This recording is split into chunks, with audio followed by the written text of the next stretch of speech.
couple months ago, I decided to investigate a favorite childhood creepypasta of mine, the Mario ROM hack that was uploaded almost 15 years ago to a Mario World ROM hacking website. The famous pictures spread around the internet and infected many a young Mario fan, myself included. When I decided to dig into the website it was uploaded to, the story, and the user who uploaded it, what I thought was a creepypasta written about one strange hack turned out to be an entire, elaborate alternate reality game involving multiple different games, and different scattered sections of the internet that all came together to tell one of the earliest examples of an ARG through video games.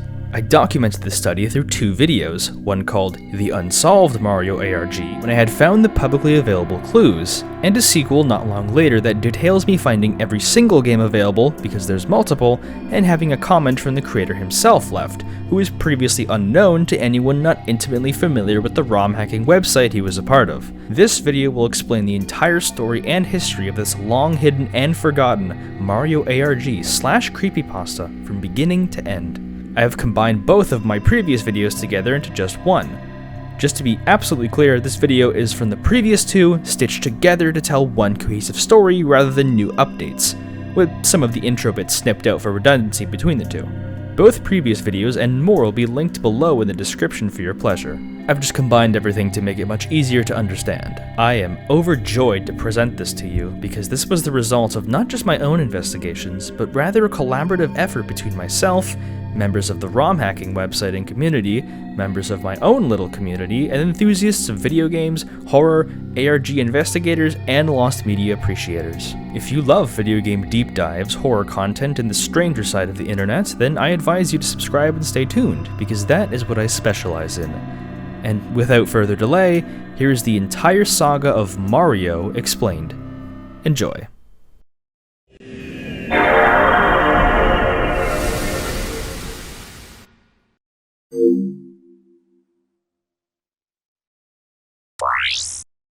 Welcome one, welcome all.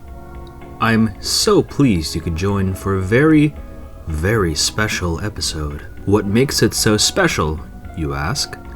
Well, I'm just jumping for joy to discuss it with you. After quite a bit of deliberation, I have decided to finally make an episode discussing one of my favorite topics the internet's vast array of content could possibly provide: creepypastas. The name must sound familiar to anyone watching this video. The term, originally denoting copy and pasted short stories shared around the internet message boards, has become something so synonymous with the classic web browsing experience that is nearly inescapable, even to the average person who only browses casually. What someone pictures as a creepypasta is highly dependent on which type of media they consumed first, or most often. In our current age, you wouldn't be mistaken to point to something like Petscop or the Monument Mythos as a modern depiction of a creepypasta, and I can't fault you for that. The term has branched and evolved far from its humble origins as around-the-table tales of teenage slashers and has been prescribed as an umbrella term for any type of horror predominantly featured on the internet, from the well-known to the obscure. But what do I think when I hear the term creepypasta? For me, it brings me back to a simpler time, when a creepypasta had the aura and feeling of a playground rumor, wrapped in an eerie bow. Myths about hidden characters in early Grand Theft Auto games, tales of haunted copies of an author's favorite television series, and more of this sort is my platonic ideal form for this branch of horror content on the internet. The feelings of being frightened by secret content I had no idea pervaded my favorite pieces of media, as well as the curiosity that came bundled with it, always reeled me back in, no matter how much it made me feel scared when I was younger. The media aspect is especially important for me. For many reasons I don't entirely care to bring up, I had a very isolated childhood and struggled to connect with people outside of our media experiences. So it's important to me to preserve those experiences so I don't feel like I'm losing myself. Rereading a story like Squidward's, I think I'll just call it Red Mist for now, puts me back in the shoes of 10-year-old me, who was too frightened by the description and photo edits to notice all the tent swapping in the story. I recall telling people in class during the next school day about how terrifying this particular tale was, which started a chain of people genuinely believing that the story was real because of the paranoia I had fostered. Experiences like those I hold so closely to my chest that no other type of story or content could ever penetrate through it. But that's enough about me. I know others feel the same way I do because people simply won't let these types of creepypastas die. Red Mist, even though the hindsight of realizing it wasn't really all that well written, has taken on new life in fan projects like Red Mist Retake, as a clear love letter to the source material. People are so passionate about the creepypastas of old because the people who were kids when they experienced them are now grown up and ready to show their appreciation through their creative applications. Even if their original story quality isn't entirely up to par with what we have now, the memories and nostalgia of said stories can far overpower it. I think something that divides the sort of broadly stroked categories of old and new media-based creepypastas is that the ones of old would be reports or rumors of your favorite entertainment being haunted or tampered with some way, while the new breed chose to forego written stories and instead flex video editing and production to simply make those lost episodes in games a reality. Adaptations of creepypastas are nothing new, with tales like Sonic.exe being more remembered for its game adaptations, subsequent fan games, and whatever the hell Friday Night Funkin' is. But this new breed of internet horror content, while being much more technically proficient, lacks something for me. I've seen several series I've enjoyed, but there was something a lot more immersive and interpersonal about reading it aloud and letting the paragraphs get inside my head, gathering around the forum posts like a campfire. I suppose there isn't a sense of commentary and togetherness when you watch a YouTube video, and then later a series explained video, rather than conducting a lot of the investigation work yourself. I can hardly fault anyone for not having the time or patience to play alternate reality games, or ARGs, on their off time and rather watch a video explaining it for them. But I believe the rise of explanation videos would make sense when so many projects today are just a video series, rather than something more interactable that might last with you longer. But there are still projects that put the game back an alternate reality game, something that can bring like-minded people together to explore the hidden depth of a game we thought we knew front to back and rekindled the sense of childlike wonder and awe we lost through one of the most iconic games ever made, Super Mario World. Well, a version of Mario World, that is, but not unlike any other version you've played before. This is Mario, all caps, spaced letters, the Mario ARG. But first, I should give out a quick additional glossary. I intend for this video to give everyone a comprehensive understanding of what Mario is, and that is impossible without defining terminology and explaining things so that we're all on the same page. ARG, or Alternate Reality Game, is a story or narrative told through social platforms, typically on the internet, involving real people participating in the forms of interacting with games or speaking to the creators themselves. These typically take the form of interactive websites or online video series, or, for this example, video games. ROM hacking is the process of changing in-game assets and code, ROM standing for read-only memory. To dramatically oversimplify, it's the game file that can be manipulated as the creator sees fit. A ROM hack is the product of the original game being changed or altered in some way, and a ROM hacker is someone who performs said changes. An IPS file, or International Patching System, is a file type used by ROM hackers to patch official copies of Mario World and other games. Distributing intellectual property of Nintendo and other game publishers is illegal, and they have been quite severe for sites and individuals who don't heed the warning. So using IPS files and relying on the players to find the ROM files themselves is a much safer option. Where do you find the official ROMs? Well, legally, I can't tell you, but I can say there's a whole torrent of information out there, so some quick sleuthing won't hurt. Super Mario World Central, or SMW Central for short, is a website created in 2005 dedicated to Mario World ROM hacking tutorials and hosting content. The forum side of the website discusses individual ROM hacks, tutorials for creating certain aspects of ROM files, and general discussions on Mario as a brand. I don't think I have to define who Mario is or his games, do I? It's the main focus of my channel. If you're here, you should know by now. And yes, I am fully aware of the irony of me talking about ARG explanation videos while doing one myself, but you can easily mitigate this problem on your own. This ROM hack is freely available, and I highly recommend you play it before you watch the rest of this video. Go ahead. I'll wait. Are you caught up now? Well, regardless of if you are, let's take a journey together through Mario, the Forgotten ARG. Our story begins on December 28th, 2010, in the morning. SMW Central user and moderator Adam decides to go through the Hacks Awaiting to be Moderated section of the website, which contains hacks waiting for a moderator to verify they are functioning and safe to play. The hack of interest was simply called Mario, in all caps, uploaded by a username Mario with spaces between each caps letter. The user's few posts on the website were incredibly cryptic in nature. The description of the ROM hack reads as follows. As you play the role of Super Mario Plumber, verify that you are beautiful Purinsetsu Zorotaru again. Bowser kidnapped the evil king. It is your job to save her. This hack includes 6 levels of very long. The description sounded like Japanese poorly translated to English, Adam thought as he contacted fellow admin and ex-site owner Kieran. Adam downloaded the ROM hack and was greeted with 2 files. The first was a .txt or notepad document called 3007014 and the IPS file for Mario. Upon investigating the text file, it looked entirely scrambled with incoherent text, except for the small phrase, "Find me," repeated several times. I'll move on from this text document for now, but keep it in mind for later.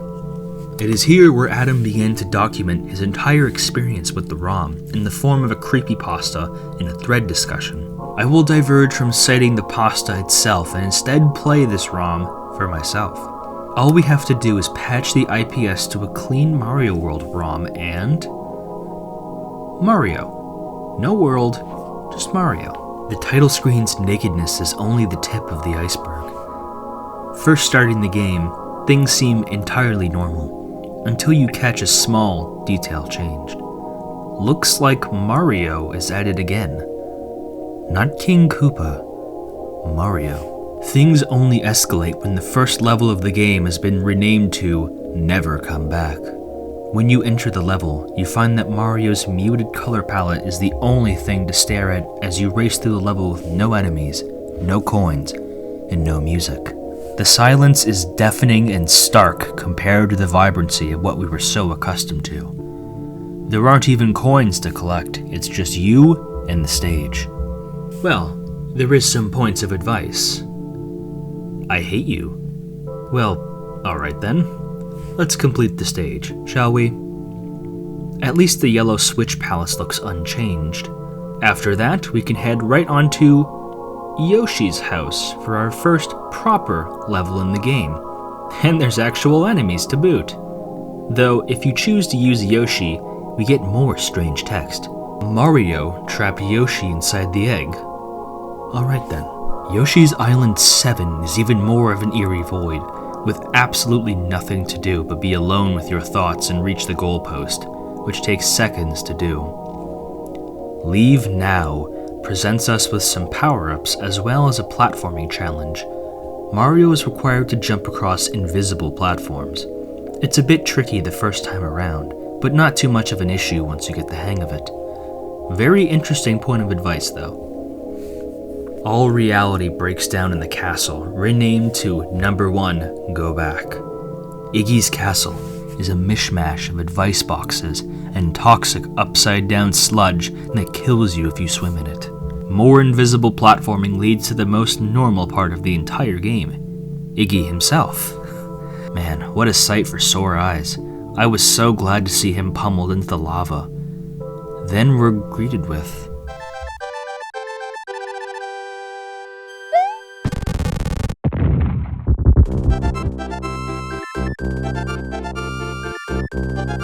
Victim number 1. Eyeballs were unable to be found.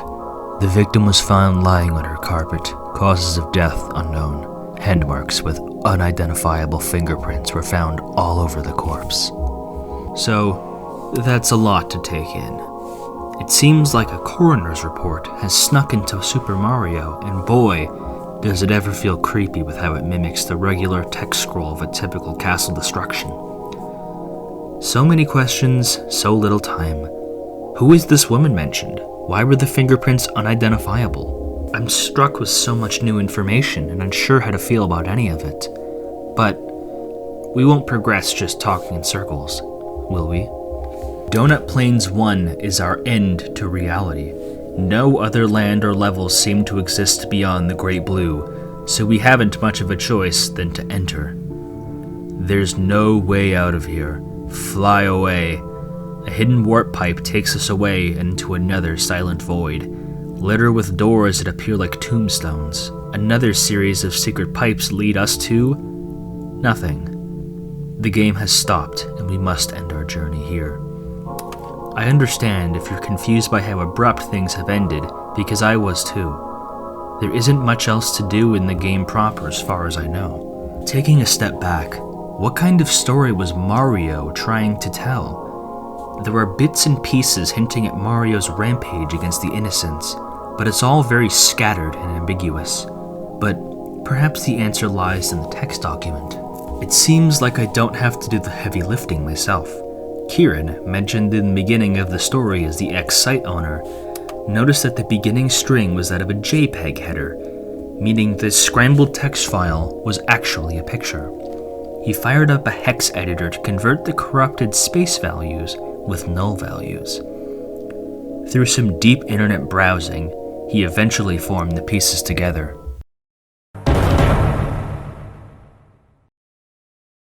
I'm willing to bet you've probably seen this picture before.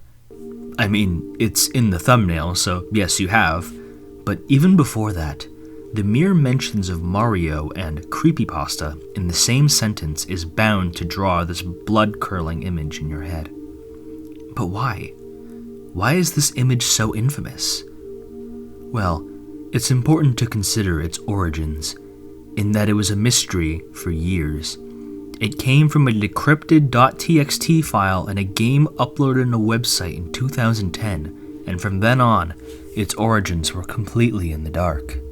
What is it trying to depict? Many say it's the tortured visage of victim number 1, presumably Mario's victim if we are to take the text of him being a psychotic killer to heart. Though, I propose another theory. I think this red face is meant to represent Mario himself, as he is dragged into hell to atone for all the destruction he caused across Dinosaur Land, potentially more areas. But where does the image come from? That was a topic many struggled for with years and years, which took us down 4chan and other forum sites like rabbit holes. But the answer was partially solved not too long ago. On August 8th, 2008, Ice Cream Monkey Fan would upload a video called Weird Chain Letter Victim Number 1, where we can see a familiar face, as well as a slightly modified version of the Victim Number 1 paragraph. Given that the game was uploaded in 2010, a video from 2 years prior being co-opted isn't hardly unheard of, but this leads us to a troubling development. If this text and image did indeed come from chainmail, then its origins have become unbelievably muddled. We would have to trace back to a series of chainmails in the early 2000s and find the first person who decided to deep fry this image. I've heard claims that this was somehow a banned promotion image of sorts, but I'm unsure of the validity of that story. If this does end up being some kind of music promotion from long ago, I can only hope they were producing something a little bit more substantial than a Rada's promotion for KFC murder chicks. Someone named Grinfriend is implicated in the video, but it's unknown if this was its original source or one of the countless connected people in the chain. Unfortunately, this is where our investigation of the image must end. But fret not, because this is only scratching the surface of this ARG. If we circle back to the user profile Mario, who uploaded the original ROM hack, we can find something very intriguing. On February 5th, 2011, Mario would upload another ROM hack. My first name, I finally finished Mario Cave hack. I am so proud, guys. Please enjoy the hack. Thanks. King Koopa story is that Princess Peach stealing hack.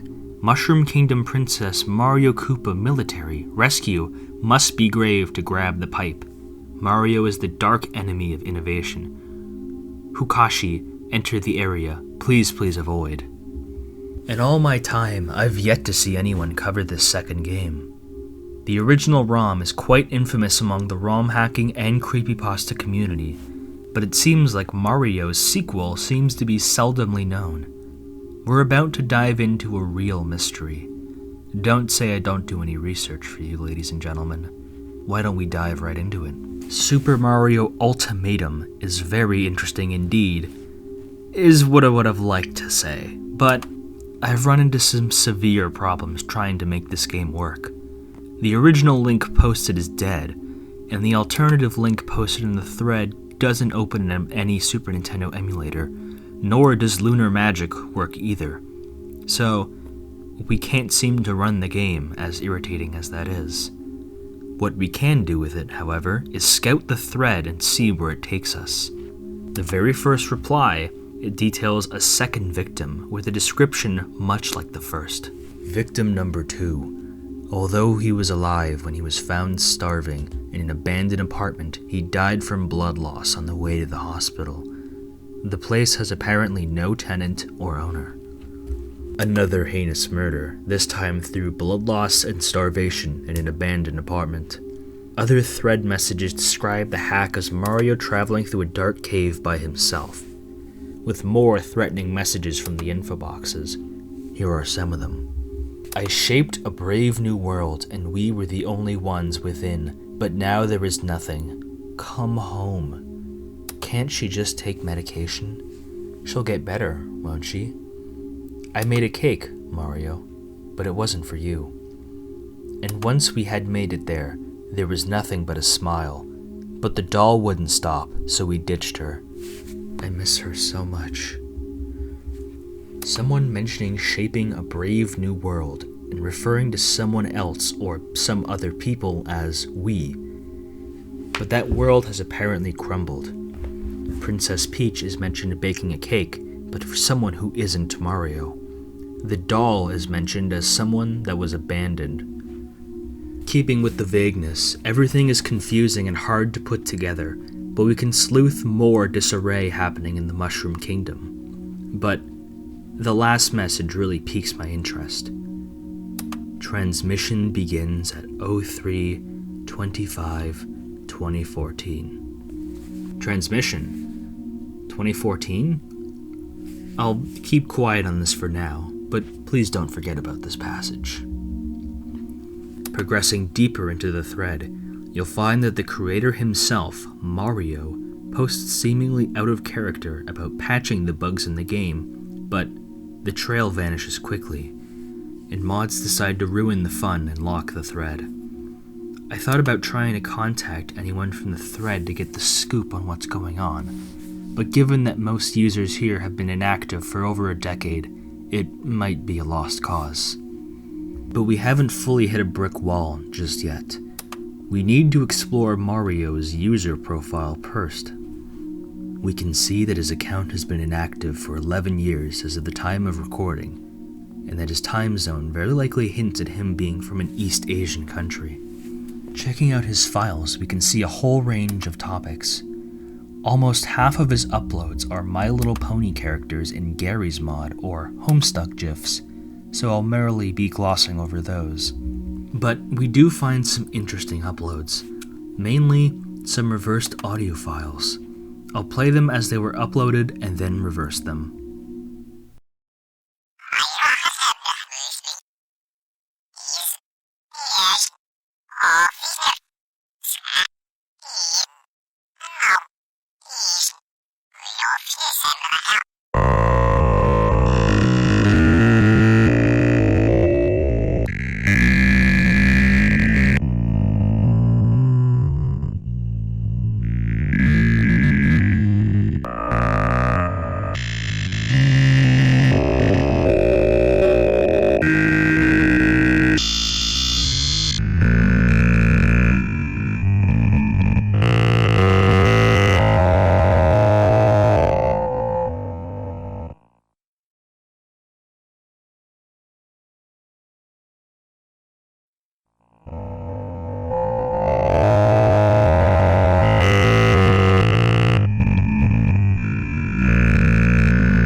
The second one seems to be a clip from Disney's Aladdin song, Friend Like Me, but the first track is far more interesting.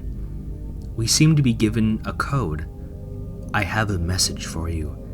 G1BX24JZ. It's either you too, or you should. Had better hurry up. J1BX24JZ. Could this be a code relevant to that 2014 transmission date? So, what do we have now? This is where our trail ends. I couldn't find any more details about the transmission for 2014, or the code for the .mp3 files intended to be used, if at all. I believe this is the reason that this ARG has become either one of two things: abandoned or unsolved. I can only hope the second option is where the answer lies. I'm only one man, not a particularly adept one intellectually either, so heed my call. I ask of you, dear viewer, to go seek the answers yourself and see how far you go. With caution, of course. Who knows? You could discover the next key clue. I humbly thank you for tuning in to this investigation. It feels so good to be back. Well, I never went anywhere, but nobody watched my last upload, so I had to work extra hard so I can afford this month's rent. All jokes aside, I'm really blown away by the phenomenal response to the first part of this Mario ARG I've concocted. What started as me rambling about the spiraling rabbit hole of what started out as a strange Mario ROM hack has led me down a mysterious path involving countless hidden messages, ancient forum posts, and so many interconnecting mysteries that made my head spin. And the response was anything beyond my wildest dreams. I can't thank the people who decided to watch, share, and subscribe because of this video, as well as reach out to me on social media and emails to bring me new information to my attention. I know it's cliche, but thank you. I've been made well aware of how overly long my previous intro was, so I'll spare you the time and jump right into things. If you watch this video in its entirety, I promise you will understand just about everything the Mario ARG has to offer, including its conclusion. Yes, you heard that right, dear viewers. This alternate reality game has indeed been solved, or concluded, depending on how you choose to view it. In this not-so-short amount of time, I have found so many new information on the topic that I feel truly honored to talk about it. And you're not likely to find a lot of this info anywhere else on the internet. What I have in my possession are some exclusive files that will finally be made public to a wide audience. Rejoice if this is your first time seeing them. How did I obtain such information? Well, I'll explain in just a moment. But there are some pressing topics I must cover first. I must take a few steps back and reanalyze my previous video. Due to a lot of the new information coming to light, I must announce that I got some things wrong. Not a lot, but I must clear up some details to correctly summarize the events of this ARG. If you aren't interested in that segment, there will be a time code on screen you may skip to for me to start covering the new information. Naturally, if you have not seen the first video, I highly recommend you pause this video and watch it beforehand. I will have it linked in the description to make things as comfortable as possible for you to view.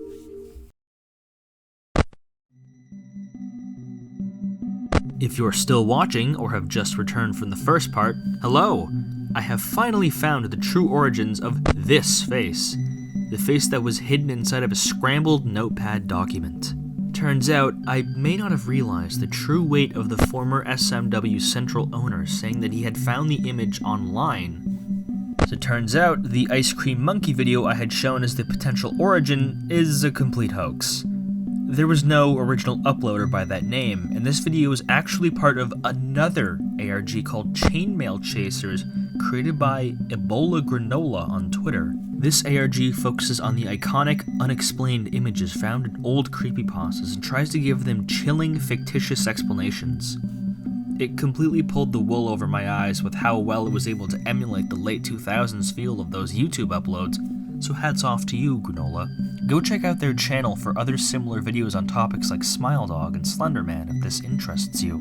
Now that we know that Ice Cream Monkey is a hoax, where did the original image come from? Well, recall when I mentioned allegations of the image being somehow tied into band promotion. As it turns out, that was the true explanation. I've recently been linked to a specific thread on X, 4chan's paranormal board, and found the thread where the creator of the image, who is Jordan Davis, a member of a band called Common Man Down. In this thread, he explains that he simply found a photograph of a woman in makeup and fried the image to hell and back to make this. I'll link the archived thread down below. I find it entertaining that I was so close to the truth but dismissed it. I highly recommend you check out Midnight Crick's breakdown on the topic. He goes into fantastic detail about the whole situation. Secondly, I've missed out on a huge part of the story of the very first Mario game. One that can only be uncovered by using lunar magic, the primary tool for ROM hacking Mario World. Opening up the ROM with lunar magic, we can find a message that isn't obtainable through a regular playthrough. At the current hour, there is no known treatment for the disease. The best we can do is provide drugs to ease the pain. Viewers of the previous video will recall more messages about this strange disease are mentioned in the Mario Cave sequel, the second game. There are a few more strange messages and binary codes I'll leave for you to decipher as well. Lunar magic is free to use, so I recommend you sort through the ROM yourself and see what you can find. Thirdly, there was something I knew about previously but chose not to include because, honestly, I wasn't fully sure what to do with it. But now that I've found out what the code hidden inside the audio file hello.mp3 fully entails, I will play the reversed audio once more.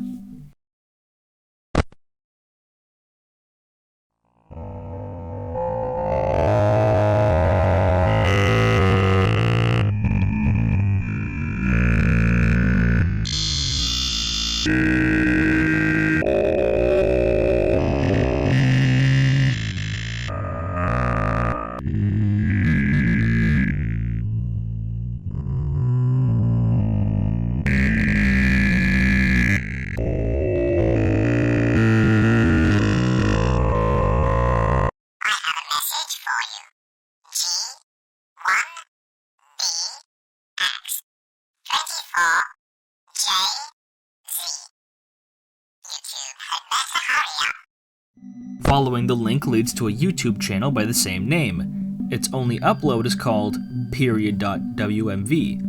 I'll play part of the video now.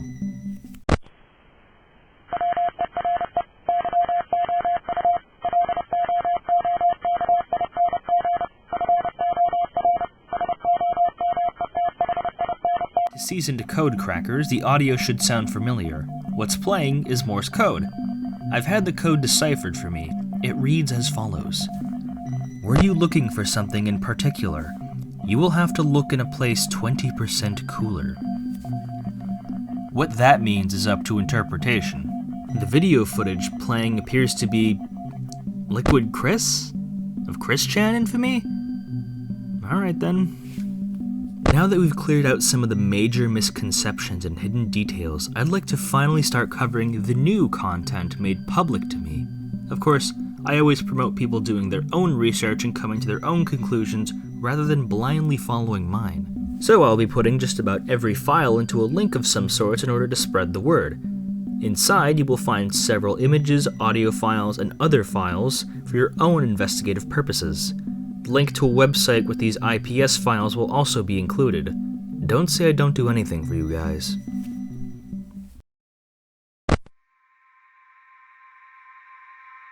I must preface this investigation by saying I wouldn't be able to do this on my own.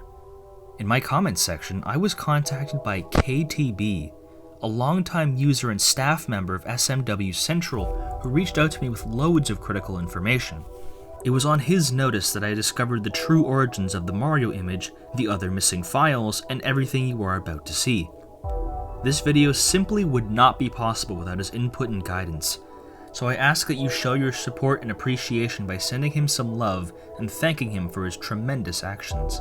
He has also done his own stream on the multiple Mario sequels on his own time, so check those out. And yes, I did say multiple sequels. There are several. But first, what about Mario Cave? Remember Mario Cave? The sequel I covered that would not open in my emulator no matter how many times I tried? Well, I now have my hands on a working copy. Let's cover that.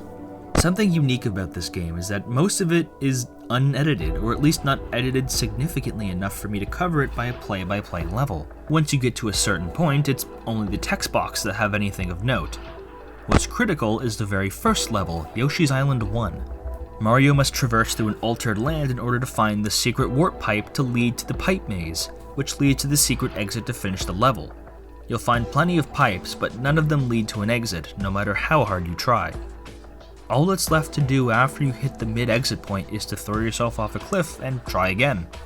When you re-enter the level, you'll notice that the starting point is the other side of the missing gap you previously couldn't reach. And here's our secret exit. Welcome to the Pipe Cave Maze. Inside, you'll find countless pipes that take you all around a nigh-featureless void that leads to more pipes. Take the right combination and find ourselves in a gloomy level with simple 2D shapes as our objects and coins. Clever traversal and reading out a message or two spelled from blocks will lead us to a secret pipe entrance to our final stop. A P-switch encircled by blocks that Mini Mario cannot destroy. We must progress to the right, where we can find a message spelled out in blocks which may be familiar. I shaped a brave new world, and we were the only ones within, but now there is nothing. Come home. We finally know the origin of one of the phrases I covered in part 1. In a familiar ending, the final part of the screen has yet another secret pipe, which leads us to a game crash. Recall how I said that most of the game wasn't critically changed. If we head to the next level, we can pick up a mushroom and redo the maze section, this time at proper size. Using the P switch to unlock the door, we find nothing. The game crashes again. I'm sorry to disappoint, but this is all a small playthrough really brings for me here to discuss. But our investigation of the ROM does not end entirely here. Why don't we open this game up in Lunar Magic? In the message text box section, we can find several of the quotes from the original ultimatum thread that we read in the previous video, as well as a few new ones. 12A-2 is a pretty interesting one. It was only a prank. Prank? Hold on to that message. It'll be important for later. Circling back to the main story of Mario, what do we now know? Well, it's still hard to say. We have been introduced to a new plotline, something about the kind of potentially incurable disease. Symptoms and the ultimate fate of people who catch the disease are left mysterious. The talk of a brave new world and leaving behind some kind of doll behind might hint at some kind of greater societal change or movement, though I'm unsure if it's large or small scale. Suffice to say, the Mushroom Kingdom has seen better days. I still can't really make head or tails of what's going on, so I think I might have to reveal a bit of my hand early.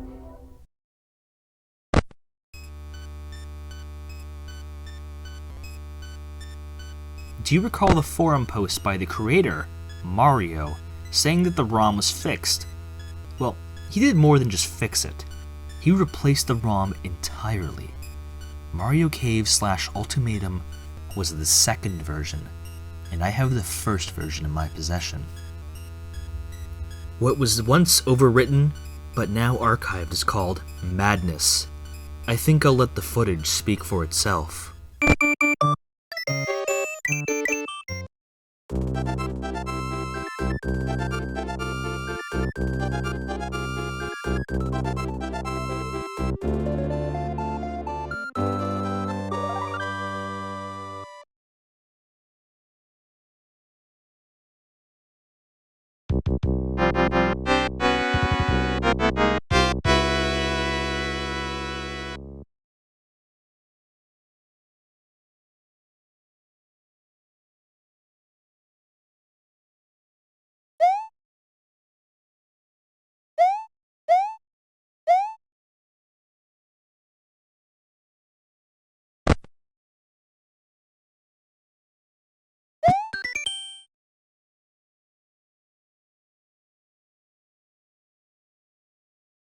I'm getting a little tired of repeating myself, but I still don't entirely understand what's happening.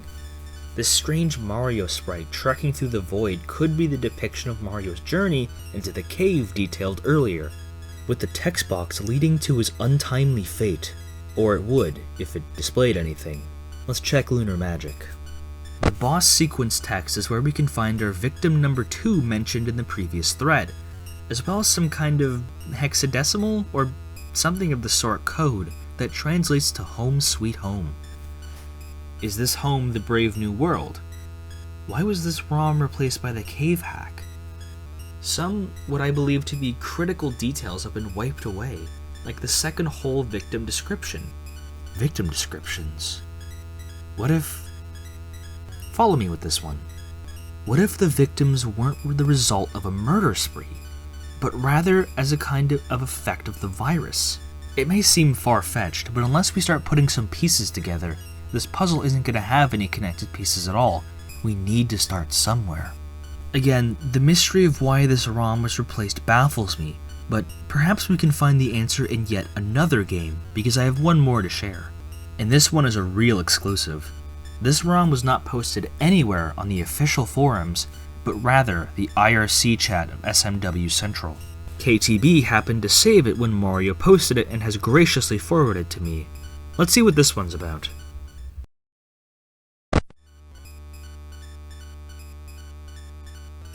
Mario, as the ROM hack is titled, is another cave-based hack, but with less to explore. Only one level is accessible, and there isn't much to do aside from running into a bullet bill at the end.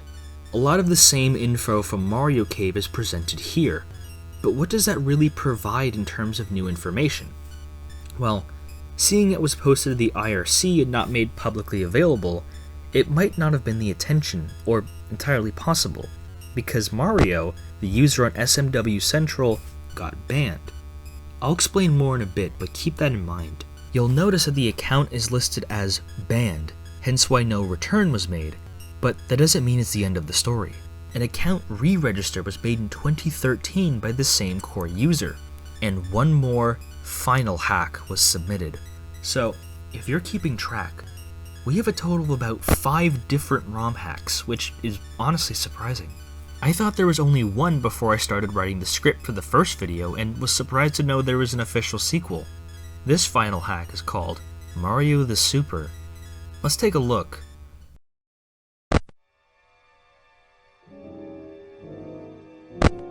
Luigi? Maybe. The text still says Mario, but the color scheme points the opposite. All this time I've spent theorizing about the overarching story, I never even considered what part Luigi has to play in all of this. Booting up the game, we find a massively expanded version of the previous ROM hack. We're dropped into a similar yet different version of the cave, with an expanded timer and much more to explore. The pipe maze is just as confusing as ever, though. You already know what software to pull up. Seems like the overworld itself has a secret for us. The boss sequence has some interesting ones. Ludwig von Koopa's days of decomposing. Not entirely surprised he died, to be honest. I hear your song no more. The message boxes usually just repeat the word time, but there are a couple new ones. Even in death, I am not yours. And amazing! Few have made it this far. Time? We know that Mario does like to monitor what people say about his uploads, given that he made intentional changes to the ROM file afterwards. And seeing as the new registration was definitely him, the level names are quite interesting as well. So that's all the game's covered, I promise. No more hidden ROMs exist to play through, as far as I know. But we don't seem to be any closer to figuring out what's going on. Things are still incredibly vague, perhaps too vague. So we've hit the same wall, just harder. Now, what did we do when we were stuck in the previous installment? We investigated his user profile, but we've already seen everything he has to offer, right? Well, I do have access to some files that were mentioned in previous forum posts but had since been deleted for unknown reasons. Again, credit to KTB. Let's go through the images first.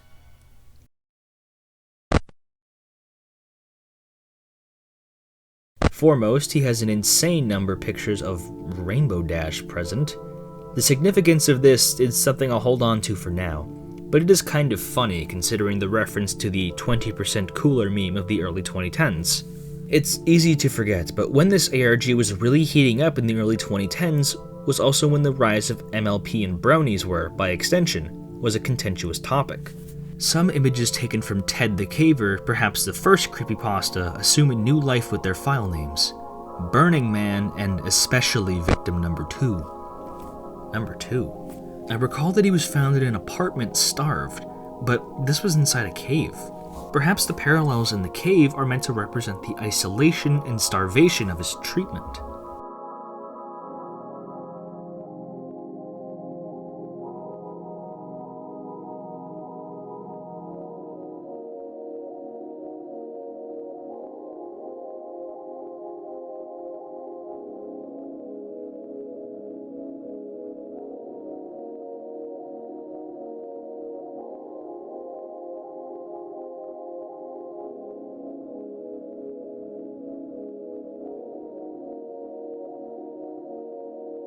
The next set of files are audio files with hidden images inside of them called spectrograms.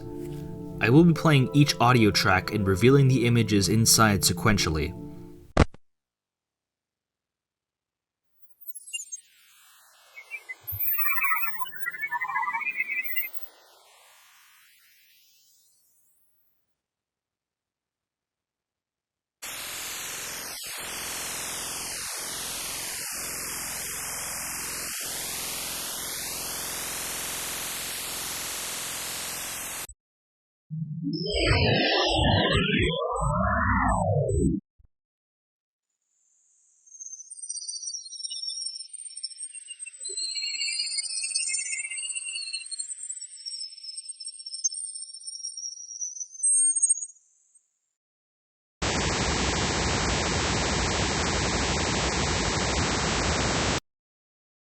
What these all look like to me are victims, not dissimilar to the edited red image that made this story so iconic.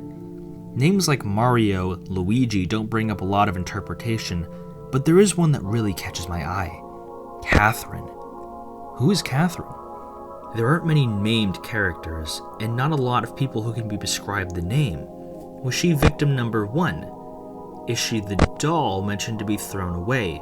Perhaps a victim of this mysterious illness mentioned several times. Horror.wave is interesting with the quote from the second book of Peter in the Bible. What can this imply? Like God is somehow behind all of this? The other two files, musical and 02202004.wave, are Morse code files. Thanks to the hard work and dedication of Half Endy Demon, Lesby Oswald, and others, I've been able to find their true messages.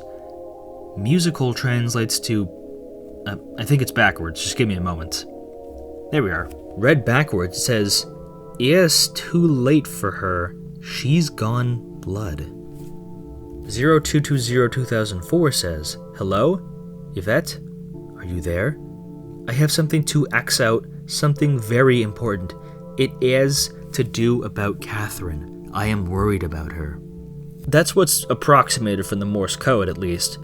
There are some weird spelling errors present, and we aren't entirely sure if it was intended by the creator or how we translated them, so take it with a light grain of salt. Well, did I call it or what? Sounds like Catherine is indeed a victim of this virus. The first audio file reads like a jumbled sentence from a doctor or surgeon just learning that they've lost their patient. The second introduces two other characters, an unnamed narrator and Yvette, who are engaged in a conversation, likely a phone call or text message about the status of Catherine. So, if she is indeed a victim of the disease, should we assume that's how she looks in the spectrogram in the end result for anyone contracting the disease? That certainly adds a new layer of complexity to the scrambled red image from the first game, but it also makes me scratch my chin about the status of Mario and Luigi. If they both received their own spectrogram images, what can we surmise about this disease, other than its mortality rate or that it might have potentially biblical origins? I propose that this disease offers a particularly nasty symptom: mutation. Look at all the victims of this disease. Look at how red and mutated they've become. Mario isn't even slightly recognizable from his classic self. However, one contracts the disease, it distorts the flesh until you look like poor Luigi, a pile of bones and blood. And about how you contract the disease. Notice how Mario and potentially Luigi is spotted inside cave structures. Caves play quite a big role, being featured in several of the games. The Ted the Caver images especially, with victim number 2 being pictured inside of a cave. Now, hear me out with this one. What if this is some kind of disease contracted inside caves, or similarly dark, dank, and isolated areas? It could be the result of some kind of creature or bacteria inside, or a representation of the isolation and the human mind made flesh. But there is a connection between these. Victim number 2 died on the way to the hospital, but we can clearly see him inside of a cave. He was described as being found in an abandoned apartment before death, which appeared run down, so symbolically sound with the cave theming. What if Mario was framed? We hear endlessly about the reign of terror Mario seemed to have inflicted, but we don't see any of it. Was he somehow blamed for this virus, which had already begun without his action? Perhaps the grief of the situation drove him into the cave only for him to contract the same disease, either out of misery or self-inflicted. Poor Luigi, if that is Luigi, seemed to try and find his brother, only to end up similarly lost inside the cave with the same illness. It's a very somber tale that leaves a wake of bloody destruction, an incurable fatal disease that mutates the body until you can no longer identify your loved ones before death. How deliciously cruel. That's all the files I have available to me, and are we really any closer to figuring out what's going on? Well, let me summarize everything once more to try and understand the story that's being told here, through all the pictures and games and audio files present. Starting off with the original hack, we can see that the Mushroom Kingdom is in disarray. Mario seems to be inflicting a ton of terror on the people, or at least the people believe him to be responsible for it. Victim number 1 is described in a murder scene after you beat Iggy's castle. Mario gets stuck in a cave while being taunted with messages berating him, and the game crashes. Cue to the scrambled red face. The multiple other games reinforce this aspect of Mario but add an extra narrative. There seems to be a kind of sickness that turns people inside out, affecting people inside and outside of the Mushroom Kingdom. The narrative does become a little confusing if everything does take place inside the Mushroom Kingdom, with the images being references to what's happening inside, or if there's some kind of connection between our reality and Mario's. The status of other Mario characters hangs in the balance. While the virus is going, there seems to be ongoing murder investigations. Through potentially these murders could be the early stages of said virus, and Mario's the main culprit. Either Mario has been committing these acts while the virus is spreading, or he was falsely accused. Either way, he gets lost in a maze of caves and pipes, which likely leads to his untimely death. Luigi goes into the same cave to look for his brother and ends up with the same fate. Several images and audio files point us in different directions, from YouTube videos to cryptically scrambled images. More people are being affected by this virus, but we don't have a full explanation. My theory is that it's a representation of the effects of isolation on human brains and bodies because each victim was alone and inside a cave or similarly isolated and desolate environments when they contracted it. And that seems to be where we're left off. Mario, the creator and main account posting all this, has been banned and inactive ever since, despite a message in one of the games saying there would be an upcoming transmission in 2014, which seems to have never come. Now, I want everyone to brace themselves for this. It might be a lot to take in. Do you recall when I said I had no more files to share? Well, I might have lied, because I have one more, an image file. Rather than explaining it, I think I'll let you ponder the image on your own.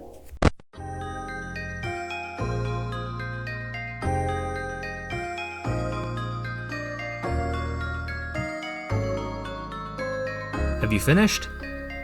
This may or may not shock you, but Mario, the poster, might not be a mastermind ARG creator, but rather a dedicated troll.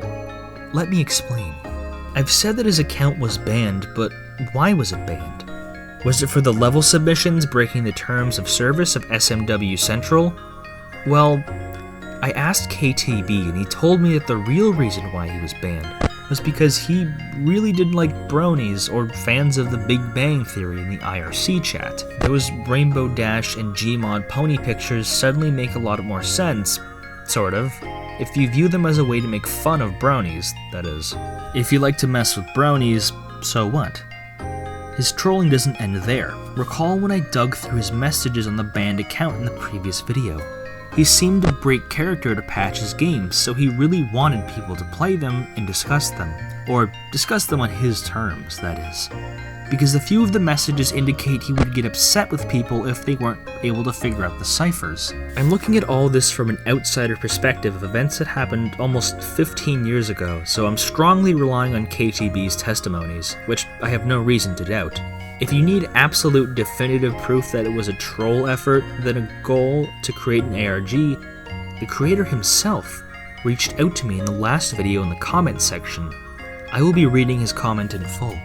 Hello, I made this ROM hack in question. The ARG is unfinished because I was 14 and when I was making it up along. Why the hack exists.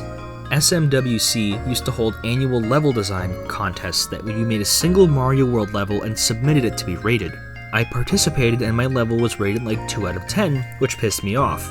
So one evening when I was bored, I purposely made a bad cryptic ROM hack because I thought it would be funny to see people's reactions to it. I didn't expect anyone to actually pay close attention to it. I thought people would just play it then forget about it. As for the ARG, it was really just made up on the fly. A collage of random scary stuff. I'm not sure where I was going with it, but I think I just wanted to keep the spookiness going. If I recall correctly, the plot I was going for was that SMW was being used as a medium to tell a spooky story unrelated to Mario. Think Petscop, but again, it was just shit I made up on the spot as a teenager. It had no real rhyme or reason. It's just there to be spooky.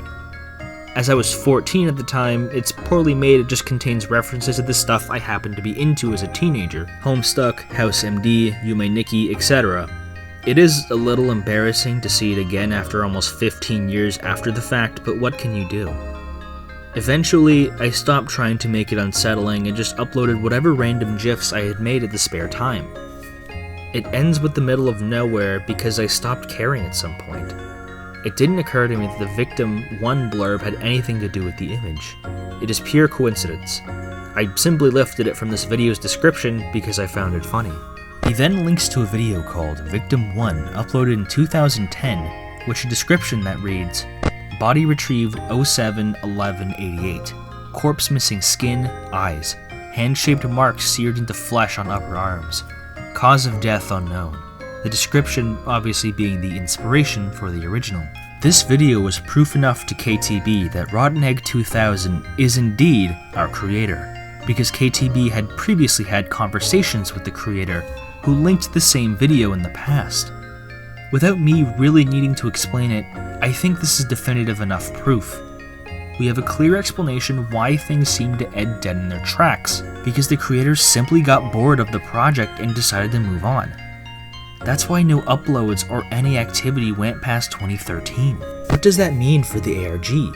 Was it totally pointless to cover something that had already been, quote, solved over a decade ago by the people in the original forums? No, not entirely. The intended ARG aspects, like the creator says, were made up on the spot, but they were intentionally crafted to get people asking questions.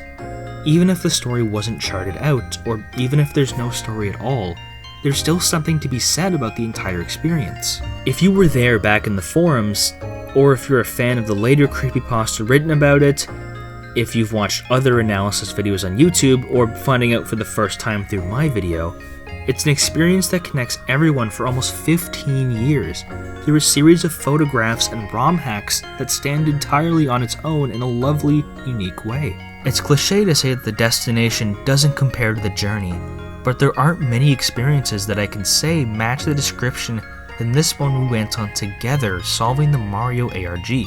Well, I can't really say I solved it per se.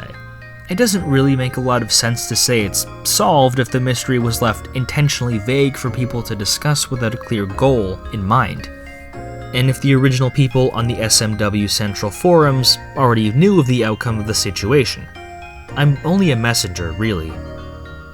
What I do hope is that this information becomes more public, both through me providing all the files in the link below, but also in the general minds of creepypasta and lost media enthusiasts. My aim with this video was not to claim that I had uniquely solved it entirely on my own, because that simply isn't true. Without help from people like KTB and some of my loyal viewers, I never would have progressed enough to make a second part at all. Again, I must humbly thank everyone who helped me, everyone who watched, and especially the creator himself. I don't know what you're up to these days, but I'm overjoyed that you can look positively on the whole experience you've crafted over a decade ago, and the impact it had and continues to have on players and researchers alike. It's been an amazing journey, and I'm a little sad to see it go, because connecting with people and uncovering new details and theorizing about what kind of story was being told was amazing. I feel truly humbled and honored by the whole experience, but if there's anything I want people to understand from me, is that I don't plan on stopping soon. The second after, or even before, I'm already working on a new video. Take this as my official, last-moment endorsement to like my videos, subscribe and share them, do whatever you feel you must do, because I'll be sticking around. My creative and tenacious flames are continually fanned each time I upload, and I have you to thank for it. What is my next video, you ask? Well,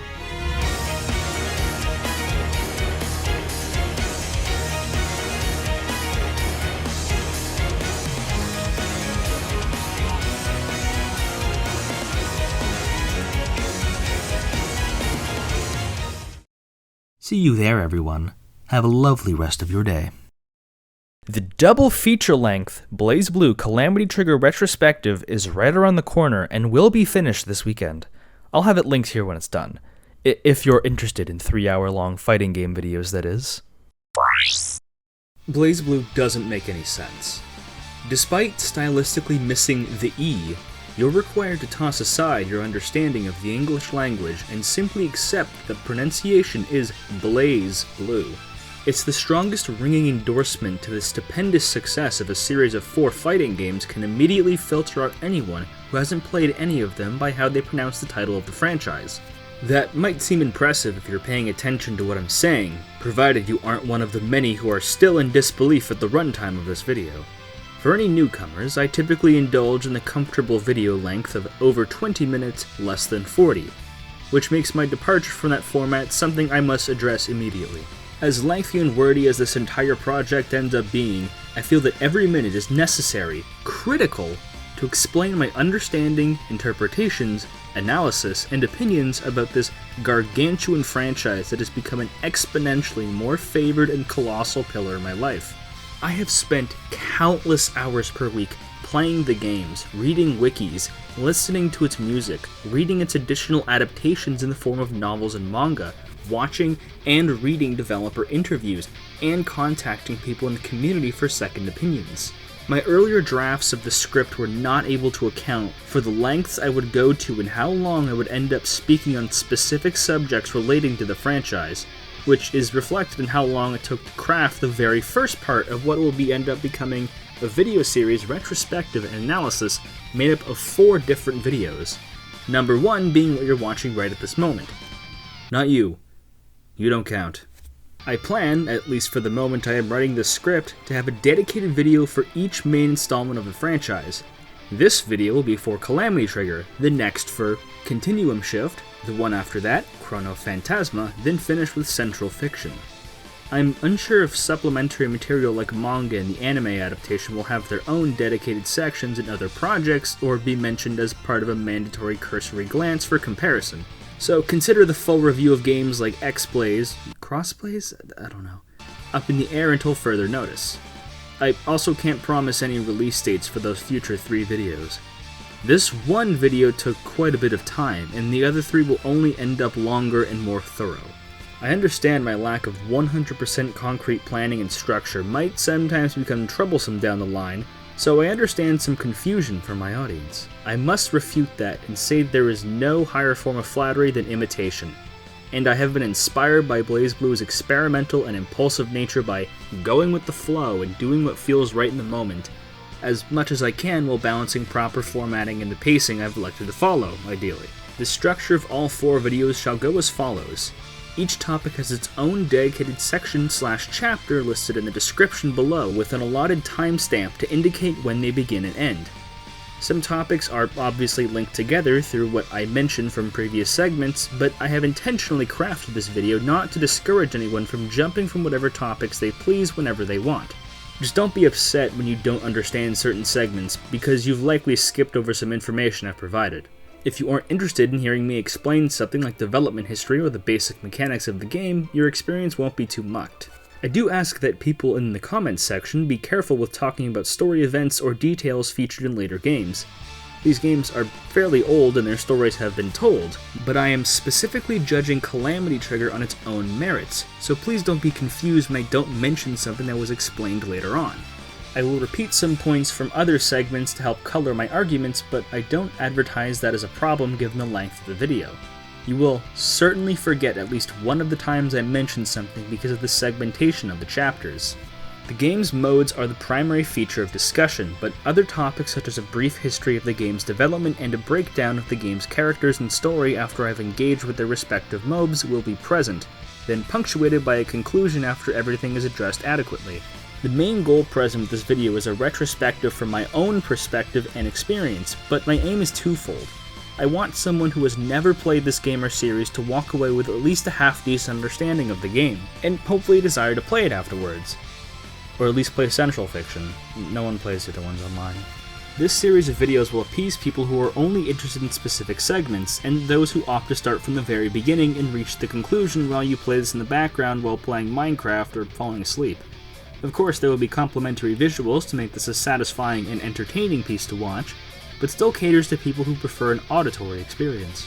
I should take this time to mention during the introduction that I am not an expert or even a seasoned fighting game player. Please understand that my closest equivalent is Mortal Kombat, which is not a very apt comparison given their wildly different mechanics. For a lot of terminology and discussions of game balance and matchups I don't offhandedly know, I am consulting 2 primary sources. The Dustloop Wiki, which acts as a hub for just about all information you could want for Blazblue's Punisher, Arc System Works games, and some friends on Discord who are more knowledgeable in the culture and topics than I. I highly recommend you make as much fun of me as you want for being a noob, both because commenting boosts my video's performance in the hell on earth that is the YouTube algorithm, and I always welcome critique and insight. I felt the need to disclose that info at the start to warn that this is perspective of a relative newcomer to the genre. I typically detest asking for the typical content creator platitudes right at the start of a video.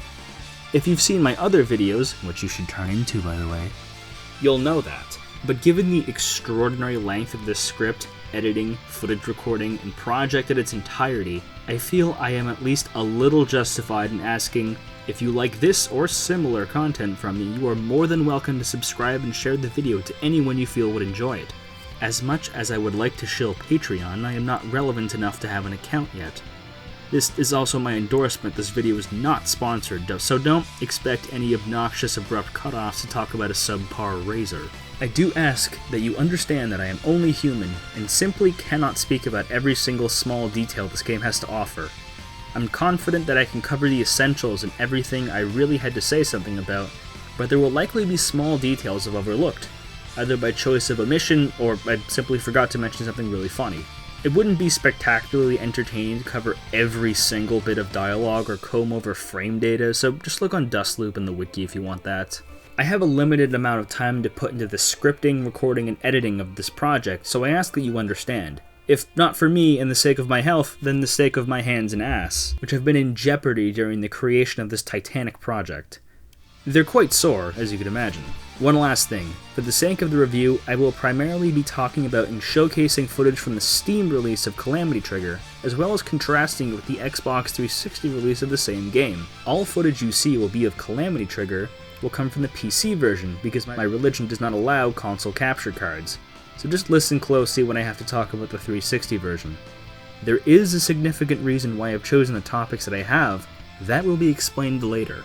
Without further delay, allow me to take you on a journey through the Azure and talk extensively about Blazblue Calamity Trigger, henceforth referred to as CT for simplicity.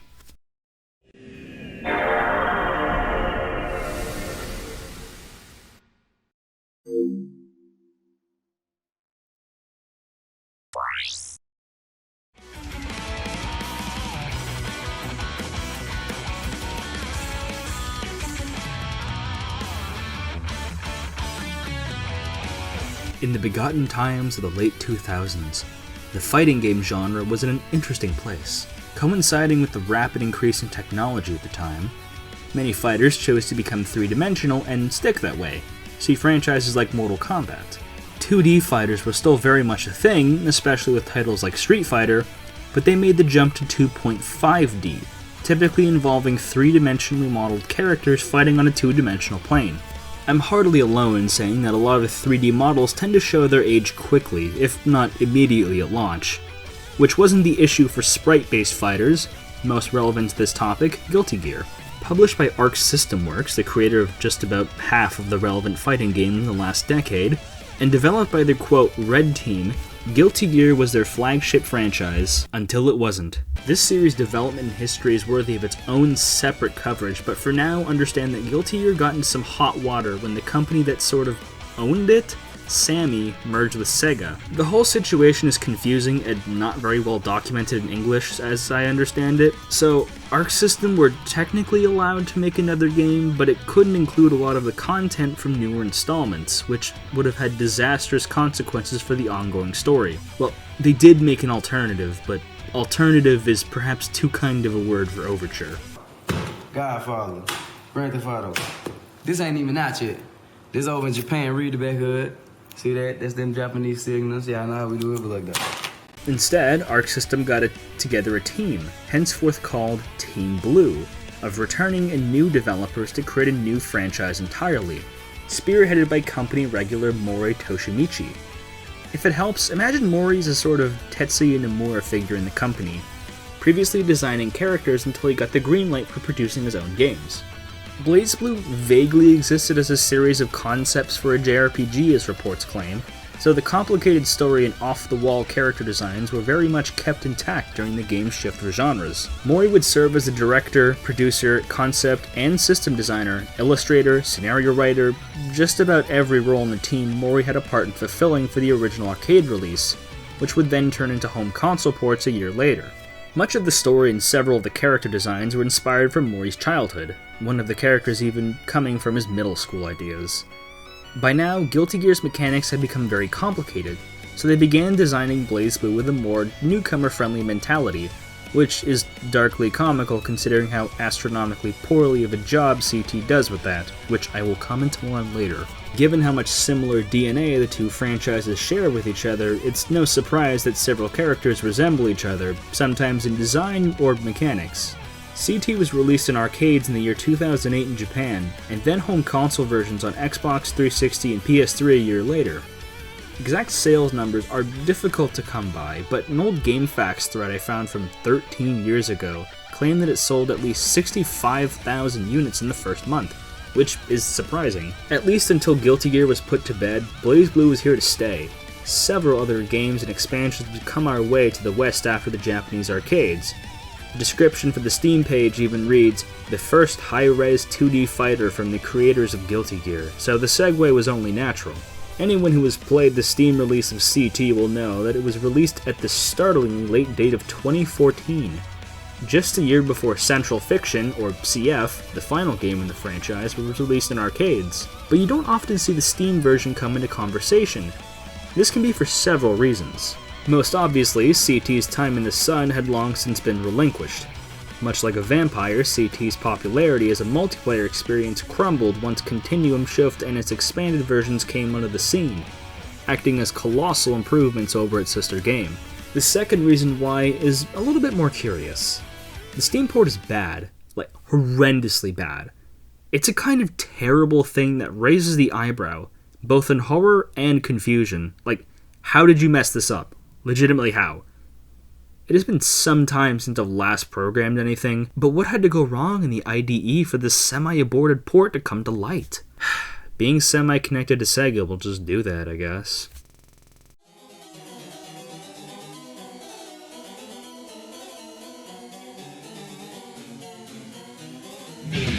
The complicated narrative of Blazblue is so meta and all-encompassing that it even affects the release schedule of its games. CT had an original PC port in 2010 for Windows Live, which held the dreaded Games for Windows Live's attachment issue. For the Steam port, they decided to strip the online capabilities and remove Games for Windows Live, an effect they had questionable success in. While I agree that the networking was not something they should have taken the lion's share of time implementing, given that it had already died by the time the game's sequel had come out, I don't think the team responsible for the port knew how deep they were digging, because there is an astronomical amount of issues with this release, some of which are present before even installing the game.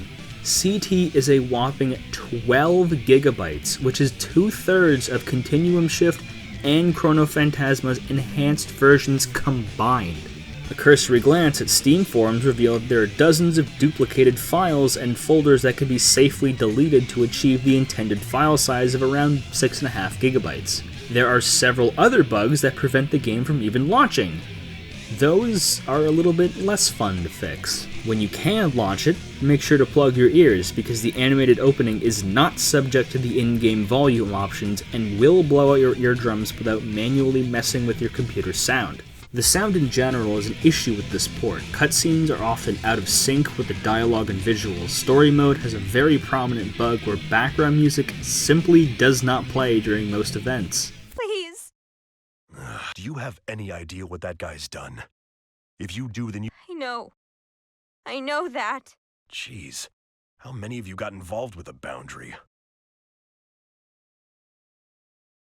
It might seem like nitpicks that I'm selecting from a hat, but with more and more of these bugs at a time do serious damage to the immersion of the game, which affects the overall playing experience. Especially since the home console release nearly a decade prior have none of these issues. If you do want to play CT, I would recommend finding it for home consoles, or the PSP port a few years later. If you can tolerate Android phone graphics, that is. This is all within just booting up the game, mind you, and there are dozens of critical issues. But perhaps none more so troublesome than this one right here. There's an option to enable the FPS counter of the game, and look how unstable it is. I can't understate how critical, how objectively, ostensibly important it is for fighting games to not be struggling to run 30 frames per second. Without stable performance, how can you even ensure your button inputs are properly registered? How can you face an opponent if the game can't correctly keep up with all the movements happening? Your expectation ability to improve learning specific characters has been extremely kneecapped, no, crippled by the inconsistent ability to pull off the most basic string of combos and moves. Running at 30 frames means the game is only checking inputs at half the speed as intended, which makes pulling off those inputs feel demonstrably luck-based and highly inconsistent, which makes progression for learning each character's playstyle and inputs a complete joke, and not a particularly funny one. Everyone who has played this game seriously against another player has not used the Steam version, instead typically played the PS3 version, or literally anything else if they want to avoid the headache of having to pray the game functions without stopping everything for tech support. The Steam port isn't the only option, but it is the most available option because the older console ports are not being supported. The Xbox and PS3 versions don't seem to be available when I looked on their online marketplaces, and my PS3 is somewhere in storage, so I really can't verify. I'm not digging that thing out. Hope you like finding discs on eBay. There are still so many mechanics that need explaining that simply cannot be pulled off reliably under the constraints of this version. So, for all future footage and references, keep in mind that it isn't my general lack of skill that always acts as a barrier for understanding, but that the game sometimes doesn't register button inputs. That's what I tell myself, at least. Providing all buttons aren't working as intended, that is. In my experience, buttons will sometimes just stop working, which requires restarting the game entirely. I failed to capture it, but I was practicing with Jin, the B button just unbound itself and would not function until I reset the game. Many users are unable to fix the frame rate past 31, which is disastrous. I seriously don't know how this error occurred or why this port was still deemed acceptable enough to be put on the store page. How is one to fix the inconsistent frame rate? For me, it sort of seemed to fix itself temporarily when I booted up the game again and then went back to 30 frames later, until I reset my computer altogether. The inconsistent nature of the frames is represented by me always keeping the counter on to show how flexible it becomes without constantly reminding people of it. Just look in the upper left-hand corner to see why my footage is somehow choppy. This is all through just booting up the game. I haven't even been able to mention the mechanics the game has to offer without offensively terrible bugs and poor performance wrecking the entire experience. No other PC port of a Blazblue game offers this poor of an experience because they weren't ported from shoddy PC versions from forever ago. I'm unsure of the performance of that original PC version, but my gut telling me gutting games for Windows Live certainly didn't help.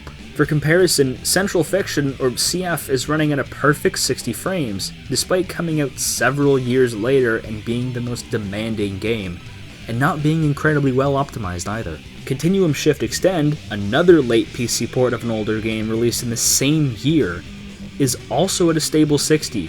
Oh yeah, no achievements either. Hope you're not one of those guys who like Steam achievements, because there are none. I even booted up a couple Guilty Gear games to see how they perform, and none of the issues are present. Street Fighter IV doesn't even have this issue.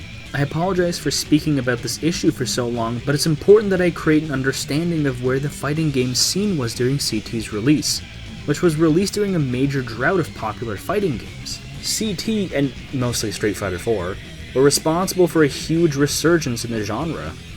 This tidbit will not be relevant until years later when I release a Central Fiction video. But remember Blazblue's release schedule with Street Fighters. I promise it will come up again in a couple years. Don't worry about it. Even with some of the more questionable and downright diabolical mechanics, Blazblue's place in history for the genre and, by extension, video games is something I tremendously respect, and it's such a damn shame to see it so poorly represented by a lackluster PC port when it should be celebrated like its peers. It's devastating. I should probably start speaking about the actual gameplay now.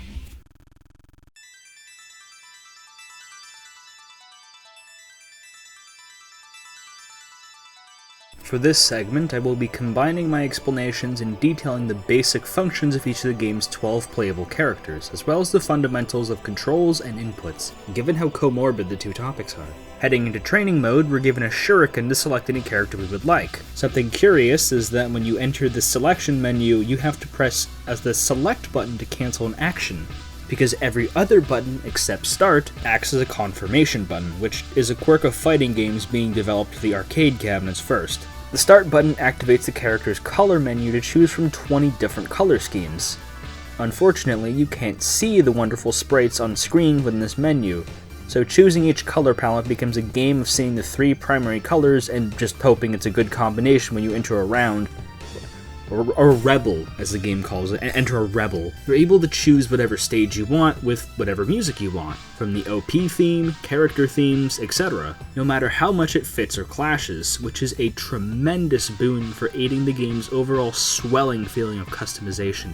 Choosing a character, their color, setting the music and stage tickles my monkey brain enough to get me fully immersed before even throwing a single punch. Blazblue is often called a 3.5 buttons fighting game, and that isn't for no reason. Each character has 3 primary attacks, light, medium, and heavy. Each of these are represented by a game-specific button on the command list, A, B, and C respectively. Rather than have the controller-specific button representation of moves, this was something I struggled with when I first played the game in 2015, but it rapidly became muscle memory once I stopped trying to associate each of those buttons with the recording button on my Xbox controller, because trying to get your brain to remember that C equals B during intensive gameplay is not going to stick well. Technically, you can bind whatever button you want to different attacks, but I strongly don't recommend doing this, at least on purpose. Clicking the controls menu often leads to misinputs for placing a button because it immediately puts your cursor on an attack button, rather than the button to close the menu and not change anything, which is an infuriating design quirk that happened to me so often because the option is directly beneath the command list menu, which you will be pulling up extremely frequently. You can be forgiven for trying the button equivalency strategy first because this game completely lacks any sort of tutorial mode. The manual, which comes digitally with the Steam version, is the closest resource the game has to offer any sort of strategy, and it only consists of how to pull off button commands and guarding. There was bonus DVDs that showed some basic tutorials on the special edition, but are we really gonna take that? Really?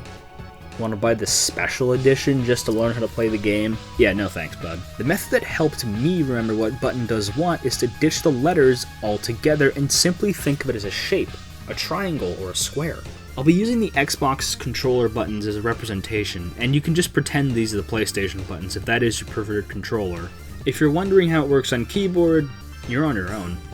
I know one person who plays CF with a keyboard and he's completely psychotic. You know who you are, you Hakumen-obsessed goddamn nutjob. The keyboard is responsive enough to function, you should really be using a controller, if only to the sake of your hands. And the D-pad. For the love of God, pretend your left analog stick does not exist. But keep the right stick in mind for later. What you need to do is just remember the light attack is the leftmost button, medium is the topmost button, and the heavy attack is the rightmost button. If you remember this triangle, any controller will work after getting used to it because the ABC button is the same layout. You will be able to string all three forms of attack together naturally as your thumb becomes accustomed. But what of the downmost? Is downmost a word? Bottommost? What of the downmost button? That is button D, the drive button. The drive button isn't always an attack, but rather a character-specific function intended to combine with every other attack button mentioned or to alter their effects. This mechanic is drastically easier to explain case by case with each character, so I'll save that for later for their segments. Our triangle metaphor has sort of morphed into a square by now with the fourth button introduced, but the key muscle memory is still our guiding key for stringing together combos without feeling lost and confused. This metaphor can apply to every single character in the game, as well as future characters in the franchise. Blazblue is a lot more dependent on understanding individual character structures rather than baseline core mechanics to win fights. But the building block fundamentals are without question the most foundational knowledge one should be equipped with. The trigger buttons on the back can be bound to whatever you'd like, but you'll come to notice the block button, or how there isn't a block button. You simply have to hold back to block an opponent's attack. I highly recommend crouching blocks for all attacks that aren't aerial, then regular blocks because there are multiple points to hit a character, either from standing, crouching, or above. This isn't Smash Bros. Blocking is a huge component of preventing you being trapped in a corner forever. You must take advantage of the momentary slip-ups and block vital attacks to retaliate. We know what pressing down and backwards on the D-pad, but what about forward and up? Forward moves your character, obviously, but double tapping makes them drop bricks and run forward, most of the time. Doing this while you're in the air by pressing up makes you air dash, either to close or greaten the distance between you or your opponent. Blocking is fun and all, but some attacks can't safely be blocked all the time. So what are you to do, other than just hope you can dodge it? This is where Barrier comes into play. Essentially a stronger block, but activated by pressing AB, which means the leftmost and rightmost buttons.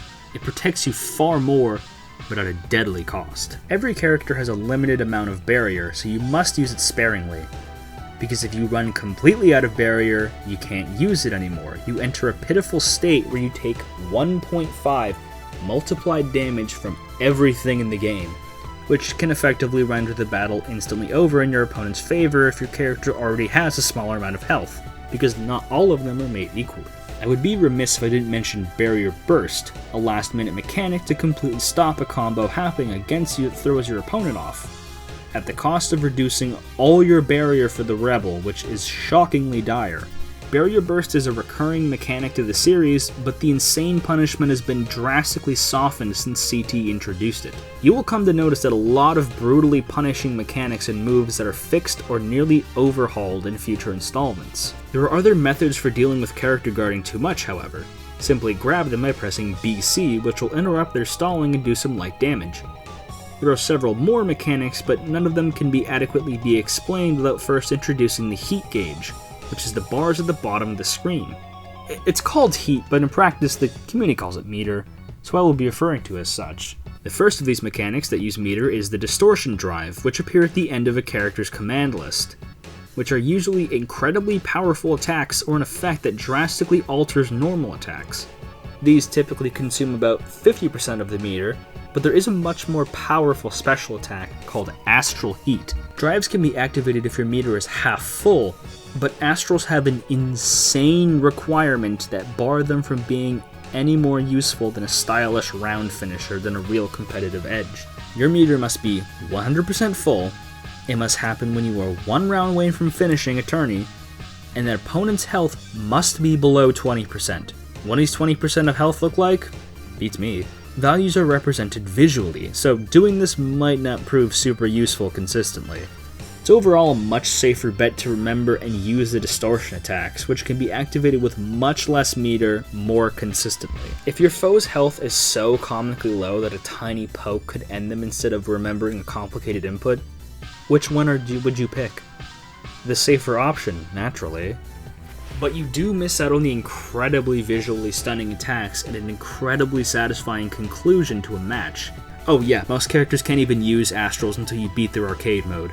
They don't even appear on the command list menu until then, so you can add that for reasons of why not to use Astral Heats ever. Your meter can also be used defensively. You can use an attack that prevents you from being stuck against a combo, or use a rapid cancel, a mechanic lifted from Guilty Gear, which was called the Roman cancel. Biggest difference is the name. It allows you to cancel an attack that would otherwise lead you to a disadvantageous situation. Do you remember a couple minutes ago when I told you to remember the right stick? Well, hope you did, because the right stick is about to save our entire gameplay experience. A lot of fighting games intended for newer players often include a simplified way to pull off combo strings, usually labeled as some kind of stylish or easy mode, or as critics of Street Fighter VI would call it, the woke controls. CT is no different. The right stick is bound to several combos automatically at launch, which means you can pull off distortions by flicking the right stick to the left. The other games aren't nearly as concerned with these kind of controls, but CF does have a downside of those combos dealing less damage in exchange for being easier to pull off. The manual even calls the right stick Easy Specials. There are ways to achieve similar outcomes with several other games, but I think this mentality of encouraging people to find shortcuts around precise inputs does more damage to someone trying to learn the genre than help or forbid they play another game in the series later. Skipping the ability to learn from manipulating your thumb on the D-pad proves dire to learning how each character functions down to a T, especially facing another player who has intimate knowledge of the game. Some may call it a crutch, some may call it a helpful tool, but it's quite telling that future installments don't encourage this mentality further than CT did, at least as a toggleable option over a baked-in mechanic. There are so many questionable design choices in this game that have been largely dubbed as Kusoge, I think it's how you say it, which literally translates to game. CT is far from the only example of this term being applied to a fighting game, but what's important to note is that despite some of its more insane factors, the term is typically used for games that aren't very solid or consistent on a technical level, but are still fun and enjoyable to play nonetheless. This isn't something to be ignored. Even if things are rocky, the core gameplay still feels satisfying to engage with on some level. Unless you play against Arakune or New 13, then you'll wish the game never came out. Even if the networking for player v player is completely dead in the game, it still holds some level of respect as the groundwork for something better to come, which simply wouldn't have been possible without CT being the way it was. How could you know what to improve if you don't receive any feedback? There was obvious playtesting performed, but playtesting doesn't always capture smaller details avid players will be able to catch on to. It's something about the development/work environment that sometimes presents an obstructed view of the bigger picture. Though there are some things I am positively shocked about made it to the final release. None of the combos or mechanics are terribly complicated, in fact they're relatively simple, which is intentional. Blazblue, if proven successful enough during release, could be headed as a franchise, so it was important not to alienate new players by making them learn loads of complicated moves right off the bat. Many players came from Guilty Gear, so it might be understandable why they would choose not to include a tutorial, as not to patronize people who would have been first in line to try the game. Except that's dumb. The tutorial modes have always been optional. If pleasing older fans was the sole focus, then I would say they failed on that basis in a lot of respects, because some characters have so much similar DNA baked into their combos. Ragna is just Soul Bad Guy but worse. Tager is just Potemkin but unplayable. Jin is just Kai if he were Yankee scum. That, combined with the overall simplified system compared to Accent Core Plus, the most recent GG game of the time, might have felt like a step down to a lot of players who dared not sully their hot red bloods with some blue blood. CT was received quite warmly and became fairly acclaimed during release, mostly for its graphics, animation, and story. Wouldn't surprise me to hear that a lot of people experienced with the genre weren't super interested in trying something so obviously made for new people. The two franchises share a friendly rivalry rooted in a love for the genre, filled with banter and pokes, but it wasn't uncommon for many people to feel apprehensive at the start because of the hot water GG was settled in during release, which is morbidly ironic now considering Strive has made waves as the biggest fighting game with the most amount of secondaries, and Blazblue is... Oh right, I've almost forgot to mention. Training Mode's input system is actually insane. All of your previous inputs are kept on the bottom of the screen. It was intended to practice, but it just becomes completely unintelligible because inputs you performed several moves ago are still on screen. You need to keep your eyes on the bottom right to know exactly what inputs you have performed and follow it as it scrolls to the left. I don't know about anyone else, but this is nearly impossible to keep up with. Why are basic movement inputs given just as much focus as me trying to press quarter or half circles to get my specials out? I think it's ridiculous and doesn't encourage people to go just beyond memorizing the command list to learn their preferred character. CF has a live representation of your D-pad gate and exact inputs right in the middle of the screen, so your attention isn't nearly as divided as it would be otherwise. This keeps your head in the fight and allows your brain to make the proper associations with button combinations and muscle memory for each character. And speaking of character, I should probably mention them. Let me go one by one. It's been like 25 minutes, I've yet to mention how a single character plays. Leave a like for that one, lads. Our main protagonist. He's on the box art, all the marketing. That's right. Soul Bad Guy. Sorry, Dante. No, Ichigo. Okay, Titus? Okay, look, Ragna isn't exactly subtle. From his absurdly sized blade, spiky white hair, and Kevin Smith pants, this guy screams edgy protagonist, which gives you a pretty good idea of how he plays without knowing any of his moves. He's got the punches, kicks, sweeping slashes, culminating a bare bones but effective mix-up close-range fighter, benefit of the rush-down cloth he and Soul are cut from. But there's more to him than meets the eye. He isn't quite the generic protagonist you might think he is when you sneak glimpses of his personality, and the same applies for his gameplay. Where Ragna differs is his drive. All of his drive attacks are slow but hugely powerful slashes that drain the opponent's health to restore some of his own, which partially makes up for his smaller health pool. Combined with gaining meter extremely quickly, Ragna can sap a large amount of health and execute powerful attacks to deal considerable damage. This is exacerbated by Blood Cane, his Dragon Install form that slowly drains his health but powers up all his drive attacks, which gain him more health. If that all sounds a little basic, it's because it is. Ragna, being the guy in the box art, is about as simple as they come for Blazblue terms, which is hardly a bad thing. You need to start somewhere, and there is no better choice than Silver Titus. Where Ragna really struggles is range. He's all close range and doesn't have an effective way to deal with being zoned out by projectiles aside from Carnage Scissors, which sucks so bad you don't even want to use it. Really unfortunate he is contrasted with New 13, the game's resident zoner, an infinitely better character in battle. I didn't actually start with Ragna when I first played. I chose Arakune, which is really dark considering how demonstrably cracked he is in comparison. The funniest thing about Ragna is that most of his neutrals are kinda ass, except his B attack. Those Kevin Smith pants are legitimately more of a threat than his drives, purely because of how wide an arc he casts. Maybe I was wrong the whole time, the pants really are more deadly than the amount of Seether he can control. Overall, he's just an okay character in the grand scheme of fights because he has decent neutral and ways to close the gap, but struggles when he isn't close enough to people to breathe down their necks, which all of the best people in the game are able to smack you from afar, which throws quite a wrench. Speaking of range, another beginner character, but with one major difference. He's good. More than that, he's got range. Jin's attacks focus on keeping your foe exactly where you want them, with a range of ways to close or widen the distance with lightning fast speed. His drive involves freezing people in ice, a la Sub-Zero in Mortal Kombat, where the ice comes into play isn't just for more powerful attacks, but to interrupt people in the middle of their combos, which allows you to set up on them at a moment's notice. You can catch people lunging at you and stop them dead in their tracks with a drive attack from close range or mid-range. It isn't so much that ice defines him in the context of a fight as his ability to put you where he wants you, and following up with a series of lengthy attacks, or to keep you stuck in the ice cycle. So many of his attacks are comfortable close up or at a distance, which makes him viable on either front and able to deal with people who specialize in range or close quarters. He doesn't deal quite as much damage as his edgier brother, but he makes up for that with the fact he has much more finesse and room to counterplay people. Jin is one of the few characters that can be explained pretty concisely because he does something not a lot of other choices can say.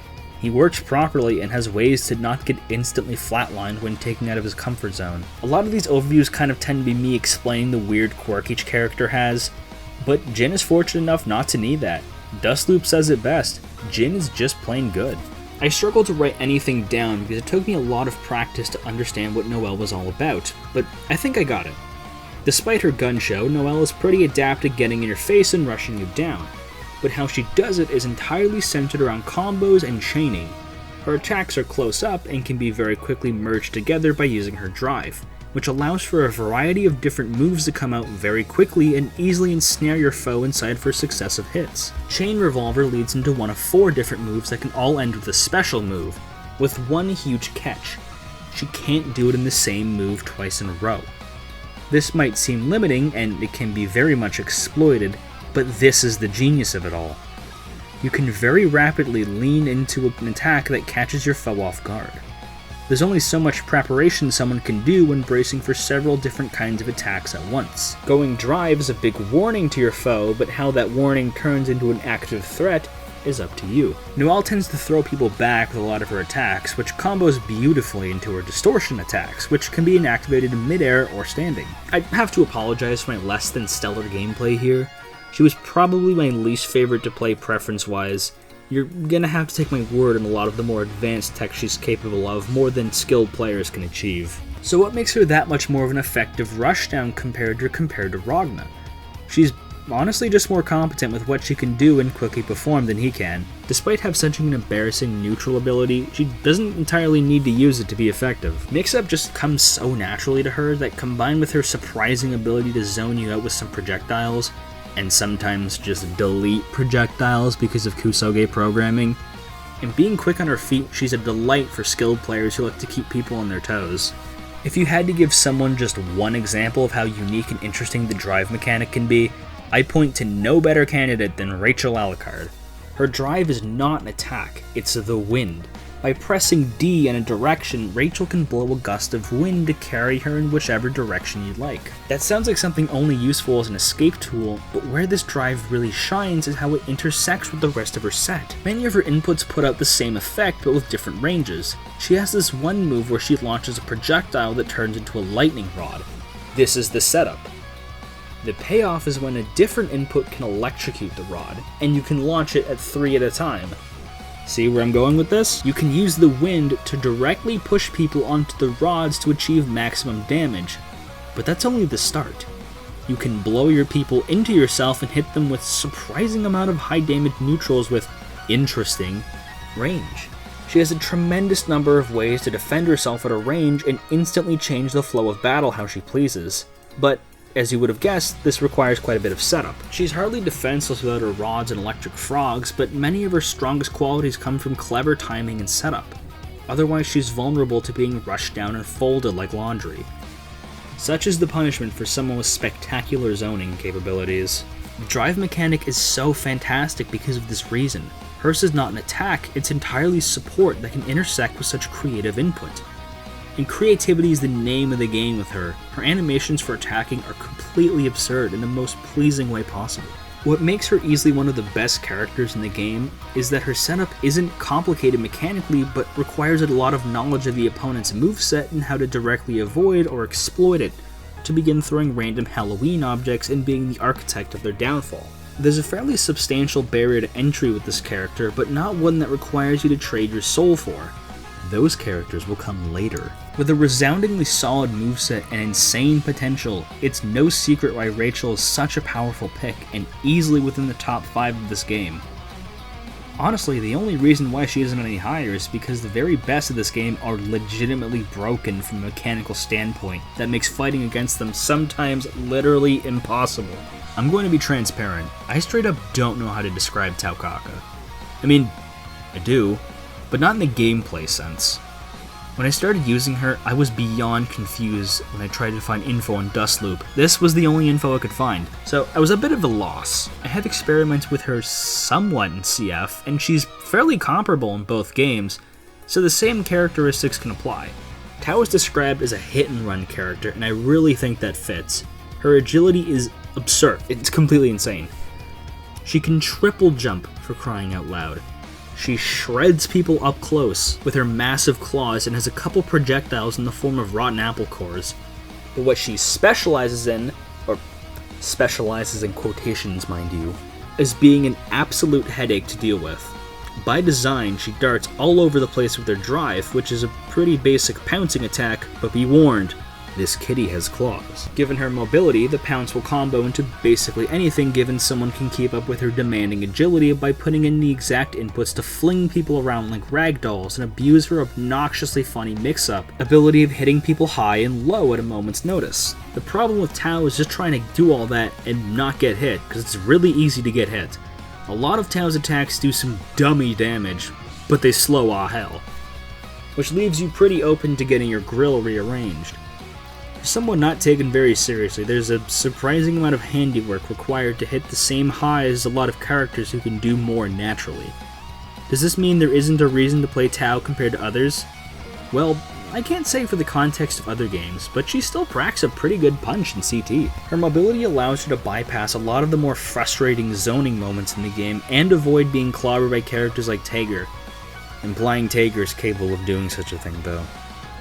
She might surprise you with what you can get away with given the right hands, but you enter a unique dilemma. Either a Tao player is an insane force of nature that must be reckoned with, or a Coomer. Yeah, probably a Coomer. There are probably better options than Tao, but you do get one benefit of playing Tao. Tao herself. Meow! It hurt! Meow! What did you just do to me? That's my line. You're a run from the Kaka clan, ain't ya? You got some nerve sneaking up behind me to steal my food. Oh, my strategy played out perfectly. What a sneaky man. You should be ashamed of yourself. You're not gonna get away from this. Meow! Better than being Carl, at least. Carl might be the strangest character in the whole game. Hell, maybe even the franchise. But for CT, there are some things you must understand.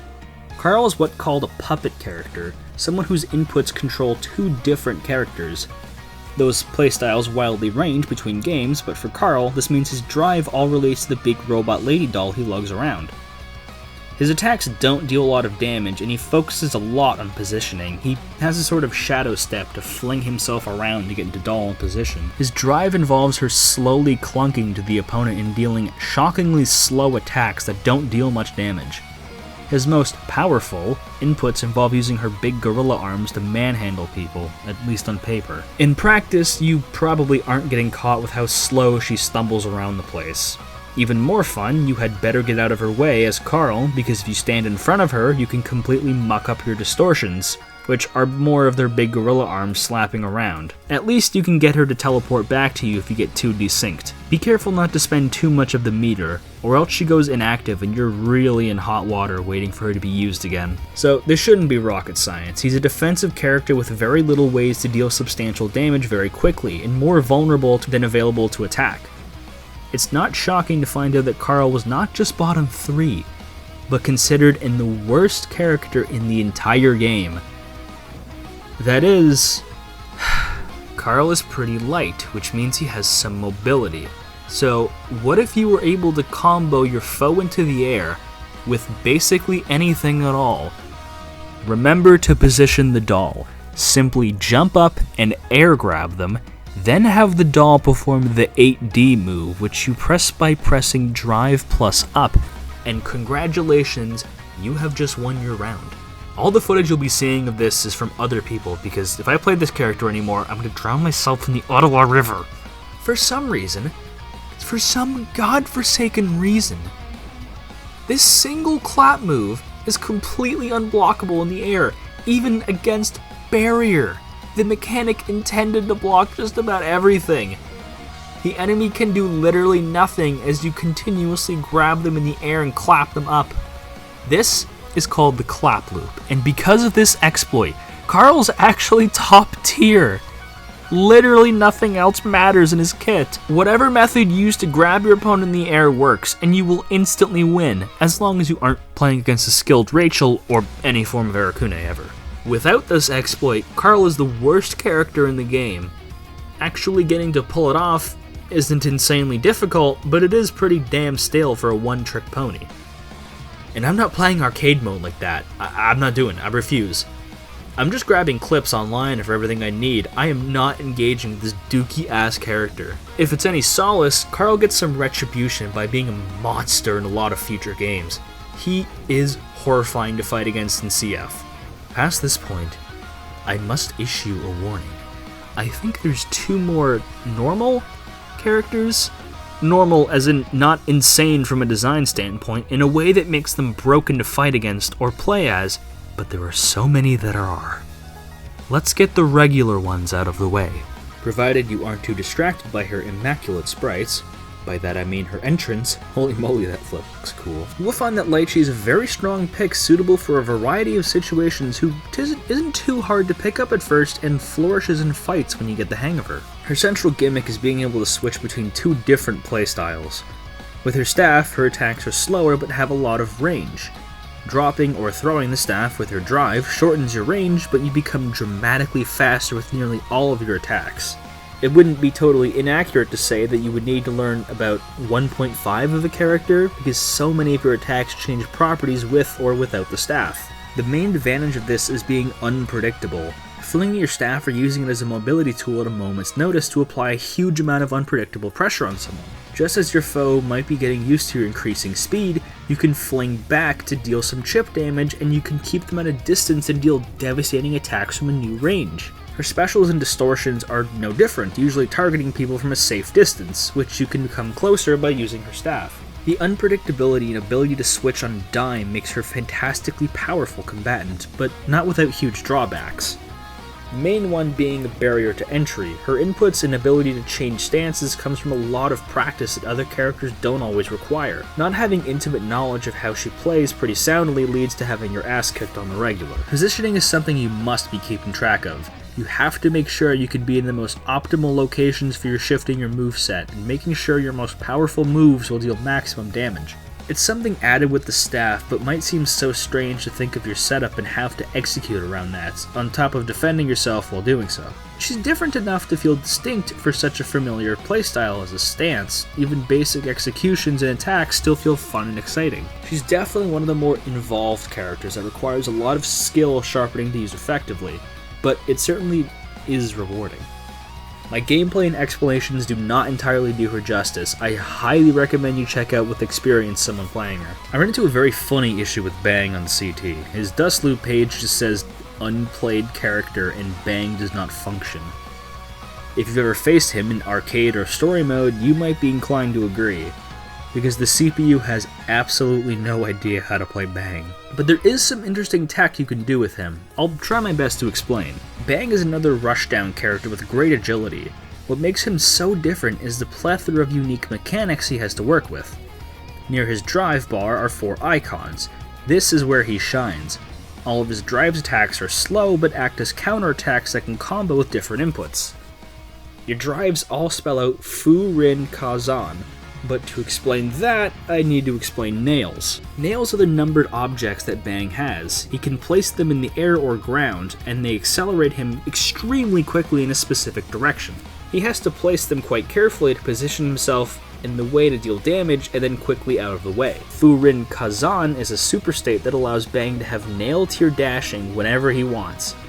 It's such a dangerous skill that you have to earn it with skillful attacks to use it.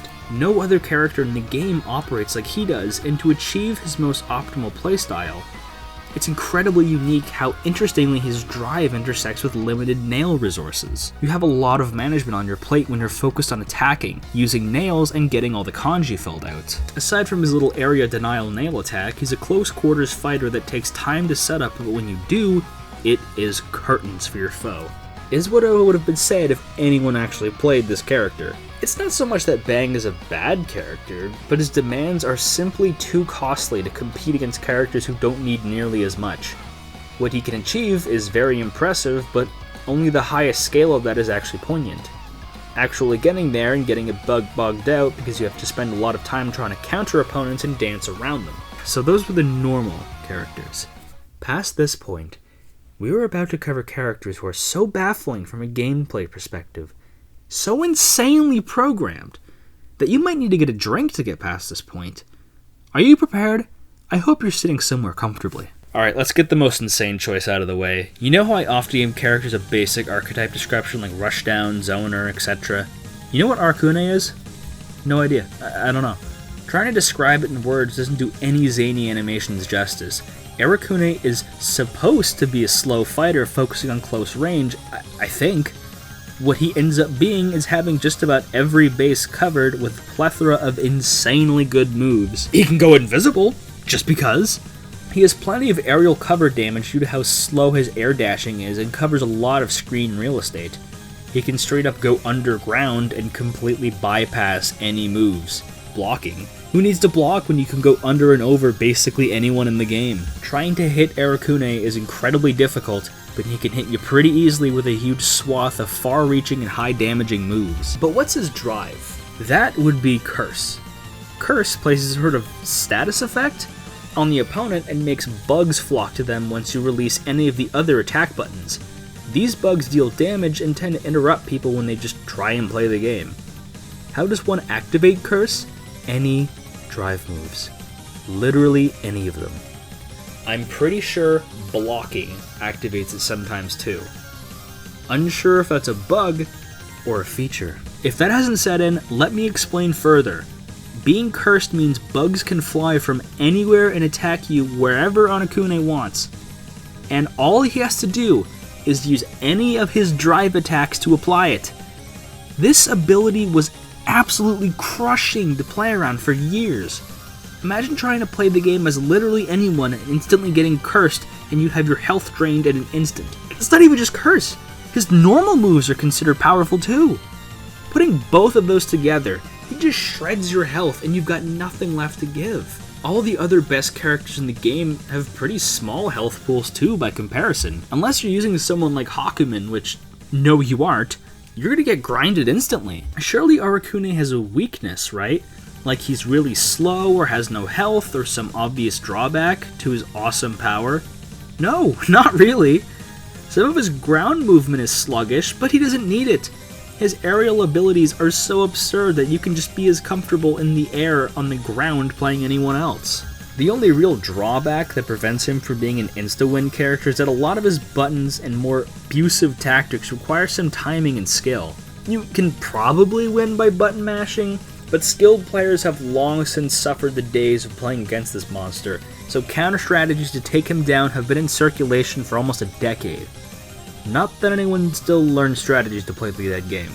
His name still ushers in terrible memories to seasoned players. Oh yeah, fun fact, when I selected this character again for the first time in almost 10 years, a storm had started brewing outside and hail began pelting my window. This lines up with Blazblue listing one of his downsides as Faustian Bargain.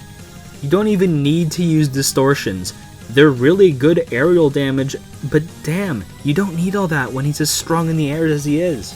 Pro tip, if you and a friend are playing this game and if he chooses Arakune, you need better choices of friends. If you were using Arakune, your friends need better choices of friends. Choosing him is an implicit "I hate you" statement to anyone in the room. There are precious more details to explain, but I think CT Arakune could genuinely be his own video, so I'm gonna move on to the next combatant. On the topic of busted characters who can get their own videos, here's New 13. Oh, okay, she already has. New is the zoniest zoner to ever zone.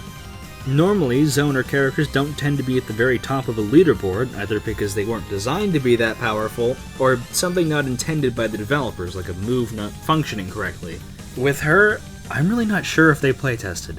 New's drive allows her to shoot out rows and singular swords basically wherever she wants, with insane damage. They're insanely fast, cover basically any angle possible, and can essentially be spammed with no real punishment for doing so. Normally a zoner is really good far away, but terrible up front, which was clearly the intended purpose, but no, she can switch from her insane swords to a shockingly good kit of neutrals and block string abilities that make her an absolute monster in combat. Approaching her in any way is a serious mean for concern, which is just lovely considering her placement in the arcade mode. What about an attack that basically just has you become stuck in place? Gravity Shield is the most insane thing I have ever seen in a fighting game. Need to be in a specific place to avoid her swords? Not with this attack you can't. Have fun burning through barrier. It's completely bonkers how free all of her attacks are. Sure, she has paper-thin defenses, but actually getting to her is a total pipe dream. With Arakune, there is at least some intimate knowledge of the game to have him flex to his fullest extent. Would you like to know how New can perform best? Just memorize the combos in your set. The bare minimum basics of remembering what buttons to input is what almost guarantees you to win. As if she wasn't already busted enough, her meter gain is insane. Your specials can come out basically whenever you feel like it, dealing with attacks overhead, underneath you, and anywhere she pleases while she farms a meter all the way across the screen is insane to fight against. Oh yeah, her grabs are on a level of Hakumen, which means they also do obscene damage. You basically don't even need distortions to win, because they do slightly more damage than regular attack stringing can do, if not less, to how pathetically easy it is to spam her swords. You might be noticing a pattern with a lot of the strongest characters, the aerial advantages. Fights take wing, and usually the characters with the great aerial grabs or mobility or damage reign supreme. It's no surprise that Arakune, Rachel, and New are without questions the best characters in the game, while ones with mediocres or sometimes basically no ability to fight while jumping are sweeping the bin at the bottom tier. New wasn't part of the original arcade release, or at least she wasn't on the traditional select menu without a code. From the angle, I sort of get why she would be so strong. She is the last fight in almost every arcade ladder, so I suppose she's intended to be a busted character.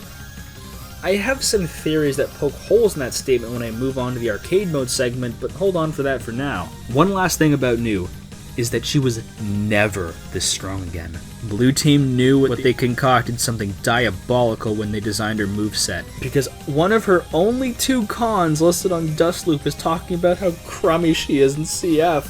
I don't even think she was super great in Chrono Phantasma either. So we've talked about the regular characters, the one regular humans being picked to have fun. Some range from good to mediocre to terrible, but most of them, they function mechanically.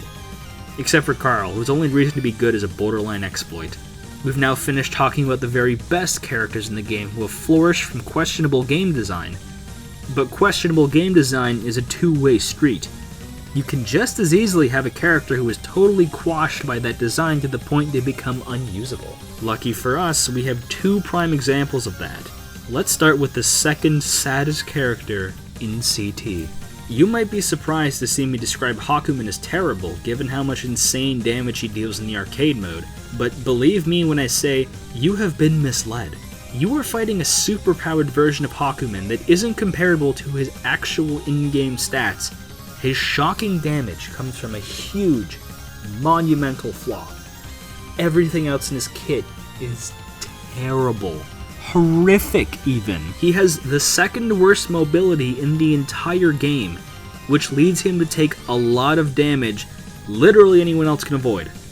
His backdash basically has no invincibility and is so slow and so not capable of dodging anything, which leaves you so wide open. I need to quote Dustloop for this. Possibly the worst backdash in all of Blazblue. 0 invincibility frames, oh my word. You've definitely noticed how weird his meter is. Hakumen operates on a Magatama system, which means his heat gauge is split differently to everyone else and acts as a resource he needs to tap into to perform special moves. This concept has worked for other characters, but for Hakumen, this is his absolute death seal. How do you earn Magatama? Just wait. It's a passive regen. That sounds interesting, having to wait to perform any supers, and you're stuck with your normals, which actually do quite a bit of damage, but they take ages to land. Each special costs Magatama, which means you can very easily get trapped in performing basic specials and resetting the counter back to 0. Fortunately, his drive allows him to gain Magatama as well. What is this drive? It's blocking.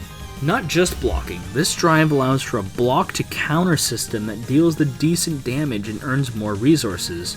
But this block is without question the worst block in the entire game. It is so damn hard to time with an opponent's attacks, because pressing backwards and using barrier feels a lot more natural and can actually block attacks. Using Hakumen's drive is just leaving yourself wide open because you have to time it perfectly to counter anything at all. Mind you, this block has been fine in other games, but for the specific matchups you'll find in CT, it's not going to help unless you're fighting Tager. God forbid anyone chooses Tager.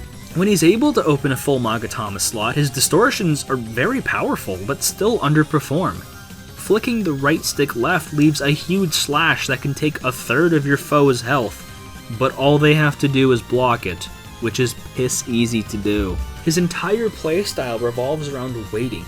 You need to wait to use Magatamas, you need to wait until you can use your surprisingly decent neutral moves, and wait until you can release an insanely predictable and easily avoidable super.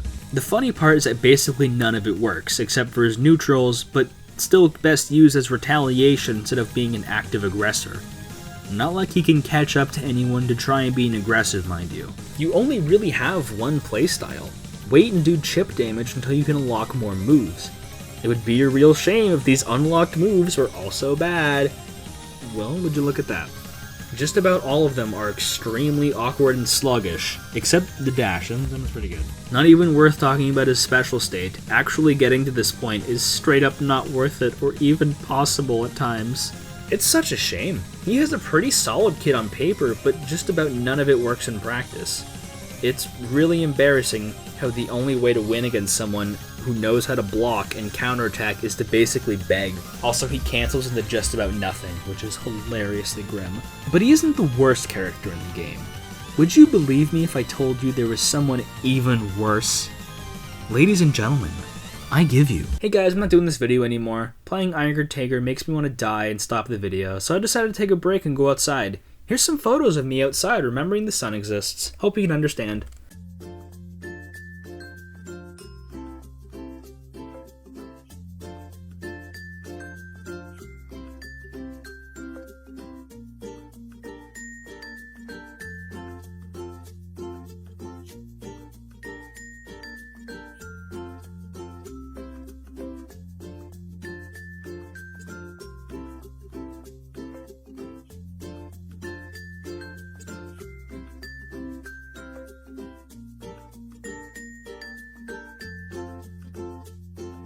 Okay, no, he's just one character. I can do this. You know how important mobility is? Even slow characters need a chance to recoup and not get comboed into oblivion and get a chance to attack or defend. Tager cannot do this. Tager cannot run, cannot dash, has one jump. I am being completely serious. Can he defend himself at least? No!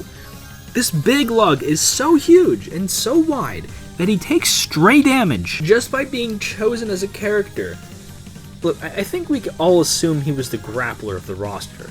Grapplers are usually pretty large and can afford to take some damage to get people closer to execute big damage attacks. Tager? All of his attacks are so damn slow and clumsy that you might be able to reach your foe if they put their controller down and take a bathroom break. He basically has Slow Start, Regigigas' ability from Pokemon, on all times, with no way to turn it off. No matter how much he tries and fails to pull people in, he will get completely stomped on up close because he barely reacts to taking damage. Imagine that, a grappler that pulls you faster to lose. And speaking of pulling you closer, let's talk about this drive. Voltic Barrier harnesses the power of magnetism to force people to be magnetized close to you. This is horrible for every single reason I've listed. If you can even land a drive attack, they are the slowest parts of his arsenal, which means you can't even take advantage of his awful drive. And if you can, you lose faster because he sucks. His combos? What combos? He can't. Tager is literally too slow to achieve a combo in most circumstances. He has no anti-airs, no worthwhile neutrals, abominable frame data, and has the worst matchups against every other cast member.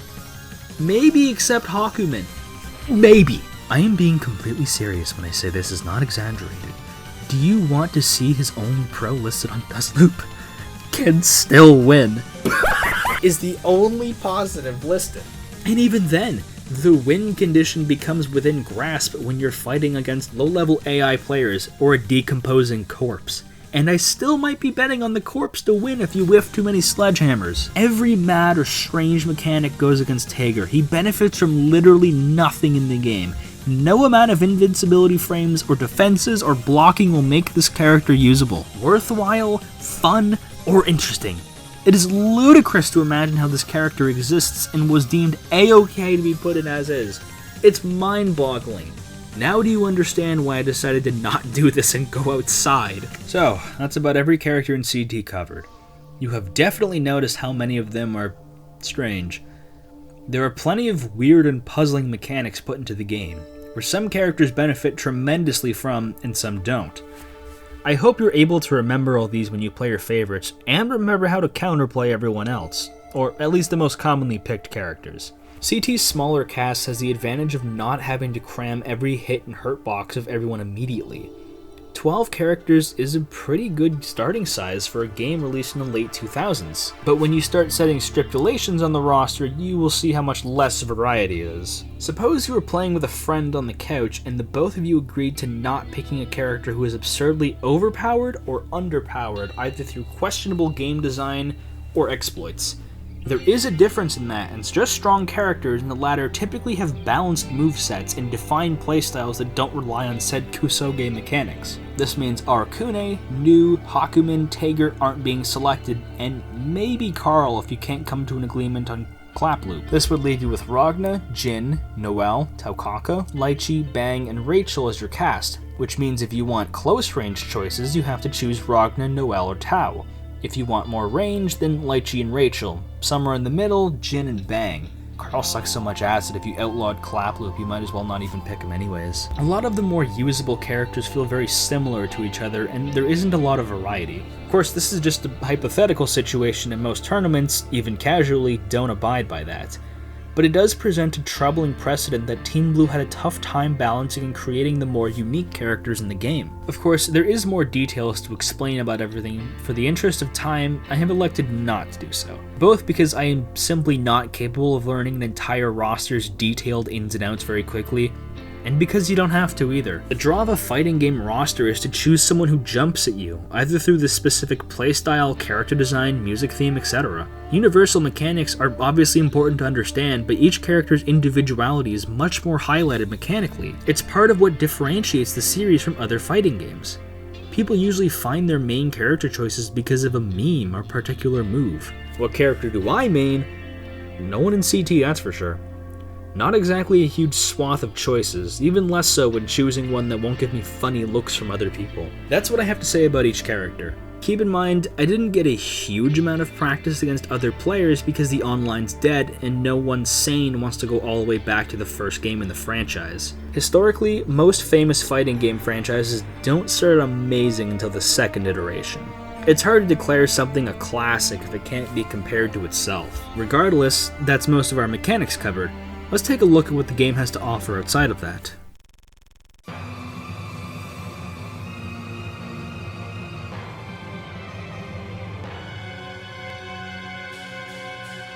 This one doesn't require too much explanation, thankfully. This is one of the core game modes when the game was originally released in Japanese arcades. Dead simple concept. Choose a character, fight in 10 rounds against a different character in each round. The structure is the same. Each round is a random character with the exceptions of round 4, 8, 9, and 10. 9 and 10 are always fights against Hakumen and New 13 in that order, with the exception of those two characters' routes themselves, likely because the two were not playable in arcades without the use of additional codes. Just win 2 rebels and you win. Thankfully, you don't need to insert a quarter into your computer if you flunk a round. You just start up again on the round you lost on. The 4th and 8th encounters are character specific to illustrate a bit of the personalities and story.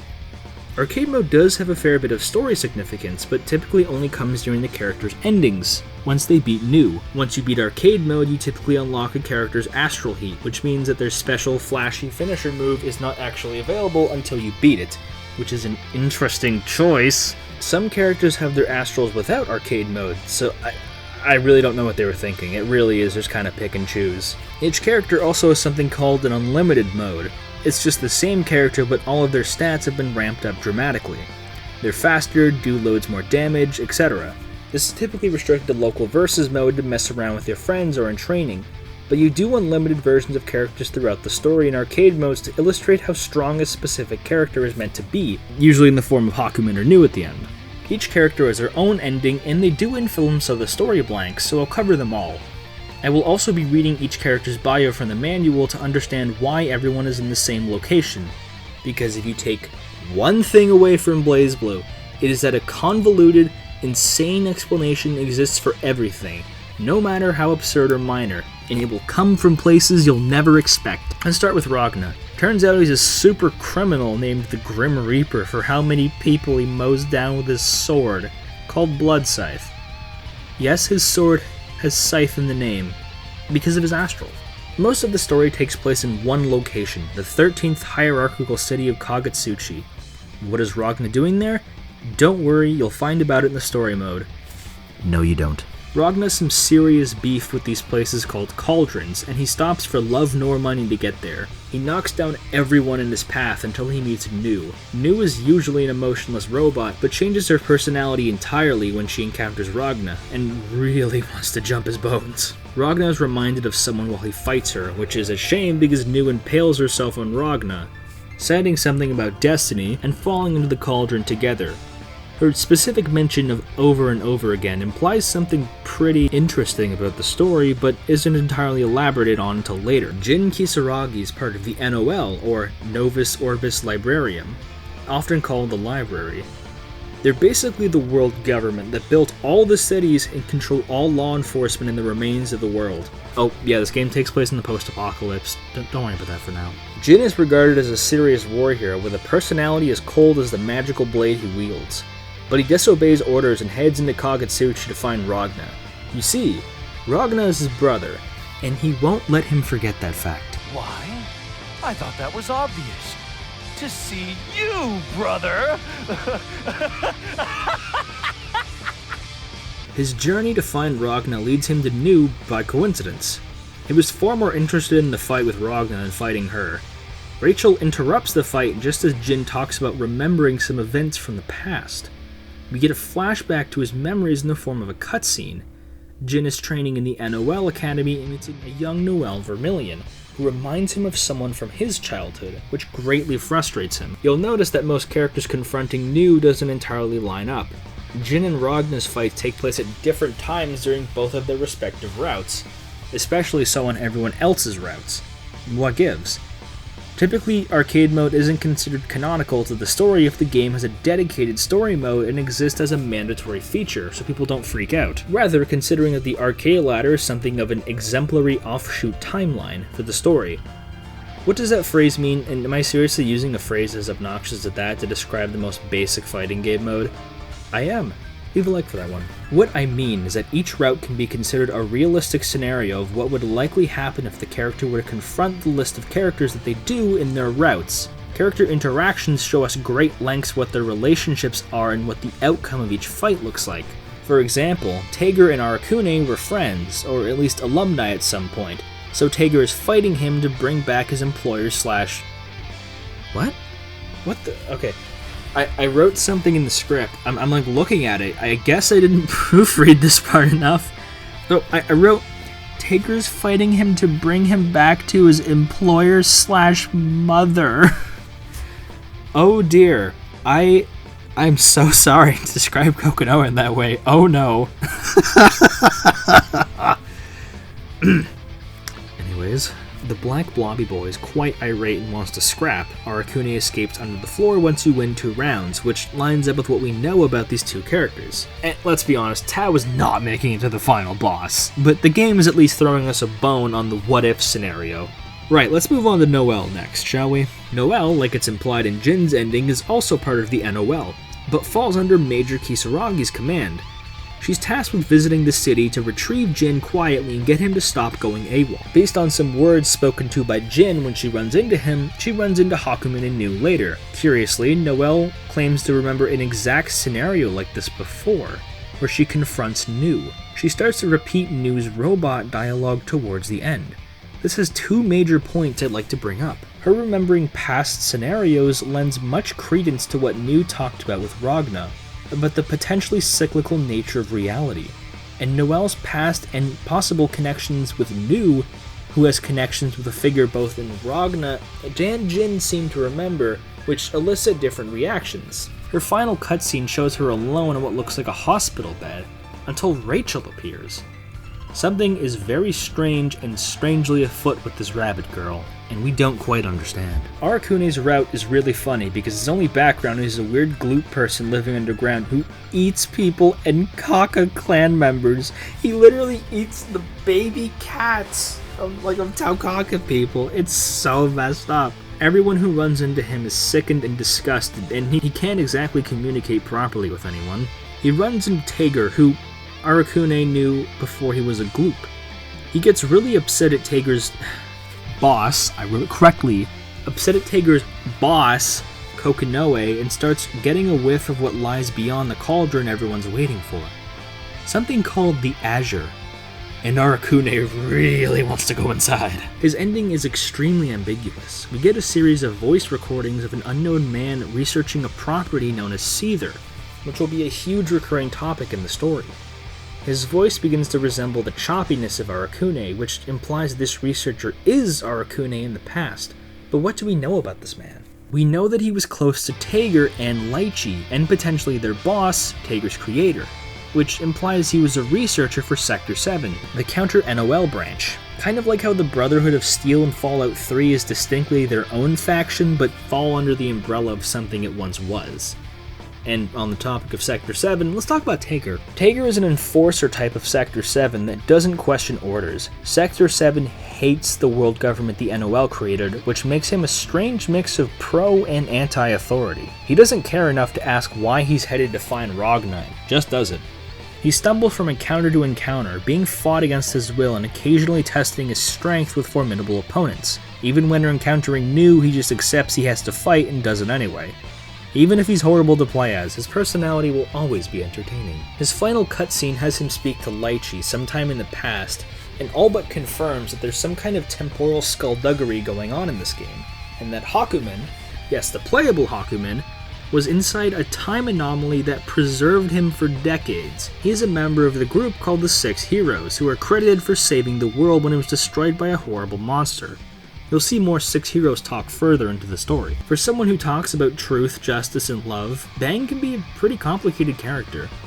He's a dopey ninja from a country torn apart by war ravaged by the NOL that fights to protect the innocent, but carries a burning desire to restore his peace to his burned country. Trying to find Ragna to bring him in for justice, he runs into Hakumen, or someone he believes to be puppeting his visage for stolen valor, which infuriates every sense of his justice, so they scrap. The only reason he even fights Nu is because her vibes are off, and he can't stand that. Even his ending is straightforward and to the point. Bang is just looking to protect his people, home, and his ideals, which I think is lovingly simple and compelling. Too bad everyone hates him and wants to take his own life. Everyone is so mean to this guy for no reason. He has this adorable little crush on Lychee that is never reciprocated. It's so over for Bang Cells. Speaking of Lychee, her blurb explains that she's a doctor in somewhere called Orient Town? Oh my. And she's on the hunt for the cauldron for her own reasons. The power inside holds an interesting property for her that isn't entirely explained, even by the ending. She doesn't seem to be on the best terms with her old job from Sector 7, but we don't entirely know what caused them to split.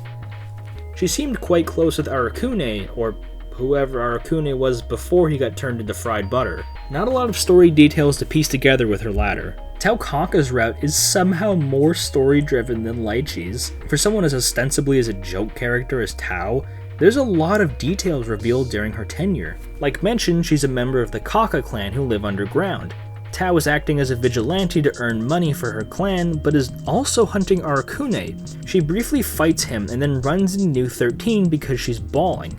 Then we find out that Tao and Lychee are apparently good friends, and that Tao, and by extension her clan, are all descended of one of the members of the 6 heroes. These 6 people who saved the world have their hands in just about all of the characters' business, even semi-joke characters like Tao. Someone want to do an early life check? Carl Clover was early in his life at the NOL Academy until he had to drop out for an unexplained reason. He's trying to find Ragna. Given that Ragna is the most wanted man alive, the bones acquired from turning him in is quite the motivator. Something peculiar about Carl is the doll he's traveling with, who he believes to be his sister. The arcade mode doesn't explain past something bad kind of happened, don't worry about it. Okay, to be honest, I did not play Carl's arcade mode, I just found the ending on YouTube. Go ahead and try playing Carl and tell me it's fun, and then you want to wake up tomorrow and do the exact same thing for footage. You can't. On to the last regular arcade mode, Rachel. She's a strange character because she's intersected with a lot of other characters in a very intimate and kind of transcendent way.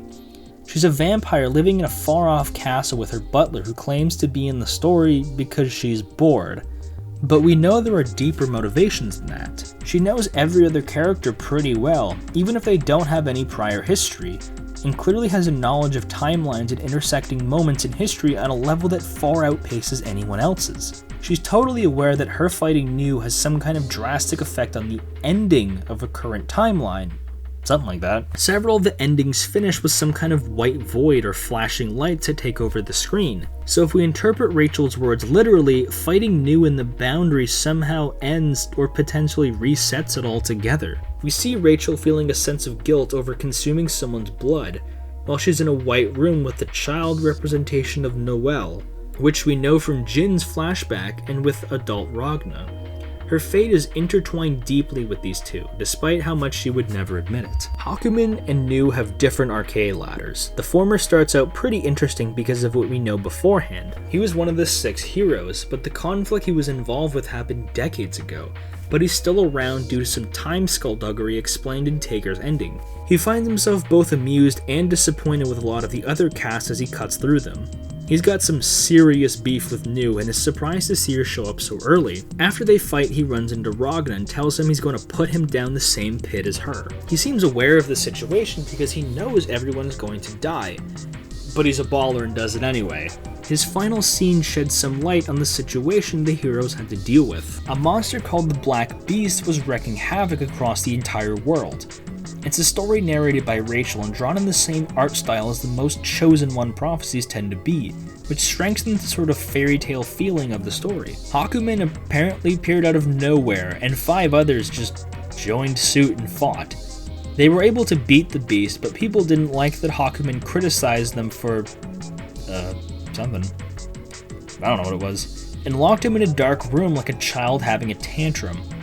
if that dark room is the time anomaly that kept him preserved all this time is left up in the air. New New 13's tale is the saddest of all. I've spent so much time talking about New, but never really described who she is, because you aren't given a lot right away. New is some kind of robot called a Murakumo unit, or android, and that's all we know. She's left as vague as possible because all the story details would completely spoil everything. So I'll leave those details for later. New tramples and slaughters everyone in her path without remorse. Then meets Taukaka of all people in Hakumen's place? Yeah, I don't know either. She has to fight Unlimited Rachel at the end, which is teeth-grindingly hard. Rachel remarks that none of these events matter because New is dreaming, and Rachel is simply aware of this, despite being in the dream somehow. Winning the fight shows a graphic of someone who resembles Noelle a lot more than New, alone in the boundary sleeping. She mumbles out Ragna's name as the endings come to a close. And that's the arcade mode. Once you unlock the cutscenes and unlimited characters, that's all there is to it. Each route doesn't take too long, estimated around 30, maybe 40 minutes depending on if fighting Hakumen and New is a pain in the ass or not. Arcade mode gives us brief glimpses into the overarching story mode, which hasn't included in the original arcade releases, naturally. I also think it's a wonderful way to warm up and try and play these characters in a natural experience. There's only so much you can get from the training mode that just has them standing like dummies. Balancing against multiple different characters with different playstyles and learning how to counter and play against them is a lot more useful as a training tool. Now, the story is probably what everyone came to watch this video for anyways, so without further ado, let's damn. You ever notice how pretty this game is?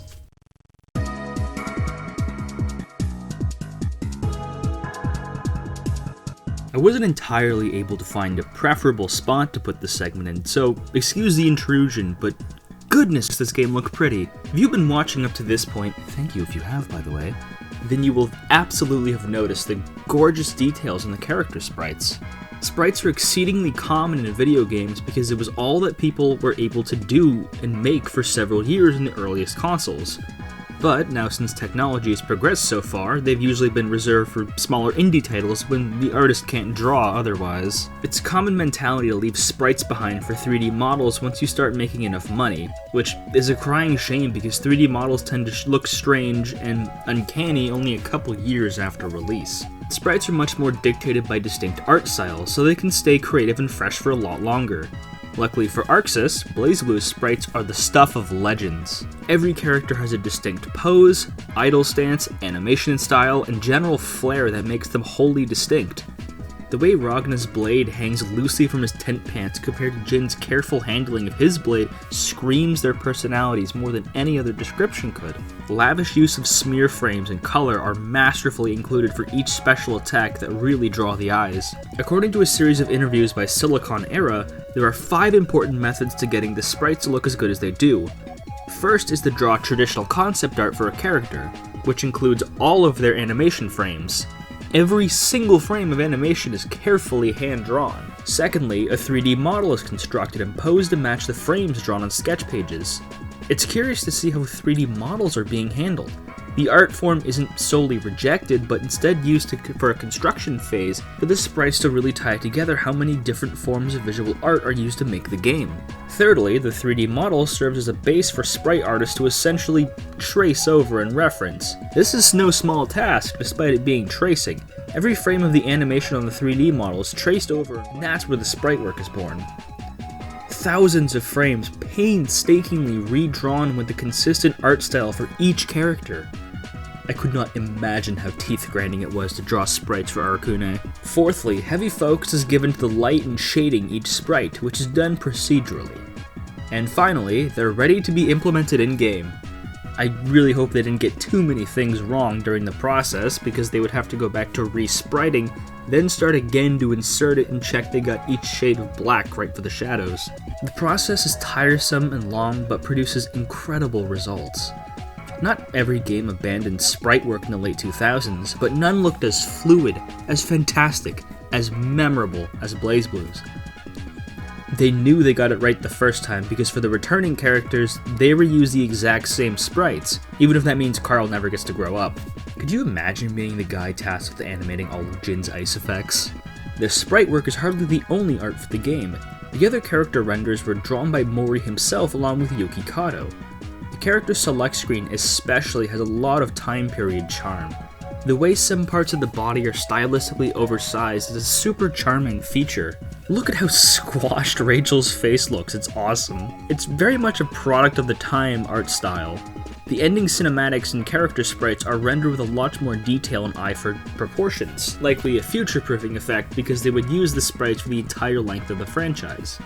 The character sprites during the story mode are a little static, and it feels kind of awkward how people just open their mouths and stand there without changing poses. I can't believe I'm saying this, but I wish it were more like Danganronpa, which has the characters at least position themselves more creatively from the waist up to convey a more in-depth and believable conversation taking place, rather than everyone standing still in their stock Family Guy idle pose. Each character has about 20 alternate colors, some of being references to other properties, while other are just alternate palettes. I think most of CT's cast is well designed enough in their own colors, but there are some standouts. Jin looks incredible in basically any color that isn't his default, and Tager looks horrible in every color that isn't his regular skin. Jin already has a lot of clashing colors going on, so something like an all black or all yellow looks really stunning by comparison. Too bad there's no way to tell until you enter a round. Oh yeah, take a notice at everyone's shoes. Everyone wears metal-plated boots and it will drive you insane every time you look. Character art is hardly the only thing that rounds the experience. Take a look at the backgrounds. I admire how they are so gorgeously detailed yet completely distinct. The world of Blazblue is a scrambled mess of different ideas and cultures and themes all stitched together, represented phenomenally well by the boiling culture pot of the 13th hierarchical city. Chinatowns, sewers, grand cathedrals, and lands beyond are brought to life by the steps that the characters' shoes make on the ground and the 3D models we see. That's right, the backgrounds are three-dimensional, but used quite cleverly. The foreground is rendered with a higher poly count not to break immersion, while being spruced with 2D animated elements. Notice the people in the background ignoring a global terrorist killing this dude. The backgrounds of the background, so to speak, are much lower in the poly count, which helps make the game run smoothly. For every version that isn't the Steam port, apparently. It's kind of a wasted effort when the PC version doesn't work well with it, but its clever usage of lighting and mixing low and high poly counts for models intersects excellently to create a compelling environment that feels thrilling to fight in. But something's missing. There's some music that tends to play in the background. You want to know about the music? Most of this video has Blazblue music in it. Check the description. I don't want to bloat the already extended length of just playing the OST outright, but let me talk about it. Arxis' love for rock and roll is alive and well with CT. Guitars and percussions are married with classical instruments in a huge selection of inspirations. Character themes range from headbanging metal tunes to groovy, swanky tunes to chill to. The composer was Daisuke Ishiwatari, a certified legend in the world of game development. He was the #1 guy making music for Guilty Gear, and he has only sharpened his skills for CT. On a less relevant note, he also made Guilty Gear, like all of it. He did a lot of the artwork, music, project leading on the franchise, and even voiced Soul for quite a while. Arxis has a bit of a reputation for a lot of their flagship series being led under the strong leadership of a single visionary. Daisuke and Mori are close friends, so it's no surprise the two would collaborate for Blazblue. Hell, Mori even has an OC and accent chord with a form of ABA? ABBA? I don't know. Though you would think someone as seasoned in the genre as Daisuke would offer some tips to the development staff, mainly to not end up with characters like Tager. Daisuke put his blood, sweat, and tears into this album, and it shows. He would go on to be the primary composer of every game in the series, and his wide range of inspirations and sampling give each entry a unique feeling. It's not quite on the level of French bread, mind you, but it's pretty damn close. The music isn't the only bit of audio that rounds the experience. Let's talk about the dub. English dubs for media not created in English-speaking countries have always been a strange case for me. I feel a bit of a dissonance when I watch something foreign because I can't understand the language people are speaking. I know many people are purely subtitle purists and react very harshly to anything contrary. Their stance is not entirely unfounded, however. A lot of the dubbing done for English audiences is done pretty shoddily and not particularly pleasing on the ears. But, beating all the odds, Blazblue stands head and shoulders above nearly any localized Japanese property. I know that because a lot of the cast comes from the fantastic Bleach dub. ArcSys selected an incredibly dedicated and passionate voice acting crew that went on to define the characters' voices so tremendously that they became the primary voice cast for dozens of players, myself included. Special mention to Patrick Sates, Mela Lee, and Tony Oliver as Ragna, Rachel, and Bang respectively, and especially Philly Sampler's Taukaka. God, first the rabbit and now you? Why'd all you guys harass me? Get out of my sight. God damn it. Have you ever heard of the word manners? Inquiring about a lady's nature is not only rude, it is the very height of impropriety. What a rude little girl. If you keep that up, I'll have to spank you. Meow! I'm hungry. I'm gonna starve to death. A good guy is just gonna turn a blind eye and let me die? I'll haunt you. A huge strength of the cast being so dedicated to their roles is consistency. They went on to reprise their roles for all future installments with one exception, and even came back to the limited anime series later, for better or for worse.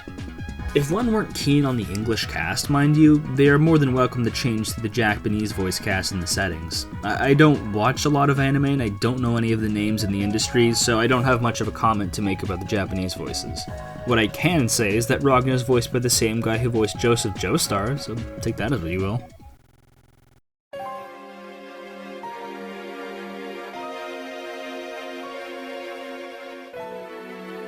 Okay, this is probably where most people skip to.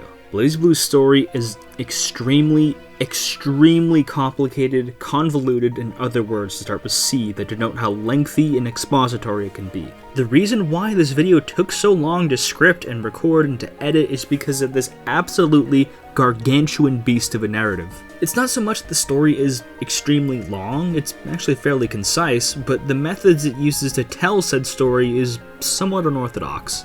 I'll explain. Each character has their own dedicated story mode section. Each story is told through the lens of a visual novel from the perspective of whomever you've chosen. There are basic decisions you're required to choose to progress the story, but some decisions will lead to game overs, which are compulsory to 100% completion. If that didn't sound daunting enough, losing fights are included in that loss completion, so you need to lose every fight against every character in every route. If that also didn't sound daunting enough, some fights must be finished with distortions, or else you won't be able to progress correctly on the flowchart. Yes, there is a flowchart, but it's only available to see on the PSP version. No other version of the game has any visual indicators of what you're doing and where to go. That is absurdly exhausting and confusing. Why on God's green earth they decided to do this is beyond me. I know the story is non-linear, but they decided to have a narrative follow suit. But that is just insane. I'm not someone who prioritizes 100% completion on games, but for a story mode? Not every ending is relevant to tell the story, but you would be missing out on a character interaction's additional details by ignoring them. Even if the most narrative you'll get is just your character saying, "Damn, how did I lose?" That's just horrific. These sometimes count for 1% of completion too. So you spend more time putting your controller down and letting the AI beat you than mashing through the text than any reasonable player should. I really hope you're comfortable with save scumming, because that is the only way you're going to be seeing every outcome. That's 5 save slots for the entire mode, mind you. Not every character gets their own save slots. Everyone has to share 5. For the love of God, please do 1 character at a time if you plan to fully complete this mode. And to be honest, I'm not doing that.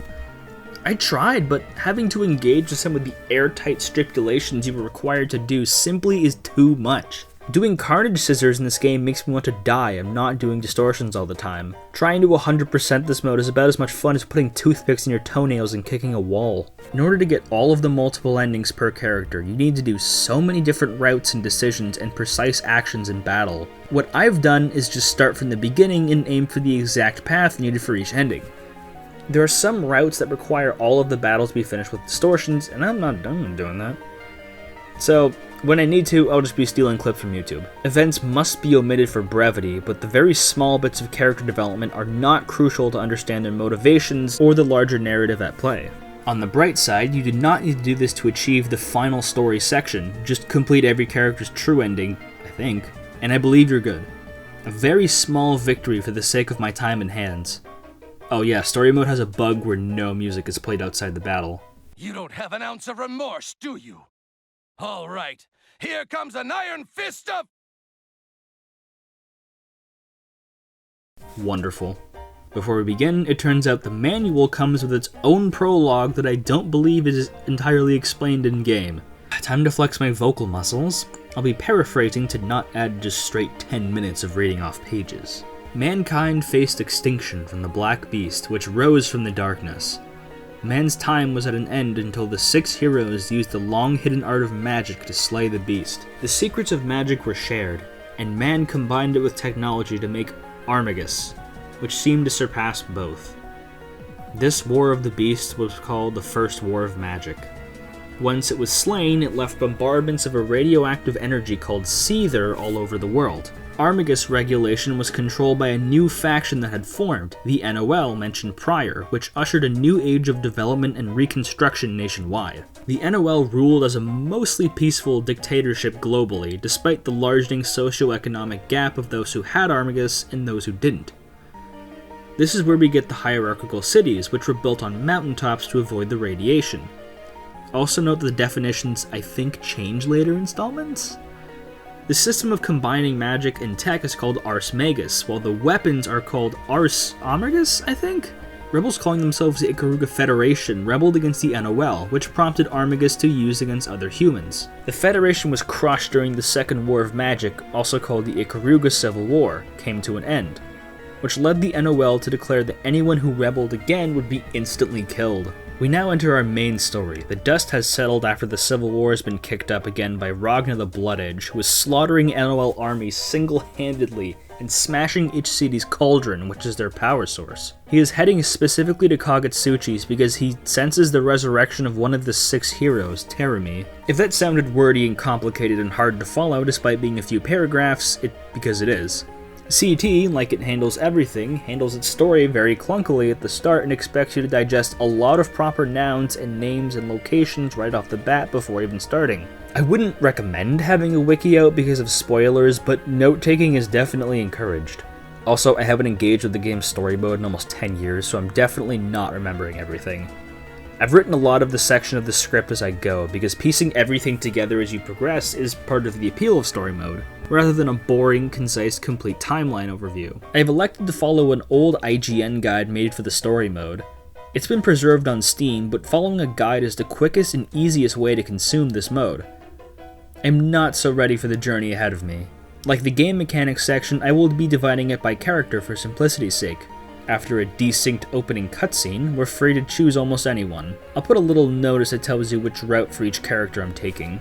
You can start from any character you'd like, but I believe the layout on the screen is intentional and the simplest way of understanding the narrative, with some limited exceptions. I'll address that later. Let's start with Titus. We see a flashback of Ragnar's childhood when he was an orphan being raised in a Catholic church with his adoptive siblings Saya and Jin by nuns. When he was out to fetch a pail of water, the church was burned to the ground and the nuns were slaughtered. Jin appears to be at least somewhat responsible for the act and delights in the violence by cutting off Ragnar's right arm. An unnamed man is accompanying Jin and taunts Ragnar and lets him bleed out on his own. Ragnar's final thoughts are of Saya. From a broken childhood surrounded by tragedy and combat, it's no surprise that Ragnar takes on such a violent and misanthropic persona. He's willing to cut down people mercilessly, but also willing to hear their stories out and take pity on them. Even if he feels insecure by how often he spares people, he believes he should probably just kill. He is awoken from his daydream by Rachel. It's really obvious how down horrendous she is for Ragnar and wants to ride him, but she would never say it. Ragnar's upset about her shape-shifting animal friends and starts to scrap with her. Their fight is interrupted by Valkenhayn. I know who this guy is, and he still isn't exciting to introduce. He calls Ragnar dirty, poor, punk, and dips, and Rachel lets on she's always keeping an eye on him. Ragnar's annoyed, but finds the 13th hierarchical city. In the sewers of the city, he finds Arakune, who recognizes the azure energy inside of his right arm. Azure is sort of the pure magic that comes from the boundary, which is where the cauldrons lead, which Ragnar's out to destroy. Ragnar wins the fight but is stopped by Lychee before he can finish Arakune off. From here, there are 2 potential choices. For this ending, you must choose option 1. He loses interest and leaves Lychee to sulk. He thinks about his past as he enters the cathedral, but he's bum-rushed by a manic Jin. He wins the fight but hesitates to finish Jin off. He's accosted by Hakumen at the boundary, who calls him Black Beast. Ragna's Azure Grimoire, aka his right arm, is freaking out, which makes him even more nervous to fighting his Hakumen. He holds his own, but the same Grimalkin, who keeps interrupting him, is in the arcade mode. He then vanishes into thin air. The cauldron opens and out comes Noelle? But evil, and sounding a lot more like new.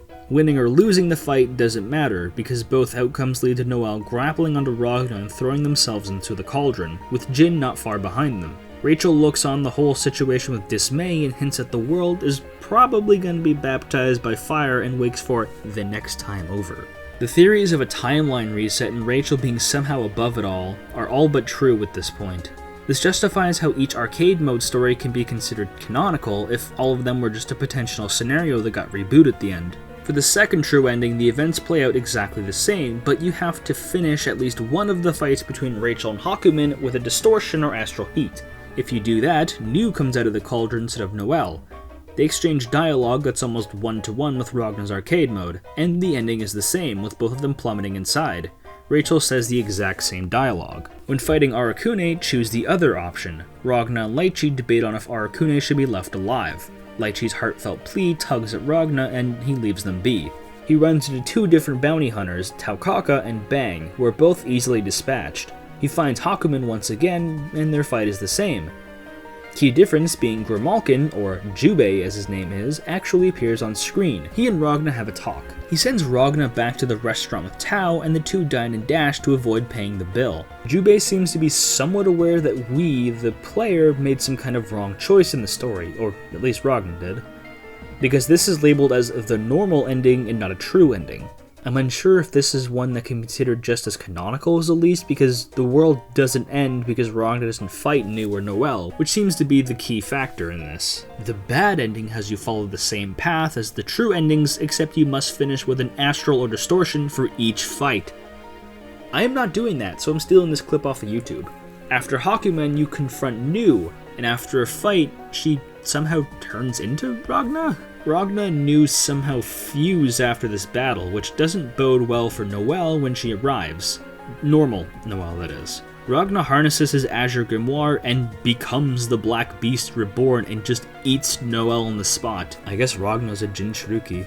The circumstances of Ragna's arm are left vague, but it has something to do with the Black Beast either being possessed or it's a piece of the beast somehow? I'm not sure. Jin's story picks up when he was adopted by the Kisaragi family, sometime after he went sicko mode and burned down his home and tried to kill Ragna. His nobility let him ace through his NOL academy life effortlessly, but he found himself isolated from his adoptive family and fellow students. Not that Jin minds. Jin is a huge just about every way and thinks that the average person is garbage. Jin's ability to obey orders is tested and broken when he heads to the 13th city to find the Reaper, whom he believes to be Ragna. On the way, he runs into Bang, who loathes Jin for his actions in the Ikaruga Civil War, and proclaims that the South Ikaruga will rise again. Jin wins pretty easily. You're given the option to spare him or put him out of his misery. Jin takes pity on him in option 1 and leaves him to toil. Heading into the main city, he runs into Carl Clover, who asks Jin to stop hunting Ragna so Carl himself can collect the bounty. Jin beats the child within an inch of his life and remarks how uncivilized it is to drop out of the academy. His search continues into the branch office, where Noelle Vermilion intercepts him and begs him to come back, telling him that his record will stay clean if he relents. Jin becomes overcome with rage because Noelle reminds him of someone, which seems to be a common theme with her, and he just outright kills her in cold blood. Sometimes Jin's personality tends to flip and he becomes extremely maniacal and likes to giggle over committing as much destruction as he can. He reveals it just like he did when he destroyed his childhood home as he finds Ragna again the boundary, which leads to his narrow victory. When New crawls out of the boundary hole, his sword somehow implants memories into his head? He gets really mad at New and tries to kill her, which fails pretty hard. New brushes him off and she impales Ragna and they fall into the cauldron, with Jin not far behind. Are you beginning to see the recurring story elements? As Jin falls, he sees a glimpse of Rachel. He awakes, seemingly spared from the destruction of the world, at Rachel's feet, who asks him if he wants to become a true hero. The events in other characters' story modes are beginning to intertwine and become more and more connected the more we play. When facing Bang, choose the option to put him down like a dog. It's a little ambiguous, but Jin cuts his chest open. He has to be tended to by his ninja allies. Jin flees in order to not draw more attention to his incestuous mission. He goes deeper into town and finds Tager, who has major beef with him because of his NOL background. And you have to lose to Tager to progress? Yeah, okay. Rachel's two goons have dragged Jin to her Sonic Adventure 2 level castle home and calls him stupid and gay and pesters him for a fight. Right after that fight finishes, Jin is somehow transported to what I think is true ending 1 timeline? He just killed Noelle in the same manner, so the same events with Ragna and New 13 ensue, like exactly the same as the last ending. After the Rachel scene, he is suddenly fighting with Hakumen with no explanation, and after the fight, it's finished. The ending's done. This might be the weirdest route in the entire game, with Jin just kind of popping up in random places. I'm combining both normal endings because they are quite similar. Normal ending 2, I think it was, you just have to lose to New at the end. The ending cutscene is an expanded version of his arcade ending, except Jin is apparently seeing flashes of current-day Noelle in his past. Ending 1 has Jin lose to Ragna, which disturbs him greatly because he keeps getting flashes to, I think, his different timelines? Or different points in time? Because he really wants to tell Ragna that he shouldn't fight New.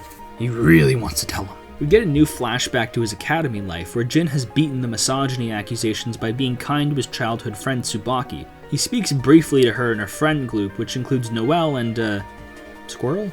Jin gets another flashback of current Noelle and freaks out, but Noelle gets a current flash of Jin? Jin is clearly under some kind of manipulation, likely from Rachel, trying to gear him into becoming a hero, or at least fitting whatever role she wants him to be. And that involves taking some kind of temporal brainwashing or programming. His story is very surreal and takes on a much creepier atmosphere with a lot of references to mind manipulation and potential war crimes committed by the NOL. And speaking of the NOL and being easily manipulated, the white void of her arcade ending is back, along with Rachel. Noelle awakes from her dream instead of a ship prepping to land inside the 13th city. Her mission to retrieve Jin from going AWOL is halted by her radio communicator breaking, but she's being led by someone from the intelligence division, Hazama. Yeah, I don't trust this guy, look at this crooner. The two run into Carl when they arrive at the landing port. Kyle tries to get information out of Noelle, which she refuses to give. He decides to later beat it out of her. Hazama ducks the fight and claims he isn't good at fighting. Please remember this fact for later. Noelle trounces Carl fairly easily and he takes off. Hazama notices that the doll Carl has is a Nox Nectaurus, which are the strongest weapons crafted back in the Dark War against the Black Beast. He points out that Noelle's twin guns are also of the same craft and notes that they sometimes have psychological drawbacks, boldly stating that Carl's personality has been altered somehow because of his doll, which opens a curious case about Noelle's personality and how her weapon might be affecting it. Noelle, trying to find the NOL branch in the office, runs to Tager. After the fight, Noelle's eyes are darkened and she doesn't quite seem herself, following up on the personality influence Hazama talked about. Though this implies that Noelle isn't strong enough to beat Tager without being influenced somehow, which is hilarious. She runs into Bang, who is pissed because he and Carl somehow knew each other. He claims Carl as a disciple, but who knows if Bang is really ever telling the truth. Speaking of Bang fibbing, he fakes his defeat for some reason and lets Noelle go. I think he was testing her resolve or something. It's a very weird scene, but also hilariously unbecoming of Noelle. That she can't even tell Bang was pulling his punches and faking his own defeat. Noelle is kind of a helpless scamp, isn't she? She meets up with Hazama in the empty branch office but is intercepted by Jin. After winning the fight, the cauldron bursts open and New arrives and identifies Noelle as herself? Noelle goes all robotic and the two scrap. The connections were becoming increasingly obvious, but now there's no denying the connection between Noelle and New. Is New some kind of future version of Noelle? She's at least somewhat connected to her, through New being a robot does present a lot of issues. We see flashbacks of Noelle's childhood from her and other characters' perspectives, so unless those memories were altered or somehow falsified, she was able to grow up, which doesn't seem to be a trait of the units. New decides to just delete Noelle from existence. Hazama was watching this whole thing bewildered. He spots a spying Rachel and frowns. Assumedly, Rachel is here to view the timeline what's happening, and Hazuma's somehow aware of this as well. You must lose to Tager to get this ending. Honestly, I don't even think a summary is worth it, because this is like a joke ending. What happens is that Noelle goes to Lychee's clinic after Tager drops her off, Bang accidentally calls her breasts small, and she enacts police brutality. Lychee chases her around to make her dress up like Guilty Gear characters, and she gets Tao-tangled. Noelle lets herself get dressed up, she gets to play with Lychee's pet panda, which brings the ending to a close. Follow exactly the same path as the first normal ending, except win every fight with a distortion. Between each fight, Noelle comments that her guns do all the fighting for her, which leaves her mind to dwell on her past memories in the academy with her two friends, Tsubaki and Makoto. Dealing with the discrimination of beastmen, which is what Makoto is, the family status, and her relationship with her parents. At the end, she confronts Nu, which reveals that Noelle has some kind of childhood amnesia which prevents her from recalling much of her early childhood that isn't in the flashbacks. The mirror reflection with her and Nu is a pretty obvious metaphor, but it makes her connections to Jin and Ragna's younger sister a lot more curious. Both her and Nu are said to resemble her greatly, and given that Noelle can't remember much of her earlier years, we're going to see some kind of revelation about that, I suspect. My leading theory is that Noelle is some kind of super advanced aging android built in her image. As was Nu, but Nu seems to be built for battle, which Noelle wasn't.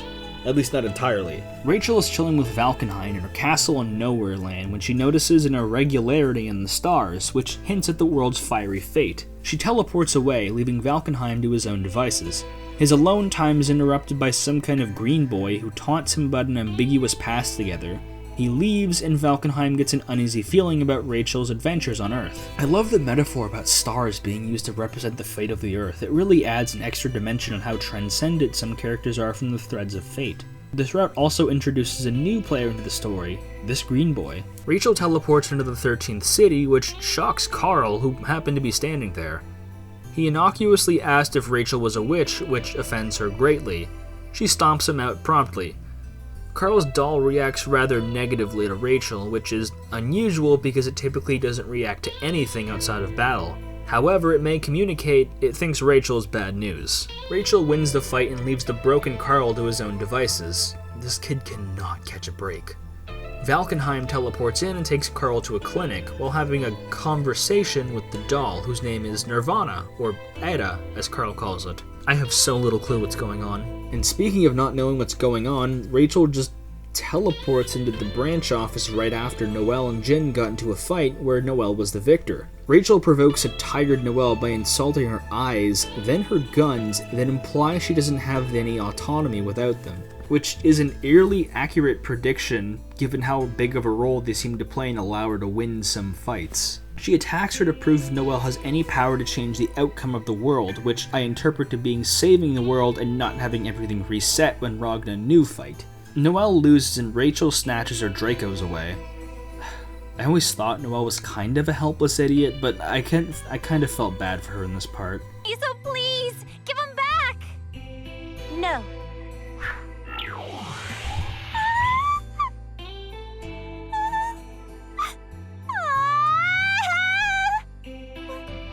Why do you have to be so mean to me? Why? Rachel dips immediately after. She ends up in the boundary somewhere with Hakumen, which she didn't expect him to be there. I think she poofs him somewhere else? I'm going to assume she just operates on fairy godparent logic. Boundary opening dashes Rachel hopes for saving the world, and the green boy showing up doesn't help either. She accuses the green boy of being the puppet master of why the world keeps blowing up, which he doesn't entirely deny. They argue, he dips, and then Ragna shows up. The two share a touching scene after the fight. Ragna seems at least somewhat aware of her outsider nature during all of this. The route ends with Rachel awakening from a nightmare back in her castle, ready to repeat the cycle over again. Choosing the second option, Rachel decides to hurt Carl even more, which draws Bang's attention, who had spotted the fight happening the whole time.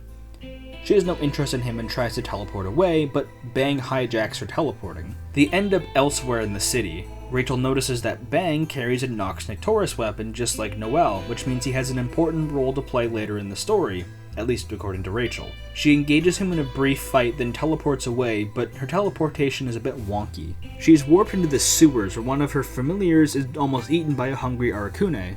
After she wins the fight, she and later Valkenheim determine the timeline is kind of boned anyway, so they go back home. Rachel ponders on her family and wonders if she is truly worthy to be the heir to the Alucard family. Follow the exact same path as normal ending 1, except choose the second option when fighting Hakumen. Green Boy shows up and says something about Kokonoe, Tager's boss would know about.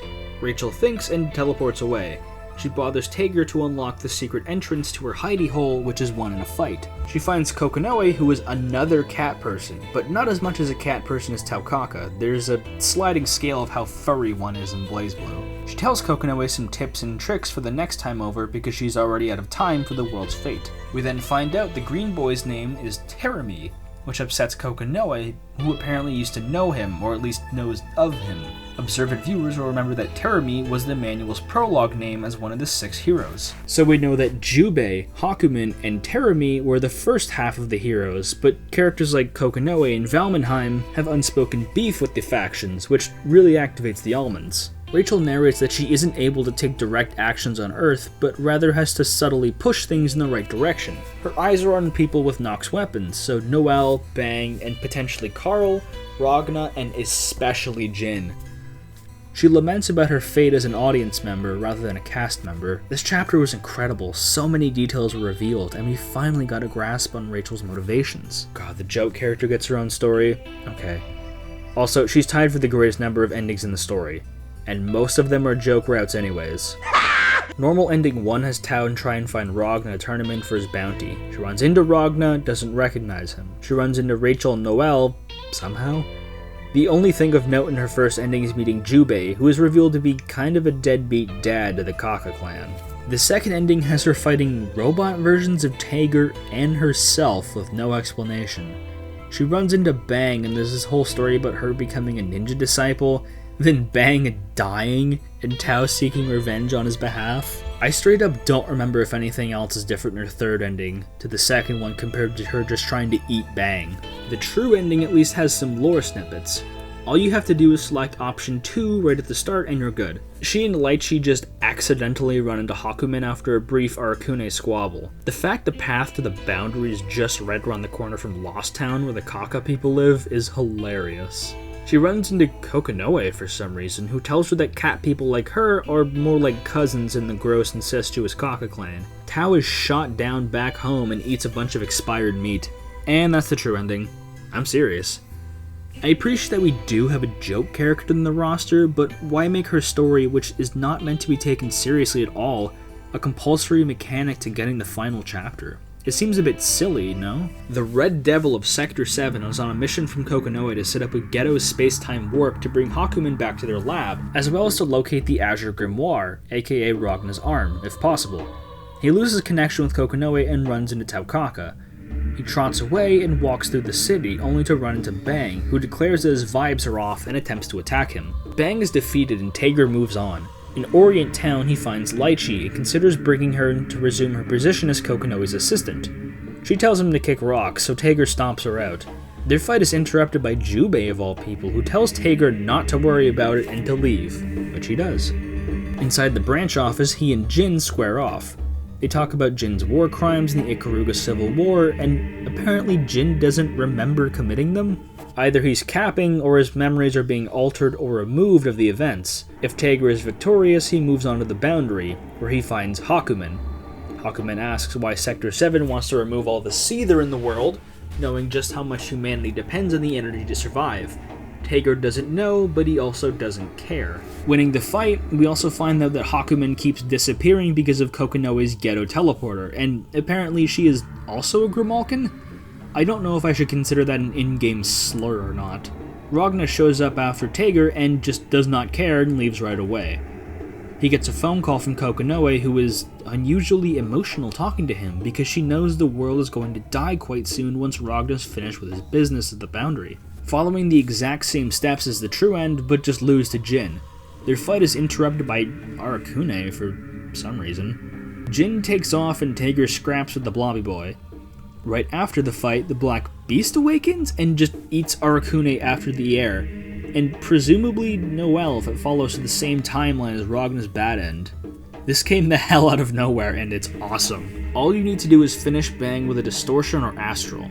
Bang activates his super mode and beats Tager's ass so hard he has to run.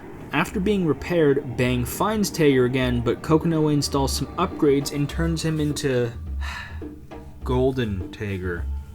Tager's blasts are destroying the Kaka village, so Kokonoe guilts Bang into taking the blast and intentionally losing the fight. She remarks how interesting it would be to experiment on Bang's body afterwards. Lychee's story mode comes before Arakune's, but I've elected to do his first because his story unlocks part of Lychee's story for some reason. As far as I know, no other character has a weird stipulation like this. He also has an insane number of branching decisions to make, even if most of them are just eat this dude or nah. So I can summarize this all pretty quickly. His dialogue is usually fragmented and choppy, but I turned on an option in the settings to have it be readable. Not that it changes his ability to communicate with anyone, or that his dialogue makes any sense to begin with. True Ending has Arakune eat Tager, Taukaka, all of the Kaka children, Ragna, then Lychee. Choose all first options. He runs into Hakumen, then Hakumen just rips Ragna right out of him, and then they scrap. Winning to Hakumen has Hakumen teleport away. Have Arakune remember Kokonoe and really want to kill her, and then I think New kills him? I think. Normal ending is the same route, except you lose to Hakumen. Oh, I guess Lychee wasn't eaten after all. Hakumen knows how to kill Arakune, somehow. Ending 2 is the exact same thing, but you just choose the options not to eat anyone. Ending 3 just has Noelle throw him in the garbage after shooting him. No character or plot development to report here, you just need to meet Hakumen in a story for Lychee's to function properly. And here where I should mention there isn't any way to tell which endings reveal any interesting details about the world building or story, and some are just kind of there by necessity. If they chose to include story mode for all 12 characters, I figured some would only be there for fun, but the lack of any way to tell was a huge misstep. After a long day's work in the office, Lychee departs the upper layers of the city, looking for Ragna. She runs into Taukaka, who says she got a free meal out of him in Orient Town. Lychee hears a suspicious noise, but chooses to ignore it. Choosing the first option, she finds Ragna and manages to convince him not to kill Arakune on the spot before he takes off. Satisfied with a day's worth of work, she intends to leave until she runs into Noelle. Somehow, she convinces Noelle that despite talking to Ragna moments ago, that was actually her brother who dresses up as Ragna. Noelle somehow buys this and leaves her alone. You're just terminally stupid, aren't you? Lychee heads to the Kaka clan's village and follows up on some research she conducted at the behest of the tribe's elder. We learn that the Kaka tribe was specifically beastmen bred for warfare and have eugenics hard-coded into them to prevent their numbers from going too high or too low. They reproduce by essentially asexual cloning. Their elder remarks that they are forsaken by capital G God and that no new souls are being born, just repeating the same lives until they all die for good. I was not expecting an insane lore dump on the Kaka tribe, but we do have one. That also explains Tao's mental state. The Kaka aren't known for their smarts, but given they clone themselves after a certain point, Tao might just be the result of too many clones. I also have to ask, what on earth was Jubei thinking with these things? How did he do this? Choosing the third option, Lychee fumbles the Ragna bag and runs into Bang, who may or may not have been spying on her. She speaks to some of the children of Ronin Gai, who revealed that their boss Bang has been responsible for most of Ikaruga's survivors not being slaughtered, and he personally helped build them and their community for them, which really adds a tragic angle to his character. Considering Jin is the hero of the town he apparently helped raise and destroy, rather than someone who helped save it from its expanding imperialism. I was just joking about the American Civil War comparisons beforehand, but now? I don't know, man. Hope you got Arakune's and Lychee's endings proper, otherwise this one just doesn't work. If you choose to investigate the sound at the beginning, you will find a completely missable fight between Carl that tells us that Nirvana, his doll, is a war weapon and might not even be his sister. This is entirely optional and does not need to be fought under any circumstances. But you do miss some adorable interactions between Carl and Tao. Lychee fumbles Ragna again by choosing the second option and ends up in a fight you must win with a distortion drive. Ragna dips right after. Jubei, from the shadows, somehow knows that Lychee has used the boundary power for herself. Lychee explains that she just wants the power to change fate and revert Arakune from whatever he is now. Jubei tells her where to find him. Lychee considers Mercy killing him to quell her own feelings about the situation, but chooses to spare him and write a letter to Kokonoe for aid. She gazes at the stars and spots a shooting star, signifying the end of the world. Lychee's stories are all over the place, but they all end with a very somber tone that resonated with me a lot. Her story is complicated, but beautifully tragic and heartwarming at the same time. We open to a flashback of the Ikaruga Civil War 4 years ago. Bang is fending off the library, but not killing anyone because his master's philosophy dictates it so. He runs into Jin, who has seemingly killed Bang's master, and Jin scars his face. Bang chases after Ragna to claim the bounty and rebuild his country with the money. He runs into his crush and Tager speaking on the way. He confronts Tager in a jealous rage, but is eager to follow Lychee after Tager encouraged him to. And he totally ships Lychee with Bang. He runs into Ragna by pure coincidence, and Ragna just loses the fight intentionally just to have Bang leave him alone because he's really preoccupied at the moment. He finds her inside the sewers dwelling with Arakune, which Bang inserts himself into, hoping that Lychee feels the same way about him. After winning the fight, we can diverge endings from here. In the heat of the moment, Bang confesses to Lychee, who doesn't really understand the situation and just ends up friend-zoning him. Bang leaves positively shell-shocked until he runs into Jin. He tends to find people he's looking for very quickly. Bang chooses to keep beating Jin after he wins the fight, which makes his sword overreact and cause an ice storm.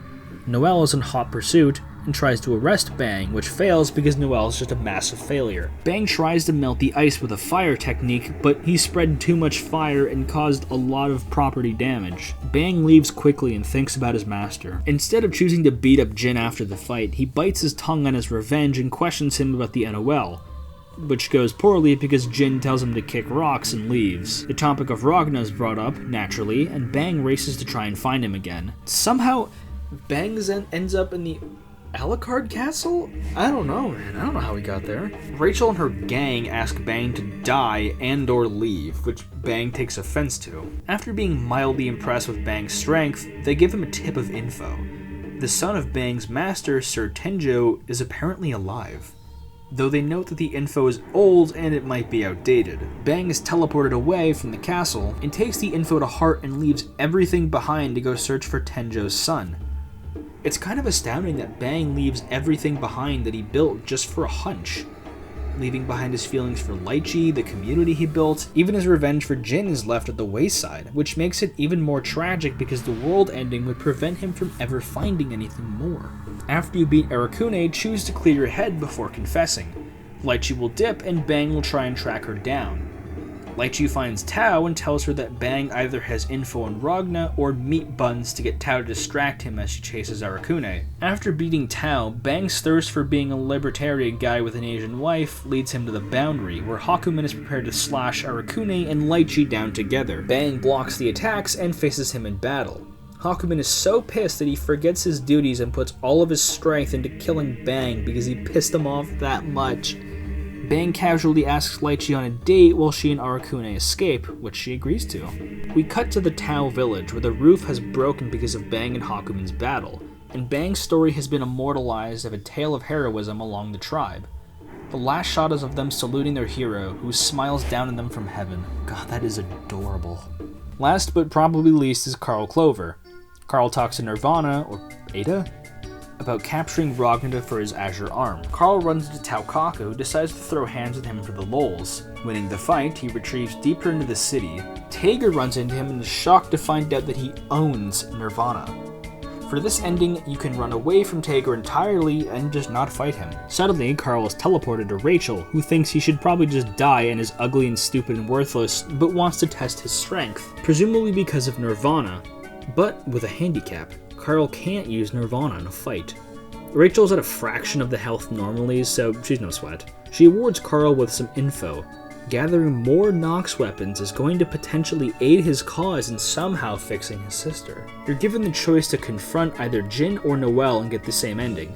I chose Noelle and robbed her guns. Carl finds Ragna at the boundary after being stabbed by Nu. After a fight with her, Carl figures out he just can't win against her. Nu decides to completely shatter Nirvana into countless pieces, which also shatters Carl's psyche. As Ragna and Nu plummet into the cauldron and end the world, Carl spends his last moments with the remains of his robotic sister in his arms. Simply select the option to fight Tager instead of run. Tager tries to capture Nirvana, which makes Carl freak out and attack him. God, I hate fighting Carl. After the fight, Carl flees and passes out, only to be rescued by Bang. Bang feels really bad for Carl because he thinks he's a traumatized basket case and takes him under his vigilante wing, which Carl begrudgingly obliges to take. We finally got an origin to Bang's trafficking ring, Carl's apprenticeship. Okay, get this. You have to lose to Tao Kok in the beginning to get this ending.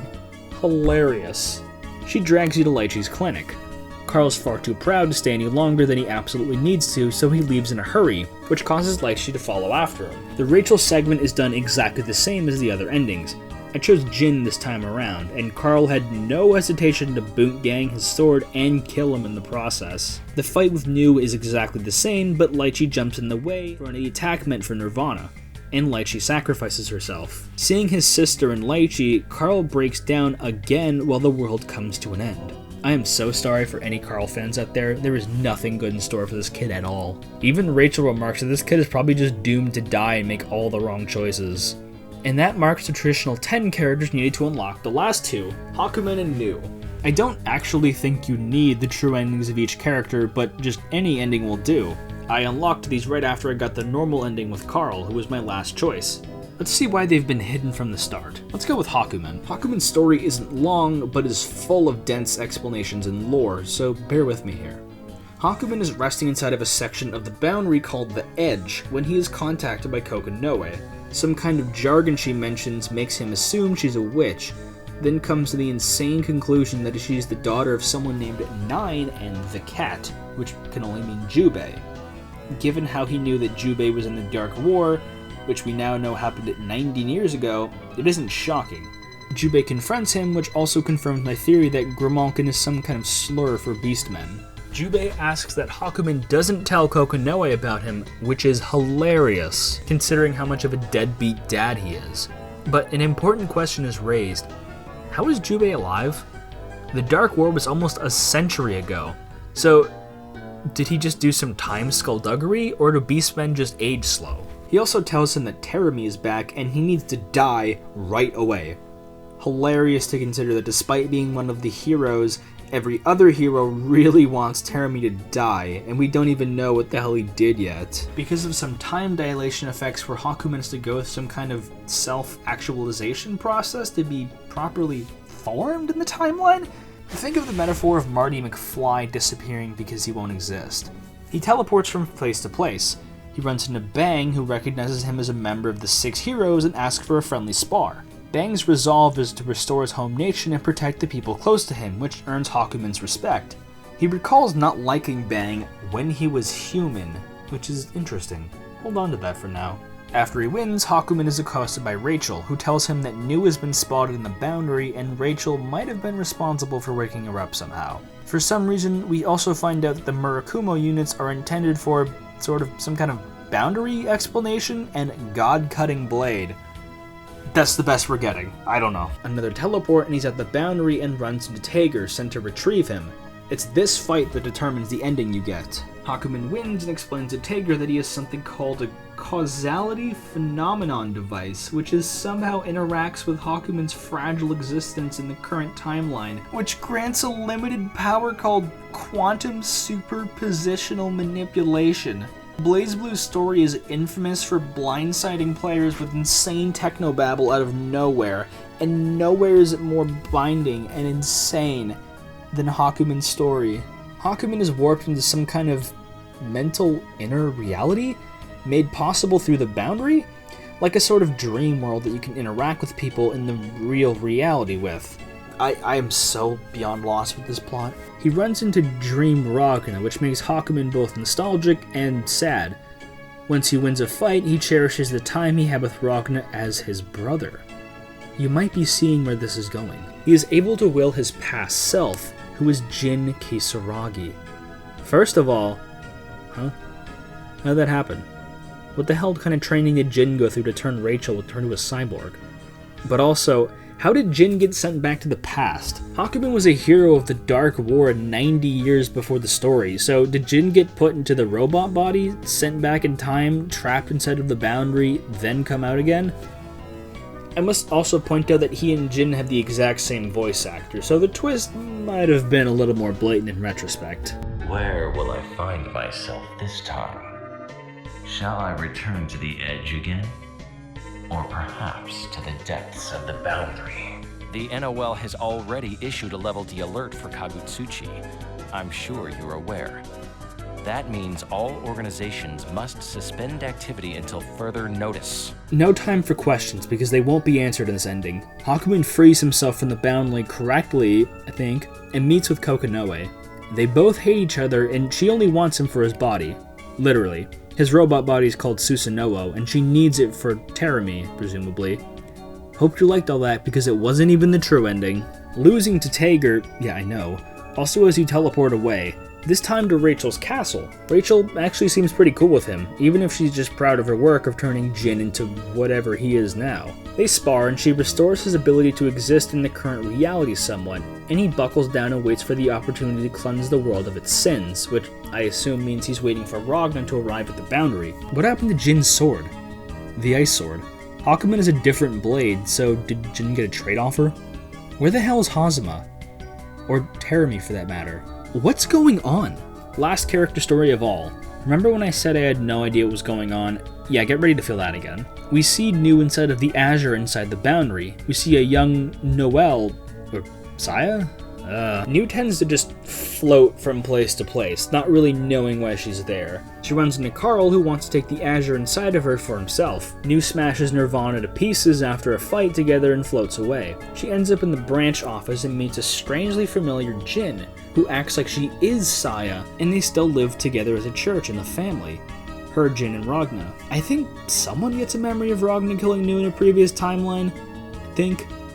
This is where the timeline splits depending on how you win the fight. Jin seems a little aware of it because he flips the script and instantly tries to kill her and calls her for fabrication when he loses. New subdues but doesn't kill him. She floats to the boundary and meets robotic Noelle, who confirms her as identical, assuming that means they're just the exact same. Guess Noelle's a robot now. Noelle calls New a clone after New wins the fight, which makes her really cheesed off and she just wipes her off the face of the earth. New recalls Saya's memories as Ragna's comes to the boundary, and a repeat of the arcade final fight, and I think Ragna's final fight happens, where they pierce each other, fall into the cauldron, and Jin tries to catch them. You get used to seeing this scene a lot, because it's happened like 6 times. You still have to win against Jin for the true ending, but you must win with a distortion or astral. After the confrontation, New wakes up in the Azure, implying that all the events prior were just a dream, or something like that. Somehow Arakune is inside the Azure? He just shows up and wants to eat New. New seems to ask permission to go into battle mode, but no answers are given who she's talking to, if anyone at all. The two exit, and Arakune is slaughtered. New is confronted by Unlimited Rachel, who tells her something similar to our arcade ending, that she's dreaming and needs to wake up, and that she's going off script. After a fight, New is presumably back in the boundary asleep, dreaming of Ragna and Noelle. Okay, if I don't voice it now, I will probably forget, but I really wish there was a way to tell which endings are important and which ones aren't.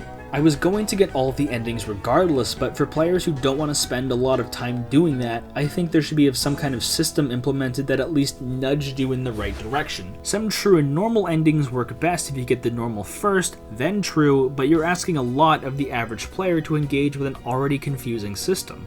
But now, we've got all the true endings. Here we go. The true end tends to jump from perspective to perspective quite quickly, so I really hope you've been making notes for each character's stories. Or, at the very least, Ragna's, Noelle's, and Rachel's. The true ending begins before Ragna's even made it into the city. Ragna's walking through the Seether clouds when he meets Jubei. Jubei warns him that his old pupil that something quite dangerous will happen soon, and when he knows, he'll know. Ragna heeds the warning and still heads to the city to smash the cauldron. We jump to Noelle and Hazama, who have just arrived in the city. They decide to spend some time investigating and asking questions before nightfall, when Ragna plans to attack. They discuss the missing Major Kisaragi and his weird obsession with Ragna. cut to Jin, who was made to the branch office, noticing how empty it is. Ragna's teleported by Rachel, who tests his skills in a fight and teleports him to the branch office, where she so obviously simps for him, which he still doesn't seem to notice. Jin!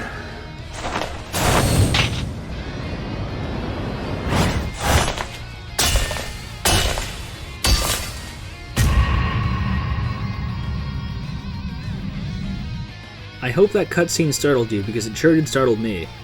Reminder that the audio for the anime-style cutscenes don't fall under the universal audio settings for some reason.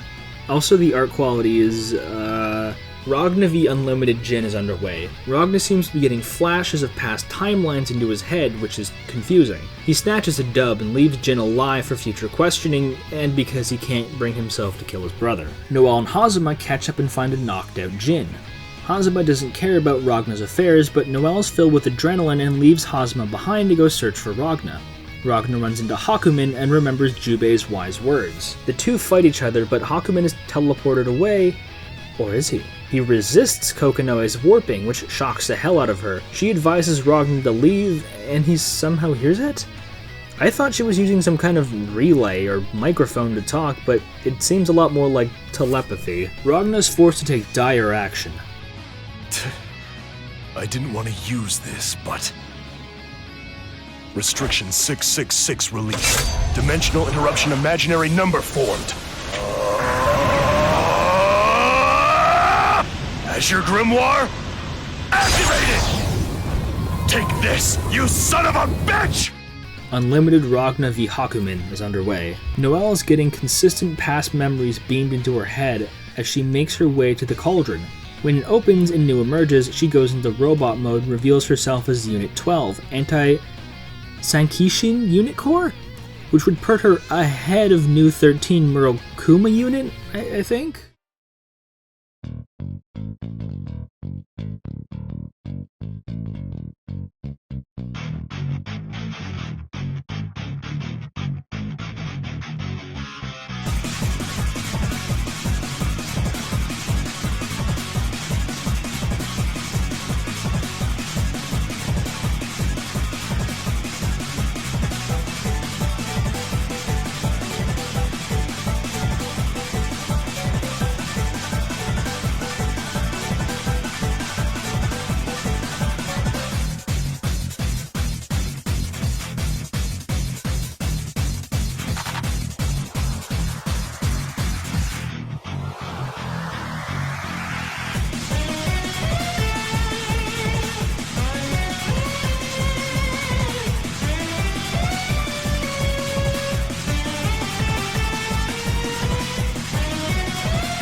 Ragna takes over the fight with New, which doesn't go super well because he's still impaled by her, and the two fall into the boundary. Noelle defies fate. The two share a tearful moment, but Ragna doesn't actually know who Noelle is at all, and neither does Noelle, so it's a bit awkward. Noelle literally cries herself to sleep, and Rachel inserts herself in the situation. Rachel calls Noelle the Eye, which is intended to inherit the Azure, unlike Ragna's weird arm. She says things are going crazy and not to worry about it for now, but then she decides to do this.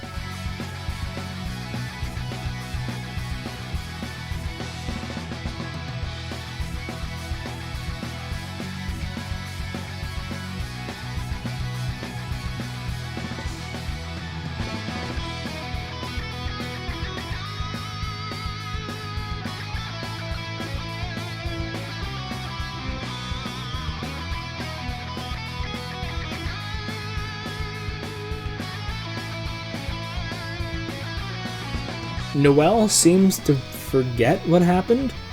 She tries to arrest Ragna on the spot until he arrives. Hazuma, I think he just sat on the side and watched this all happen, gets possessed, I think, by Terumi. Everyone loses their minds because it's revealed that Terumi was the one who burned down Ragna's childhood church and caused the domino effect that destroyed his life. He then leaves. If you have any questions about this, I'm sorry, but the game is over here. Yeah, the game just kind of ends. Hope you weren't looking for everything to be tied up in a nice bow. Oh, yeah, there is an after-credits scene. Noelle's academy friend, Tsubaki, is called into Hazuma's office because she's been assigned a super-secret mission from the Imperator, the head of the NOL, so essentially the God King of the world. The task: assassinate Noelle and Jin. Now the story is over. There aren't many stories that can be described in the exact same phrase when you start it and when you finish it, but CT's can, and that phrase is, what the hell is going on? Oh yeah, first I must talk about Teach Me Miss Lychee. Right after the saves menu is a smaller visual novel that acts as an in-universe glossary to explain lore, events, and world building. If you're asking why I never brought it up until now, it's because I had no idea. Nothing in the game points to it, in my knowledge. I watched the introduction on my Xbox, but you have to get certain parts of the story to unlock more episodes, I'm pretty sure. What are those certain points? No idea. Instead of being a list of terms and nouns, it follows a non-canonical story of Lychee teaching Taukaka about the world they live in, from locations and magic and whatnot. And some of these details you may put together from playing your story on the own, but some are only really obtainable through this optional mode. You are not told at a single point in the story that Valkenhayn and Jubei know each other and go way back unless you played this mode. The best and most thorough explanations of what Ars Magus is, how Seether works, and how the NOLs run is featured here, not in the campaign. This is hardly a bad idea on paper. It allows for anyone who's curious to brush up on the in-universe lexicon without having awkward moments in the story where characters have to explain concepts that they would otherwise already know. But the execution is clumsy because half of each novel segment is sandwiched between goofy character interactions. Entertaining? Certainly. Distracting? Absolutely. I'd rather have this mode than not have it, but its implementation is clunkier than I'd like it by quite a long mile. I just don't think I should learn how a fictional government dictatorship works sandwiched between jokes about Noelle's breast size. Now that I've addressed that, I want to talk about how I feel about the story as a whole. Forgive me for how scattershot everything is, because I really can't pick a place to start. How about the final novel segment? Can you tell me what's different about this and Ragna's true ending? Noelle grabbing his hand and Hazuma showing up. Details about Kokonoe and Terumi wouldn't hit nearly as hard if the game simply started here, obviously. But is it not a bit silly all it took to overcome fate was Noelle, of all people, grabbing Ragna's hand and letting New just fall into the soupy soup cauldron? Noelle? Dumb as a brick Noelle? What happened to Hakumen in the final story? Did bro just dip after Ragna wiped the floor with him? If I had to point out my single biggest complaint about the story, it's the lack of answers. I am well aware that CT is very much a setup game meant to establish set pieces and characters, but if that was the purpose, why muddle it with such a complicated and convoluted time travel plot? The time travel is also a victim of this. How can some people remember past events in different timelines and some don't? I can accept Rachel knowing, but how on earth would Ragna just suddenly get a headache and remember something that version of him never did? Is he psychic? Was there an insane explanation for it that I missed somewhere in a losing scenario against someone in a story route? So many characters just feel tacked on. I love some of these side characters, but it does feel kind of awkward that Hakumen has such a large slice of development, revealed to be Jin sent back in time and now the future, and he still gets his ass kicked. He slew the Black Beast, who is Ragna, I think? Not sure how that works, but how come Ragna never finds out? Would it not be a lot tenser to have a final confrontation between brothers in the second to last fight of the game chronologically? I really wish some characters got more screen time. I know damn well there would be a main cast that we should focus on, but a lot of them are just there for world building. Not everyone needs equal attention and huge fleshed out character arcs. But was there really nothing to be done with Arakune in the main story? Apparently whatever business Rachel has with the knock weapons can wait, because Carlo and Bang might as well be sitting on their thumbs for the main plot. Oh yeah, weird question, what's up with vampires? Rachel has so much going on with her that being a vampire is something I often forget about, but people just seem to know that off the bat and not care. Her family sits in some kind of outer world castle, and I don't think we get much of an answer for how old anyone is. I think vampires are ageless or something. Not many franchises can have vampire as a tertiary character trait. I just don't understand why they would go through so many wonderful world building and great character moments for the story mode for individual cast members if it doesn't show up and come into play, at least not yet. I understand that a sequel was already in the works in this game, but I don't think it was a super wise idea to put all of your chips on the first game doing Iron Man numbers and then just elaborating later. What does Calamity Trigger even mean? Is it a place or a person? I guess it's new, because her dying with Ragna is what caused the calamity of ending the Earth, so I guess she's the trigger? If someone stopped playing here, they would be so lost. Terminology is so dense, there are so many complicated Latin that it drives me up the wall because I am not educated enough to try and pronounce it without looking like a tool. Though I feel like the NOL wouldn't mind. An appendix would have made that just such easier. I've been quite critical of a lot of little and large details about the story, but I would like to say that I still enjoyed my time with it, even if that time was under the wing of an internet guide written decades ago. It might not be fair to praise it if it's compulsory to have a guide with it, but hopping from story to story and filling in the blanks about the world and plot was something I still found very entertaining and satisfying. I haven't played many visual novels, mostly limited to whatever Spike Chunsoft churns out, but I felt the novel segments were just functional, aside from the missing music, that is. The speed up button works fine, you can hide the menu, changes, and tweak small settings like the text box transparency and turn off individual character voices in case you really hated one character in particular, but it does feel pretty bare bones, even compared to similar games in the time frame.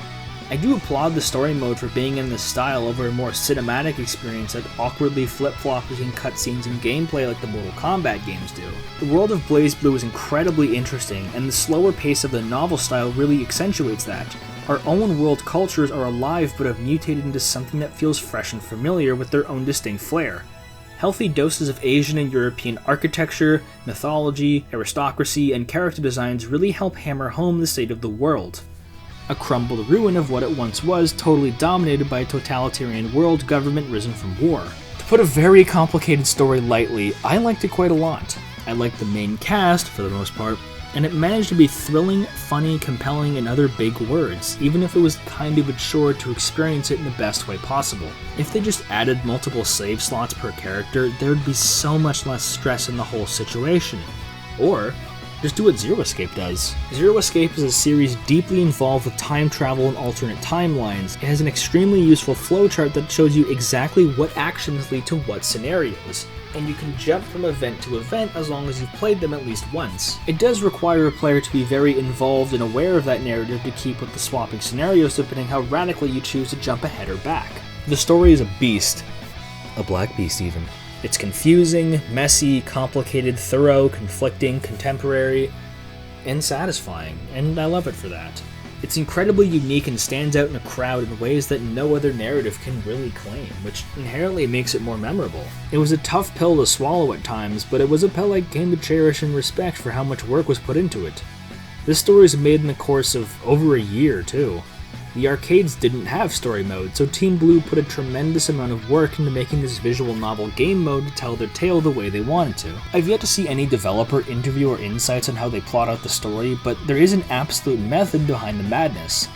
All of the pieces are in place, and it's now up to the next game to use them effectively, and that's why I love the story. And that's all I have to say on the matter. As much as I would like to drag my feet and talk about every single detail to lengthen this Titanic script even longer, I gotta cut it off somewhere.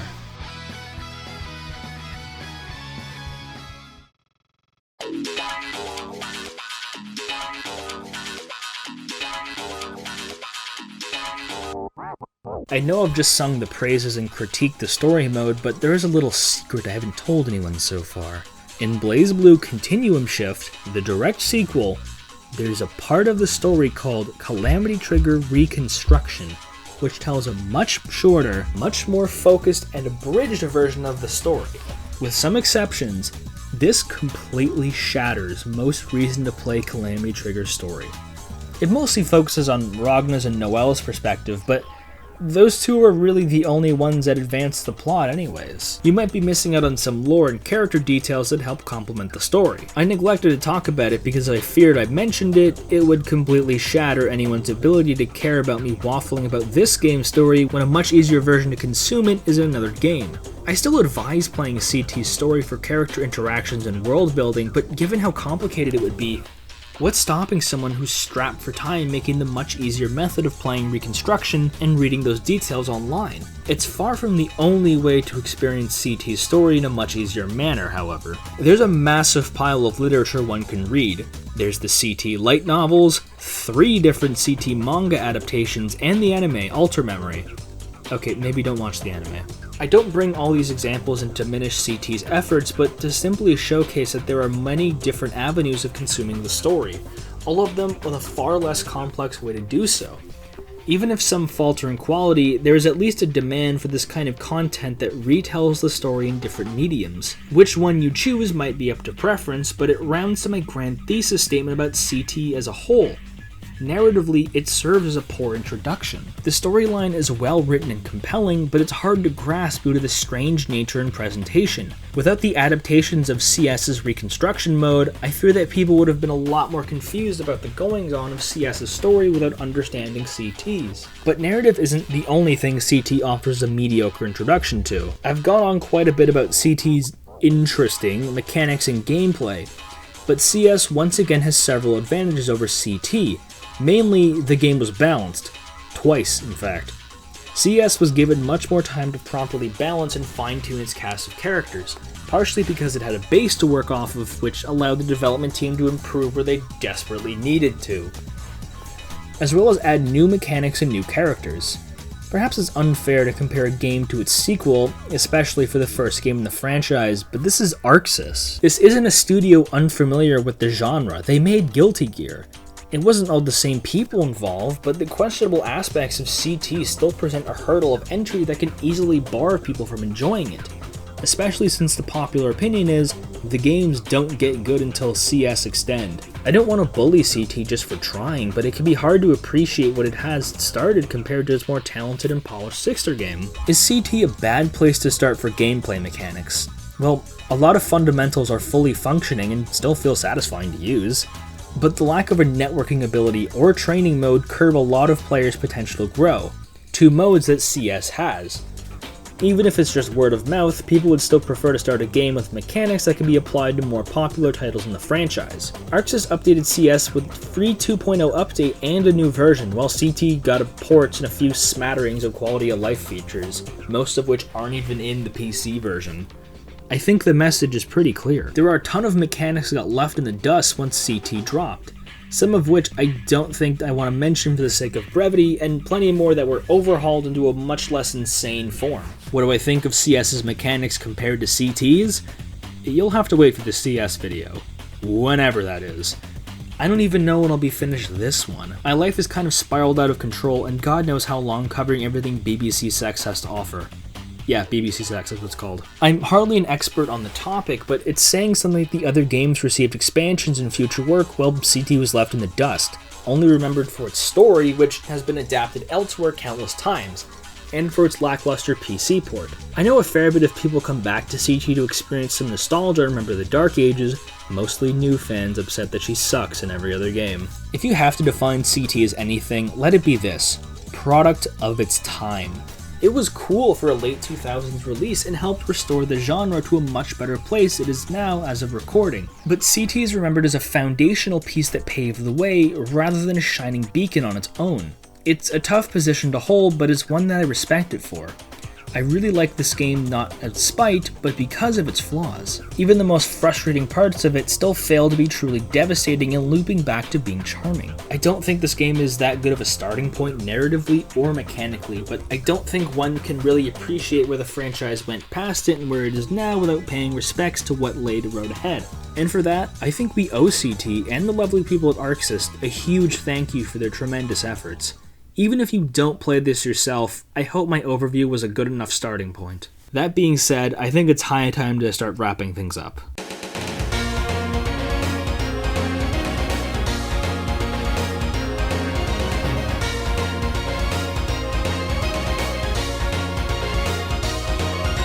I've been trying to think of an exceptionally witty and clever metaphor to sum up this game in a single sentence, but with this game, that's a completely impossible task. This is a game where you can explore alien ruins, pilot a drill to break through a wall, interact with an ancient alien script to open up secret compartments, which leads you to a movie theater, which leads you to a void where you don a mech suit and shoot a bunch of eyes with laser blasts. That leads you to a meeting with your therapist where she congratulates you on becoming a god, and the title of the game is permanently changed. This all happens within 10 minutes of playing the game.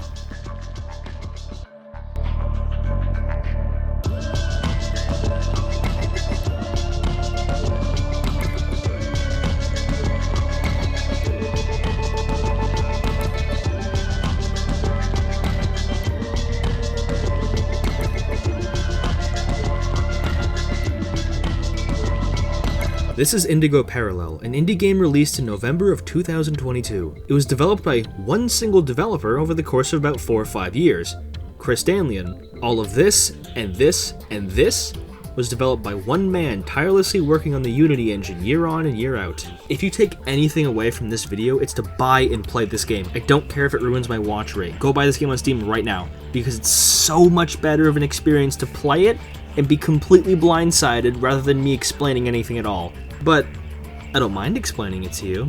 I hope you're comfortable because I have quite a bit to say. The sole developer, Chris, is an interesting guy. He was entrenched in the television industry before leaving to pursue game development. Indigo isn't his first game, mind you. He had one prior that I haven't played because trying to get the Quest 2 to connect to the computer is kind of like trying to rig your microwave to explode. So what's this game about? Exploring the Steam page, we're told that we play the role of Tom, someone who is hopelessly in love with someone named Daisy. Who is Tom? This is Tom. Maybe. Who is Daisy? This is Daisy. Maybe. If it wasn't obvious enough, this game is very psychedelic and a lot to take in at once.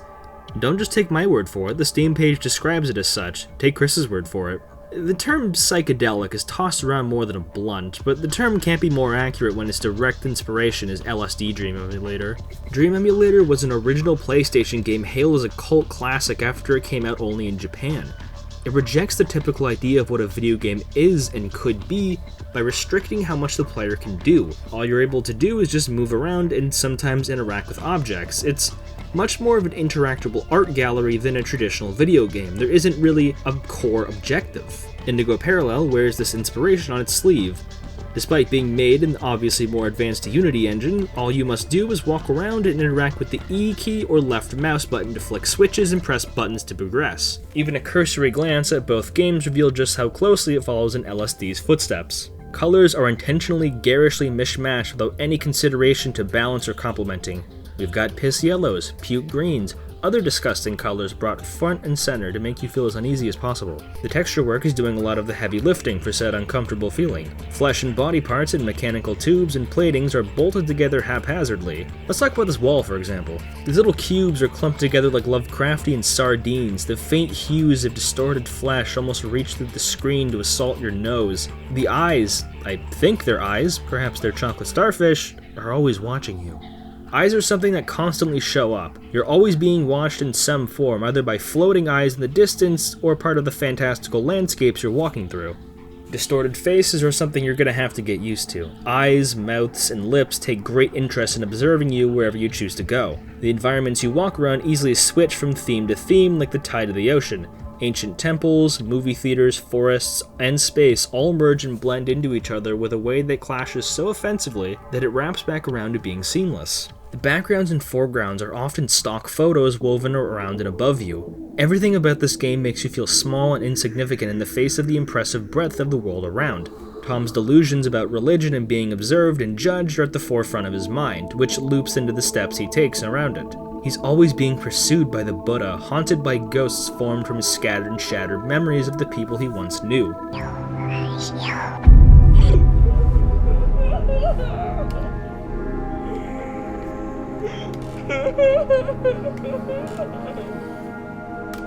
Something about how intentionally low poly everything is makes everything feel uncertain.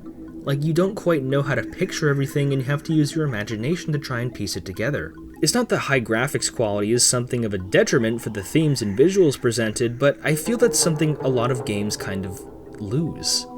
Having to go with the flow and build upon what's almost there versus having a nearly accurate picture of what's going on. At least that's how I feel. I didn't grow up with a PS1, so this exact graphical style isn't something I have any real nostalgic attachment to. I grew up with the Game Boy Advance and PS2, so I enjoyed teetering the line of the peak of the sprite arts on the handheld and the bridge between the low poly 90s and more realistic proportions and details of the mid 2000s. But somehow this game makes me feel nostalgic for an era I was never even a part of. There's something so palpably poignant about the world Chris was able to craft that makes me appreciative that I get to walk around in Tom's shoes and experience his world, and homesick for a place I've never been to. It's all haunting to experience. Seeing the inside of Tom's mind just reminds us of how human we all are, and how inhuman it can look from an outsider's perspective. It's darkly immersive in a way very few things in media tend to be. However, the stellar visuals are not the only contributing factor to that immersion. Rather than explaining how the music sounds, I'll just let the clips speak for themselves.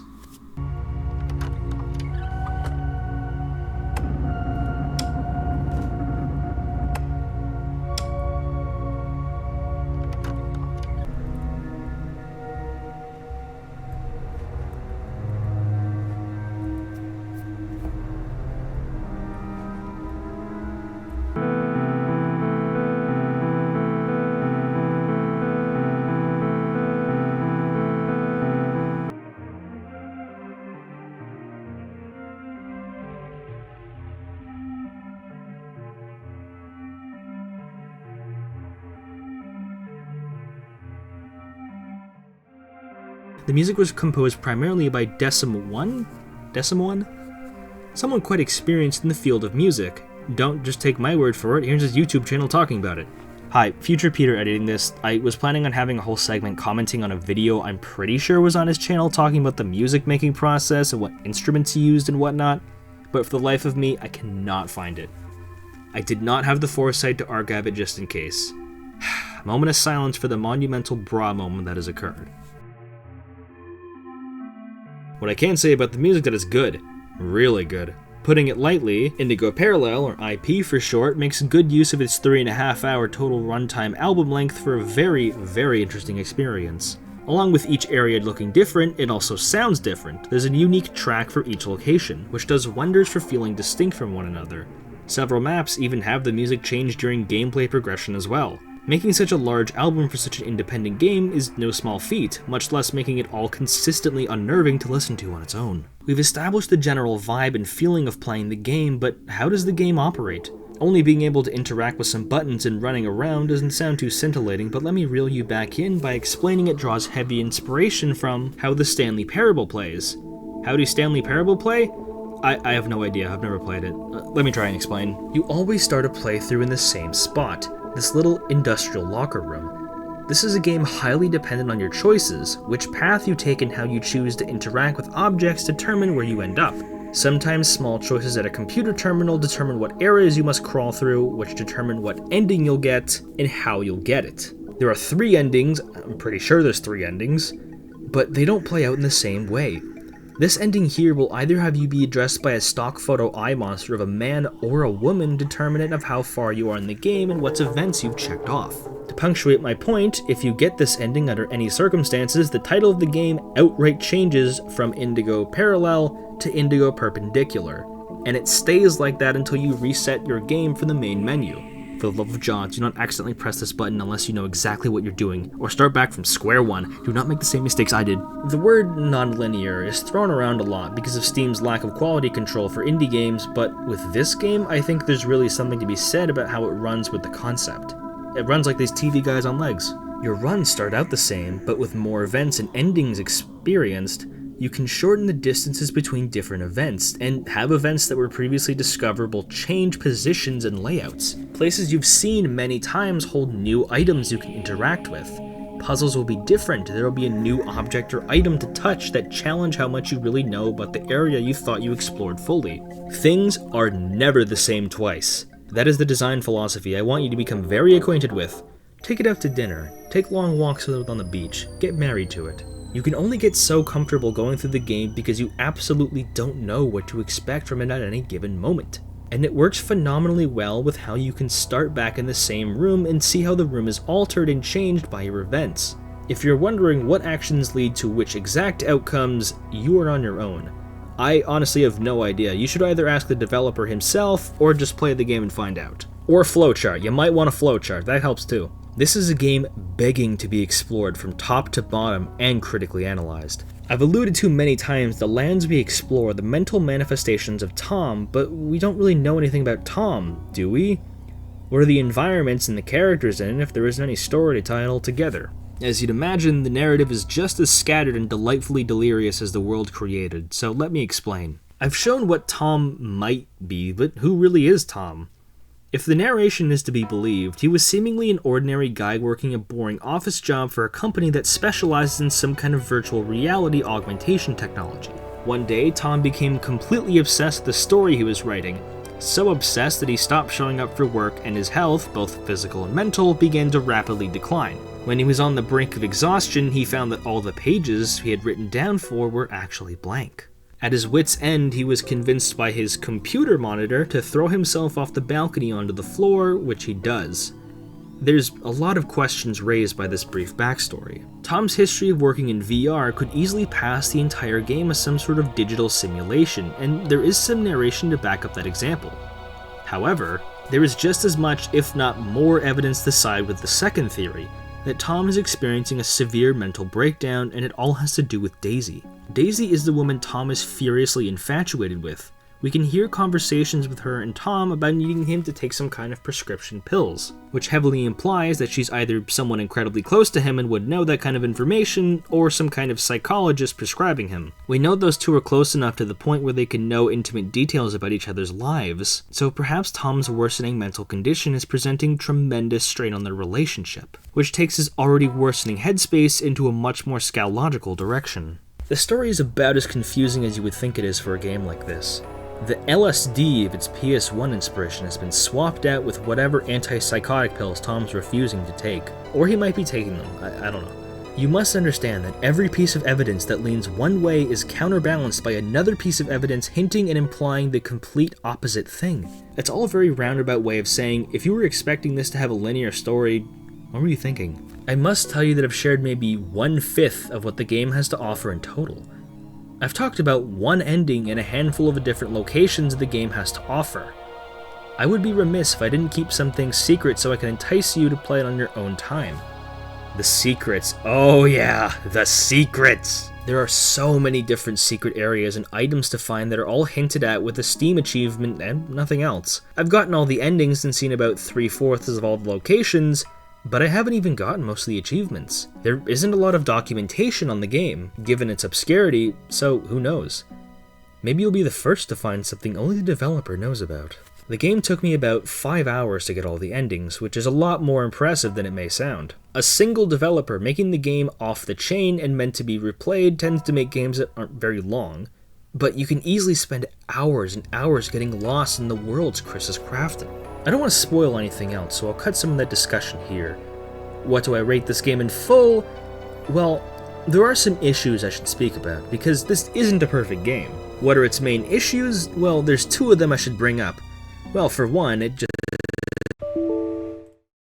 Yeah, the technical issues are something that might depend on your machine, but for me, trying to get some things to work proved very tricky. The game ran fine on its default settings of 60 FPS and high quality textures, but for some reason OBS would not record longer than 1 minute of usable footage at a time before it instantly got bottlenecked. Shadowplay was how I got most of my footage, but I must warn you the game can be a little unpredictable. It isn't uncommon to sometimes experience bugs or just the game outright crashing, which might be hard to document because of the game's nature. There was one part on the screen that I kept shaking that if I moved my mouse, it would shake, but I had to keep moving it for 5 minutes, and to this day I honestly don't know if that was intentional or the bug just kept me from progressing. Outright game-breaking bugs are few and very far in between. The game's frequent autosaves mitigate your progress being wiped or halted, thankfully, and Chris continues to make regular bug fixes update to this day. I sort of expected some things to be rougher on the edges given the game's solo nature, but it's still a little frustrating nonetheless when you're incredibly immersed in an area, then the whole program freaks out and you must try and remember how to get back there and try and redo the puzzle.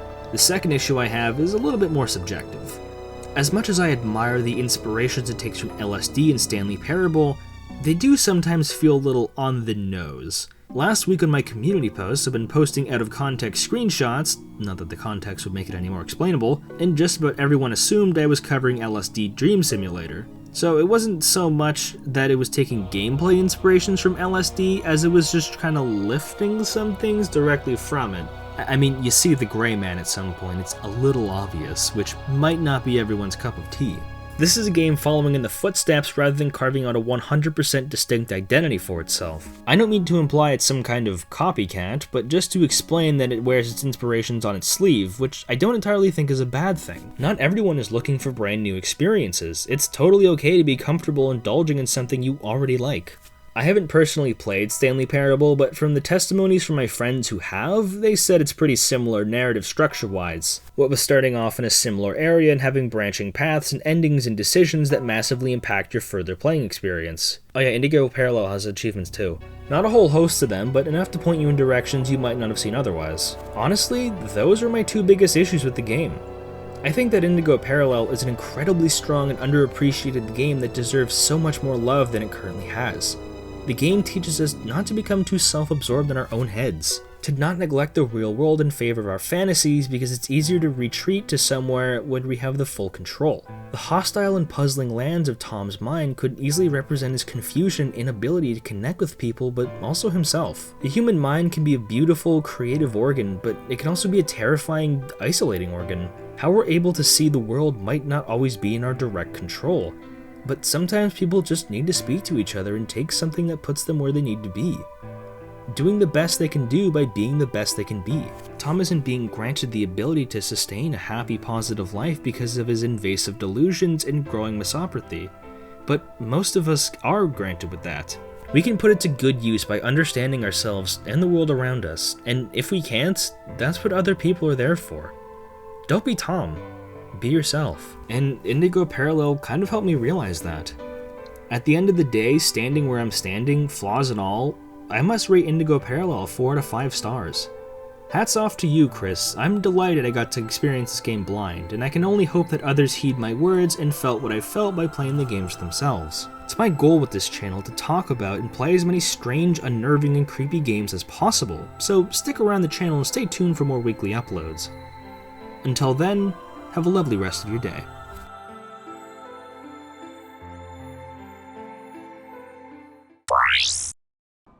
Okay, look, I know you know what Yume Nikki is. My video will not be the first time you've heard of this game. Ever since it was released in 2004, Yume Nikki's been gathering labels like cult classic and influential indie game like the Infinity Stones of RPG Maker horror. But what I can tell you is that I plan to sweat the small stuff. I want to give you an accurate and fairly comprehensive understanding of why this game made strides in the indie developer scene, but also leave some details tantalizingly vague to push you towards playing the game yourself, because despite its monumental impact, you might be surprised by how many people who have played games inspired by it but haven't played Yume Nikki itself, and I was one of those people. The kind of feelings this game had a major role in birthing and growing are something I hold very dear to me as an avid gamer, but I kind of feel intimidated by how open-ended it was, and how this unmistakable aura of intrigue and mystery surrounds this game to this very day. Even in the year of our Lord, 2023, people still feel a little antsy to download this free game. Don't worry, let me be your guide. I still highly recommend you play this game on your own and let your own experience color your feelings on the game. But if you're looking for the next best thing, let me explain it to you. I'd like to show my respect for this game, as well as for its creator, Kikiyama, by fully delving into this dream world full of unknown sectors and haunting locales. It wouldn't be much of an exaggeration to say that this game inspired a whole generation of future games that followed its lonely footsteps. You've probably seen at least a couple screenshots of this ghostly figure, or a bizarre locale with strangely designed architecture and something inexplicable in the background. If I didn't explain exactly what made this game so iconic and how it spoke to a generation of misanthropes, I'm not really sure what to tell you. I didn't grow up with the game, but I know a million other versions of me in alternate timelines that did, so I'll pay some homage to them, as well as the people just like me, the wanderers and dreamers of life who felt intertwined with Madotsky's life detailed in her journal. I'll be playing the 2018 Steam release, which was published by PlaySim. It's a decent enough version, but this translation is a lot more of a localization rather than just a translation. Certain words in Japanese reference things that don't entirely line up in English. For example, Snow Woman wasn't what the Japanese name referred to, but it's close enough to the point where I don't really care anyways. With no further delay, let me explain the impact of Yume Nikki. Have you ever heard of RPG Maker? Of course you have. Why am I even asking this question? RPG Maker is a series of software designed for the average Joe like you or I to design role-playing games by providing a working game engine and pre-made assets to interact with in an easy-to-understand environment. Once you get past the basics of understanding its tile sets and logic, you're encouraged to upload your own assets and eventually start coding your own functions to the game. At least RPG Maker XP had the ability to code in the Ruby language. 2003 didn't have any coded options, which makes it incredibly accessible, but also fairly limiting by comparison. However, this set of limitations didn't prove to be claustrophobic, but instead cultivated innovation. The restrictions allowed for people who had mastered its simple system and created original assets to make games that rely on the incredibly familiar RPG genre with some old-school graphics. That's what was intended, mind you. There's a basic RPG system of numbers and elements you can modify at your leisure to create a pretty basic Final Fantasy style game, but there were no requirements to actually include this in your projects.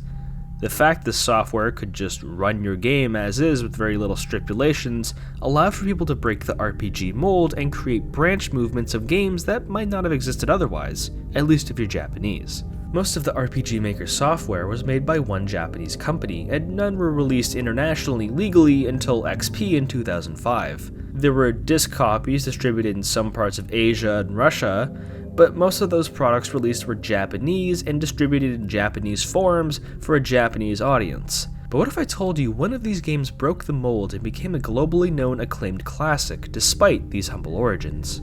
In 2004, a website created by Kikiyama was created. Who is Kikiyama? I think he would generally prefer if no one asked that question. The identity of this game developer is something he prefers to keep to himself, so I won't delve too deep into what little is known about his life.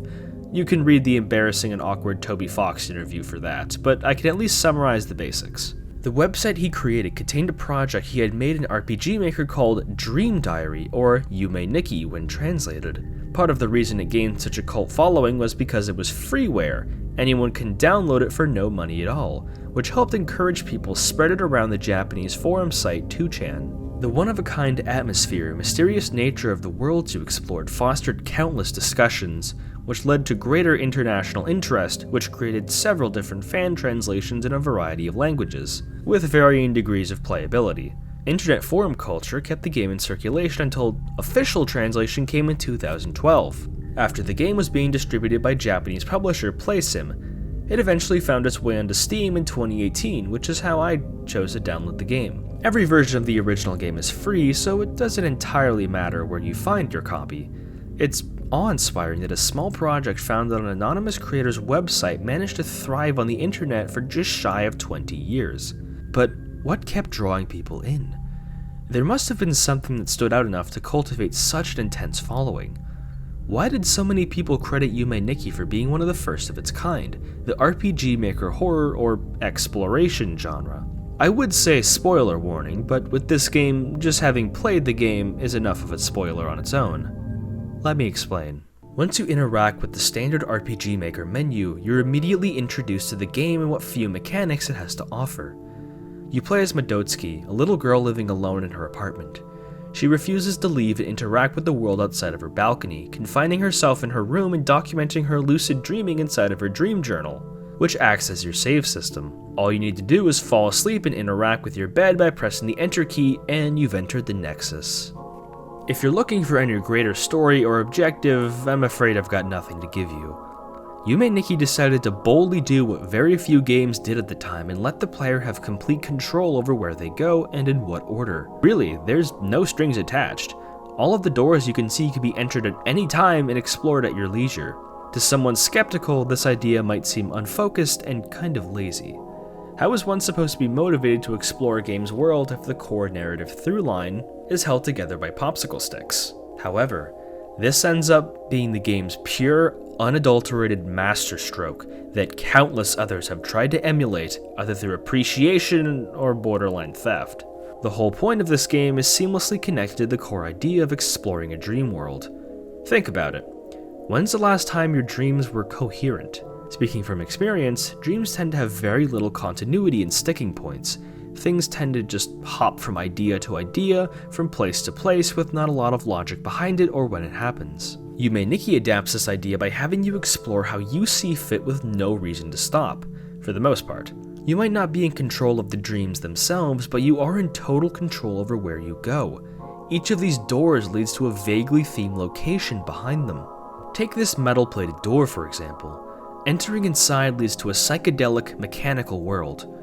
What are you to do? That's up to you. This game caters to the wanderers, those who can craft their own intrapersonal narratives and journeys. Each small map loops around the borders of the screen, which might be confusing at first, but strongly encourages searching high and low through parallaxing. What are you searching for? Again, this game caters to people who choose to venture into the unknown. From a moment of searching, you can find an uncanny NPC that either has no effect at all when you interact with it, or they make a funny sound when you do.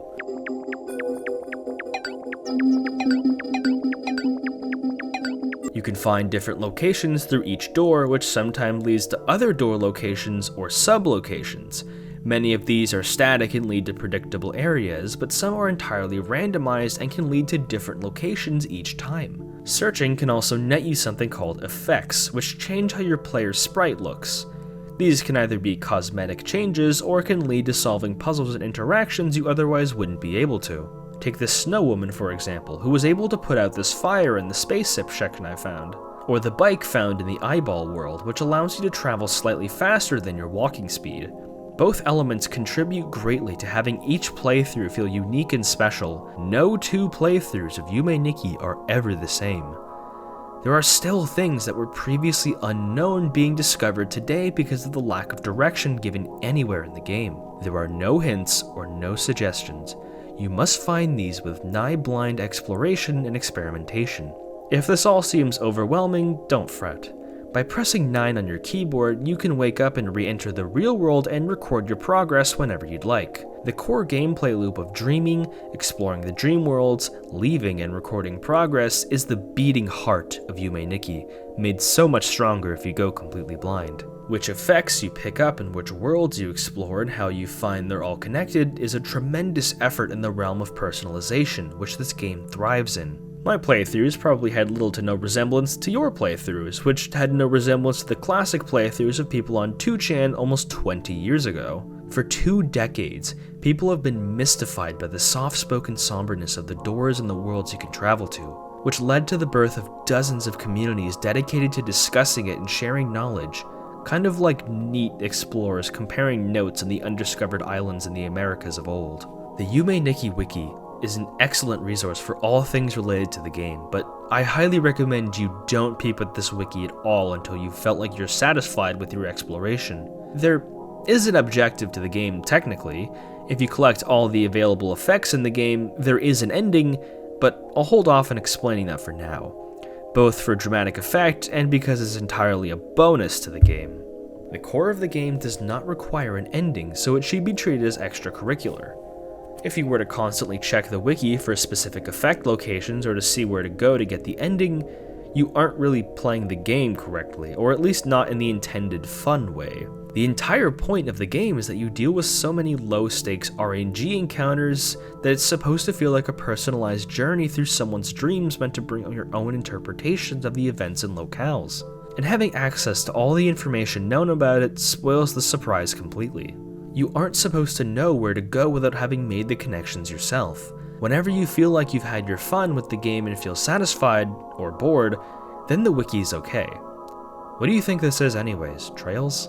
If you absolutely must have some kind of guide or hints, have a friend point things out to you when prompted, while not commenting on what he knows too early. A good friend of mine who's a big fan of this game, go follow him by the way, pointed out to me where to find the bike. Speaking of RNG, let me talk about events. Events are specific things or surprises, events, of course that's what they're called, that happen without any warning. They're typically attributed to a single location and act on specific numerical values being achieved in the game's code, the most famous of these being Uboa. To find him, you must go to Ponico's house, which exists in the Pink Sea, which can be found from the Snow World. Flickering the light switch has a 1 in 64 chance of replacing her with this ghostly visage. The only way to find out if it worked is to test it for yourself.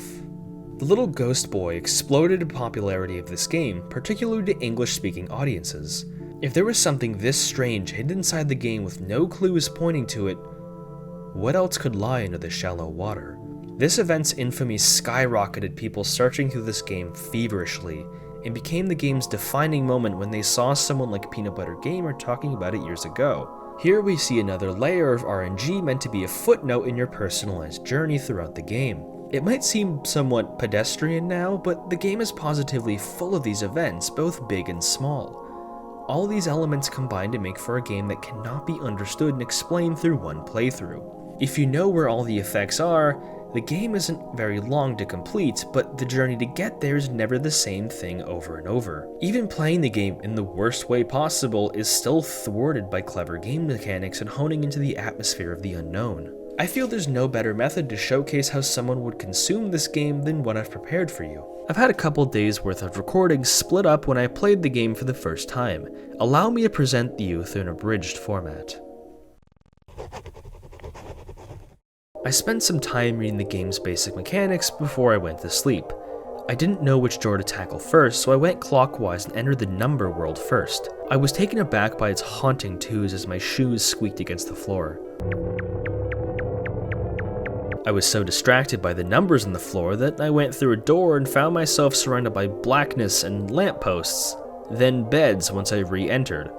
All in the span of a moment, I found some spilled blood on the floor, which teleported me into a purple nightmare dimension, where I was caught by then stuck inside of what looked like a maze from the Jack Bros game on the Virtual Boy. When I woke up, I found that my neck was cricked to the side and I couldn't write my journal. While I journeyed and watched what I assumed to be Inca god drawings dance in the background, I woke up and found a mini perk that let me move around to my desk chair. I also found this thing not long later. Hi, Vriska. I found the Virtual Boy maze again, which took me to some docks by the ocean, which led me to this guy, which gave me an effect that made me fat.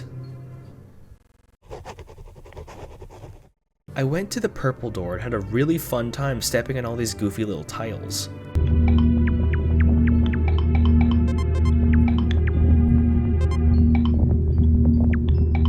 I explored a mostly abandoned mall and found a little room that let me change the color of the menu and gave me the completely useless flute effect.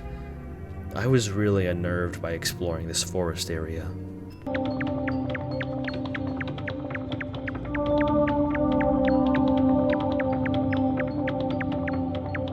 The forest led me to the White Desert where I met some monsters. I found some guy's corpse, which gave me the effect to turn into a traffic light. I went to a retro video game area and kept stabbing a bunch of mushrooms with the knife effect, which lets you kill most NPCs. By this point, I had entered all the doors and began to re-explore them with the new bike effect. A friend led me to a specific area where I found... Yes. I then got lost and woke up. I also found the effect that allowed you to teleport to the Nexus, but I lost the footage for it because OBS treats me like a dirty hoe. Oh look, there's Missing No.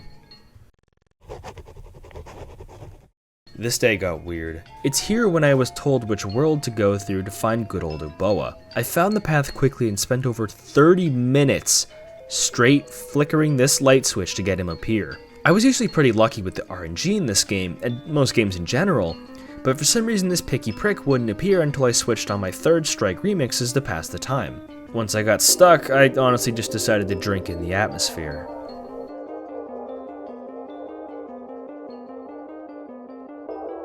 I'm apprehensive to look things up, but I found a lot of the things I knew about already, so I spent some time on my bike and just let my thoughts carry me. I also found a porta potty.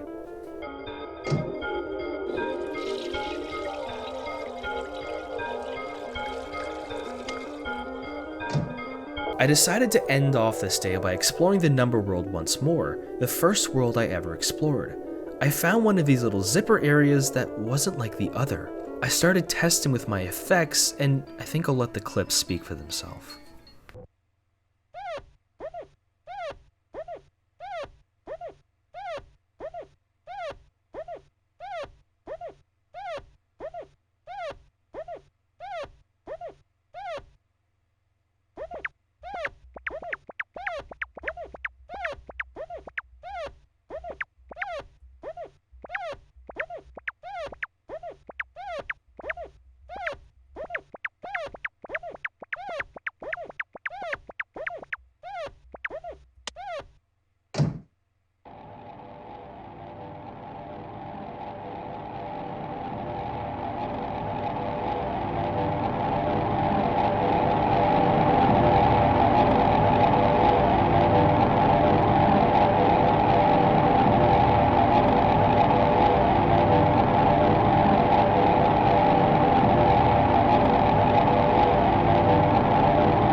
It's here where I began to question how long I should be playing this game for.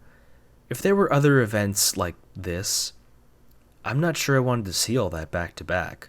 I took some time off from the game and decided that, at least for now, I was finished playing. The snippets of events I've yet to see didn't hook me at the time, so I began to talk about the game with my friend, who went and told me the endings anyways. I went and looked it up. You must find all of the effects in the game and deposit them all in the Nexus room, and, well...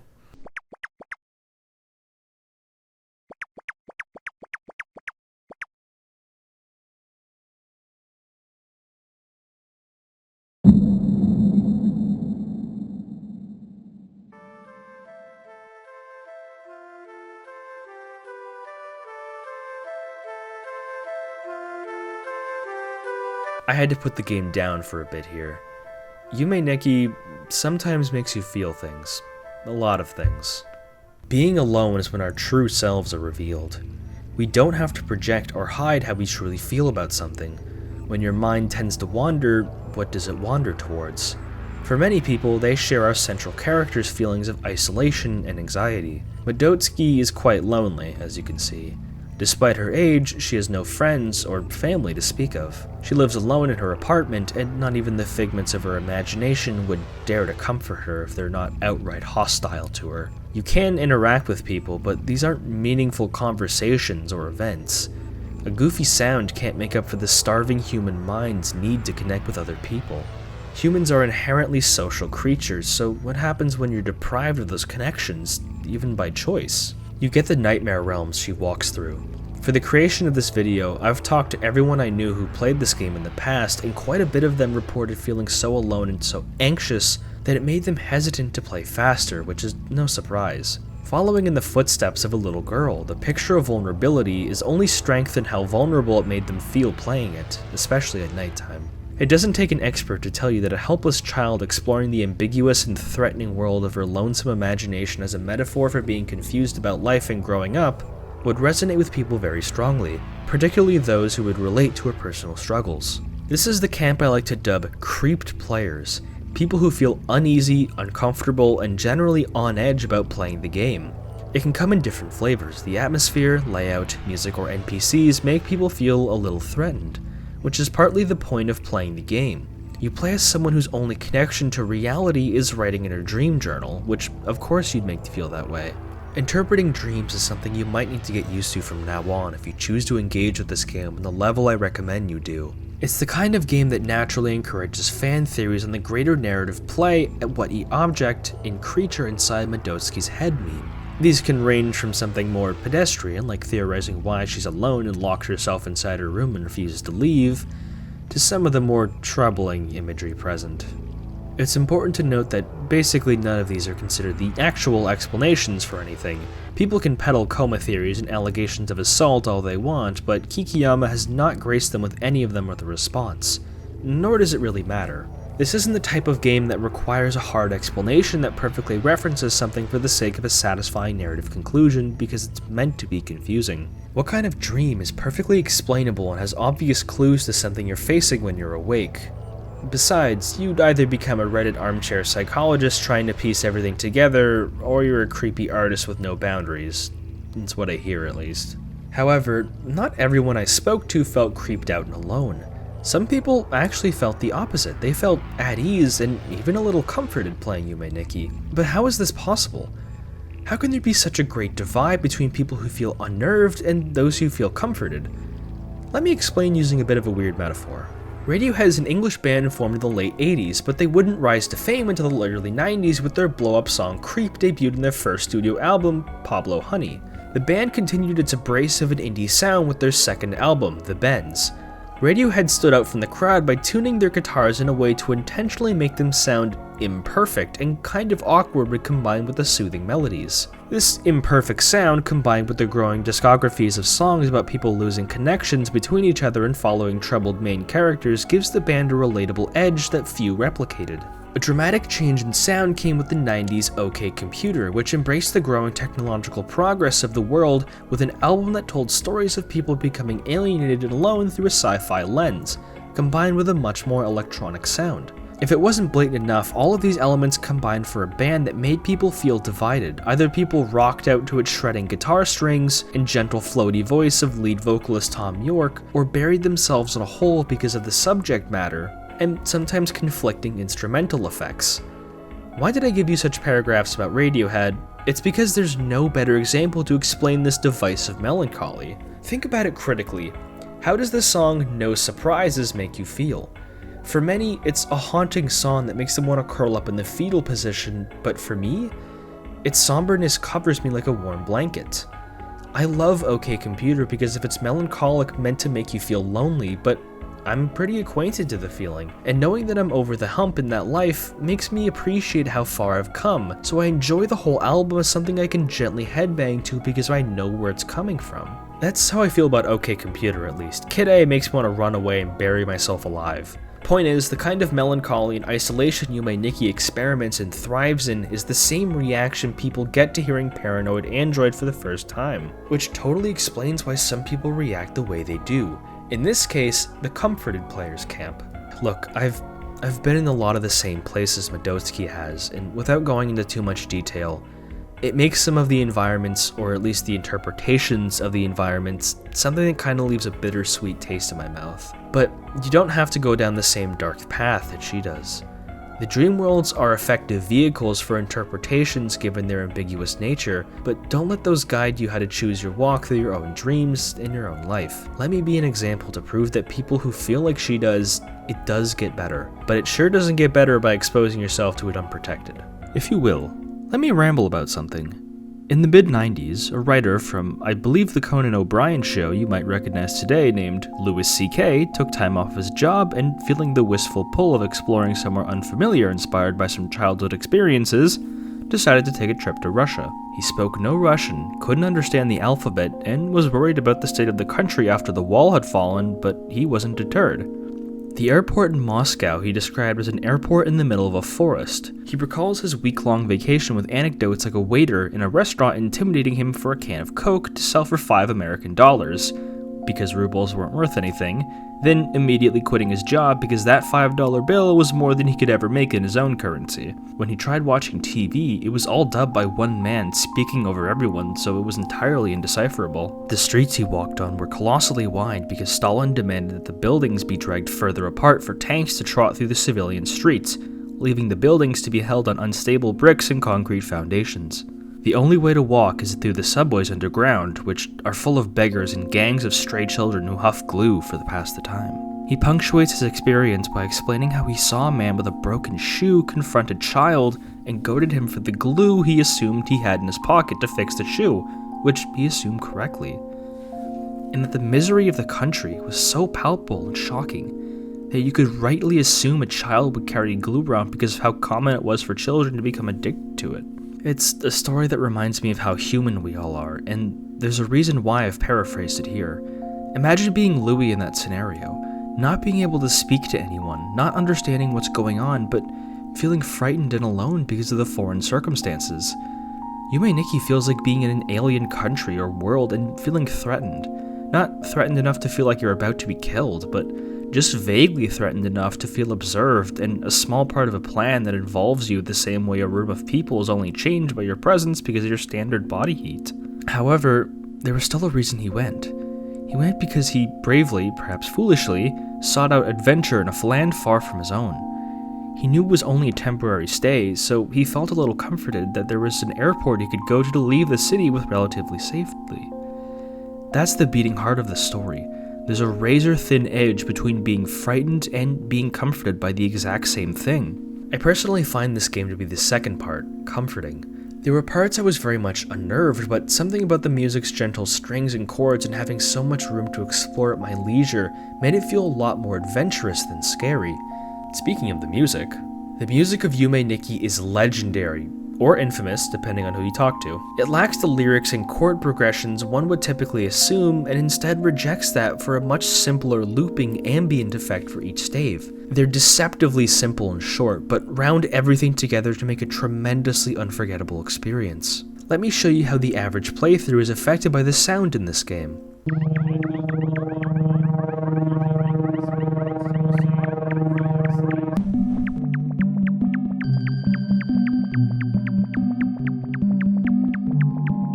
isn't just the music that ties everything together into a melancholic bow.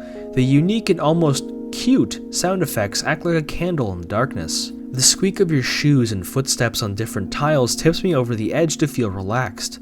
Like the worlds I'm exploring have a friendly side only explores in the auditory realm. Plus, I've kind of had to talk about this game because of how frequently I use the music in my videos. If you check my channel, just about all of my uploads have at least one Yume Nikki track, or a track from a heavily inspired fan game. Now let's actually talk about those fan games. I've already explained how people really liked playing the game ever since it dropped in 2004, but how did that love translate into the infinite void of expression that is the internet? At least past forum discussions, that is. Besides the boatload of art based off of iconic scenes and locales, people became quite enamored with Kikiyama's ability to craft a game by himself with RPG Maker, so people followed suit. Since the game first blew up on 2chan, the inspiration for 4chan, it only makes sense people would go there to show their appreciation by crafting similar games in the different forks of RPG Maker. One of the earliest and perhaps most iconic fan games is Yume Nikki, the unofficial sequel released in 2007 on RPG Maker 2000. Despite the name, Kikiyama had no input. Instead, this game was authorized by dozens of different 2chan users who all contributed various elements such as music tracks, artwork, etc. Yume Nikki, much like the game it was inspired by, features no overarching plot, and has you explore dream worlds for your dream diary. It might be a bit dismissive to say that it's just Yume Nikki but larger maps, more effects, and just more to do and see, but that is the core of the game. Through more recent updates to have multiple endings, there is more of a distinguished identity for itself, but its inspiration is dead clear just from the title alone. Honestly, Yume Nikki could get a video all on itself, but for now, there are other games to cover. Breaking the mold from calling itself Yume, we have .Flow, another RPG Maker game released in 2009, created by developer Lowell, who released the game in a similar manner, semi-anonymously online through a buggy website. The only difference being Lowell has his own X account. .Flow follows Sabutsuki, who, rather than cataloging her own dream world, explores the depths of her isolated mind inside of her computer. It's here where we see fan games starting to branch out from the core theme and concept of the original game and start to carve out their own identity for themselves. There are a lot more fan games, like hundreds more in this wiki alone, and not all of them run with their own unique concept, which is not a bad thing. Some games are purely labors of love for the original game that want to emulate the same feelings for other players as it gave the developers, which is a heartwarming sentiment. Besides, most of these games are free anyway, so it's not like it's infringing on anything. For some, fan games are where they're satisfied, but some took to push the envelope and took what they wanted from Yume Nikki and made their own game. Eve is another freeware horror game released by a solo dev in 2012. You follow a girl named Eve as she meets people inside of a strange haunted museum as she solves puzzles and figure out what's going on. Sounds nothing like Yume Nikki, right? Well, it's because it has its own identity but carries over a few core ideas. You must play as a lonely little girl with a strange name exploring creepy landscapes inside of an RPG Maker environment. It might not seem all that connected, but this genre of game was something Yume Nikki essentially created just by existing. Kikiyama might not have known it, but when his game was released, it was a bold statement that one person could craft a video game and have it be adored by millions. There are many more games inspired by Yume Nikki in big and small ways, either in more obvious ways of being similar RPG Maker romps, or from games that are clearly their own things like Undertale and dozens of other indie games. The atmospheres and creative endeavor this game's inspired is truly unlike anything I've ever seen. Even in small ways, this game's impact is still felt in waves to this day. All of that from a little freeware game, or a walking sim, as some people crudely put it. Sure, buddy. A lot of my friends are really into it. Since everyone seemed to take something from this game and make something of it, what have I done to commemorate?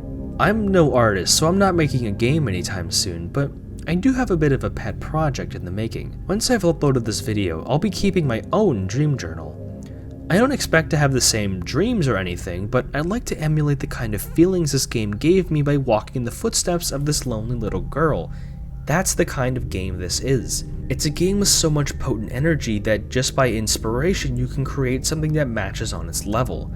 and I don't think there are a lot of games like that, where someone can take one piece of this big jigsaw puzzle, expand on it, and have it almost overshadow the original game. Think about Undertale. It's one of the biggest indie games of all time, and it owes so much of its existence and inspiration from Yume Nikki. There are a lot of games inspired by it, and I plan on playing a whole host of them.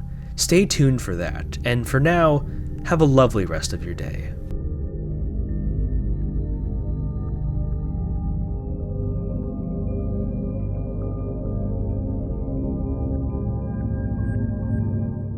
Have you ever felt lonely? Not due to a lack of people, but having to exist around people that make you feel lonely? People that once enjoyed you have decided to turn their backs on you and renounce what you both stood for. That's probably what Bethesda feels all the time. It might seem like a hazy memory of an era long gone, but Fallout 3 used to be remembered fondly. Back when you were able to safely launch the game on Steam, that is. Fallout 3 came out in 2008 and was critically received.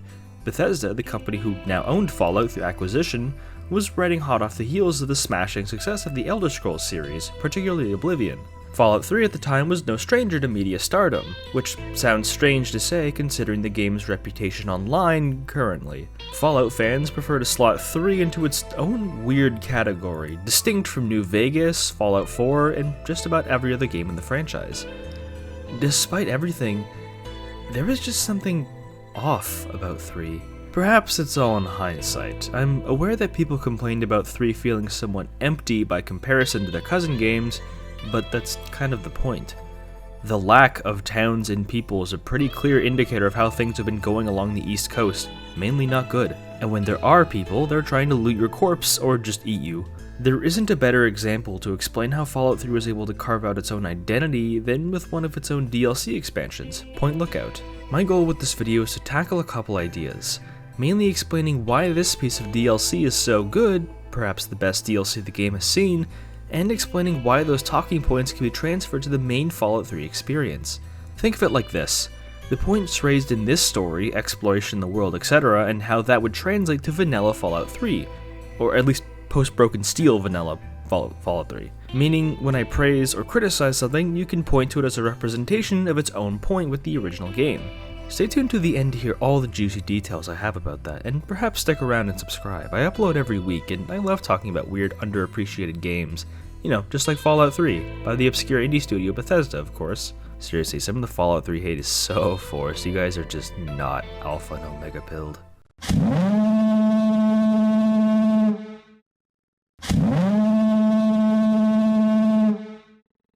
As long as you've left the Vault 101 and you've had the DLC downloaded, or just have the Game of the Year edition, you can start it whenever you want. However, I don't recommend doing this. This is very much a late game area expecting a late game character.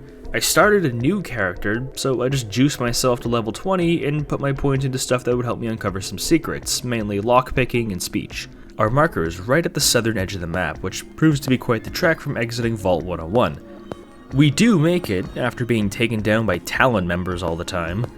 We meet someone named Catherine, who pleads with us to find her daughter, Nadine, who went rogue and boarded the Duchess Gambit, the only ship making routine trips to and from Point Lookout in the Maryland area for the punga fruit trade. We must buy a ticket for around 400 caps from Tobar, someone who dresses like Nagito, to enter. He doesn't know much about Nadine, but he does recommend some areas up north to explore. Well, we have our setup. There's a misty coast to explore and a missing daughter to find. There's also some intrigue about the mysterious punga fruit, said to have some interesting properties. You might notice how low-key the setup is, especially compared to the other DLC expansions in Fallout 3. Compared to being abducted by aliens or entering Bridgeport, going to the coast and trying to find someone is quite plain. One might even say boring if they're unaware. However, this small supporting story is the masterstroke of Point Lookout. It's a microcosm of how people often tend to explore a lot of open-world games, by just ignoring the story and letting the whims of their mind take them wherever they please. This mindset is something that not all games support equally, depending on how the map spaces out interesting locations and areas, but Fallout has always catered to this mindset phenomenally. Without having touched a main quest line, you can spend dozens of hours getting lost in the world, and here's how. Once you take your first steps off the boat, you're completely free to explore wherever you'd like. Unlike the other DLCs, you can freely leave Point Lookout so long as you can afford a ticket. Every other non-Broken Steel expansion puts you in a new location you can't leave until you're finished with the main story campaign. But here, the map is your oyster, your misty, lonely oyster. People complain about the brown and green filter of the capital wasteland. How's about we trade it for a nice shade of blue? Maryland has quite the unique set of circumstances in the Fallout world. No bombs touch this part of the map, but the world forgot about it anyways, which leads to the current state it's in. The sea constantly laps the dull sandy coves, the only thing holding it up the rickety abandoned shops and games of the sea-drenched boardwalk. Had it not been for the devious waves that crash and roar just by, the sound of muted animals picking bones in your own footsteps would be the only soundtrack to accompany you. Being alone should sound all too familiar to any player of this game, but there's a distinct difference in how each location makes you feel, like it pulls from different parts of the spectrum. The capital wasteland is crumbled and grey, the marble from the Oval Office mixed into the ground just as much as concrete and blood. Haphazardous shops and raiders are all around from the millions of people trying to hold on to their peace of life and security. In Maryland, the effects of the Great War were much more trickled down. Pay close attention to the buildings. This isn't the ruin of a state taken from global war. This is willing abandonment from its inhabitants. It's much easier to see the remnants of what once was because it's preserved like a picture in time, as if the salt water in the air had a quasi-magical property of keeping the port the way it was when the world left it behind. Grass and trees and swamps have overtaken what was once a human settlement, providing a small glimmer of hope, a sign that nature has returned, and that the world's natural beauty has not been besmirched off the earth. The difference in view also aids in making you feel uneasy. Previously, you were getting quite used to walking on ruined roads and metro stations, but the gentle ocean breeze somehow makes me shiver on the inside. I hope you like the sound of the wind and bells.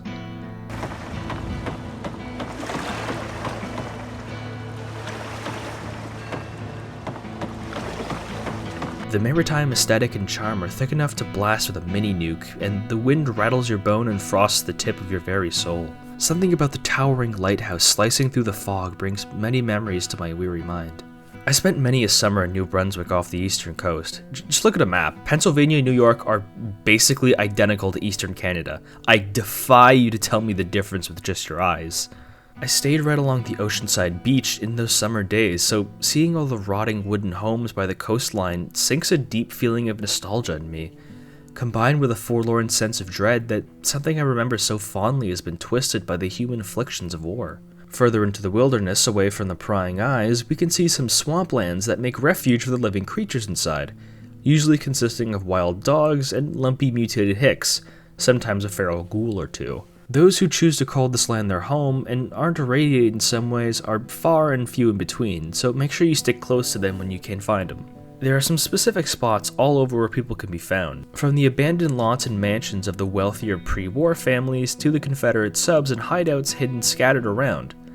There's a scant number of shops, from the general store at the front and the shack located somewhere in the swamp area. And you can equip something for the radiation or upgrade your armor, because those axe-wielding hicks can slice through your defenses just like every single enemy can in Fallout 1. There's a little cliffside area called the Coastal Grotto, where a ghoul runs a kind of hunting exhibit where you can gun down feral ghouls for sport. I highly recommend you go here because you can attain a perk from reading a book that allows you to deal +5 damage to ghouls on paper. What it actually does is deal +5 damage to everything because it's bugged.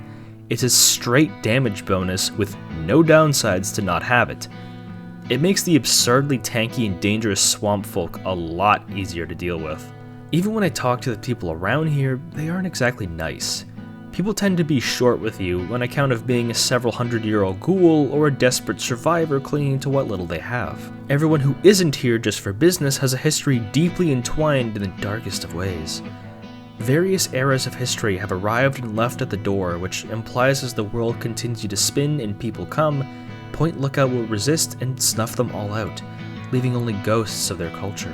The least physically irradiated people are either traitors or, even worse, smugglers and occultists, so they're spiritually irradiated. Even worse are the tribal people, who practice a religion of peace that involves killing people unprovoked and being really interested in those punga fruits. Even worse are the swamp folks, the real natives of Point Lookout.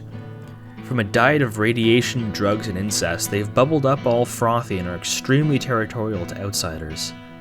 The only ray of hope in this sea of misanthropy is a single Christian missionary, Marcella, who is spreading the word of the gospel while charting out maps and collecting pre-war religious artifacts. As noble as her efforts are, it's the exception that proves the standard. That Point Lookout is a godless, forgotten hole that best remains as a memory, even to its current inhabitants. Where there should be the Holy Spirit is replaced by occultism and spendthrifts. It's not just a lack of stable architecture around, the lack of stable people is just as isolating. It's the same kind of loneliness I was describing in the video's intro, being around people that make you feel lonely. I've never felt more of a lone wanderer than just playing Point Lookout. This is the central beating heart of the video I want to establish. Despite the people and land, you feel like you're isolated in your own little world, like a Medotsky in Power Armor. When you do get to talk to people, what kind of business are you getting up to? That would be the storyline and quests the game has to offer. I've set up searching for Nadine, but whereabouts do you go in finding her? Most people don't have much in the way of help, so you must forge your own path, or at least take Tobar's advice on looking after the smoke in the air. Naturally, you'll find one of the many abandoned areas. You'll definitely see Calvert Mansion through the fog, and turns out this one is currently being occupied by a pre-war ghoul, Desmond Lockhart, who's in town for some kind of business he doesn't care to explain, or more that he can't explain because he's being attacked by droves of tribespeople for reasons he doesn't understand. He proposes that you venture out to the Arkandov Cathedral to learn why they've attacked him. These are people who think cutting a hole in their skull can expand their mind. They're not exactly scholars over there. But here's the deal. I help you get in with those tribals, you help me get what I want, and I'll make you fucking rich. Just try not to sprain a lobe while you're thinking about it. For the sake of bottle caps and potentially finding Nadine, we go. Beating this mission gives you the Superior Defender perk, which gives you a +5 damage and +10 armor when standing completely still. It's a nice perk for sniper rifles and that one railgun, but you probably have the power armor by this point, so not absurdly useful. We find the cathedral, but the dork at the intercom won't let us in until we've completed some kind of initiation ritual near a sacred bog. Okay, be that way. It's called the Ritual of the Mother Seed. Laugh if you want. Venture west to the Great Bog, and within you shall find the Mother of all Hunger Fruit. She stands taller than a man, and collected seeds. And It's quite a way away, and I just realized that I never actually read the note left for Nadine. It might be rude to intrude, but all this walking has made me quite hungry. Hungry for knowledge, that is. Let's pull it up. My darling little Nade. I know life wasn't always the best at home, and we've had a few rough winters. I don't blame you for running off to find something better. At your age, you think you're wasting away at home while the world's just waiting for you to come and get it. When I was about your age, I ran off from my mom too. And even though there were some terrible things along the way, it ended with me having you, so I can't complain. I just wish you could have seen your grandmother. I wish I had the chance to see her again, myself. If you're reading this, I just want you to know you're always welcome back home. Please, learn from my mistake and don't stay away forever. Missing you. XO, XO, XO. Mom. Man, that really hit home. With a renewed sense of vigor, I bravely go inside the sacred bog. Inside, we find quite a bit of Mirelukes and eventually the big tree seeds we're looking for. But something kind of quirky happens. We start seeing stuff in the air like that part in Batman Arkham Asylum. Mocking bobbleheads from Schmalt Tech harass us as we see the corpses of people we care about the most. The remains of our mother. Amada. Elder Lyons. Moira. We see little signs of what might really be going on. A bone saw. Sewing something shut. Thankfully, we awake. We were able to hold on to what we need to be accepted into the tribe, so we head back to the cathedral, still with the Punga Fruit drug trip on our mind. We also get the perk Punga Power, which allows us to decrease rads from eating the Punga Fruit, a pretty useful perk considering how many of these grow in the area. We're allowed in automatically in the cathedral, and we find out that the tribespeople are even worse than I thought. They're hippies, drug abuse and being squatters and all. I really want to wipe them off the face of the earth, but I found Nadine. Looks like another newbie in the tribe, and still able to string together whole sentences. Ain't you the lucky one? But I'm not a vegetable, so I'm sane enough. You sure you're feeling okay in there? You might want to check your head for a scar. You know, the last part of the ritual. After you pass out, they get a guy to as in, he rips out a bit of your brain. It's supposed to be the part that holds you back. Anyway, you look like a lively one, so welcome. Turns out, the ritual we went on involved being knocked out from the fruit and having a piece of our brain taken out in a sort of trepanning procedure and being left with a scar. Nadine kindly takes out the stitches and reveals that she went through the same process, which made her quite sour on the tribe. Look, it's not that I don't want to go home or anything. I mean, I love my ma, even if she does make me want to claw my eyes out sometimes. It's just, I came out here to find a fortune, to make my mark. If you see my mom again... Nadine is ready to leave the tribe and head on home, but we're still missing something. Why did they attack the mansion? Whoa, whoa, whoa! That was all Jackson's crazy idea. I knew better than to volunteer for that suicide mission. Last time I wandered too close to that mansion, some old ghoul sicked his dogs on me. Screw that. Nadine doesn't know, but knows that their leader, Jackson, gave the order, and that he's hiding out in a cave somewhere underneath the cathedral, which we're given a key for. Off at his magical thinking cave, I guess. We're not allowed to know where it is. He says we're not enlightened enough to understand. I swear that sort of stuff pisses me off so much. I thought joining would be all drugs and magic, but it's just the same crap as everywhere else. Guess that's...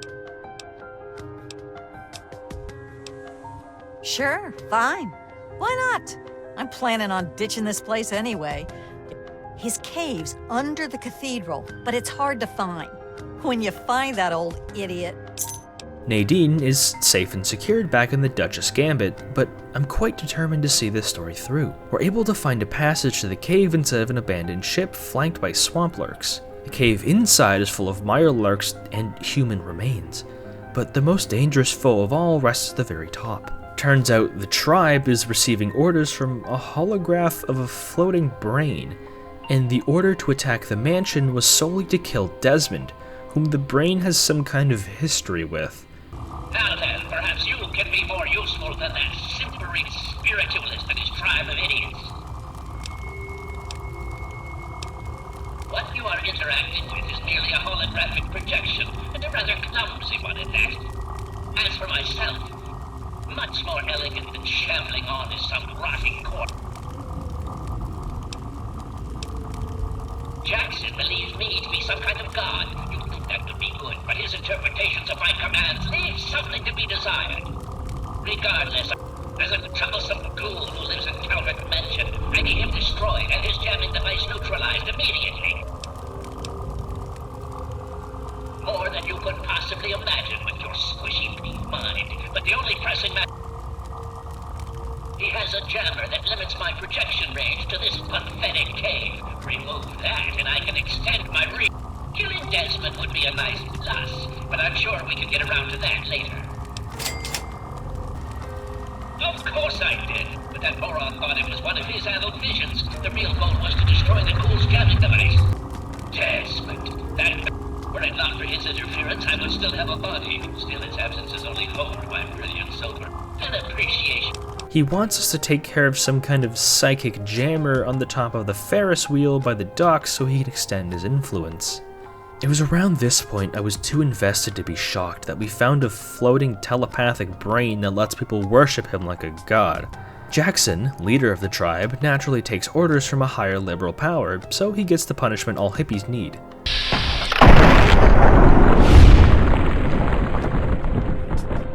Returning to Desmond, he spills the beans and lets us know what's finally going on. Him. I should have known. My old rival, so close to his family home. He was once a man, Professor Calvert. The Calverts owned half of Maryland, back when there was a Maryland to own. Members of the Calvert family were influential all over the world.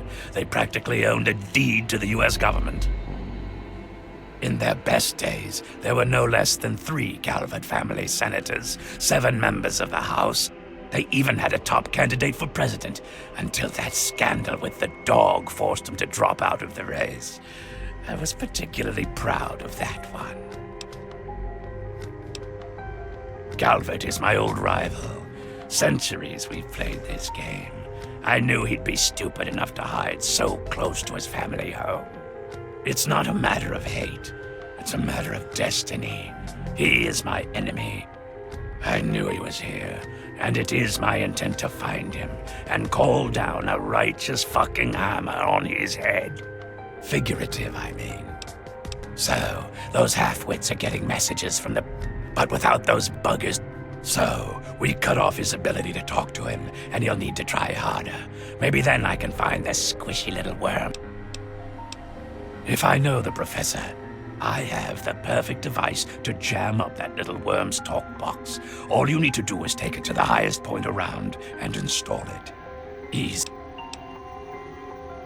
Right. Attach it. I'll watch from here and turn... Now.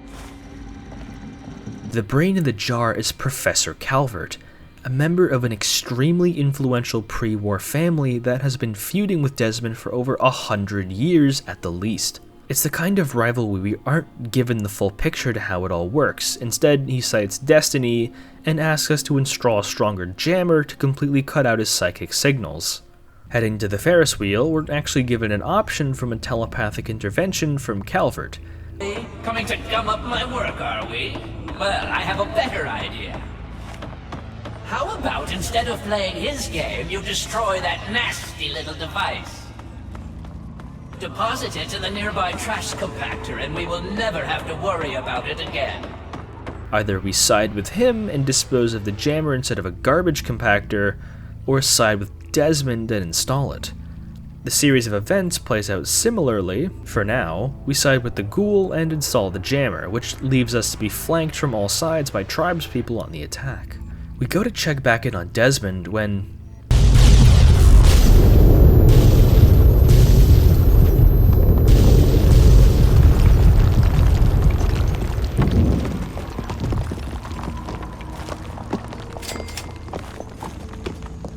Luckily, there's a safe room we can explore. That bastard. He killed my pups, nearly killed me. For what? He doesn't have the body to fucking do it himself, so he... I know where he is. He overplayed his hand this time. Well, that's good, since the game is almost done. He's in here, the little fuck, right under my nose the whole time. Hiding behind robots and machines. Now that's... We follow Desmond to Calvert's base underneath the lighthouse. It's a dangerous repurposed research lab full of stim packs and robots ready to slice us down with laser weapons. But we have to go deeper with keycards, if only to avenge Desmond's 2 fallen dogs. Once we find the professor, who actually is just a brain in a jar, we're given another opportunity to switch allegiances and kill Desmond if we want to. This is a rivalry that has lasted for centuries. You cannot possibly understand with your tiny, meaty brain. Creatures of great power must destroy this. Listen, I came here to kill a brain. I'm not leaving till I kill a brain. Calvert has a lot of protectrons to attack for him, but if you even have a couple frag grenades, you can safely chuck them at the tank and the robots will be taken out by Desmond.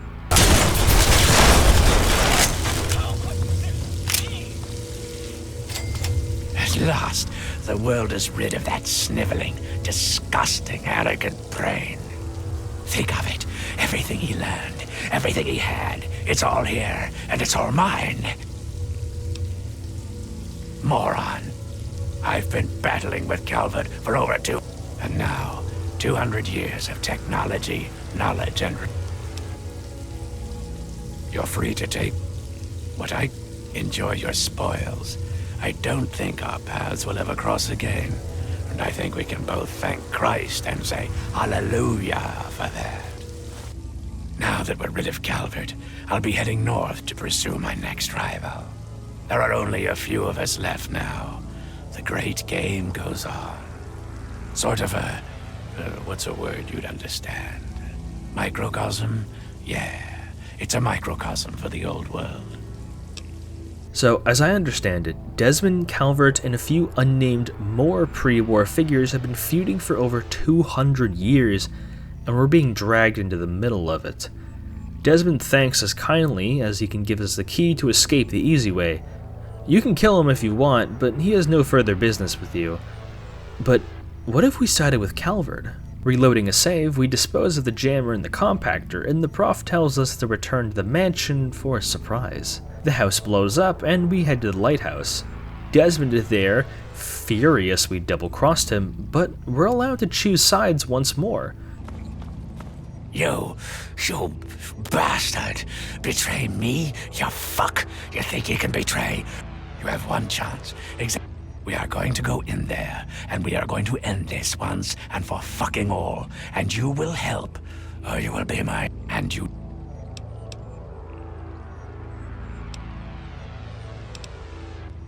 What? Fine then. Then pretty please, fucking help me rid the world of Professor Calvert.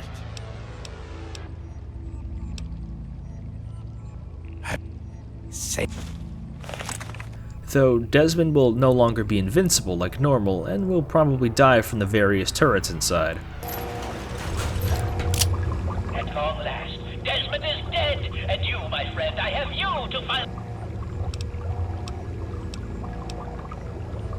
Well, death!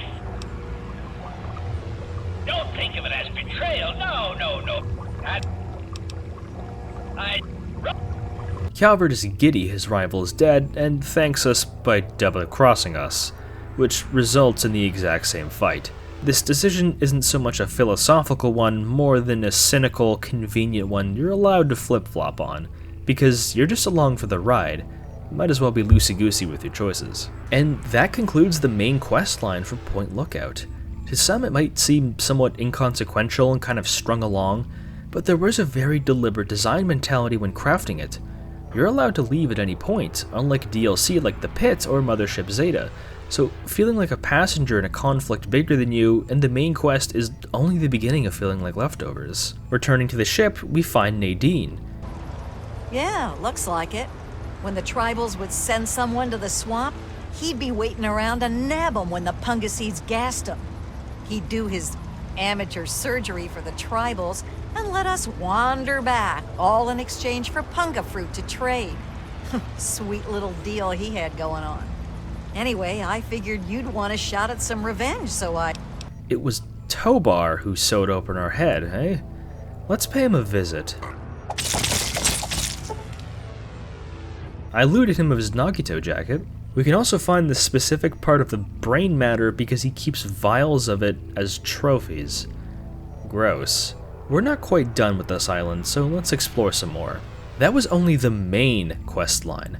There's quite a bit more to do, and I can't explain that any of that better than this one side quest. When you're exploring, make sure to walk to the far west, and you'll see a series of tents with a missionary I mentioned before, Marcella. She talks about scripture and her duties, but she mentions how the swamp folk have their own sort of primitive religion, something much more sinister than the drug addictions of the tribesfolk. With this in mind, we search through the fog once more and find that another nigh-abandoned mansion, this time belonging to the Blackhall family, whose current patriarch still resides inside, Obadiah. Civil discourse. I'm glad you think so. Swamp folk who, I should mention, absconded with a book, a precious family heirloom. I wanted to ask you, friend, will you get it back? Cash, plain and simple. Good. The fools who stole it believe it has powers. There's a ritual site east of the boardwalk, in the basement of a ruined house.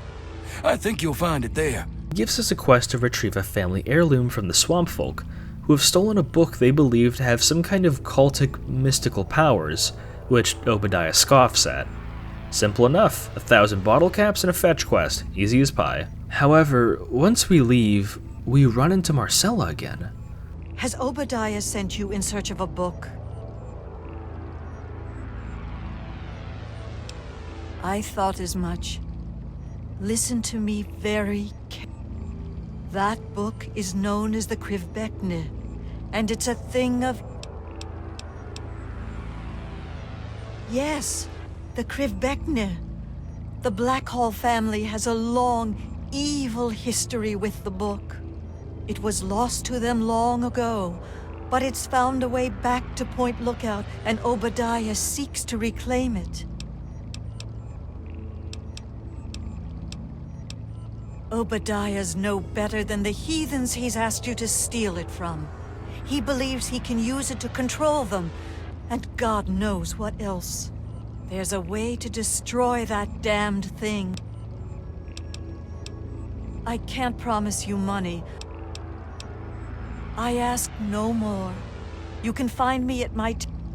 That's a lot to take in. She accuses Obadiah of being into some kind of occultism just like the swamp folk, in that his book, the Krivbekne, is an ancient tome of unspeakable power and evil, and that we should retrieve it and give it to her instead of Obadiah. With that in mind, we search far into the swamps to find it. We do find the ritual site after blasting Hicks left and right and enter the storm drain, find a bloody sacrifice right by the book, which proves Marcella's claims of occultism true. After a bloody confrontation with more Hicks, we stumble across a gruesome scene.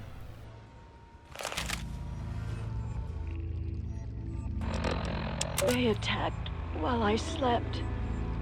I don't expect to survive. I only pray that you haven't taken that book to Obadiah. You must take up my mission. There is one way to utterly destroy the Krivbekne, but you must take a pilgrimage far north of Point Lookout in the capital wasteland. Seek a place called Dunwich. Within is an obelisk, itself a wicked thing. It'll consume the book. You need only press the book to its surface. May God shed his blessings upon you, child. Make haste for Dunwich. My God, I am sorry for all my sins with all my heart. In choosing to do wrong and failing to do good, I have sinned against you, whom I should. Capital Wasteland, Dunwich Building? Those sound familiar, don't they? Please keep that in mind until the end of the video because they will come up again. Since we've been tasked with ultimate responsibility for the book, what should we do? Give the book to Obadiah, of course. We confront him for being an occultist heathen, but he has no interest to hear it. We can leave, or we can follow him down to his basement. He's muttering something at this altar, talking about someone, or something, named Ugg Qualtoth. We can't read the book he so wanted, but if the swamp folk have the same belief system, we can assume this dark god is the same one they sacrificed to. I have much more to say about this mysterious character later in the video. Before there was man, before there was time, there were monsters, and Obadiah seeks to emulate his monstrous masters by killing in his name. This time, we can at least give Obadiah a stern talking to. Our business is at an end.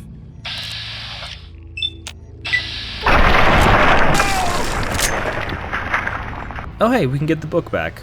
Looks like we've honored Marcella's wishes and got richer in the process. Stay chasing paper, lads. This isn't the end of the quest, mind you. There's one more place we need to go, but hold on to that for now. This is just one example of a side quest in Point Lookout. There's quite a bit of stuff to do that I haven't scratched the surface on, but I want to leave some mystique uncovered so you can find it for yourself. I haven't even mentioned what was going on inside the Ozymandias ship, or the social disease that was spreading just before the Great War. But I need to move on to the next topic, or else I won't be able to finish in time. If you want a comprehensive series on this DLC, or just game in general, go watch Oxhorn, he does a much better job.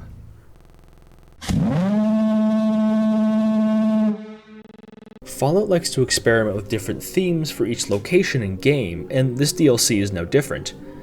I've made an entire segment on the theme of loneliness and isolation, so I won't mention it in this segment again, but I have a couple more I'd like to discuss. Specifically, I want to talk about abandonment, especially in the historical context of Fallout. What I mean by that is how several different eras and cultures have all come into Point Lookout and left their remains here. Think about it. All the Confederate ships and hats all left around here during the Civil War.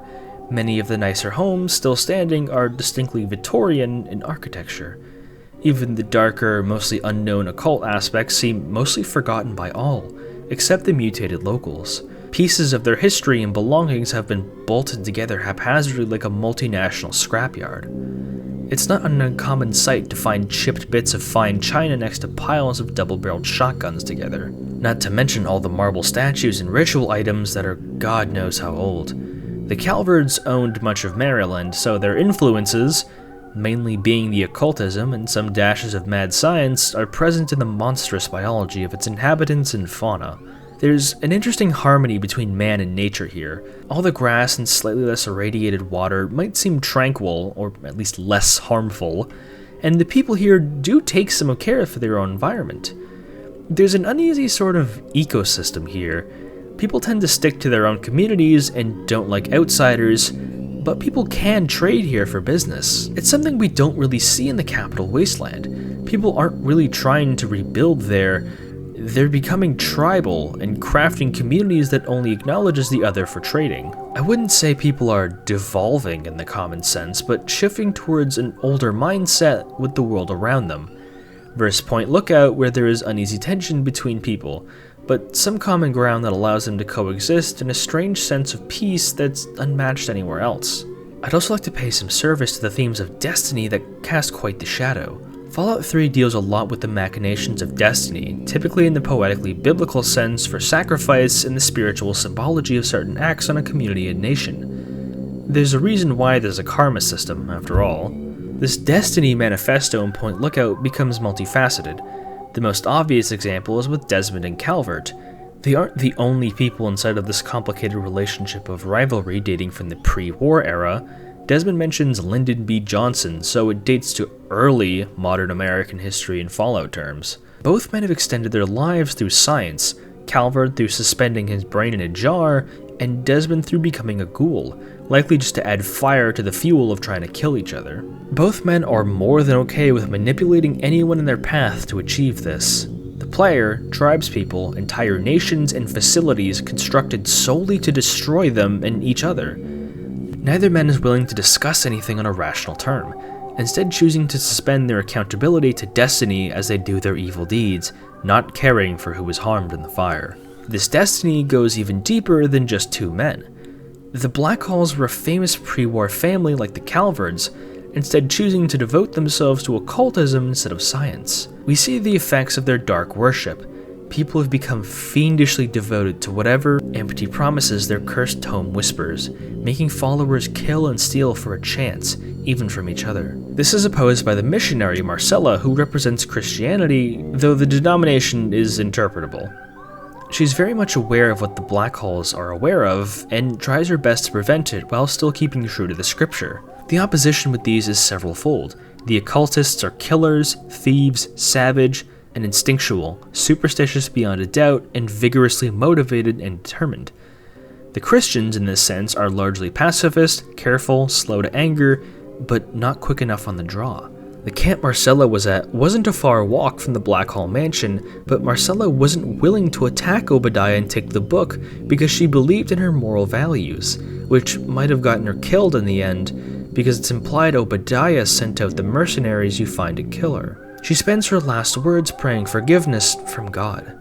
The occultism versus religion, I'll call it, is a little bit more ambiguous and murkier than the clear-cut rivalry between the pre-war storyline. But we see some recurring patterns. Two sides, both with faults and favors, hating each other and wanting similar outcomes. Your choices have pretty major outcomes on the nation. What will the tribals do without Calvert giving orders? If you take the cursed Kuvrekna and destroy it, what will it do to the Hicks who worship it? Speaking of that, we should probably head back to the capital wasteland by now. We still have that book, and the people here won't get any better with me just holding on to it. And I think it's time to leave. There are more quests to do, but the state isn't going anywhere. And with Nadine at the helm, all of our trips are now free. Once we land, we can find Catherine has happily boarded the ship and reconnected with her daughter, who is fairly content with her journey because she got a free boat out of it. Catherine gives us some powerful punga fruit and a couple caps, and the two now lead a presumably much happier life now that they have such a powerful trading operation at their disposal. It's a story that warms the heart and makes you feel at ease. The capital wasteland has never looked better. It pops right out at you when you see a landscape not covered in mist all the time. But there's still one more thing that needs to be addressed.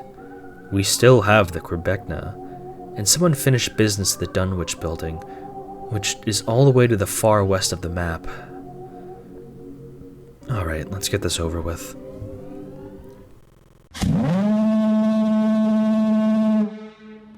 A dangerous journey to the west filled with raiders and Yao Guai leads us to an abandoned Dunwich building, a location with a rich and storied history that extends through several different games in the franchise. But Dunwich is complex enough to deserve its whole entire video, so for now, I will just focus on what's relevant for Fallout 3. When you enter the building, something is immediately off. Your compass changes directions entirely. Something is wrong. Deeply wrong. There's a whole stack of notes recorded by someone named Jamie, with some more as you progress further in the building. While I exterminate the huge number of ghouls in this building, I'll play the notes in order. Why the hell would he come all the way out here? Dad's been a little nuts for some time now, but not like this. Leaving me in that crappy old hospital without waking me. Without a goddamn flashlight. I made enough selling the meds we scrounged to have kept us both fed at the colony for weeks. Now I'm almost out of rations, my shoes are pretty much destroyed, and I'm still chasing the old coot. By my last reckoning, he was headed south. Maybe I shouldn't have waited so damn long to start tracking him. Trail's gone cold. I'm gonna wander with these guys a while. They say they wander the area. Maybe somebody's seen Dad. These guys aren't who I thought they were. Jesus, they killed that family for a sack of rotten vegetables. Getting out of here next chance I can without catching a bullet. Hit a caravan today. Trev didn't see the kid and got popped. I took care of Tawny right then and put one in Thor before he saw her fall. That earned me some grub from the traders. Even better, they saw Dad. He was in pretty rough shape. Still has the goddamn book. The trader says it gave him the creeps. Me too. But it's good to know he's still alive. Still headed south. He must have been trying to trap food here. I recognize his snares. I can make out a building on the horizon. That must be where he headed. If not, at least I get a roof tonight. Don't like the look of this place. Don't like the smell. Gives me the creeps. Don't want to risk a shot at the crows till I know what's in there. Sneaking in tonight. The raiders told spook stories about zombies in the ruins. Never saw anything like that where I come from. Lord help me. They're real. Not quite what Thor said, but close. These things look... I think they really used to be people. God help me. I found Dad today. I didn't think it was him, but... Face. The zombies didn't touch him. I think he was becoming like them. Didn't know it was him until I found that old book near him. No more killing. I just need to go. Can't forget the book. All I have left of him. It's warm against the stone. I'll just rest a while. Sharp knife. Sharp knife to send him to Deep Temple. Flay and say my words. Abdul comes again on the Feast of the Weaker. Feast for the Deep Temple. Born again. Here. Al-Hazared. Yes. Yes. So, Jamie turned himself into a ghoul, shockingly quickly. Something about the rapid transformation of him, and potentially the other ghouls and glowing ones inside, might hint at something more complicated than radiation at play. We descend deep into the building's interior, platforming across crumbled floors until we reached out the heart of darkness. Swarms of ghouls attack us. Included amongst them is Jamie himself. We gain good karma for putting him out of his miserable life as a feral ghoul. Further beyond, the metal and concrete are peeled away to reveal bare rock and horrible sounds as we approach our target. The obelisk that exudes horrific power. Even standing just by it makes the skin crawl. This obelisk served no purpose in the base Fallout 3. It simply was. But now that we have the Krivbekna, the obelisk can really be rendered into the past tense and become a was. The book will burst into flames and the obelisk will become inert. There might be a bug with the game, but destroying this book leads to 500 good karma points.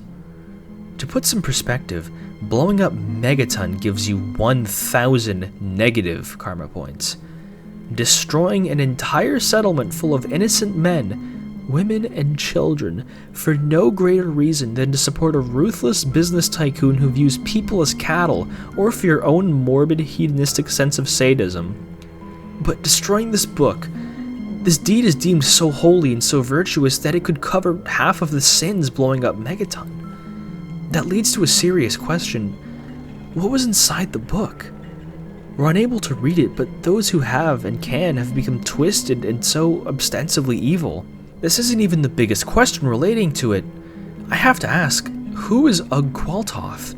And if this book is related to him, perhaps in some kind of Bible analogy, what is written inside that causes the karma scale to tip the way it does? These questions have more to chew on in future games, and we don't get an answer in Fallout 3.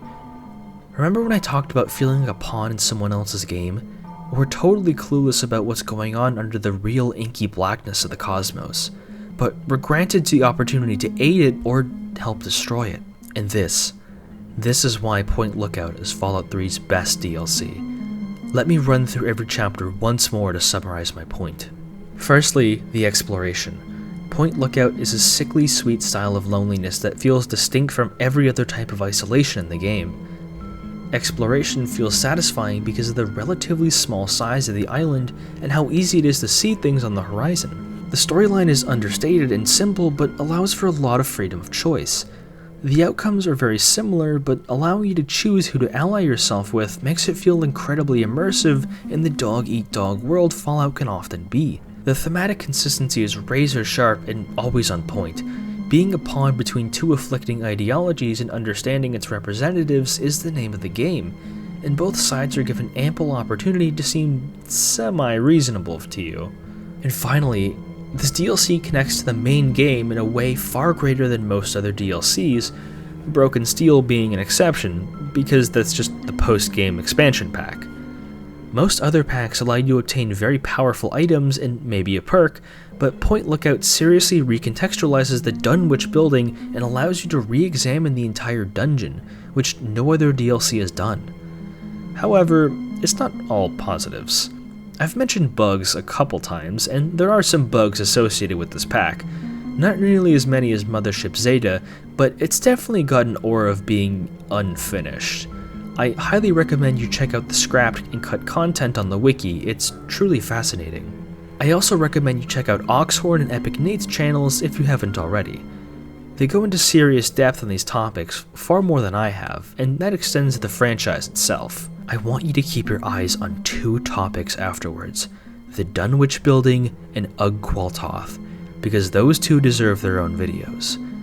And if you liked this video, feel free to stick around by subscribing and staying tuned. I've got more videos for strange gaming and otherwise cooking right now, so stick around. Until then, have a lovely rest of your day.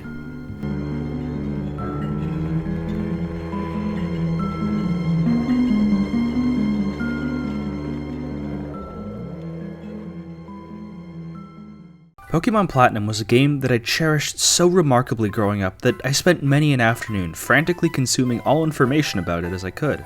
On the late 2000s internet, I learned of special Pokemon that could only be obtained through mystery gift events or the action replay. One of these Pokemon was the enigmatic Darkrai, a Pokemon wrapped in dark intrigue. Everything from the event itself to how he looked to using him in combat lulled my young mind further and further off the edge into the chasm of nightmares he occupied.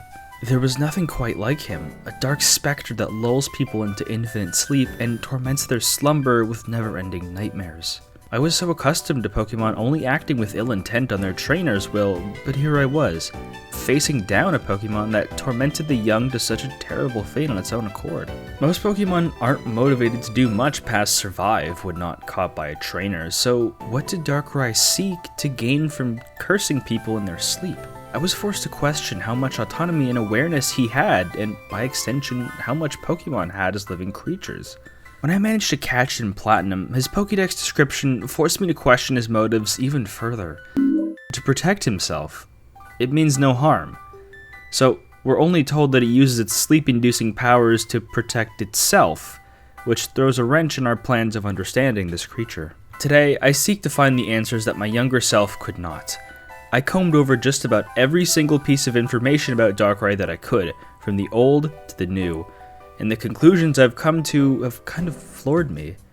Games, films, and books have all revealed a trend of recurring elements, motifs, and symbolism with staggering familiarity and consistency that puts most mystical Pokemon to shame. Game Freak has hidden so many details about this one Pokemon that almost any other in the franchise, and I can prove it to you. What if I told you Darkrai is more in common with the Abrahamic Devil than any other Pokemon? The claim sounds preposterous, but I'm sure I can convince you when I explain myself, and explaining myself is something I plan on doing for a while. Just look at the runtime of the video for proof. This is a Pokemon shown with two different, conflicting ways of life shown to us with equal substance. The life of a hermit who seeks to be accepted, and an active tormentor who relishes his sadism. But neither of these descriptions give the whole picture of who Darkrai is, and why he does what he does. Here's how I'll format the video. I'm going to explain who Darkrai is based on primary sources, the games he's featured in, as well as pick a few of the most games he's had the most substantial appearances and roles in, as well as complementary materials like the movies and anime. At the end, I'll re-examine all the points I've made for a grand statement on Darkrai, his personality, his motives, etc. You're going to want to stick to the end with this one, because the end is where you'll find the grand statements I must make about this character. You won't understand anything unless you watch all of it, so watch it all, or he'll put you into a coma and you'll never wake up. I want this video to be a comprehensive understanding of who this Pokemon is and what he does, because with a shocking number of appearances, a discussion has to be held in earshot of the thousands, and I will be the one to hold it, like an Plato flexing my knowledge of strange games to the masses from my position of academia. My position comes with a master's in strange and obscure video knowledge, and I'm overly qualified to teach you, so why not sign up for my classes? All you need to do is click that little button to subscribe, and here. I've got more classes in the form of a whole playlist of videos just like these called Strange Gaming ready for you to enjoy. This is without doubt my most ambitious project. Okay, maybe my most second ambitious. But this is still an undertaking regardless. I humbly ask you to support me in my endeavor to cover strange and obscure games. If you don't, who's to say Darkrai won't pay you a visit and submerge you into eternal sleep if you don't do what I tell you to do? Now, let's get on with it, and let me take you into the confusing world of the pitch black Pokemon. Who is Darkrai? The question speaks for itself. Who is this Pokemon? The name alone tells us 1,000 words in one. The Rai suffix at the end of his name is just the Japanese name for dark, which means his name literally translates to dark, which is fitting. It tells us his typing, his classification of Pokemon, his affinity for fright and terror, and how he looks. He's also technically sexless, as most legendaries and mythical Pokemon tend to be, but come on. Most additional media has him as a male, so that's what we're rolling with. He's somewhere in the middle of a haunting, floating Brothers Grimm fable creature and Van Helsing, the red piece around his neck either resembling a cloak or jagged teeth depending on interpretation. The floating bits of smoke or clouds that make up his pitch black body represent the undulating, hard to define shapes of his shadow behind you, which Darkrai can slip into with ease. The bone white cap on his head resembles both a cap one would sleep in times of old and the color association with the moon. which explains much of his behavior and links him to Cresselia, whom both make up the ill-explained lunar duo. So we've got our key points from the primary source. We've got the Sleeping and Nightmare Association and the Moon/Cresselia Association. The Domain of Nightmares is where Darkrai is most comfortable. Nearly all his depictions explain that he can cast someone to fall asleep and experience varying levels of nightmares, some of which seemingly have no end. This is backed up by two things: his signature moves and his ability. Dark Void was a Dark-type move that had an 80% chance to hit and put opponents to sleep, combined with his ability, Bad Dreams, which deals chip damage to anyone sleeping while Darkrai is out. You can see how a very accurate sleeping move and an ability that deals free damage would be so devastating in battle. I described it in the past tense because Dark Void got big leagued hard by going down to 50% accuracy in Gen 7 onwards. No more Smeargle Dark Void, boys. The description of the attack is interesting too. It's always described the target as being dragged down into a type of shadow that puts them to sleep, like some kind of pocket dimension. The second thing that needs explaining is the Moon Association. Given his spooky nature, it's no surprise that he would be most active at night and in full moons. But this presents a problem because one of the only known ways to wake someone up from a Darkrai nightmare is with a lunar wing, something that falls from the Pokemon Cresselia, whose connection to the moon is obvious enough to not explain. The two Pokemon oppose each other greatly, one having gentle healing properties from the moon, and the other having threatening, malicious moon powers. The connection is understated, and we aren't given a full picture of what purpose these two play out in nature to justify balancing against one another, or if other moon-based Pokemon play a part in their lunar game, but I do have an example for you. What the hell's wrong with you? Look like a Puerto Rican whore. Make me sick. In Gen 4, during the post-game after you beat the champion, the sailor who normally takes you to Iron Island, Sailor Eldritch, not exactly a subtle name cues, son is stuck in an endless nightmare, moaning about how Darkrai is watching him. The only way to wake up his son is to visit Full Moon Island, which triggers Cresselia to becoming a roaming Pokemon, and she drops a lunar wing, which wakes the child. Curiously, there's another house in Canalave that can't be entered, but hold on to that for now. So Darkrai puts this child into an eternal nightmare, somehow. The child's mother does mention that it isn't unheard of for people in the city to fall into eternal slumbers. A port city connected to ancient islands and Pokemon associated with dreaming and the moon. If the sailor's name wasn't a clear enough clue, we found ourselves a neat little Lovecraft reference. This whole slice of the game has a bit of everything in it, from the Innsmouth to the Dreamlands. All that's missing is our player character discovering he has Pokemon blood and choosing to abandon his humanity and dive into the sea. The world of Pokemon doesn't know a lot about Darkrai or his methods, but they do know this. He's a mythical Pokemon, meaning that he can't traditionally be obtained in the wild like most Pokemon, or at least that's how he was introduced. The only way one can obtain him was through a mystery gift event where you can connect to the limited DS Wi-Fi to receive your special Pokemon. I think North Americans got it in 2008, and he had Dialga and Palkia's signature moves for some reason. But for Pokemon Platinum, there is another way. Between August and September of the same year, you could obtain something called the Members Card, which allowed you to open this building in Canalave City, after you do the whole Lunar Wing quest mentioned previously. The player character is sent to bed by a creepy old man and awakes on New Moon Island, just east of Full Moon Island. Inside the heart of darkness is Darkrai, waiting for you. Once you catch it, an interesting paragraph is spoken from presumably the old man inside is displayed.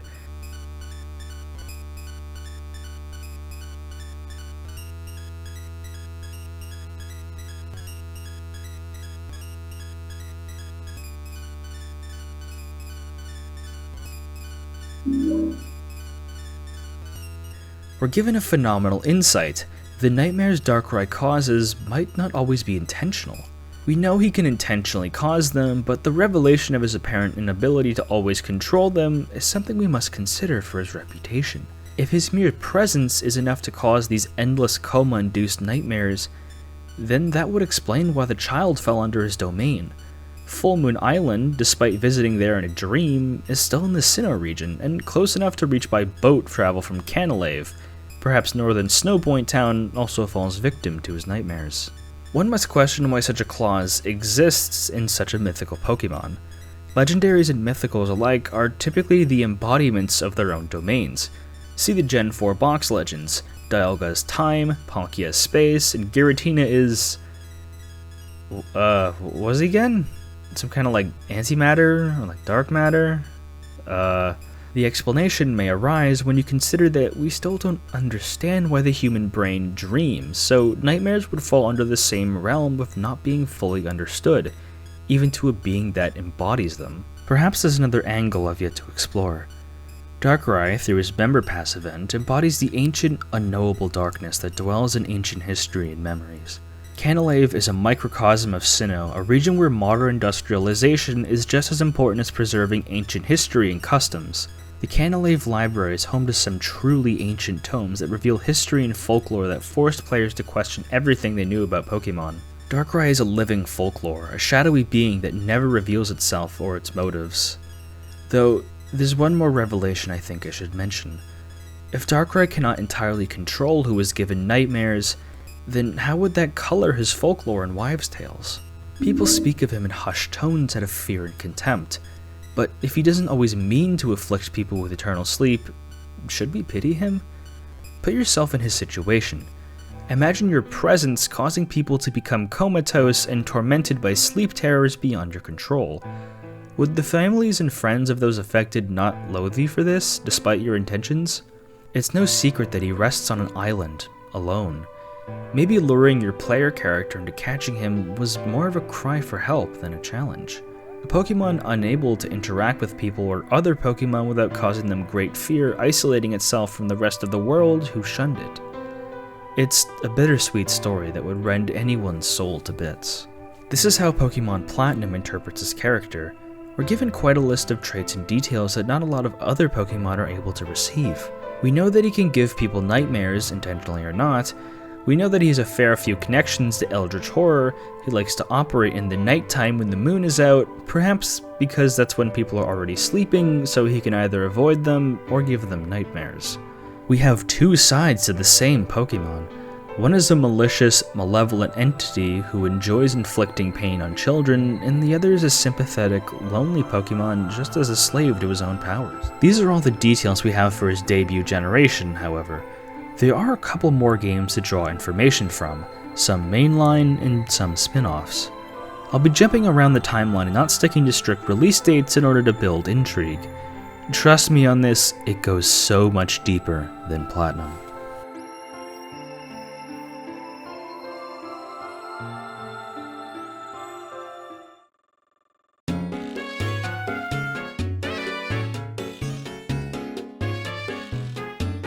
Lentimos Town is a new location unique to Generation 5 sequel games, Pokemon Black and White 2. It's a dusty but cozy little town that should remind you of a quiet little suburb deep in Arizona or New Mexico. But there's a dark shadow hanging over top of the residence. To our east near Reversal Mountain is a decrepit house simply called the Strange House.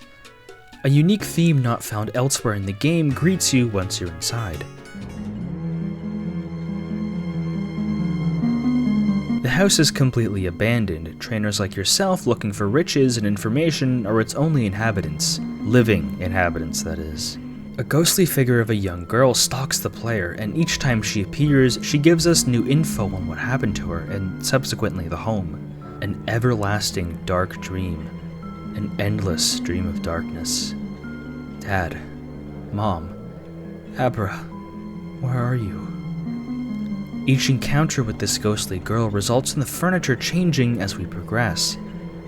This should begin to sound familiar. A child stuck in a nightmare, unable to wake up. Question is, how did she fall under Darkrai's spell? He seems to prefer the Sinnoh region, but perhaps with how remote Lentimos Town is, perhaps he thought it abandoned until he inadvertently caused this child to go under. In the dark dream, I heard my dad's voice. Forget about the lunar wing. Please stay here with us. The suffering she's experiencing is so great in this nightmare that she either dreamt her father's voice calling out for her, or even worse, heard him speaking to her.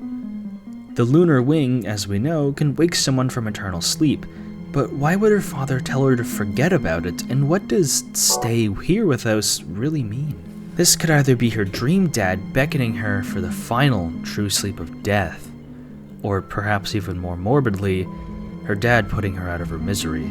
We're able to find the lunar wing inside the house, but it's too late to save her. Oh, the lunar wing. I can't take it now. But it'll be okay.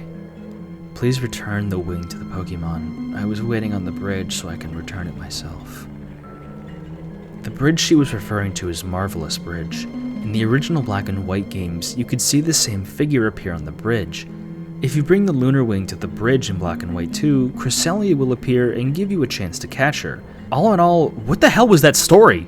We all thought it, but I don't think many were prepared to see what the real eternal sleep looks like. Death.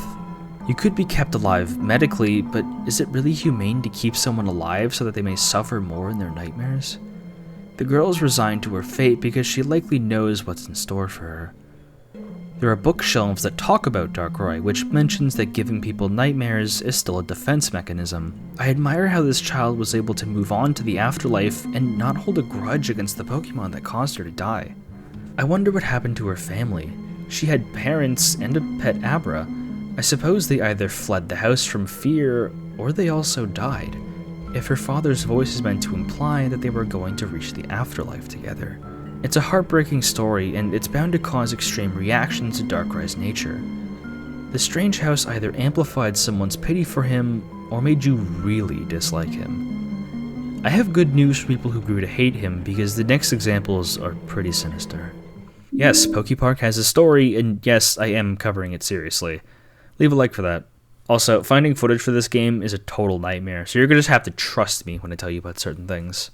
As I understand it, there are two worlds in these games. There's PokePark, the setting for the first game, and Wish Park, the setting of this game. Pikachu and his life partner Piplup travel to Wish Park, but they become trapped there. Fast forwarding through the game, we get a chance to meet Queen Superior, who explains to them there's an old legend about something called the Dark Void, when both worlds try and merge together. Pikachu and Co. travel to different areas to free them of the more unsightly Pokemon to make sure the residents are content. There's a lot of mind control happening, and we find out it's being perpetrated by the entire Gothitelle line, but they're taking orders from Darkrai. Darkrai's plan is to merge the two worlds and cause them to both be completely destroyed in the process. Why does he do this? I'm not sure if I missed him explaining why, or if he's just doing it for the Nookie. I will have to leave a PokePark 2 expert to explain to me why in the comments section below.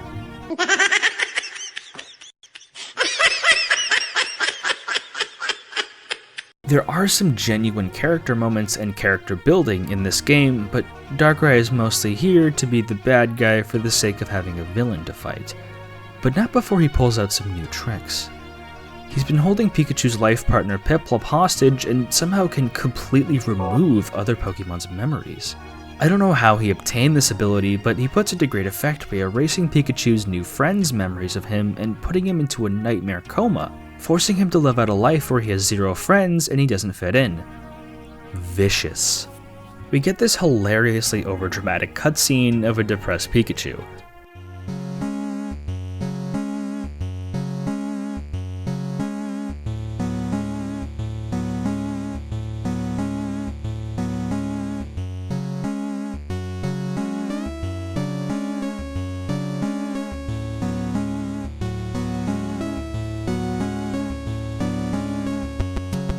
But not all is lost. Both worlds can stay alive if some bells are rung and someone flies into the Dark Void with this orb, and Darkrai, after you kick the snot out of him, sees the error of his ways and flies in. There's a whole quest afterwards of Pikachu and Co. contacting legendaries to see if they can bring him back, but we have some new facts to chew on.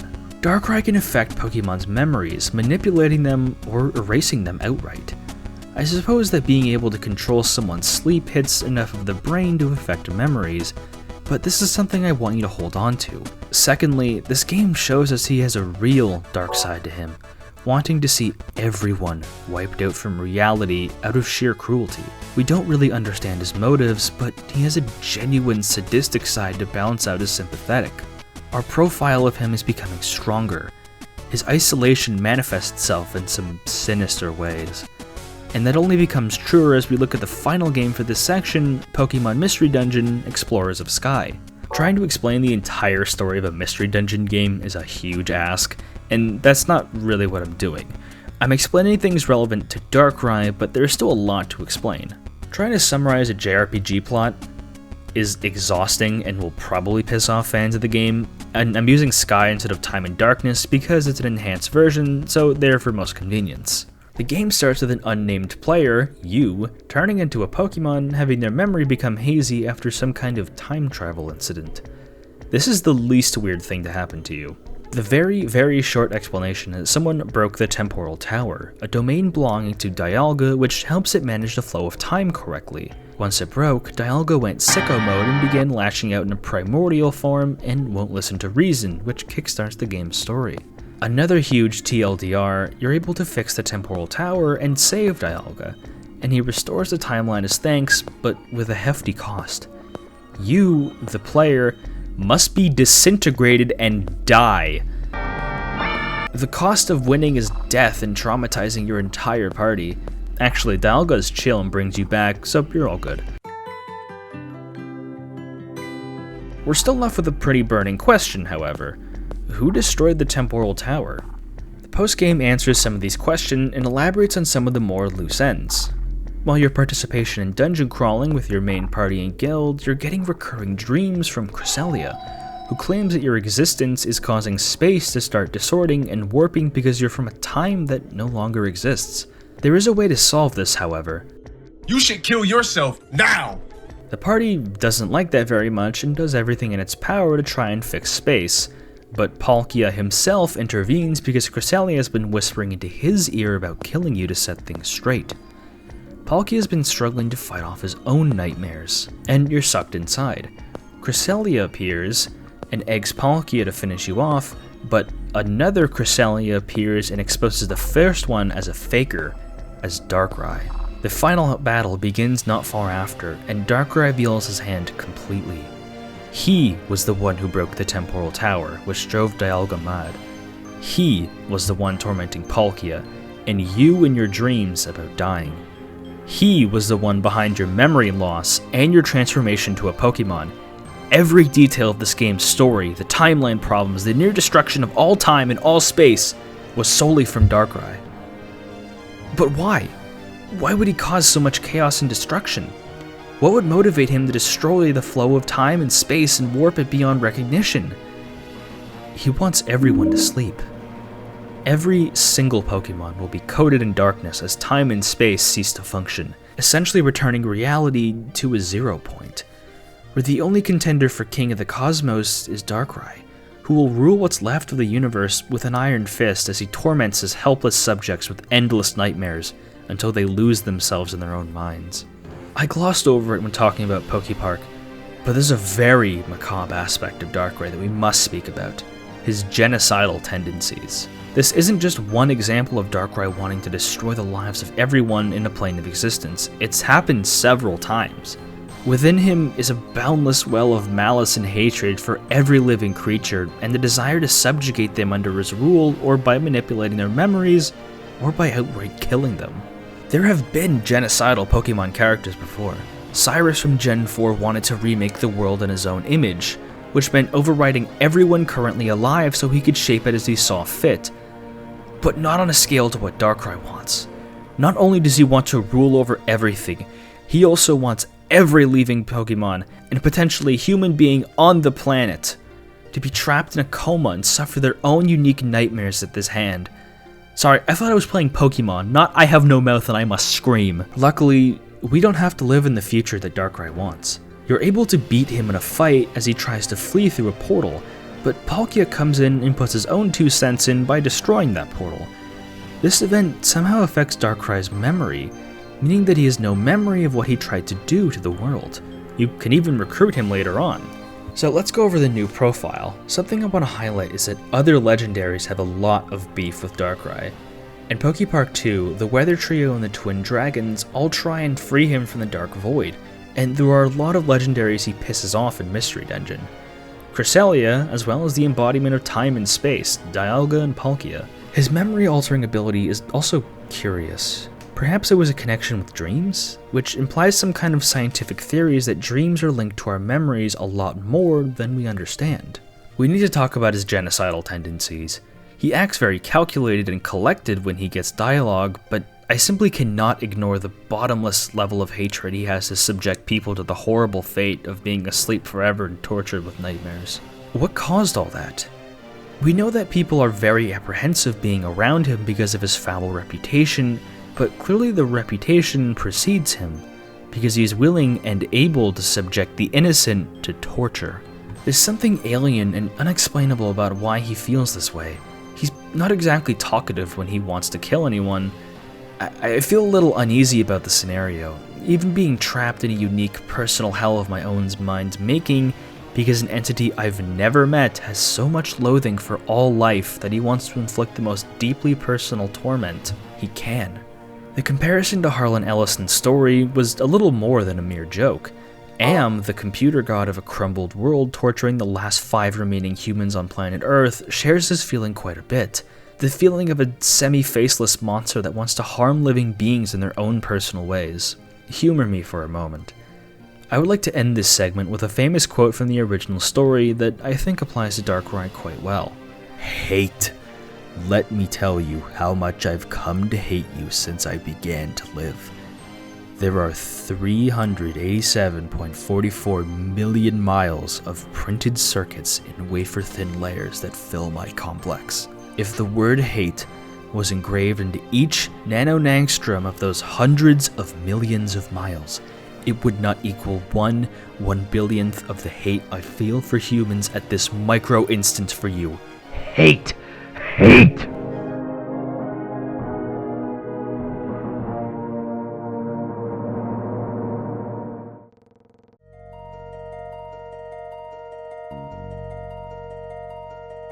You've likely noticed I keep trying to apply sympathetic motivations to Darkrai.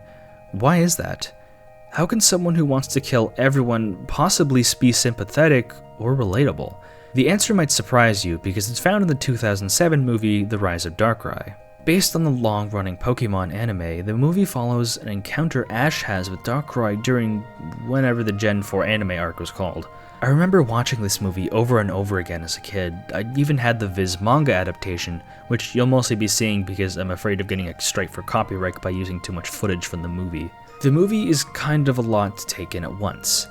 You know how I've been characterizing him so far as a genocidal, asocial maniac? I want you to keep reminding yourself of that while you watch this from the point on. Ash and Co. make it to Alamos Town, a mountainside town inspired by Barcelona in Spain. This technically makes it the first place in the franchise inspired by Spain that I know of, and better yet, it doesn't run at 20 frames per second. The crew meets Alice, a young woman who works as a tour guide through the town. We approach upon a colossal tower quite aptly named the Space-Time Towers, which each side representing Dialga and Palkia. I hope warning bells are going off in your heads. Alice is quite skilled with leaf whistling. It calms Pokemon down whenever they're in a scuffle, which is shown repeatedly throughout the film, especially so in this garden. The garden is a very important location in the film, acting as a safe haven for all living creatures in the town. It was also the location where Alice's grandmother, Alicia, taught her how to use the grass whistle. It was built by the famous architect Godi, who also built the towers and likely most of the town. His great-grandson, Tonio, studies some of the odd happenings in town, particularly with some of the deformed objects that look clawed and gnarled. His scientific musings are cut short by the appearance of Darkrai, who manifests from the shadow, kind of like Giratina. Ash gets hit with Dark Void during the scuffle, and we finally get a representation of what a Darkrai nightmare looks like. It's pretty PG-13 in the movie, but nonetheless stressful for whatever Ash's age is. He's isolated and is getting frightening visions of Palkia, and Pikachu is being swallowed up in a sinkhole. Everyone is distraught that they were attacked, but Tonio rushes back to his lab to find Godi's diary, where he details how Alicia encountered Darkrai decades ago. He was fighting against other Pokemon in the garden, presumably because he gets along with nobody and nobody likes him. Alicia, however, doesn't react with fear or disdain. She pities the creature and comforts him with her leaf whistle. Come to think of it, have we ever seen someone not treat him with disdain? Every other interaction have detailed he's been antagonistic or trying to flee from an encounter, but this might be the earliest example of him not only choosing to be around someone not to gain something, but because he felt wanted. We also find that he can speak to humans, which is probably just a feature of the movie to tie into the themes a little bit tighter, but leaves us with an interesting question to pose. If Darkrai can speak, does he choose not to speak to most people? Do not come here. I never really thought about it, but if he had been shown some compassion, would we be able to understand him better? Perhaps this is just me, but I'm taking a look at the bigger picture at how this is all represented. A creature of darkness and malice being accepted into a garden by the comfort of a woman, while the garden's creator watches on. It might seem like I'm seeing parallels that aren't there, but this reminds me greatly of Paradise Lost by John Milton. Think about it. Darkrai representing Satan as he crawled into the serpent, the Pokemon Garden as the Garden of Eden, Alicia representing Eve, and Goaty as God watching it all happen. Granted, it has a much happier ending than Paradise Lost because Darkrai takes the comfort inwards and becomes indebted in affection to Alicia afterwards instead of causing her to doom mankind, but I think the comparison invites us to question Darkrai's role in the grand cosmology of the universe, perhaps as a rogue agent meant to test people. The gang travel up to the tower and find that the tower is actually a colossal musical instrument that plays music off of large discs inserted at the very top. Things don't stay good for very long, however. Some kind of purple lens flare appears in the sky, which causes Darkrai to flip out and shouting at whatever's inside to leave. Trainers in town are pretty sketched out and assume Darkrai is behind it, so they try and attack him, which leaves most Pokemon around stuck in nightmares as Darkrai defends himself. More spatial anomalies occur, which includes trapping the entire town in a Silent Hill-like dimension where fog surrounds all sides and prevents people from leaving, as well as making the Pokemon's dreams come to life, which usually involves them being chased by something horrifying, potentially Palkia if the purple outline in Ash's dream are any hints. Tonio is hesitant to blame Darkrai because he witnessed Darkrai saving Alice from falling from a great height when they were younger and interprets Darkrai's demand for people to leave the city as a warning for whatever creature transported the town away to leave instead. He's proven correct when it's revealed that Palkia is behind all of the spatial distortions and transporting the town as an effect of trying to hide from an angry Dialga chasing him. So, Darkrai was so moved by this child's comfort that he was willing to be shunned and hated by the rest of the townsfolk if it meant protecting what was now important to him, his newfound home. A home where he wasn't welcomed by all, but the fact he was welcomed at all was enough for him, and it's honestly pretty touching. We don't know where he came from this continuity, but if he carries over the motifs of him typically being feared and alone, having a place to not always be on guard must be intoxicating for those unfamiliar. Darkrai tries, and mostly fails to make Palkia flee, and things only escalate when Dialga comes in, which begins to tear at the fabric of space and erase the town from existence. He gets the sugar beaten out of him after fending Alice from a nasty blow and retreats to the gardens. He mistakenly calls Alice Alicia.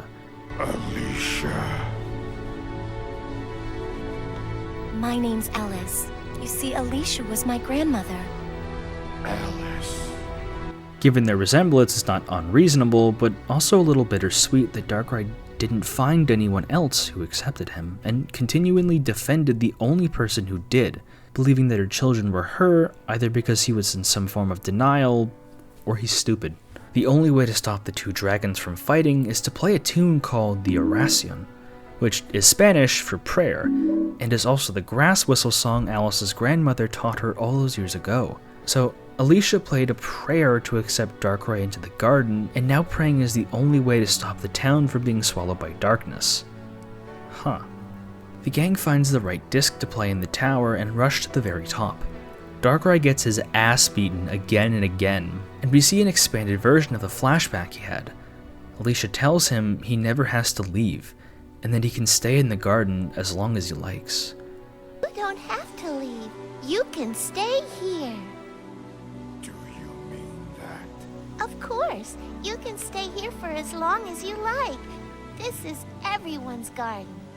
His pupils dilate, and he doesn't believe her. The words she imparts with him stay forever. This is everyone's garden. Those were the last words Darkrai spoke before stopping a final blow between the dragons and giving his life to protect the garden, to protect Alamos Town. He dies and fades into nothing. The gang are able to play the prayer disc, and Palkia restores the town back to normal after he and Dialga have been calmed. Take a look at how the prayer transforms the tower. Maybe I'm going schizo, but look at all those golden branches. Kind of looks like the back pieces of Arceus, no? The two dragons leave, and all is well, but the town is missing its Dark Defender, someone whom they dearly misunderstood and treated shamefully, who gave his life to protect people that despised him.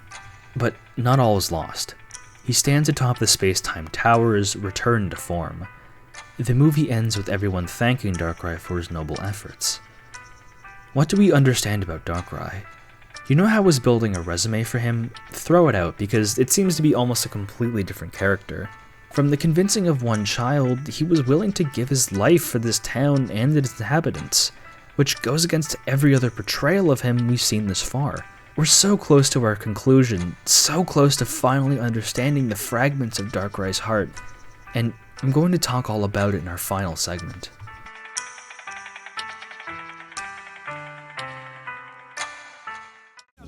Let's wait for years.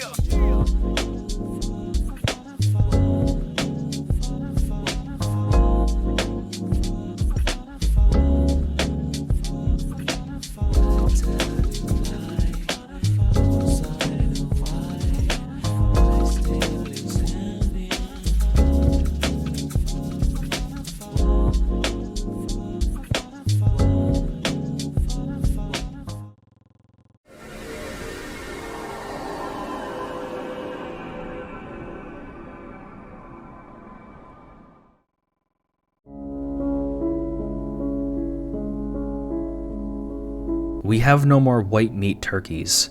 I'm gauging how many people have actually made it this far by saying this phrase.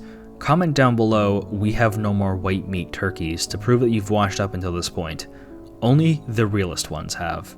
All this time, I've theorized that there were two opposing sides to Darkrai, but I think I've been underestimating him the whole time.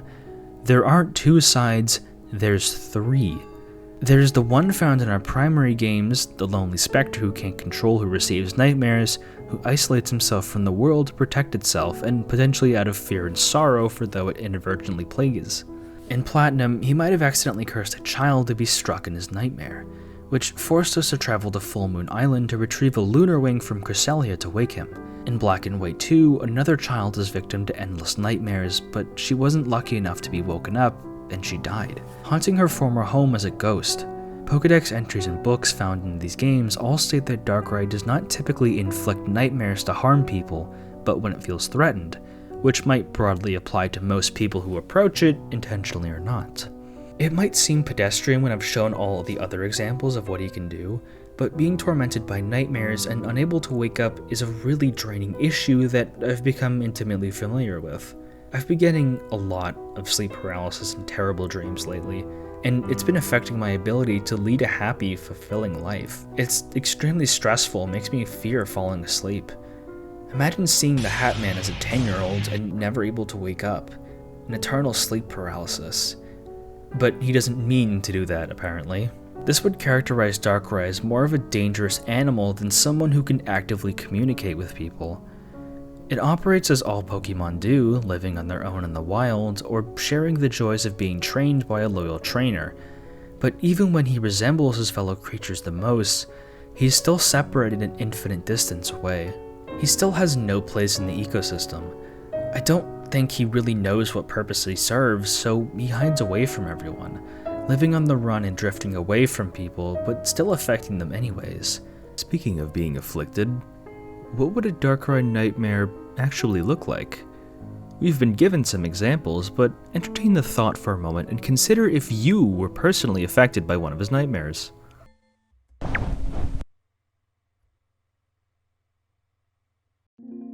You are alone. Your family is gone, your friends are nowhere in sight. You might be able to recognize your location and some objects around you because your brain is trying to piece together random bits of information stored inside your head. The isolation is an important aspect, because we know that you're always alone in these dreams, but From a distance, you are being watched. Just a reminder, this dream doesn't end. Most nightmares end abruptly, but without a lunar wing, you are stuck. You're wandering through a realm of your own making, while your body wastes away as you become dehydrated and starve. It doesn't match all the symptoms of a coma because the victims are sometimes able to mutter something while stuck in their dreams, but still, the body being deprived of nourishment is something to seriously consider. Your dreams are bound to become much more sinister and tormenting as your fuel runs low and you begin to waste away. Your family watches you become a bag of bones before their very eyes. Darkrai can make you see whatever he wants you to see, depending on if he wants you to fall prey, that is. The Land of Sleep is his kingdom where he has total control. Whether he chooses to be merciful or cruel is entirely up to him. He may choose to re-emerge some of your most well-kept secrets or warn you about something in the near future. If someone could obtain a lunar wing, then you'll be okay. Physically, at least. Who knows how much of this you'll remember after you wake up, because if you don't write anything down, chances are you'll forget it. I'm someone who is regularly affected with all sorts of sleeping problems. I'm a terrible insomniac with a penchant for unnerving dreams that stick with me for too long. I don't think this is because a video game character is responsible, but if I had a name and a face to attach for all of my sorrow, I at least wish it could speak to me and answer my questions. Mainly, why are you doing this to me? He might not be able to speak in the main series, but that's a life that no one can envy. He's a mythical Pokemon too, and events from other games notwithstanding, is either one of very few like him or the last of his kind. He can't breed with anything else. So his life is doomed to end alone and unaccomplished. Is that something we should not pity? An animal deprived of any sense of family, companionship, of love? For solitude sometimes is best society. The second Darkrai is the conniving, evil, monstrous Darkrai found in the spin-off games. Both in Pokepark 2 and Mystery Dungeon, Darkrai loathes the world and his creatures so greatly that it seeks to wipe them out of reality, either by putting them all to sleep and controlling them through their dreams, or by erasing them from reality altogether. Comparably, Darkrai is much more social. He has minions and underlings, he understands the psyche of Pokemon well enough to manipulate them with their personal desires and gaslight them in their dreams. He's able to control his nightmares to not accidentally inflict them on anybody nearby. He can manipulate the memories of other creatures to sow his seeds of discord. This is the darkest we've ever seen of him. He demonstrates monstrous behavior to suit his monstrous desires. I've discussed his plans at length already, but I haven't begun to question his motives for why he's doing all this. If we use the base game as an example, is he simply tired of being treated like a threat and he's acting out? Well, stick with me on this one. Darkrai's purpose on Earth might be that of a tempter, someone who deliberately causes problems to test the temptations and constitution of other Pokemon. It might sound strange, but consider that he likes to mess with regular, non-story relevant Pokemon, and grand legendaries in charge of the concepts of time and space without a second thought. I don't have a lot of evidence to back this up, but it would provide an explanation why he would be doing all this. It makes his fate perhaps even crueler, that he is divinely ordained to be loathed by everyone, to be the platonic bad guy and obstacle for everyone's character development, like the accuser in the Book of Job who tempts the dutiful man to renounce God. For this metaphor to make sense, God would have to be something like friendship between you and your friends, which does make a little bit of sense because he does like to split up your group a lot. Darkrai as an agent of chaos is something interesting to chew on, but his actions speak louder than his few words. He saw the error of his ways in Pokepark 2 and gave his life to stop from destroying both worlds, so clearly he has his own feelings on the situation sometimes. He clearly enjoys hurting others greatly, but he might be unsure of following entirely through with his plans. It reminds me a great deal of Thanos having infinite power in Marvel Comics on several occasions, but always finding a way to lose it and be thwarted because he self-consciously prepares himself to lose because he doesn't entirely feel worthy of the power. Maybe I'm looking too deeply into all of this. Curiously, Darkrai loses his memories at the end of Explorers of Sky and doesn't recall what he did. which might actually explain how he appears in the mainline games. Hold on to this tidbit. Did I request thee, Maker, from my clay, to mold me, man? Did I solicit thee from darkness to promote me? Finally, we have how he's portrayed in the anime. We've had lonely Darkrai, we've had evil Darkrai, but here we have heroic, anti-hero Darkrai. He came from an unknown scuffle and sowed conflict with other Pokemon, but upon being shown compassion, he repays his affection in this form of protection. Darkrai becomes a deity focused on protecting the person who showed him compassion in the garden he calls home. He's able to communicate with humans in this continuity. Not well, mind you, not past a couple sentences, which mean he's either not very well versed in conversation or he's on the spectrum. Darkrai doesn't like people very much, or at least struggles to show it past a select bloodline, but for those he does openly dote on, he protects them from any harm, regardless of the damage it does to him. I'm going to start putting the pieces together. I made parallels to Darkrai being a kind of devil-like figure, and with the Abrahamic symbolism featured in the movie, I think that might be a powerful cudgel to break down his character. Think about it like this. The devil flees to the Garden of Eden, meets someone who shows him compassion, and is allowed to redeem himself in a way by sacrificing his life to protect what God has created. It might not be accurate to how Satan operates in reality, but in the realm of fantasy that Pokemon operates in, it's a touching story, but there are still some unanswered questions. Why is Darkrai suddenly accepting of people now? I guess we never really got to see the scenarios in the game, but what was so different with how Alice's grandmother treated him? Was it the prayer she played on the grass whistle? I want everyone to brace themselves to this because I've got a homebrew explanation for everything. I won't claim this is what Game Freak intended because it obviously wasn't. This Pokemon is split by whoever is writing him at the moment, but entertain this thought experiment for me. A Pokemon created to be a disturber, to use nightmares and temptation to test people, and the necessary, required evil being to make sure the good-hearted stay good-hearted and build their bonds together. This means that Darkrai was not meant to have friends, to be loved or understood, but to be loathed and fought against. He is the platonic villain to pervert and subvert the natural conditions required to be alive. He is the bridge between sleep and death. Perhaps on orders from the heavens, or acting on his own, he tries to kill an uncountable numbers of living beings and manipulate them into destroying reality, which is never fated to work because he was not made to succeed. He is a stepping stone. This leads into Explorers of Sky, where Palkia corrupts his memory and he forgets who he really is and what his purpose is. Through forgetting, he's also partially lost control of his powers, which means he accidentally puts people to sleep.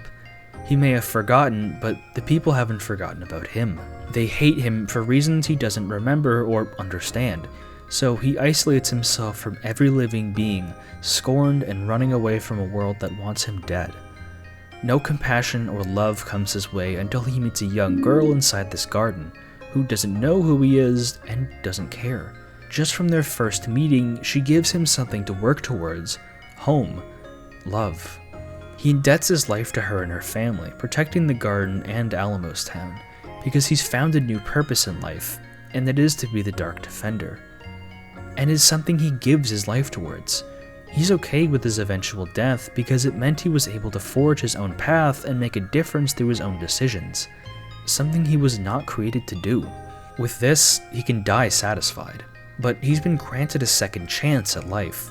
Something from the heavens was pleased with his actions and brought him back to continue his newfound purpose, one he was able to forge for himself. I sung of chaos and eternal night, taught by heavenly muse to venture down to the dark descent, and up to reascend. This is how I interpret Darkrai's story, as a being created to be the devil, who is able to find redemption through mankind's compassion and dedicates his life to protecting them in his own way. We may never get an actual answer from the developers, because this is just me creating a loosely tied story from different media pieces, but it's as good as any because Pokemon is a franchise flexible enough to have your own input without overriding too much. There aren't many characters that make me think like this, and I don't think a lot of other people would come to the conclusions I did. This is maybe because I'm reaching, or perhaps there truly might be a deeper narrative with Darkrai going on. It's hard to tell unless you make the first step, and I think I've found an explanation I'm satisfied with. This is a Pokemon with oodles of hidden details and facts to stitch together, and I encourage people to look beyond the main series to find the deepest lore. And speaking of deepest lore, what does Darkrai do after coming back to life? Compete in Pokken Tournament, of course! Surely he's a playable character for a reason, no? I would be delighted to see how people in the comments section down below come up with their own theories and tell me how they feel about the Pitch Black Pokemon. For me, this has been building to something I've wanted to talk about for a very, very long time. Darkrai is a Pokemon I have quite a connection with, which I think is not a coincidence because of what kind of life I had.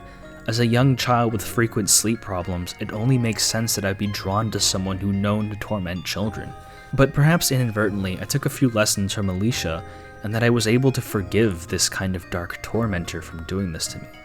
Obviously he isn't real, but the emotional through line I have with this thing exists as a tangible thing I can speak about, and it possessed me as I wrote every word for this script, and I'm overjoyed to have produced something for it and have something to show. Strange Gaming is taking a new direction, and each episodes are being more edited, larger, and overall simply better, and I can't do that without your support. There's a whole playlist to check out of different games and content, and it's all good, I promise. Sleep is something I've always had a strange relationship with. Some of my favorite videos of all time, say the Yume Nikki video, also tackles the topics of sleeping and nightmares. Perhaps there's a connection between the two, of being forcibly trapped in nightmare. Granted, Madotsuki can wake up, so it's not a huge, she's not exactly stuck in the dream, but I think it's interesting that media I'm inadvertently drawn to typically features sleep as a main component, sleeping, dreaming, and what the interpretations of those mean. Before I go, I do have a little teaser for something I'm working on.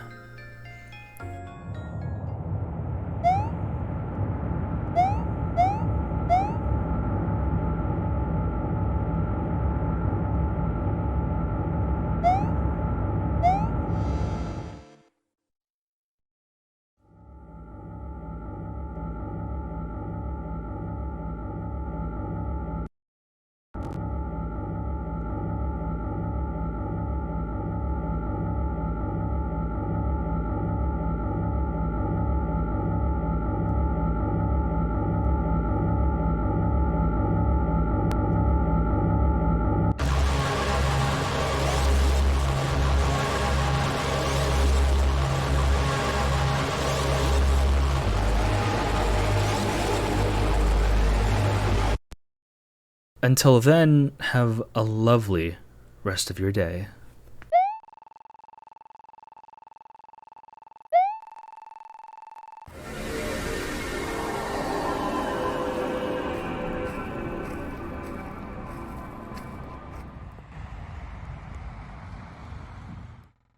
Honestly, horror games don't have much appeal to me. Stop me if you've heard this type of game before. You're some guy armed with a flashlight, some kind of weapon, exploring pitch black environments, taking down enemies with broken pathfinding. If you're lucky, the game will potentially be a finished working product before release and not a cynical cash grab meant to exploit the core audience who doesn't know any better. Children.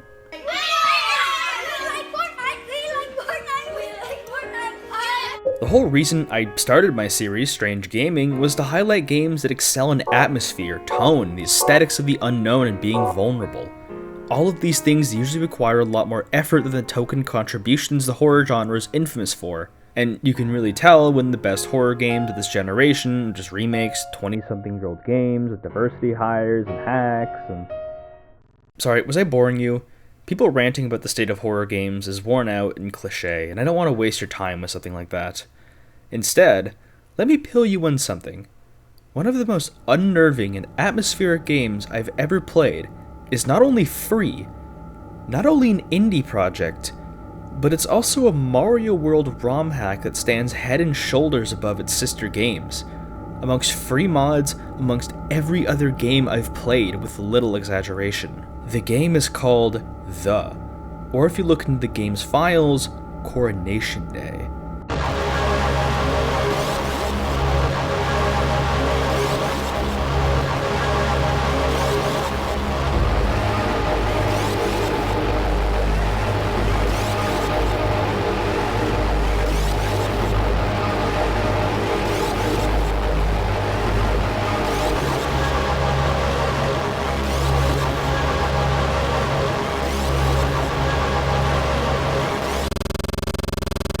But first, let me set the stage.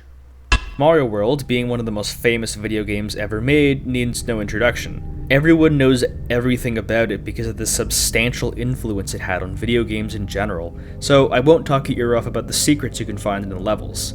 Mario as a franchise also needs no introduction. Everyone at least knows of him, even Tony Soprano has played Mario. What I will talk about is the game's extensive history of ROM hacking. You're likely familiar with the term Kaizo Mario, which refers to a genre of ROM hacking where someone, usually an insane Japanese man and his friends, making intentionally difficult games that put your knowledge of the game's mechanics to the absolute limits. These ROM hacks, among other genres, have a storied history of being created and passed down the early internet in the 2000s, especially on the website Super Mario World Central, which longtime viewers of the channel will recognize from some of my older videos. The website contains so many individual ROM hacks, tools, services, forums, and users connecting, discussing, and creating said hacks that it became the ultimate source of knowledge for the game and its community. Potentially the most famous example of a hack from this website is the infamous game that inspired a creepypasta to be written back in the early 2010s. The creator, anonymous to most people outside of specific circles inside the website, was able to use his impressive knowledge of the game to craft not only a creepy, atmospheric game, but several games, all of which connected to an ARG, or alternate reality game, that invited players to look deeply into the game's files to figure out what was going on. You've probably seen this image here, an image found in the files of the game that no one could truly find the origins of until earlier this year, after nearly 15 years of no answers. The creepypasta, written later by a user named Adam on the website, helped tremendously to launch the game into cult classic status amongst ROM hacks. To many, this game proved that Mario ROM hacks could be much more than simple level modifications or palette swaps, and could potentially be something bigger, something that forces you to sleuth around and question absolutely everything. You can learn more about that hack from these videos I've made on the subject, as well as others who have done the same. Mario was made and spread around the early 2010s, which makes it a pretty ancient ROM hack by comparison. But fast forward to the year of 2016, the website was hosting a contest where people submit their hacks to judgment. Someone going by the name of Underway began to cryptically post messages in the threads, attaching screenshots and GIFs with strange names, but never really explaining them. Out of the blue, a ROM hack was posted on the 5th of January, simply called "the" with an apostrophe. The ROM hack was created by the previously mentioned Underway, as well as users Medic and Torchkus. As I understand it, Underway was the primary writer for the game's story, Medic was the primary programmer, and Torchkus created a custom soundtrack, though I'm sure with such a small team, they were able to help each other out from time to time. The title was nondescript, the description was cryptic, and the screenshots were strange, to say the least. It doesn't look too dissimilar to how the proper game looks, but something's missing. The map is empty. There's a strange fog that coats the Forest of Illusion. It seems unassuming and pedestrian on the surface, but the more we dig, the more macabre and haunting it all becomes. All it's left to do is to click the download button. One of the best horror experiences I've had is completely free, as long as you have an emulator. I'll leave a link to the description in the hack, as well as another video covering the ROM by longtime collaborator and sleuth KTB. Brace yourselves, ladies and gentlemen, because we're going to take a very, very deep dive. There is absolutely no way you will understand anything without watching this video through until the end.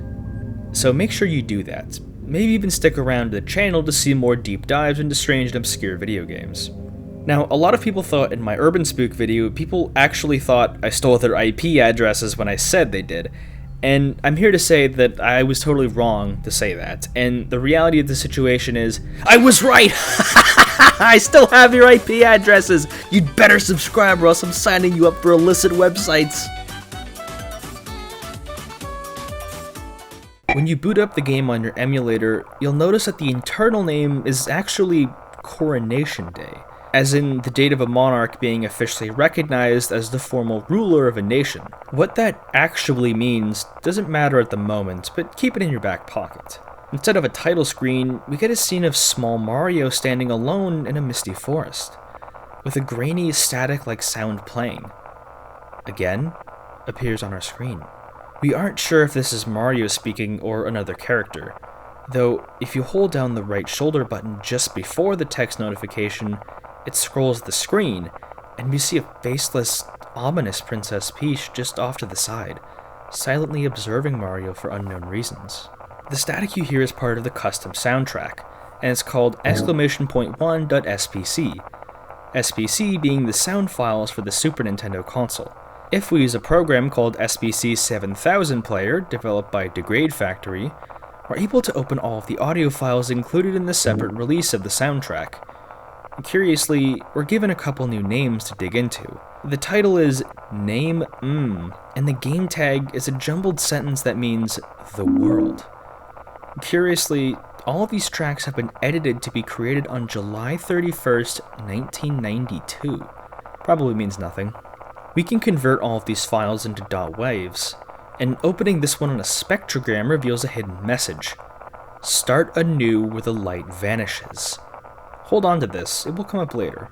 Before we even start playing the game, we're given several different avenues to explore how the game's story is told and the tools required to dig in deep. You will simply not understand what is going on without a deep dive in the game's internals, and even when you do, what's going on is so abstract and non-linear and perplexing that it intrigues you to look even further. No punches were pulled during this creation, and I feel obligated to highlight the exceptional amount of effort put into every bit of this ROM hack. So far, we just have Mario and Peach in some kind of hazy forest. We have someone speaking dialogue, though they are currently unknown. The music that plays directly ties into what might be going on, that Mario, the player, us, have to simply start again. This is the beating, fleshy heart of Coronation Day. Never does it settle for a simple, easy-to-understand explanation, not even for the names of its music tracks. The clues are all laid out, but intentionally muddled so we don't know what order to put them. This is a thinking man's story that requires a lot of ROM hacking knowledge to crack open, and potentially a degree in English to decipher all its complicated symbolism, themes, and motifs. But let's actually start playing the game, shall we? Mario is alone in this forest, with no way to switch levels. Whatever level you're on doesn't have a name either. A haunting, droning track called 0.spc moans ominously and draws you into its somber melodies and dissonant strings, truly making it feel like the forest extends past the screen and has begun to permeate inside your home. The title is labeled Collection, but the game tag is a little harder to decipher. It likely translates to The Crawl. Before we even enter the level, there are still plenty more secrets to see on this map screen. We need to examine the ROM in Lunar Magic, the primary level editor used in ROM hacks, but also as a nifty feature of opening up said ROMs to explore the files. Once it's opened, we can spot some differences in the overworld. The same faceless Peach sprite is hovering above only our location, strongly implying that no matter where you move, you're always being watched. If we open the palette editor and turn off custom palettes, we're surrounded by text on all fronts. Don't you know hacking is a sin? Is a crystal clear message that the developers fully intended for people to crack open the game looking for clues, and that they're very aware of you doing so. He did not know. Witness and don't trust the voices don't really seem to make much sense without having played the game, so I want you to hold on to the text here. Perhaps write some of it down, but I especially need you to remember this sequence here. This looks like gibberish, and even knowing what it is in advance, it still kind of is. But without this cipher, we will not be able to fully understand what's going on in the world of Coronation Day. I hope this was enough setup, because we haven't even begun playing the game. But now, there's absolutely no turning back. The game starts, and we are alone in the forest. Mario is small, and his moveset is severely limited. He cannot run, and his jumps are short, which forces you to take your time and explore the location. There are no enemies, just mist surrounding the trees as you walk to the right. Alone. Nothing but your jumps and the sound of rain and thunder. Just drink in the atmosphere.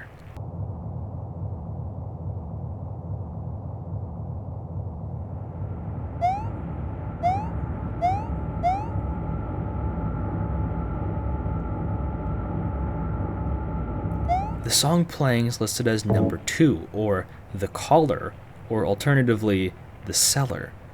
Because of what happens later on, I think the cellar is our ticket. The more you walk, the more you notice that you might not actually be alone. We see distant peaks at a shadowy figure flying past us, resembling the princess, but something is deeply wrong. There are bones picked clean of flesh. Realistic looking bones. As real as Super Nintendo graphics can allow it to be, that is. They don't look like cartoon skeletons, this looks like the work of a wild animal on the loose. The music swells as we see the only enemy in the level devoured in front of our eyes and left as bones. As we walk, we are accosted by several message boxes, but with no clear speaker or anyone ever mentioned by name, it is a little difficult to interpret the series of events. I will read them as they come up by section. Something unique about the game is that the text is pulled from a pool and several different messages can appear in the same area with the same trigger, which encourages you to play the game multiple times. Each spot has a specific pool it pulls from, but I'll combine each section in the level for convenience. Leave this to me. Bring me back up. Well, honey, he pulled the plug. Have you heard the good news? They made it all from scratch. Please stop. I can't breathe. Please leave. I won't mind. Is that him behind the... You really are a shadow of what you were back then. Well, every good thing has to end. I asked about it, but he didn't hear me. Ha! I'll be fine. I would check if he lost them, but his hair covers everything. They told me all about you. Bring me back up. Where did all of them go? He came way before you. This place is his home. The place they... Everything is fine. Oh, that look is precious. You'll make it big for sure. It will be tough, but you will get your second chance. Most of these passages don't make much sense, but the recurring he is mentioned in bold letters and in red. Could this refer to Mario? He's Italian, so likely quite hairy. I'll explain some of these further on, but we've got something of a wall in our progress. A black void lies past this point, like reality around it has collapsed. Once you enter, we can't turn back. Text follows us, which implies the text is visible from Mario's perspective, because it isn't a dialogue box. I believe I am the god of this forest. Are you looking for me? I am the one that...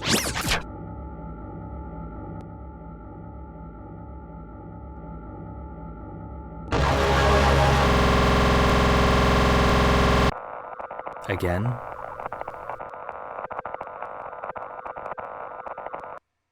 We're beginning to see what's going on. Something calling itself a god of the forest. Mario's inside, tormenting him, and potentially behind the island, a far cry from what Mario is used to. The lack of enemies, likely whatever happened to Peach, if that is her, mind you. Just take a look at what happened to the world. Distorted graphics and textures are crudely butchered on screen with no regard. Bones and blood fly freely through the air, all while this monstrous, hideous Peach writhes and chases you all throughout this jumbled hellscape. The horrifying track that blares at you is called 111.spc, or The Ladder. It really amplifies how horrifying of a scenario you're in. Mario can only slowly walk and avoid Peach and her little head clones. Him is displayed in flashing text all around you. The game has been so diluted of a proper Mario experience that a platforming challenge feels alien and frightening. I must empathize with the challenge part, because it's quite hard to dodge Peach because you move so slowly and can't see anything and don't know what pattern she's moving in. Her patterns are about as predictable as Marasmus appearing at Ghost Fort. If any of them come even a pixel of contact with you, it's bad news. So we have to avoid her until we reach this pit we can safely escape from her. Any semblance of reality and sanity is broken down as we walk like a shadow through the valley of broken graphics. If you remove the Layer 2 graphics of this section, the words "drown her" are visible. We have more dialogue to cycle through. Get in the bag! Don't you dare touch my prey. Thank you. Here I lay. You bow to me, crook. Stay away from... Is that really me? What color is your favorite?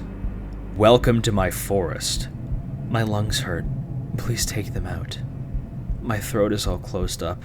Won't you please cut it open for me? I am the true king. We're thrown into a flashback sequence, made obvious by the mid-2000s FPS yellow filter over everything. We play as Princess Peach on her own, exploring the same forest as Mario before she came, that. There are actual enemies this time around, and you can take them out. We're accosted with more cryptic dialogue depending on our actions. Please help me, I can't stop cutting! You smell so red. What did you do? Bring me your lungs. The crop this year was horrendous, except for you. Crown her. Oh yes, now's the time. Go back and show them who you really are. If you don't squash all the enemies, you're outright told that they want all of them. But you're free not to do so. Once we continue, we finally figure out Peach's fate. The original music in the track was called The Death, which serves as a not very subtle hint as to what's happening.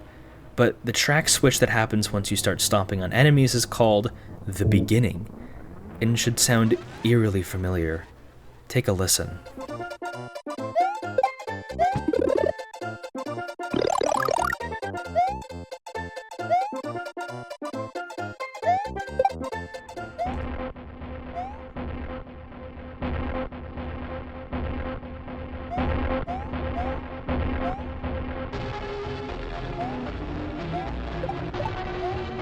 Interesting. You really had no idea, did you? You built it. And after that, you...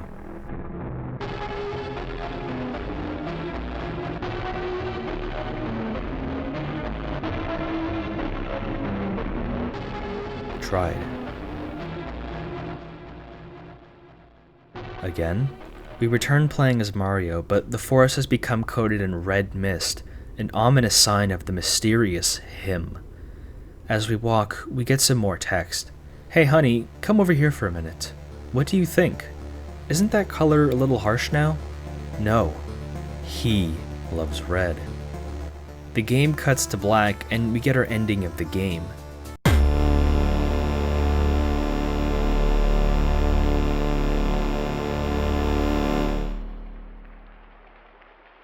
Press the right shoulder button for another secret. This is Coronation Day, the ultimate, most disturbing Mario game and ROM hack ever created. It's hard to find a starting point to explain how this hack has absolute mastery over tone and atmosphere, but let me start with the visuals. The game is proud of its origin as something to come out of a ROM hacking contest, and its developers let their talent shine by sublime usage of proper level constructions with well-paced textures and graphics, demonstrating absolute understanding of the game's files and lunar magic. Often these type of horror hacks, or .exe style games if you're familiar with the Sonic community, are you just walking into the right with Game Maker with interesting level design. The authentic level design and platforming is used intelligently to make you feel like you're playing a warped, cursed copy of Mario World, which works wonders for immersion. The custom assets are something to behold as well. The corridors of graphical murder and mutilated bodies seen all throughout the game are genuinely terrifying to see the first time around. Even more so impressive that the art matches so close to the original art style. The distinct differences between the classic Mario sprites and environments with the violence and corpses strewn about renders such a primal feeling of hopelessness. Like an object of affection from your childhood being exposed to the unforgiving morbid reality. Being inside a spooky forest doesn't sound super engaging when you're told about it, and it doesn't look too scary when you're first playing, but every time you must re-enter this area, you feel more and more like you're being watched and recorded, like a hunter ready to shoot you in the neck for his supper. Put yourself in Mario's shoes. You can't fight back, you can't run very far, and you can't leave. Have you ever felt like this before in your life? Felt like an animal being hunted?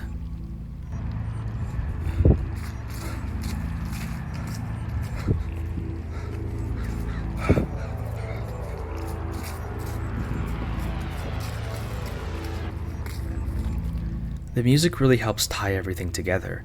Some tracks are demented, warped versions of classics, while others are entirely custom composed, but none of them feel out of place. The soft ambience of being alone in a forest and the pulse-pounding desperation of being chased by a possessed friend are matched with equally fitting tones and keys that tie the whole experience together. Ambience is something I find especially noteworthy because the Super Nintendo is when music and video games began to hold melodies and become more complicated and memorable. And I think a lot of people yearn for a time when music sounded like this, where the limitations were just wide enough that one could flourish, but just claustrophobic enough where innovation and clever tactics had to be employed to succeed. Above all else, the story is what deserves so much praise. It manages to strike a formidable balance between feeling like a traditional Mario story set in the same world, but introducing clashing elements of horror, violence, cannibalism, cult activity, and mind-bending monsters and ghostly locations that make you forget exactly what game you're playing and how to play it, which tears away any comfort or confidence a player might have in their abilities to play the game. You can't fight this threat. You're merely a pawn in whatever insidious game it has planned for you. The dialogue we're given is the only way to understand the game. It's cryptic and nonsensical and awful to behold in the belittling sense, but we can begin to make sense of what's going on.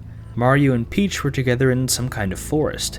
Peach was on her own when someone, or perhaps multiple people, or something, was using her in some kind of ritual. The Shadow Peach and having to fall into the pit can only mean so many things, but from the sounds of it, she's been sacrificed to someone called him. Some kind of king or entity that inhabits the forest. The specific comments about the crop being terrible this year except for her implies that this him figure couldn't get any worthy people to sacrifice except for her. Peach's body seems to have been taken over by this monster, which would explain the horrible state it's in, as well as her new supernatural powers. The monster inside her has taken full control and is tormenting Mario by watching him through all possible angles, and directly chasing him out after and trying to potentially eat him, but Mario is often able to evade. We must address the elephant in the room. Who is him? We don't really see him, but clearly, he is a horrible, vicious monster that calls itself the god of the forest Mario and Peach entered. He has some kind of power or dominion over reality, potentially limited to just the forest, but still strong enough to warp it all around, and potentially manipulate time. Seeing again every time we start the game could be hinting at kind of time loop Mario is stuck in while this king, him, addressed in all bold red text, resets the clock to torment Mario. That might be a lot to take in all at once, but have faith in me when I say it only gets more complicated and darker as we progress. Because I haven't been entirely truthful with you. When I said ending, I was only technically correct, but this is just one ending. We have several more to explore in any order we choose. For now, let me take you back to the section where you play as Peach. Recall the message telling you to go back to show them who you really are? Backtrack and press the select button on a bridge and we become Mario, noticeably much larger, underwater, and building some kind of house. Before you start, you have to pull up the weeds.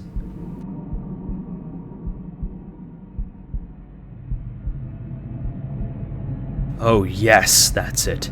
Now gather wood for the walls. Oh yes, just a little bit more for the roof. Oh god, yes! Amazing work! They love it. The game freezes from here, and we've reached another ending. All it's added so far is that we're given a scene of Mario building a house, but the mysterious they are aware of him doing so. Who they are is best left a mystery until later. Let's rewind a bit further. Let's go back to being chased by the possessed Peach. What happens if you're caught by her? The game resets and we're transported back to the forest, but it seems like winter has come early. The water is frozen over, there's a blue tint over everything, and faint snowflakes are in the air. Combined with the somber music, it feels just a bit comforting, like we're given a small relief from the consistent torment and allowed to take in nature. Don't get too comfortable though.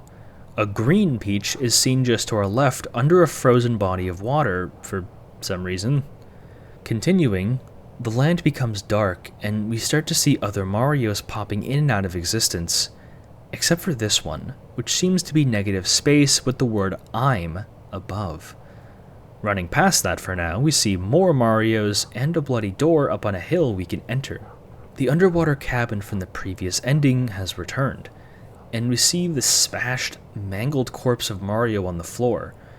Recall how the previous endings had Mario fall through the roof of his house, which implies that after the screen was cut, Mario was victim to gravity and died on impact from the floor. Entering the door, we get to walk underwater and listen to a track called The Dark. We get some more dialogue spoken from an unclear source. Oh god, who is this guy? I tried yelling at him so he would go away, but my voice was gone. We see a ghostly Mario above. Now he's just staring at me through the window above, and the game resets and sends us back to the very beginning, to the non-frozen forest. With each ending so far, we're unlocking more and more details, however scant they may be, of what happened and what's going on. Mario was responsible for building a house, which may have been his final resting place if that corpse was truly his. The ghost of Mario above might imply that it was Mario standing through the window, but whoever saw him likely wasn't Peach, because she should have recognized him, so perhaps it was someone else entirely? I think that conversation was between Mario and Peach, but who did they see? I'll reveal part of my hand and say that I think the they and them figures denoted in bold blue text throughout the game are cultists who worship the king. They're always mentioned in relation to his goals, and some kind of dialogue I believe to be the king's refers to other people, likely his followers. This would explain Peach's fate, as a sacrifice, likely drowned, carried out by this cult in the name of the king.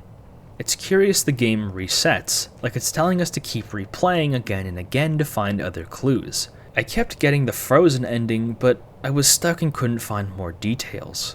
When I kept playing the game, I couldn't help but notice every time I passed a certain area in the frozen forest, the light would dim dramatically. Dim, like the light was vanishing? It's here where I remembered the spectrogram image from the sound that plays when you restart the game. The light vanishing part makes sense, but what does start anew entail? I replayed the game again and again, thinking I needed to reset the game at a specific spot, but then it hit me like a brick in the back of the head. Start anew. Start. The start button. Oh. I played the game again and looked for every part where the light would dim in the level and started mashing the start button. What you need to do is go to the Winter Forest section. Notice how much darker it becomes once you pass this bridge. If you press the start button, Mario will fall through, but you'll start from the beginning again. Now, remember the shadow, Mario? If we line up the sprite perfectly, it reads, the heart. I'm the heart.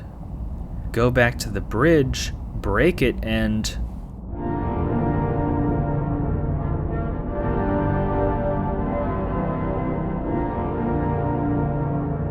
we're stuck.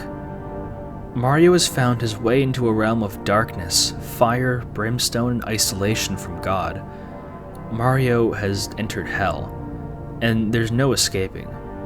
Try as you might, there's no escape from this area, because Mario has died and been cast into eternal damnation. The trumpets are likely being blown from angels from above, but they sound warped and horrifying to the wicked who have been cast into eternal darkness.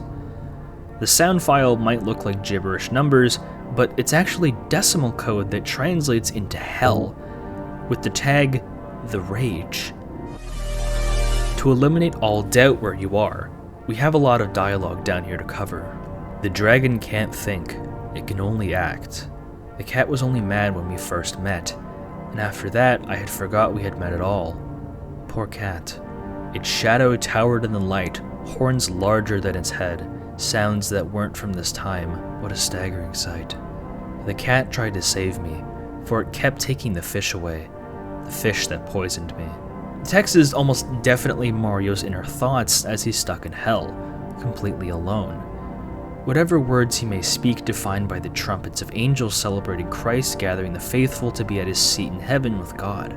It feels disturbing to see such a clear-cut reference to real-world religion, traditions, and beliefs in a fantasy land like Nintendo, kind of like a C.S. Lewis wrote Mario. Something about the revelation of Mario being the heart, something I will explain later, and the bridge breaking caused him to go to hell, or at least played a part in it. If you try and reset the game, Mario is still stuck and unable to leave. You can't escape from this area. The only way to leave is to either have a save state in your emulator or by deleting the save file altogether, essentially erasing the reality of the game world to start over. Mario is forever stuck in hell, and we can't do anything to help. Unless... Curiously, there is one piece of dialogue that is always displayed no matter how many times. The answer lies on the collection of worlds. It simply goes from front to back. Collection of worlds? Front to back? At first, I believed this to simply be an explanation for the again text, implying that each time you see it is some kind of different reality or universe, which has more of implications for the reach of the king's powers, but stay with me on this one. We know the in-game hints can be a little cheeky with wordplay from the spectrogram image.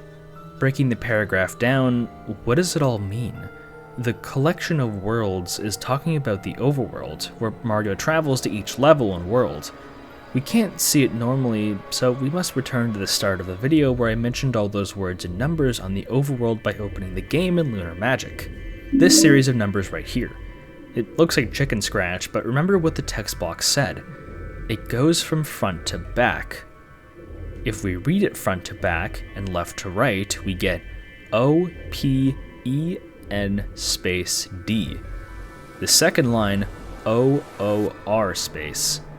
Open door. The rest of the numbers seem like gibberish, but are actually decimal numbers that translates into nothing. But if you convert that decimal code to hexadecimal, then convert the hexadecimal to plain text, we finally get a phrase. Yield all upper xanthic bodies left behind rotten anthropy. This sentence is a jumbled mess with no real meaning. But don't forget about the code cracking method, front to back. Read each first letter in each word. Y, A, up, X, B, left, B, right, A. The Y button, A button, up on the D-pad, X button, B button, left on the D-pad, B button, right on the D-pad, and A button. These all correlate to the Super Nintendo controller layout. Now we just need to find a place to input the code. Hell seems like a good start.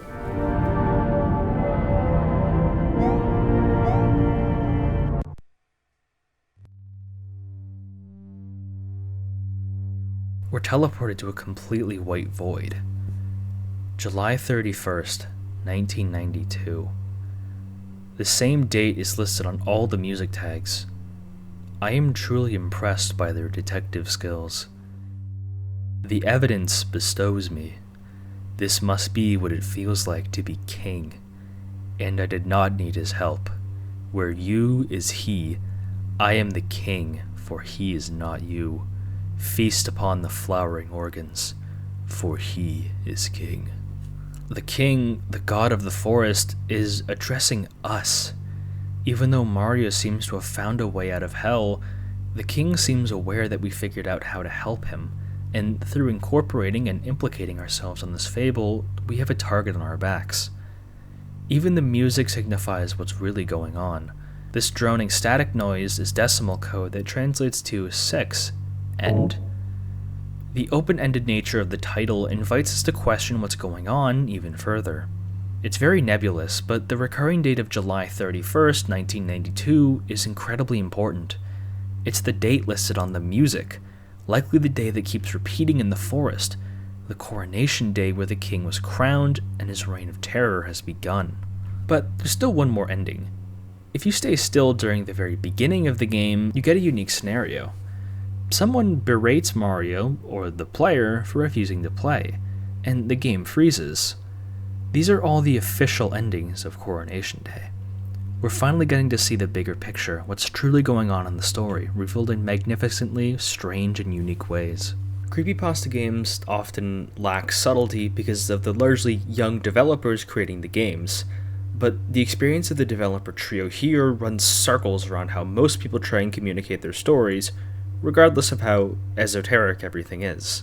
The deliberate contrast between the fantasy of Super Mario and the real threat of demonic possession, eternal damnation, and the machinations of storytelling mechanics like a potential time loop used as a vehicle that can only be communicated in the realm of video games ties a wonderful bow around the entire experience, something we are graciously allowed to experience for free because of its nature as a ROM hack of a very old game. It's a powerful example of the limitless creativity people can produce within a confined environment.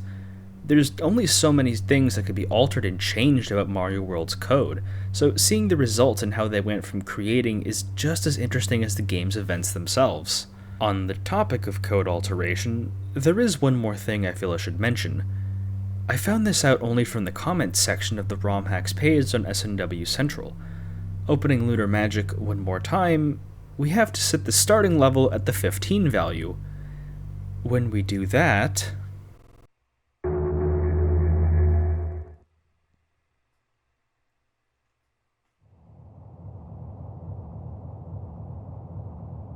the forest is coated in red mist. Mario's head is upside down, and enemies have been changed to resemble human hearts and other organs, as well as more mutilated versions of Peach. Our last bits of dialogue not found elsewhere in the game are left for us to interpret. That you need. Take it.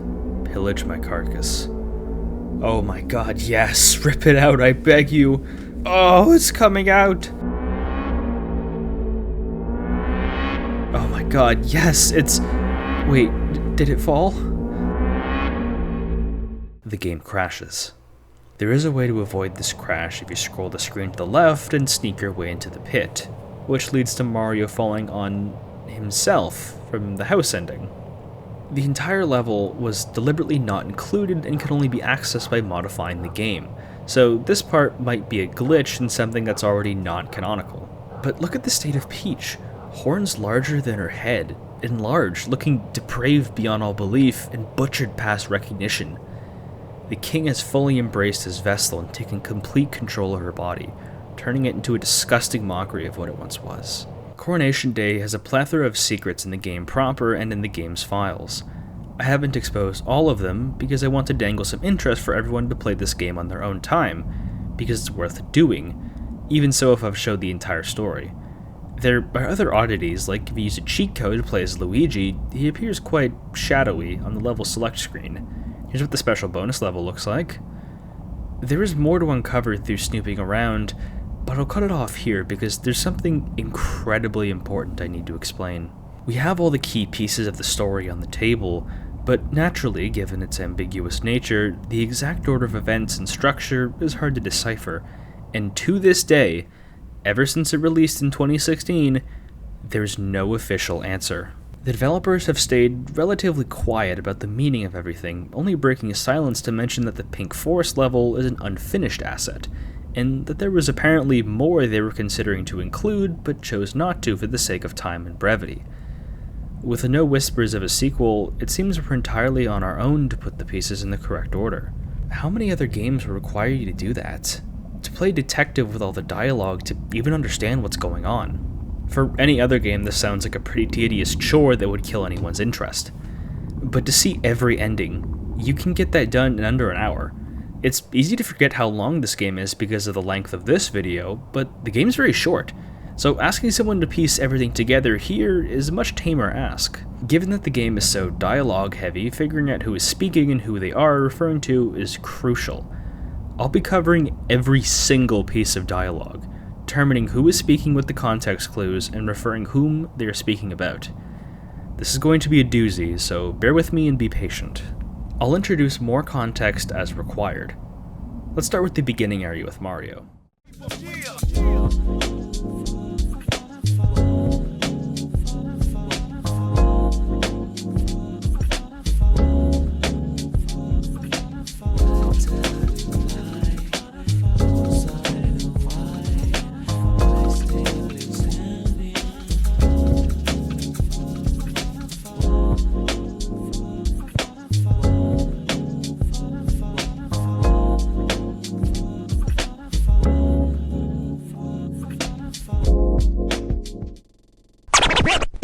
Leave this to me.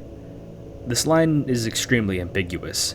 It could just mean about anything, but I'm putting all my chips on this line being spoken by Mario to Peach. Let me explain. Mario and Peach are never seen together before her possession.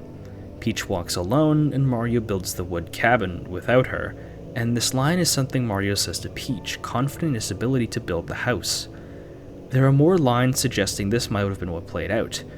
The house represents something greater in terms of the king's rituals, as you'll see later. Well, honey, he pulled the plug. This one's a lot more cut and dry. The specific usage of honey and the pronoun he only means one thing. Peach is speaking to Mario and referring to the king, who she is now aware of, while he stopped doing something. Since they're not in the Mushroom Kingdom anymore and have moved into a secluded forest, it's highly implied the two got together, which makes the situation a lot more tragic. Mario seeing his wife possessed by a monster.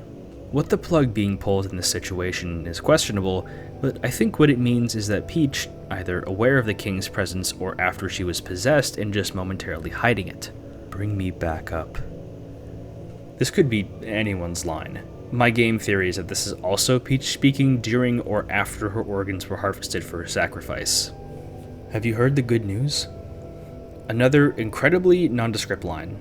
I can only assume the good news is something relating to the king. Either he gets to eat people, or he has begun his reign of terror through Peach's body.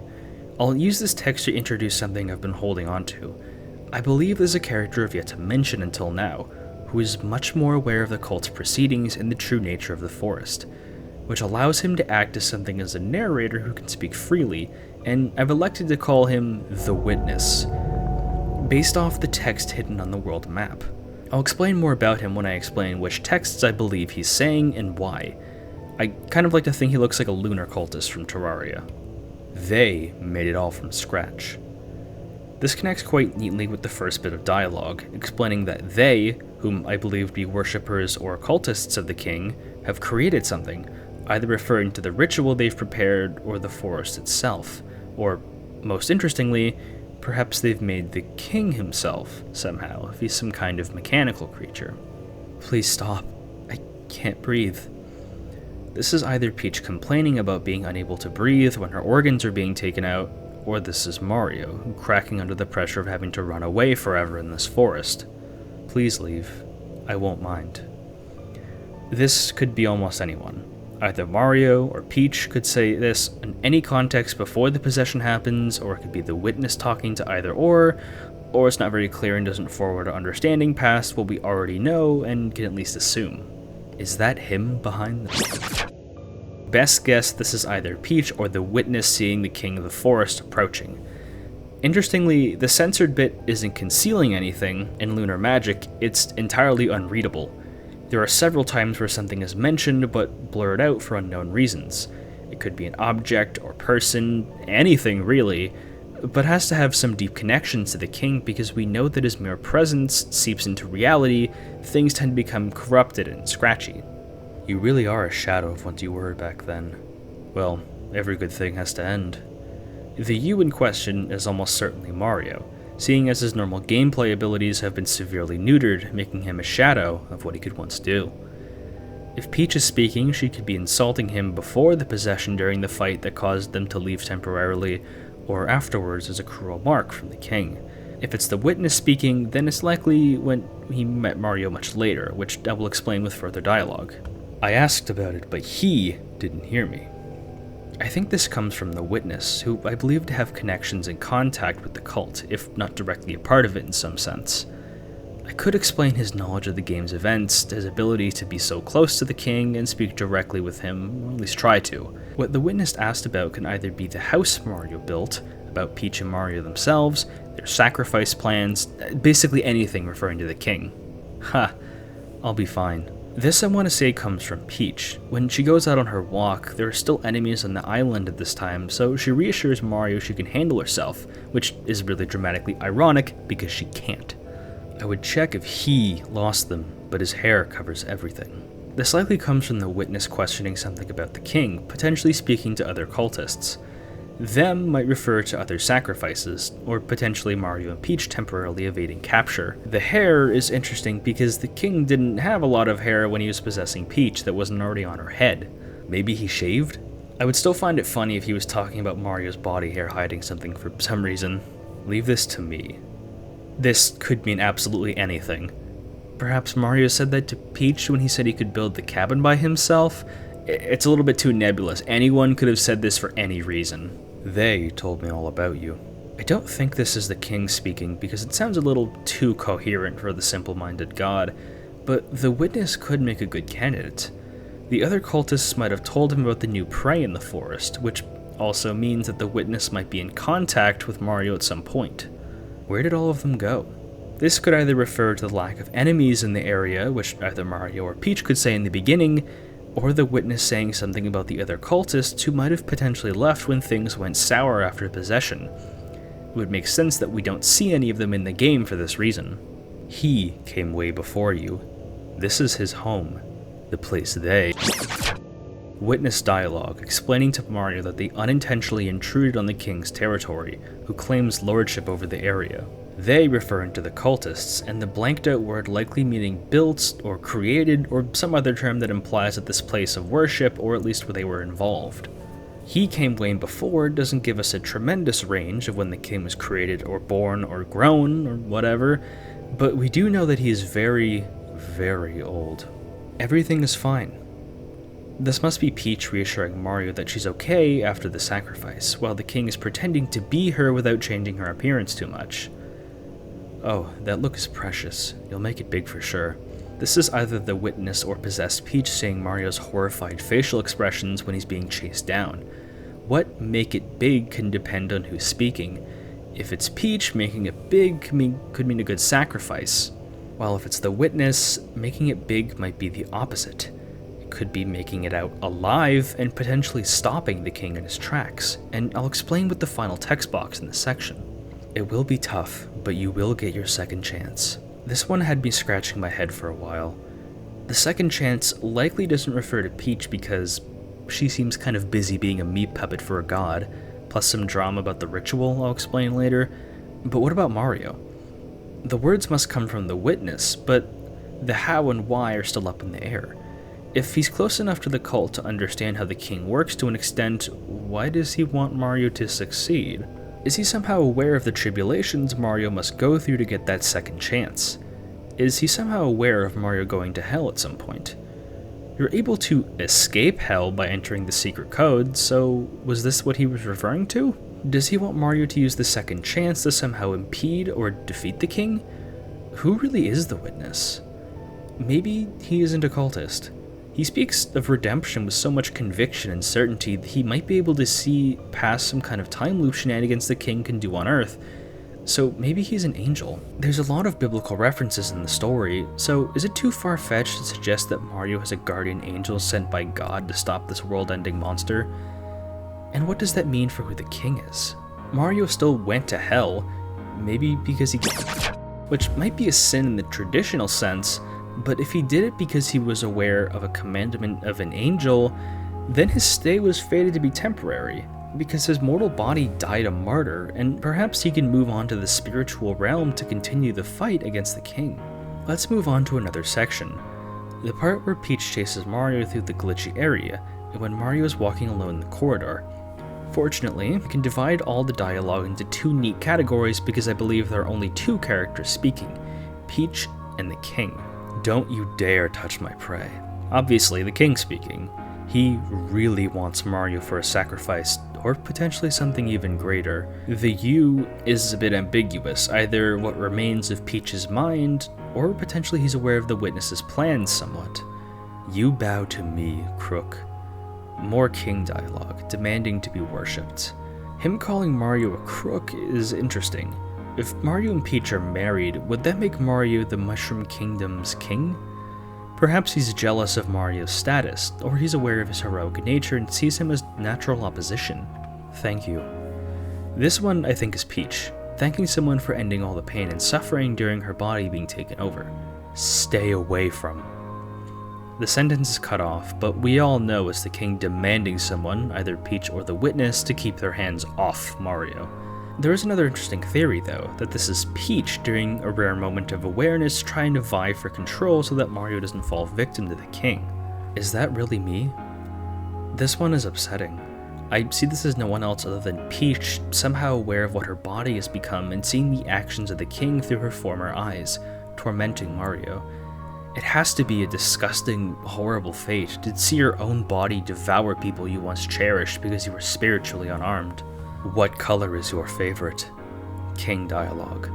He's likely asking Peach what color her favorite is, and might be delighted to hear that it may indeed be red, his favorite color. Which would be very funny to consider if this was his breaking point where he decided to take her as his vessel, just because she liked a color. Welcome to my forest. Self-explanatory. The king is feeling proud of his domain and welcomes Mario to try and eat him. My lungs hurt, please take them out. This is Peach, just moments before she was possessed, pleading for an end to the pain, letting herself be taken by the king and his cult.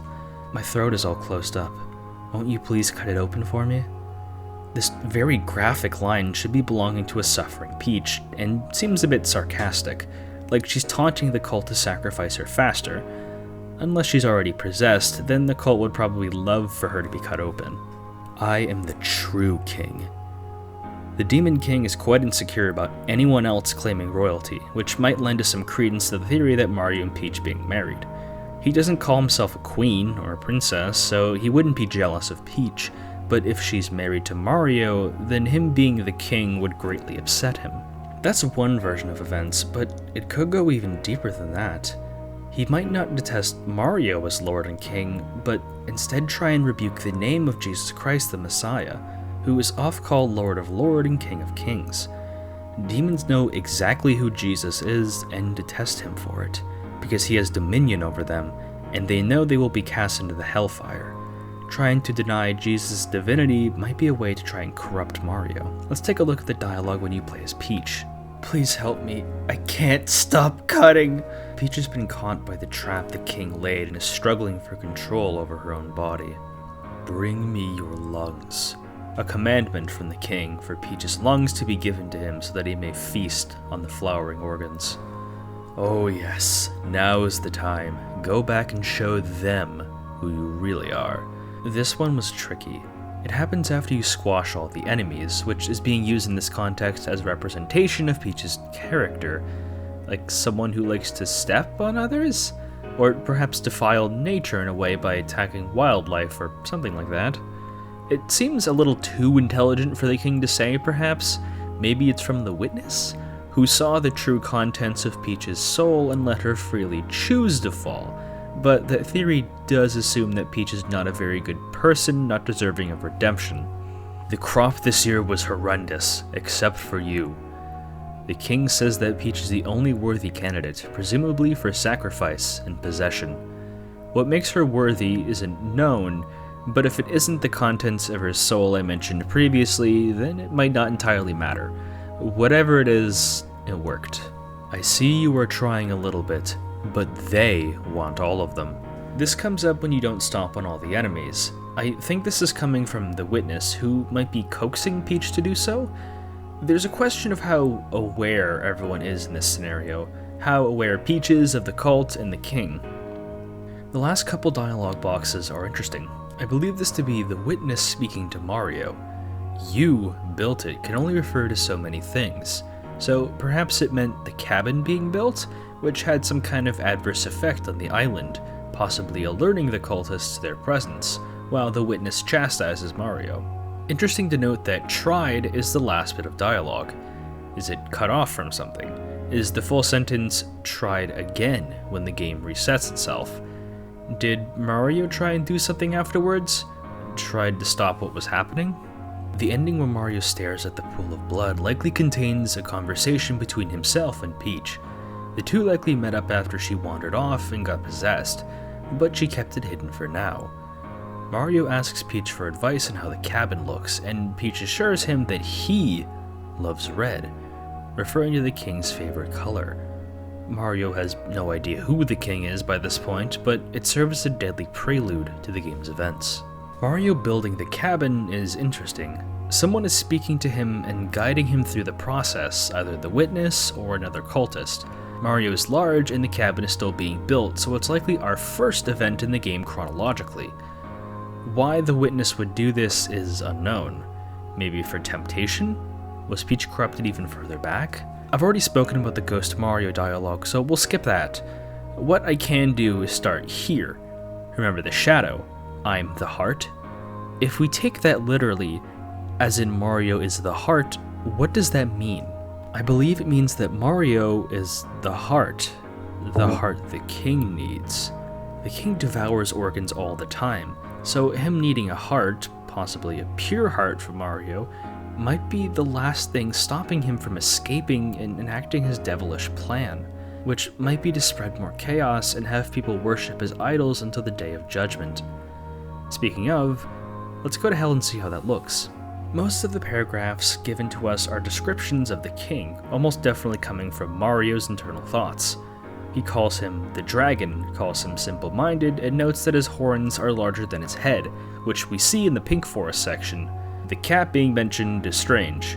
We never see a cat in the game, that I know of at least, so maybe this is extra backstory? The cat seems to warn that the fish were corrupted, taking on some kind of role of someone looking out for him. Could this be the witness in some kind of disguise, or a metaphor? Or it could be just a random cat that knew the vibes were off. I know the Pink Forest might not be entirely canon, but since it's in the game, I want to talk about it. We know it is Peach / the king talking about the organs, but what exactly fell in this context? We don't see anything fall other than Mario. My theory is that Mario, the heart of the king, fell and escaped his grasp and prevented him from reaching his full power, which explains why he must keep chasing Mario. Mario fell, and there's some kind of ambiguous time loop where the king keeps trying to catch him, but can't. Maybe Mario falling through the bridge was deliberate, so he could never properly retrieve him, but Mario still damned himself to hell, at least temporarily. Finally, we have the text in the White Void. This seemed to be from the king himself, but what sets me off, and honestly makes me a little uncomfortable, is that he's aware of someone peering into the game itself.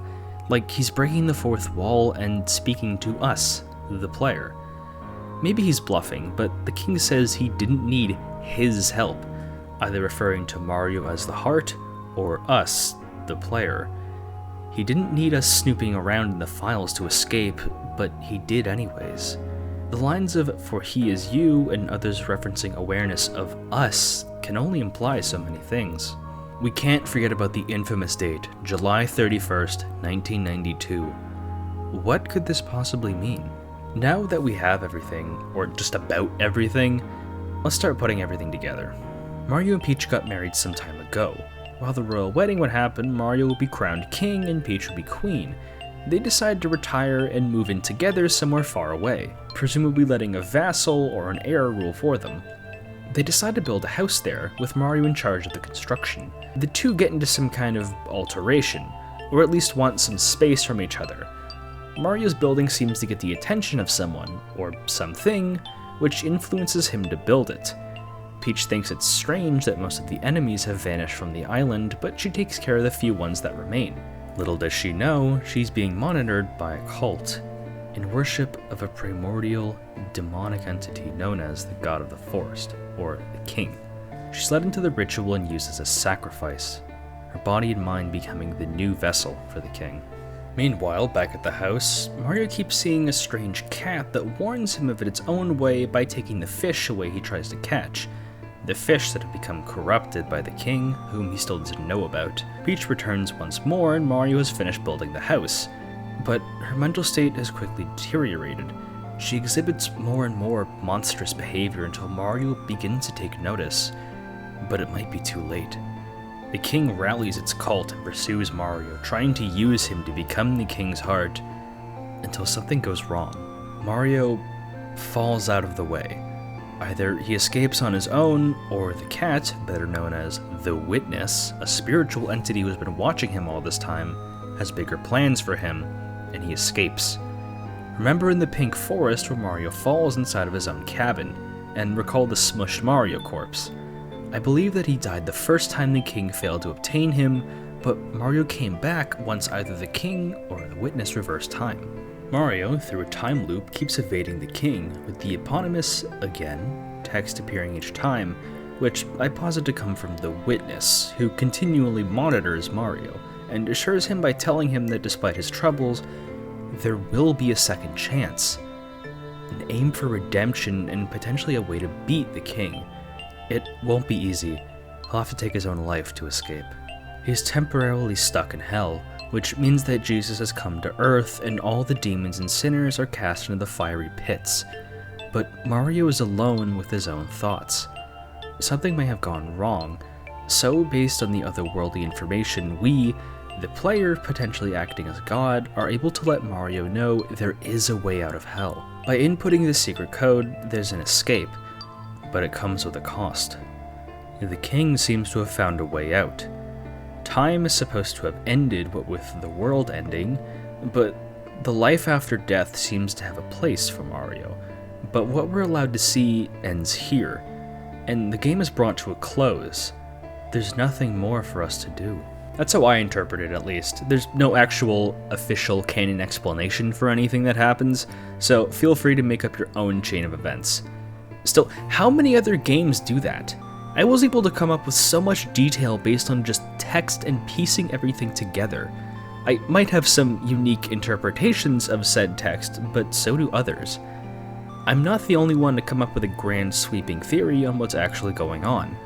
Someone has to, because this game hasn't been explained not even almost 8 years after release. I highly recommend you play this game on your own and come up with your own theories down below. There's some stuff I intentionally left out, but there might be things I failed to notice because of how detail-rich the game is. Even if this is all true, and what I've described is accurate even remotely, there are still two big elephants in the room: the king and the July date. Let's start with the king. Demonic, monstrous, primordial. All of these words describe the king to a T. He is simple-minded, ferocious, prideful, and spiteful. He won't accept anything past absolute obedience, and even when you do, he's still got an active date with Doomsday. It's no surprise that he shares many demonic qualities with biblical devils, but what if I told you he has many qualities that actually resemble the devil himself? I really have a devil-focused channel lately, don't I? But he shares more qualities than you'd think, you see. He's something of a tempter, leading people to commit sins in his name. He tries to deny the divinity of Christ. His depiction as a dragon specifically calls back to the Book of Revelations, where he is given the same description. Possession is an extremely common thing for demons to do, and we see that center stage for the main belly of conflict in the story. I would be remiss to mention the specific way of worshipping him. He demands that his domain not be trespassed. He likes to devour human flesh and is very connected to nature. There are just as many signs of him being an ancient pagan god as a modern demon. Consider this. Many beings considered demons or otherwise evil spirits in Abrahamic religions were once beings of worship for other cultures. Take Beelzebub, the Lord of the Flies. He was once Baal, a god of the Canaanites. It's a lot more complicated than that, but that's another topic for another day. His forced association and pagan worship rituals remind me a great deal of several Celtic deities who haven't been worshipped in over 1,000 years. Do we truly know the name of this being? If he is the devil, then we know him by Satan. But if he's from an ancient forgotten religion, then perhaps we should call him Coronation. I have no idea how to actually pronounce that name. No members of that culture are left alive to correct me, so I don't care. That word, he is literally named after the word horn, which fits a description of the dragon pretty well. He's associated with serpents, which should need no explanation to explain that comparison, though understandings of his god is muddled because the only written records of him are in the writings of later Christian scribes, or neo-pagans just making stuff up. So it's tough to separate truth from whatever nonsense Tumblr came up with 10 years ago. His worship is shrouded in mystery and only told us from the biased view of the Christian scribes, but perhaps this was considered by the game's developers.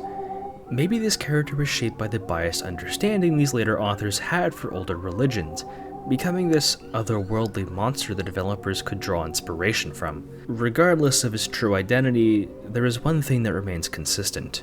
The world has ended because hell has opened up and swallowed people whole. The king, or Satan, or Coronation, seem to have evaded this fate for now, but if we're still on a biblical through line, his days are still numbered.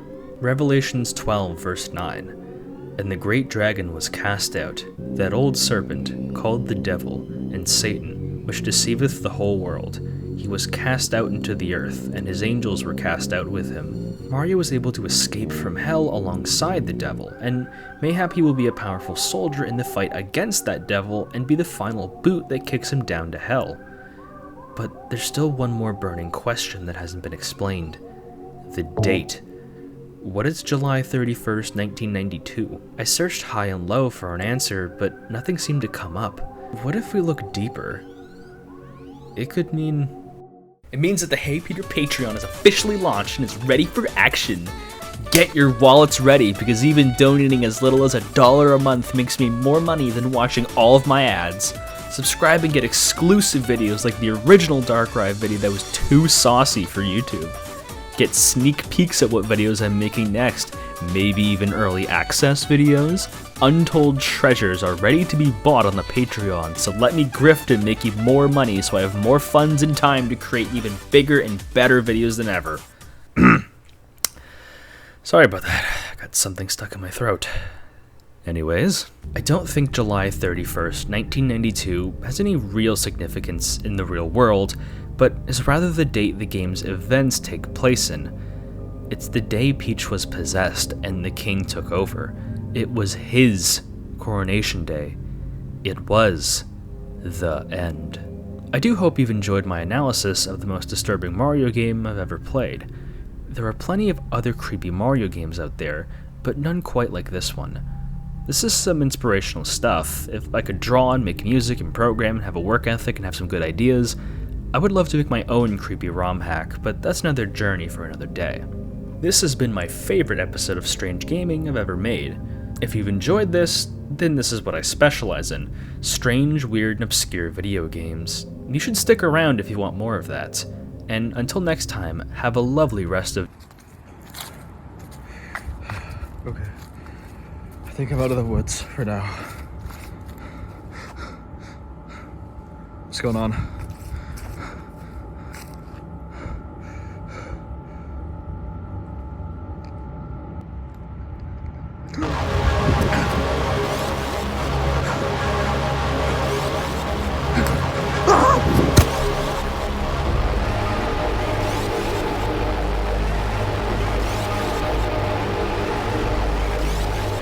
Hey, I'm Peter. Look, Herobrine needs no introduction. You've seen images of him, you've heard stories of him, he's internet royalty at this point. The silent observer of Minecraft, watching you in single player for unknown purposes. His origins are murky, with some claiming him to be the digital ghost of Notch, creator of Minecraft's past brother, to being some kind of entity simply called him. There wasn't a whole lot of, quote, established lore, unquote, to the character's past appearances, so people really ran with it and made them their own. People have definitely taken their own unique spins on the character since his inception, which was sometime around the 2010s. This is most commonly attributed to this piece relating to Herobrine, which many call his origin point. Everyone knows that Notch publicly addressed Herobrine several times, speaking on the rumor of his dead brother and adding him to patch notes to mess with people. But what if I told you that everything we know about him isn't what it seems? I want you to hold back your initial confusion and hear me out. Think about it. Where did this all come from? Who was the first one to suggest such a cryptid thing existing in Minecraft? I suggest you leave some of your knowledge at Herobrine at the door, because I'm going to rock your world with what I'm about to tell you. Just take this sandstone pill. What is the sandstone pill? Well, you get to listen to me explain Minecraft urban legends and rumors and creepypasta content. But you must subscribe and watch my uploads. Look, I'll sweeten the deal. The sandstone pill has unlimited wonder bars, and you can meet Tyler the creator. He's a fan of the channel, I promise. What is the opposite of the sandstone pill? Keep living in ignorance with the cobblestone pill. You'll be thrown into the eternal pit of fire and join the 99%ers who don't click that button. I'll know what every person chooses, by the way. Are your doors unlocked? In Minecraft, of course.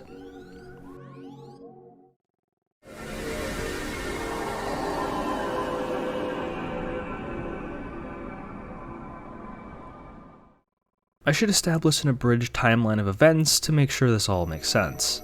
It's very weird to think about, but most of these iconic gaming creepypastas were developed like 15 years ago. Minecraft was publicly available to play in 2009, but it wasn't officially released, as most publications explain, until 2011.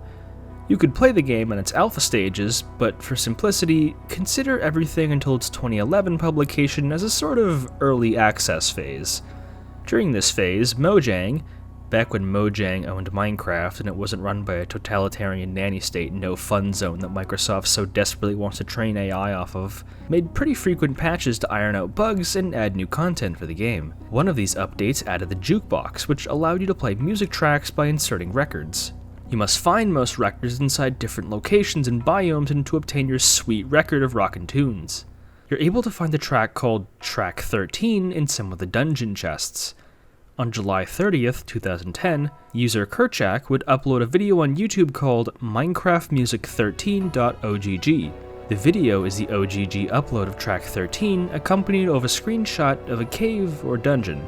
This might seem like an innocuous screenshot, but if we manipulate the lightness, we can find... let me highlight it. See those two little white slits for eyes?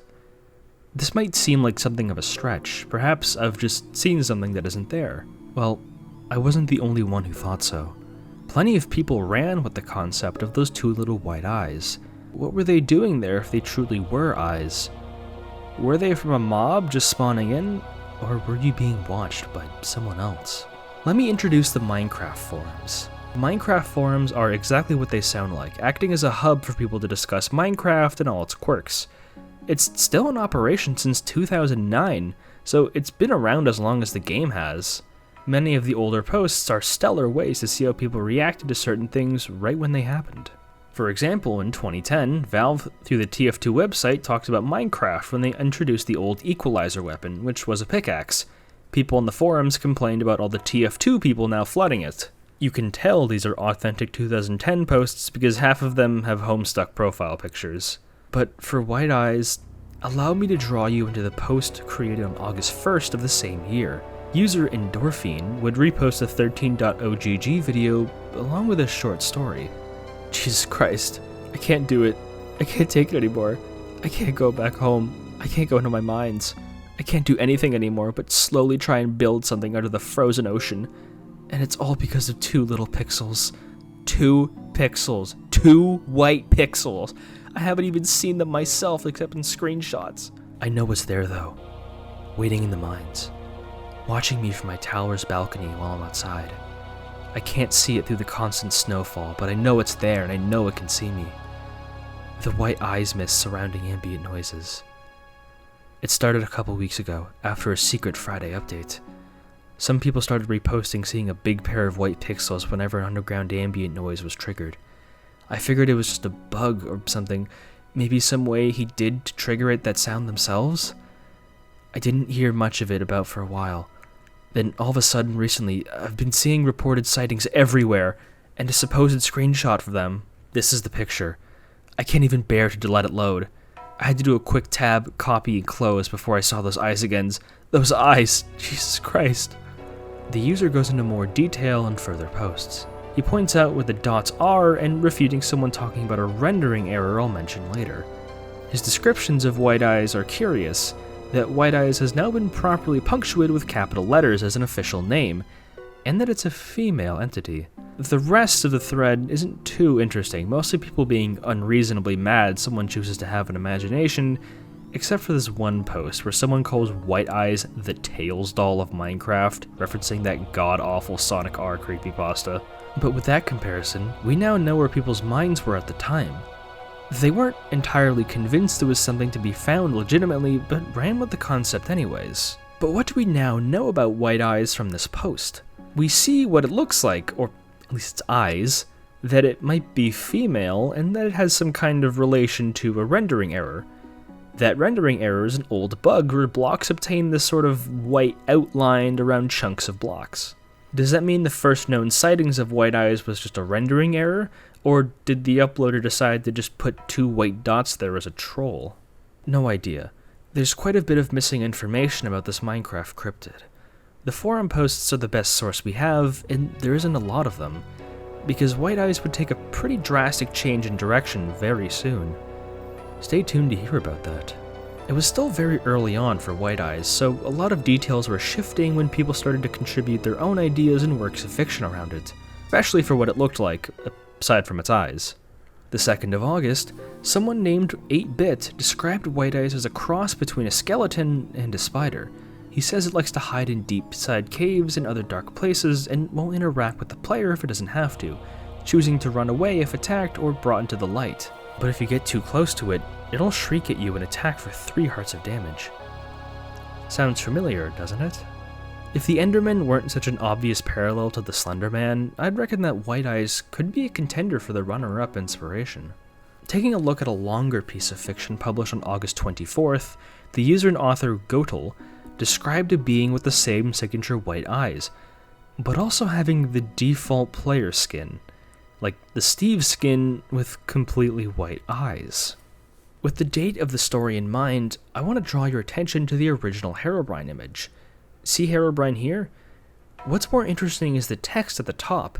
The build here is Alpha 1.0.16-2, which was only available for a couple of weeks in August of 2010. This exact date the image was taken is a little up in the air, but the alpha date narrows the amount of time to a specific day between August and the 13th and before September 1st. It might be a stretch to say whoever made this image was directly inspired by Gotel's story, but a lot of people were writing their own version of White Eyes with their own conclusions, with some elements began to stick, and the default player skin was one of them. The story that often came attached to the classic image's date also became a little questionable, but follows the same time range of the alpha build. But I think I have a theory that the name Herobrine is something that came after this idea of the default skin. The story attached explains that the name Herobrine is attributed to someone going by the same name who mailed the narrator of the story on the forums to stop investigating the default skin. Now let's talk about the Copeland stream.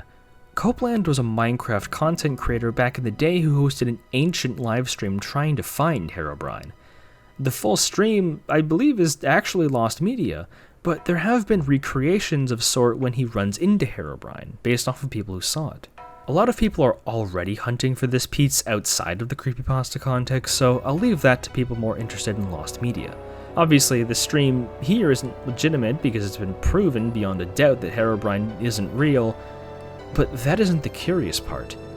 He wasn't called Herobrine in the stream, that I know of at least. Look at this forum post dating back to the August 30th.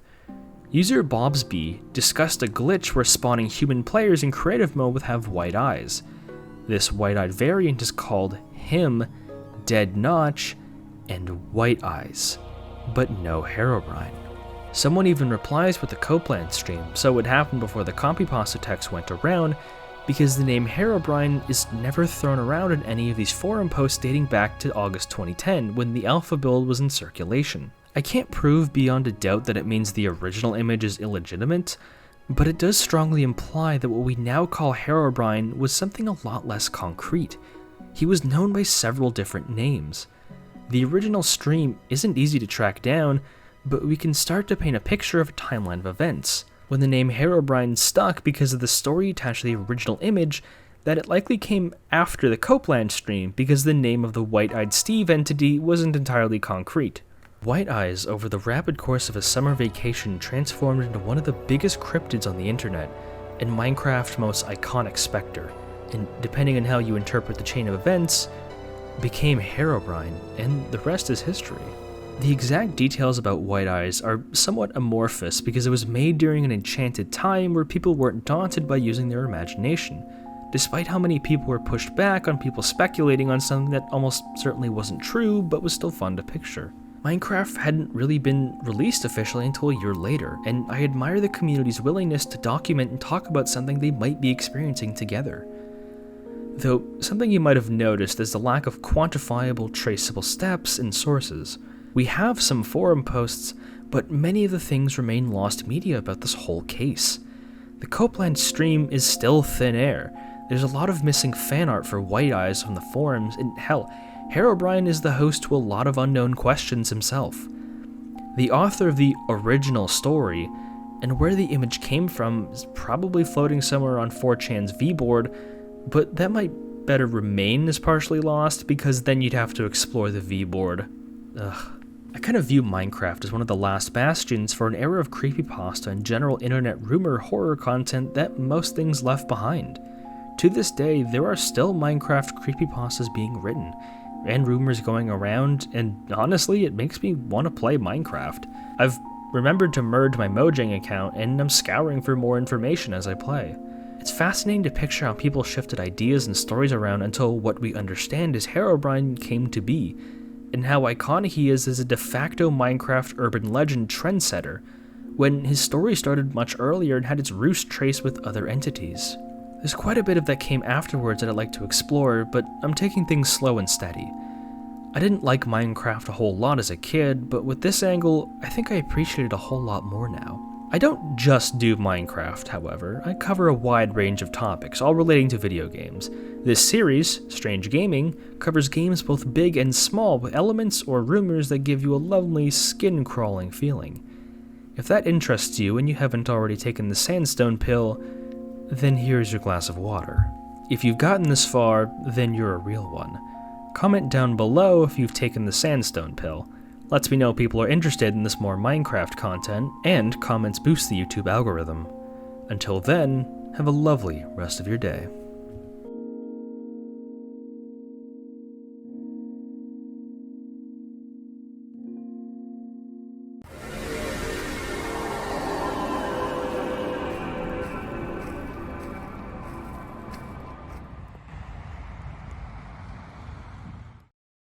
Chances are, if you clicked on this video, you enjoy a lot of violence in media. Violence is just the natural escalation of physicality, which still stems from the beating vein of all storytelling, conflict. It appeals to our monkey brains to see violence on a thematic level for storytelling, and it's also something that reminds us of the general human experience. People get butchered all of the time in real life, might as well make it line up with a character arc in fiction. It used to be a lot more of a controversial subject in media, but now it's so commercialized that television shows meant for 35-year-olds with the minds of 13-year-olds get to enjoy guilt-free. Movies became pretty graphic and boundary-breaking sometime in the 70s, at least for popular culture, but video games, being a far more recent medium, weren't able to achieve such heights until the 90s, unless you count Custer's Revenge on the Atari, which speaks for itself. Everyone knows about Doom and has heard of people moan on and on about Mortal Kombat, creating the ESRP, being dragged to Congress, and yada yada. Violence in video games is such a big topic, and I don't want to read Wikipedia for an hour.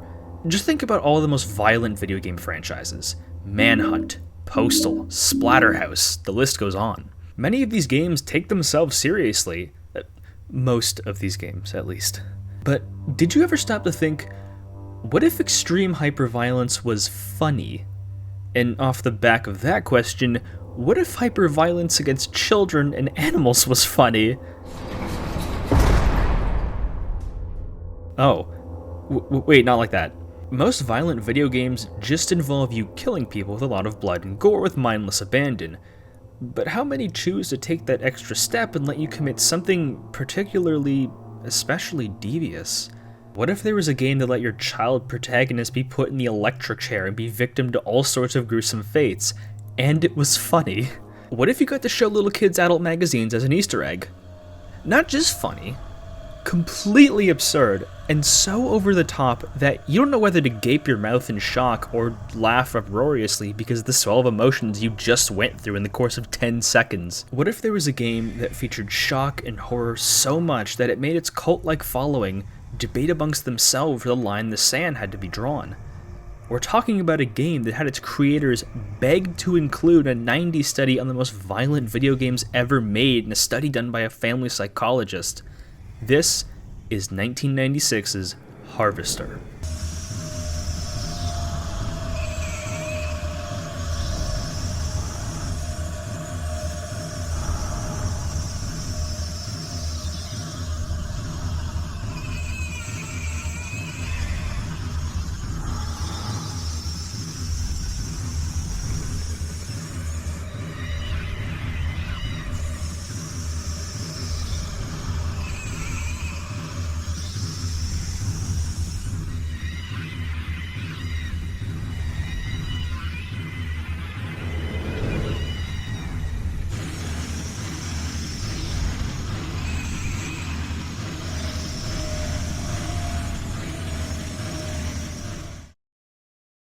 From the description I've given it, this sounds like a mid-90s shock jock project that Anthony Cumia would play for a laugh. But believe me, there's more substance than you'd think. It's a 90s computer point-and-click game with digitized actors. Anything is possible.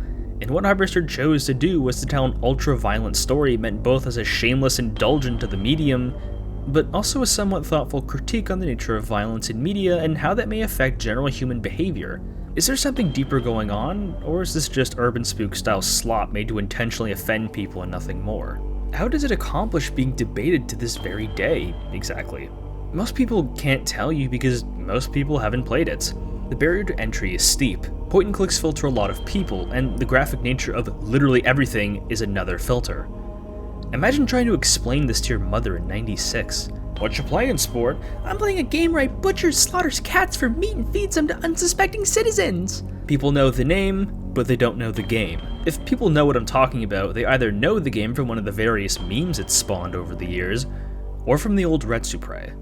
If you have played this game, either the questionably functional Steam port or all the way back in '96, then cool. Most of us Zoomers have not, so I'm going to have to take us back to the past and reveal who and what was behind the most absurd and violent video game ever made. 1996, a year before $3 Bill Y'all was dropped by Limp Bizkit, so comparatively, it was the Dark Ages. 90s computer games were flourishing, especially with the point-and-click genre, that allowed people to immerse themselves in fictional location in ways that role-playing games were previously inadequate to handle. Enter Future Vision, or DigiFX they renamed themselves to, or the development studio formerly known as Future Vision, whatever. They were a little company formed in 1991 based in the scariest place in all of Texas, Dallas.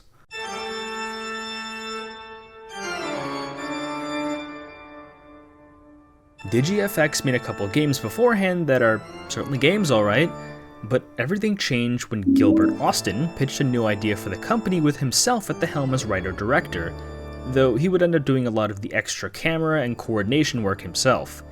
He was tepidly called the David Lynch of electronic games, which is hilarious, but I think I'll let him speak for himself through this magazine article interview. Quote, "My feeling was that Future Vision, being a small company, would need something high concept to compete with the industry giants of the time, and I argued that Harvester was exactly that idea. It was really the only idea that I pitched. I remember that it came to me in a flash. That's how I got a lot of my ideas, in creative rushes where I can barely write fast enough to get it all down. The concept of Harvester, the idea that the end of the game I wanted the player to mull over whether he would internalize the over-the-top violence and surreal imagery of the game in the same way that Steve had, and the primary ending, all this was in the initial concept that I jotted down in one of those small reporter spiral notepad in about 30 minutes. That's when I pitched to Future Vision, and they bought it." End quote. I'm sort of mocking him here, but he does have some genuine credentials here. He was involved in the iconic game series Ultima, which is easily worth of respect. Maybe it was just the media painting him as a bit foolhardy, but I do think Austin is quite the visionary in a lot of ways. So, we've got an auteur at the helm, we've got the latest in 3D scanning technology FMV, and the desire to push some buttons and boundaries. What could possibly go wrong? Harvester completely flopped, got mixed to low reviews, and the company dissolved a year later after it was released. Gilbert Austin faded into the wind, probably the same breeze that swept up Mike Dawson. Night Dive Studios acquired the game later, which is why you see it on Steam to this very day. Now, what does Harvester actually feature? It's uber violent and crass by design, but what about the giblets and the details? There were no trigger warnings in the 90s, but if you had tried to attach warnings to Harvester, it would probably go like this. This game features murder, child murder, animal murder, defiling graves, child kidnapping, child grooming, cannibalism, incest, a ton of non-consensual sex scenes, Cold War symbolism, blackmailing, human trafficking, vandalism, cults, prostitution, and worst of all, no one in town is subscribed to Hey Peter. Better correct that by dropping a like and sub to the channel for more coverage on strange and obscure video games. If you don't want to do that, that's okay, I just need a favor from you all. To all my 7-year-olds watching, go into your parents' bedroom and wake them up and say I need their super chat money. I can't explain what that means. Make sure to do it at 2 AM, they'll love that. Now, without further ado, let's take a morbid journey into Harvester, the most insane and violent video game ever made.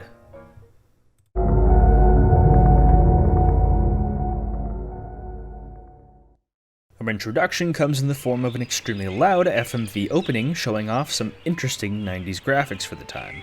And then we start the game. Have any clue what's going on? Neither did I the first time I played.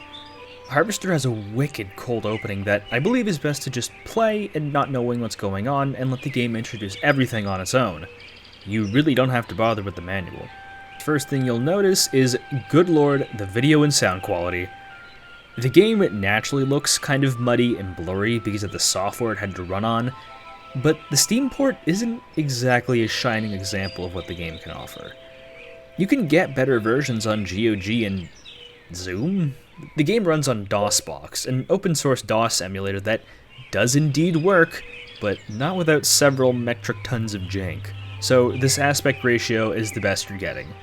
Oh, also, the sound is just distorted beyond all belief. You should talk your father into buying some. He can afford it. And I can't stress enough the value of Pastorelli auto looking. If I can get through Calamity Trigger's bad PC port, I can get through this. Despite how awkward it sometimes is, the game's basic controls and movement are basically untainted, which is fortunate because we're given ample time to explore our first location in the game, our room. We play as a young man dressed in a flannel shirt and jeans, the classic sign of someone being a hick. The game controls like this: you use your mouse's cursor to interact with and examine things in the environment, and you click on the ground to walk around. The exit signs are meant to signify a transition either between the screen or locations. Right-clicking the mouse allows you to— oh, look at those moves! This guy's got Azrael combos. Keep these hands in mind for later. This symbol here, please remember this by the way, lets you know what items you can interact with, which usually gives you a description of what it is, or if you can interact with it in the form of a puzzle or obtainable item. You'll come to notice how surreal everything is. Everything in your room carries such a weird energy to it. The lines about how the clarinet in your room likely belonged to that fat high school girl and the watered plastic plants are so uniquely surreal that it's both laugh-worthy but also makes me a little uncomfortable. Your room doesn't feel lived in. An old-school record is inside your room. The dust ball basketball and the main character's attire scream Midwestern. And when we examine our drawer, which you really should do before you leave unless you want to kick yourself really hard later, we can get a pen and a coin, and the coin reads 1952. Pressing the I key or clicking on yourself brings up the inventory screen, where you can do all sorts of cool stuff with items, and includes a snazzy little photo of yourself that acts as a health bar. Yes, there is combat and a health bar in this game, but that will not be important till like halfway through the game. No, I'm not kidding. Completely serious about that. Why don't we leave our room? We descend downstairs and see a young boy dressed up as a cowboy watching something on TV. The lips icon here indicates when we can talk to an NPC, and we get to the real bread and butter, the core of Harvester, talking to demented NPCs. And the voice acting is really something. First comes love, then comes Meg, then comes Steve in a baby carriage. What the hell are you talking about? Mom, Steve said help! Young man, don't you dare use that kind of language in this house. Conversations go like this. You can get a list of topics you can ask each NPC about that branch off as you progress into more dialogue, but if you remember the individual terms, you can simply write them down in the text box to start from any point. If an NPC doesn't understand what you've just said, they have a funny voice clip and you just have to try again. This little snot is named Hank, and apparently he is our little brother, but we don't remember that, because we've come down with a particularly nasty case of amnesia. So we don't remember him, or where we are, or even what our name is, until he tells us. Our name is Steve, and Steve is quite confused as to what's going on and why these people he's never met claim to be his family. Hank doesn't believe in Steve's amnesia and calls him a kidder, which is something you're going to get used to, because just about everyone in town has heard of Steve's lack of memories and calls him a kidder. Our first hint that something may not be right in this small 1950s town. Steve tries to pry answers out of a distracted and bothered Hank, who lets it slip that Steve is apparently engaged to someone named Stephanie, and that the wedding is in less than a month away. When you talk to Hank about the TV, Steve will find it odd that it doesn't have a remote control or that it isn't in color.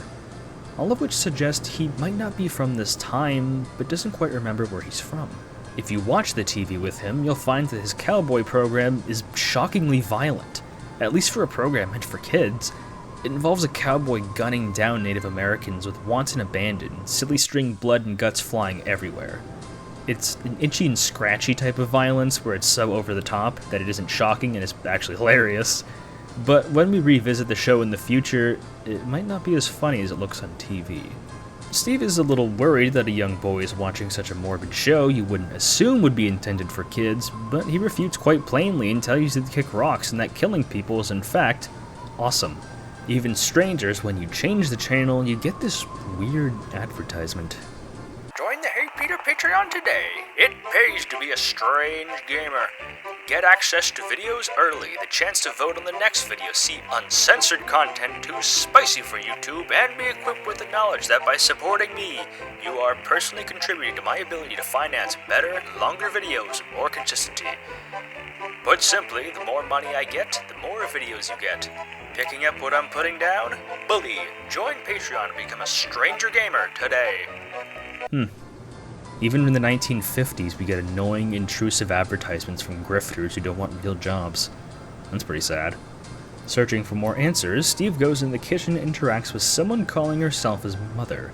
A caricature of a sitcom mom character that is obsessed with baking cookies for Friday's sketchy bake sale, by baking them today, which is Monday, and throwing them out because they get stale, as you'd imagine, and immediately baking more to replace the ones she just threw out. The bake sale is being run by a group called the Order of the Harvest Moon, which is supposed to benefit the apparently absurd number of vagrants who wander into town and mysteriously die. It's probably not a cult ritual or anything suspicious, so I wouldn't worry about it. She chastises him for pretending to have amnesia, especially not remembering his little brother Hank and his unnamed baby sister, who sometimes likes to eat bugs whole if you start shouting at your mom for any reason, which is blamed on the mysterious wasp lady that lives somewhere in town. We find out quite a bit from Mom. We hear about a mysterious organization called The Lodge, which seems to run all of the town's affairs, as well as figuring out the name of the town we're in. Harvest, a town unlike any other. The Lodge is running a mandatory blood drive that is compulsory to attend, even for children, unless you're a Lodge member, which you are encouraged to become vehemently by your mother. All this info is told in a very comedic way, but your conversations with your mother can become very sexual if you steer the conversation in that way. Asking about your father reveals that he apparently got so battered by sleeping with your mother that he's been locked in his room for days and won't come out, so we can't visit him at all. Additionally, if we take advantage of the text box and write the word unprompted, we get a really interesting conversation. What a thing to say to your mother. Was that an invitation now that your father is out of action? Maybe later, dear. Right now I have housework to do. Though you can watch if you want. My jaw hit the floor and I felt compelled to leave my house as soon as possible, when I ran into a sort of paper boy, Jimmy, who just asks for steal the papers from our house because the local newspaper building burned down some months prior. He harasses us over it and tells us that he had better be given the papers every day, and perhaps a new pair of sneakers if we have any, and everything will be Jake, alright? The outside of our house is just as surreal as the inside, perhaps even more. Electromagnetism waves affecting our dreams and glued plastic discs to our roof mix the suburbs with nuclear fallout. From here, we can leave and explore the entire town of Harvest through the map. Was this a lot to take in at once? Without fail, every conversation with an NPC at any point in the game feels like an absurd fever dream with how much info they dispense and how much shocking information is laced inside.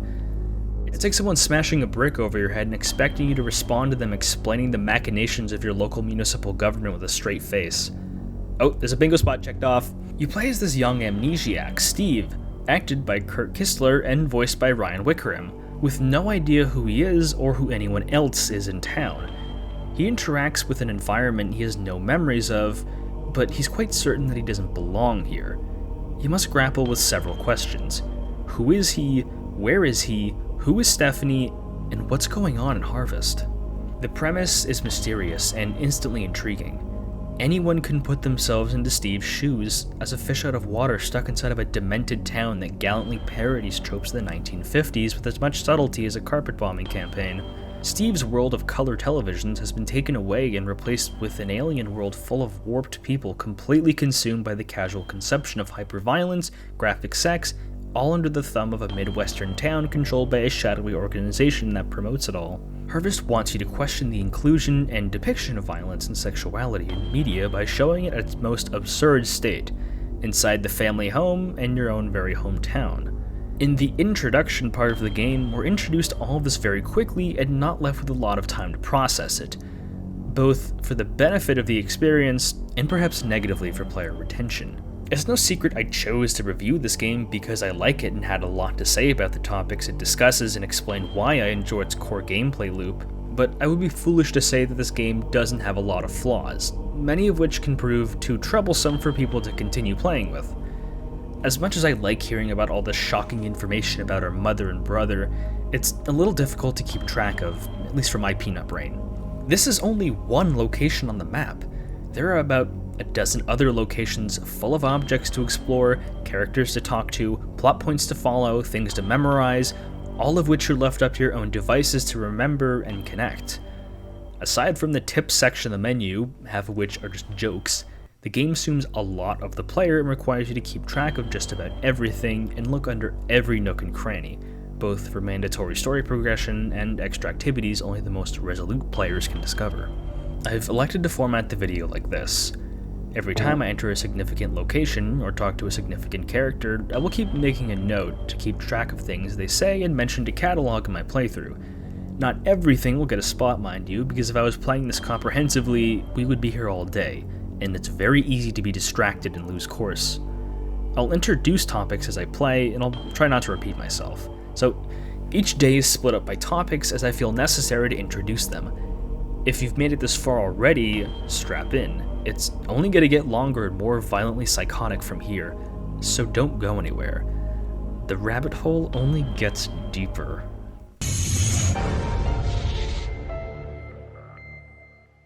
You can freely go wherever you please, but the game does nudge you in the right direction. You just need to keep track of these terms on your own, because there's no glossary or any real help. This is how the game is for each day.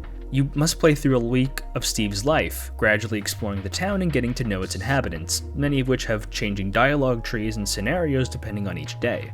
Think of it kind of like a Persona game, except instead of social links you just pry into their private lives, they try and gaslight you into believing something or doing them a favor. It's honestly quite surprising how Harvester managed to accomplish something we've seen a lot more of modern RPGs today back in the 90s. Which made the comparison I made about its level of detail back in full circle. Though, unfortunately, Harvester just isn't remembered as fondly as something like Final Fantasy VI because it hasn't been preserved nearly as well. People like us, with nothing better to do than explaining their favorite games, are the real ones just keeping it alive. Let's start digging deep with the important details about your house. We can find 3 items here: the pen, the quarter, and a newspaper. The newspaper we must give to the kid outside of every day, or else, actually, I think I'll keep that part a secret for now. Just keep giving the kid the paper. The pen and quarters usage, for now, is unknown.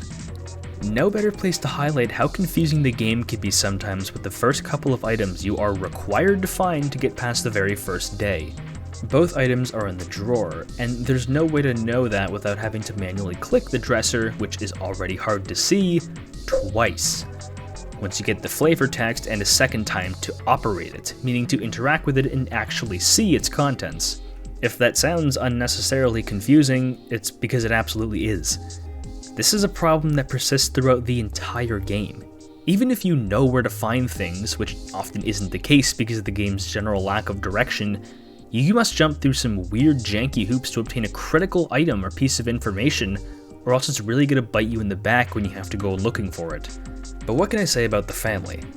Hank, played by Ben Morgan, is a creepy little snot-nosed brat obsessed with violence, and Mom, played by Mary Ellen, just gave us a crash course on Harvest's history, giving us several different locations to visit, as well as objectives. And letting us know she's okay with incest, that was necessary. Should we try and find out who Stephanie is? What about the lodge? I decided to ignore all that and then head to the newspaper building immediately that the kid mentioned burned down some time ago. 3 fire hydrants and still burnt to a crisp. Barely detectable in the ash is a suspicious shovel, which we can equip as a weapon, because this game has seldom useful combat mechanics. There are several different weapon types, ranging from melee to firearms, which require ammunition, all of which activate by the right click on the mouse.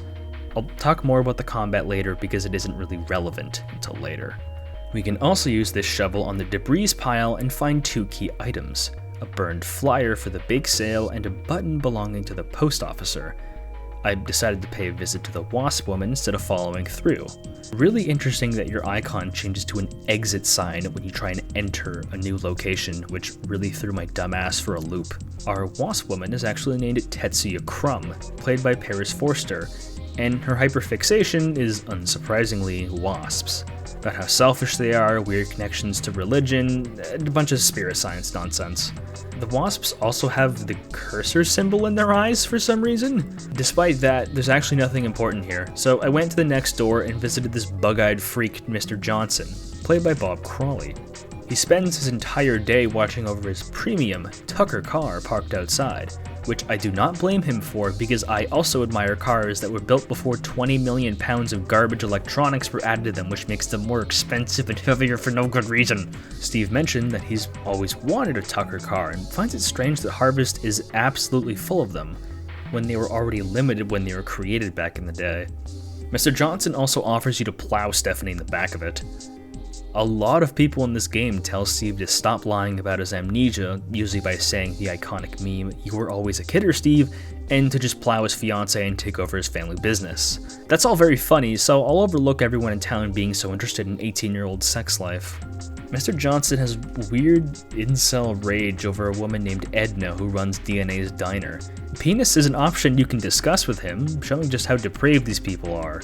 Visiting the general store, Mrs. Phelps, played by Doris McKellen, tells you that the only thing the quarter you picked up from home can buy is an adult magazine, which she happily sells to Steve, at least much happier to sell to him than Deputy Loomis, a police officer who has the reputation of being an obsessive gooner. Also, take note of this photocopier. Free copies, eh? Whatever will we use it for? I decided to investigate the post office, where we meet Postmaster Boyle, played by Charlie Beecham. Apparently, we can find our application for the lodge inside here, but Boyle doesn't print out copies until a specific day of the month, which we happened to miss some time ago. He won't make an exception for you because those flimsy rules are all that stand between a functioning civilized society and total chaos, as he puts it, and he isn't entirely wrong. Imagine if the place you live now, which is statistically America because of my viewership distribution, was just allowed to do anything all the time. Without rules, and by extension laws, what really is preventing people from going completely primal animal mode and listening to their instincts? How much of things we are naturally repulsed by, like incest and extreme violence, things that are much more accepted and commonplace in Harvest, are founded by religions in the area and cultural standards, rather than just an inherent human feeling of being grossed out? If someone was in a virtual reality environment, how quickly would their morals fall apart if exposed to an environment with little to no boundaries or punishments? Do we only do good things because we expect to be shunned if we don't? Foreshadowing is a narrative device in which suggestions or warnings about events to come are dropped. There's a blind lady trying to read her mail in the post office. There's nothing of importance at the barber shop, except for the fact that one of the Hicks here apparently shoots down aliens, even having one mounted on the wall. Oh yeah, there might be aliens in the game, but for now, don't worry about it. The aluminum foil this guy talks about is unironically more important than the apparent threat of extraterrestrial life invading. I love this game's sense of humor. The military outpost base might be the most absurd location in the entire game. You can talk to this half-man, Colonel Buster, played by Graham who is operating an active nuclear missile program which will instantly bombard the entire town and kill everyone instantly if he presses the button. And that button, to activate this, is strapped on his torso and hovers mere inches off the ground. Just look at our options for dialogue. We can talk to him about him having his legs blown off in World War II, how much he hates aliens, how much he hates communists even more. If you refuse to give up your human rights at this part, or he just thinks you are communist, he just shoots and kills you then and there, which sets off the missiles and gets everyone killed. There are many, many times Steve can be randomly killed by an NPC, and every single one of them are very funny, but a little frustrating if you didn't save. Save often. You can spend a lot of time listening to the more unhinged, esoteric Colonel, but there still isn't any progression to be found here. Inside the butcher shop, we can find, oh my god, that's so many dead cats. This fat ass over here is cutting up cats and whatever else to serve for the people of Harvest. Apparently, our dad owns this place, and we're expected to take over once we're done with Stephanie. We can take home a slip of paper that if we get our dad to sign, we can take some meat home, like being given paper to sign for attending a class trip in school, a symbol of how normalized slaughter and degeneracy is in Harvest. Actually, speaking of school, let's take a visit there. There isn't anything to do here other than implications that the principal is a pedophile and the teacher practices nuclear missile drills and regularly beats children bloody with a baseball bat for rowdiness. It was the 90s and making jokes about school shootings weren't funny yet.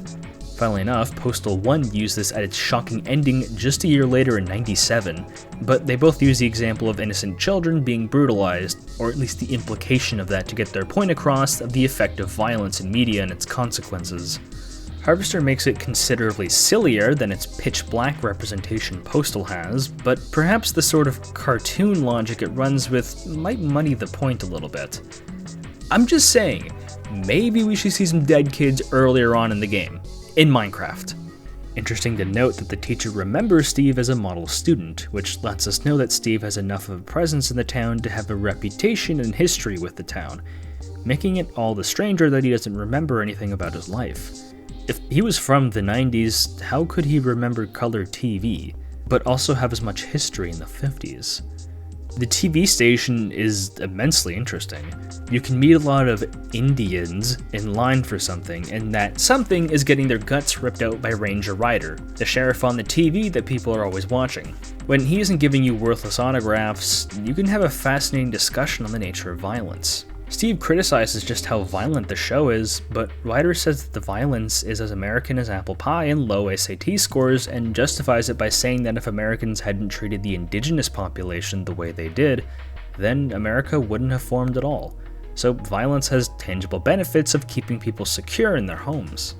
Using indigenous people is a surprisingly wise decision, because if you know anything about American history, you'll know just how bad they got it.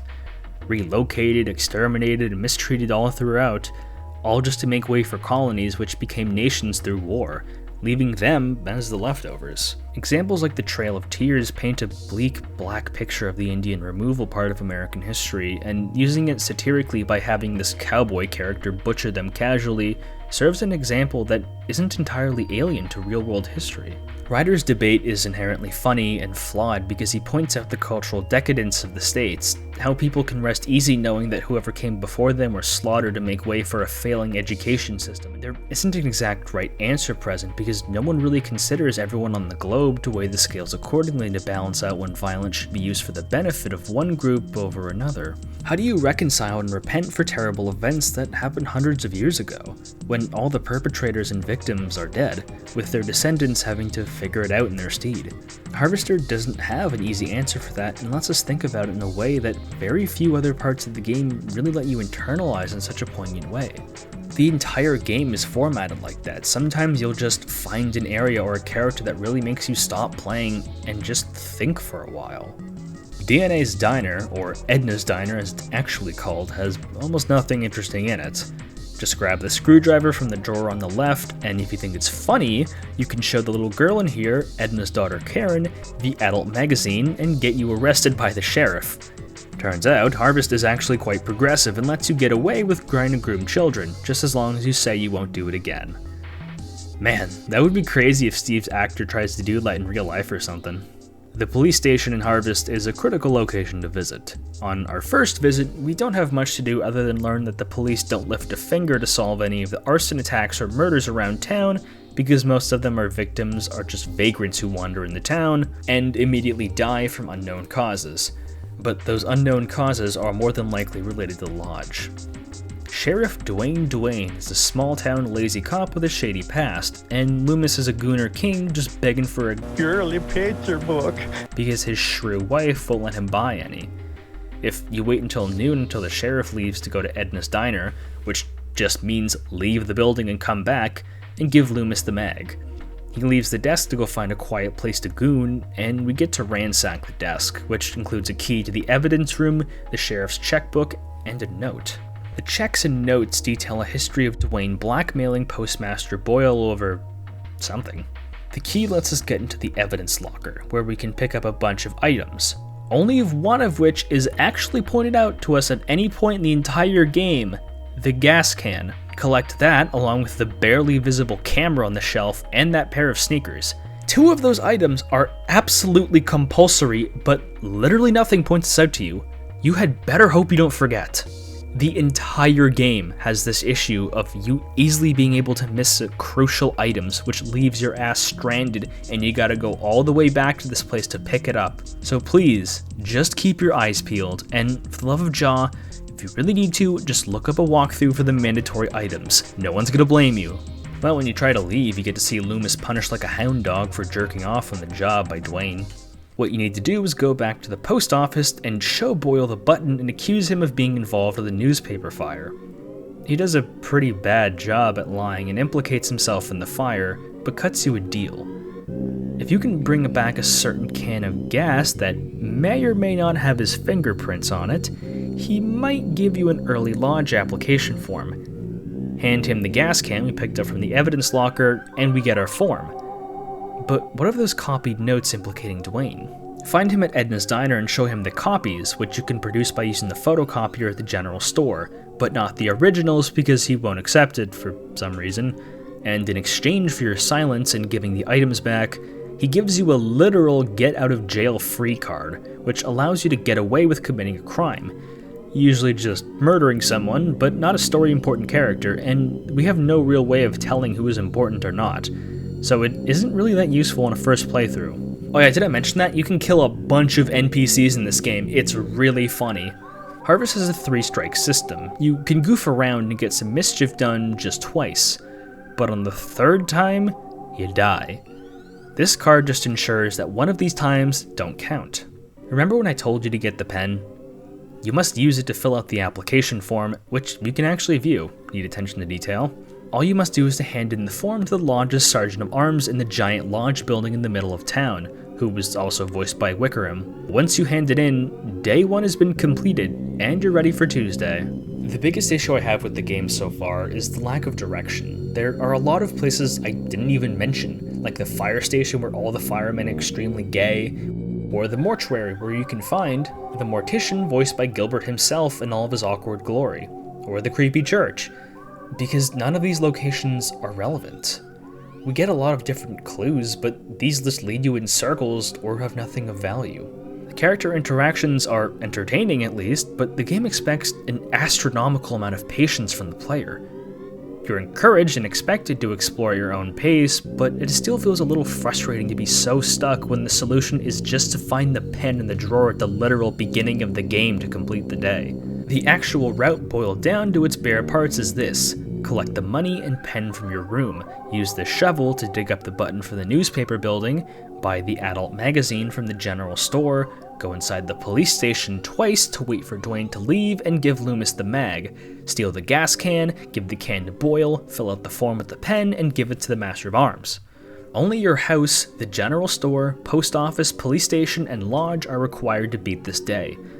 It was very enjoyable putting all the pieces together, but the process could be greatly thinned out if it wasn't for all the 90s jank we had to sift through. If there was a reason I kept going on for this long, it was simply to detail how tedious and long-winded the game can sometimes feel.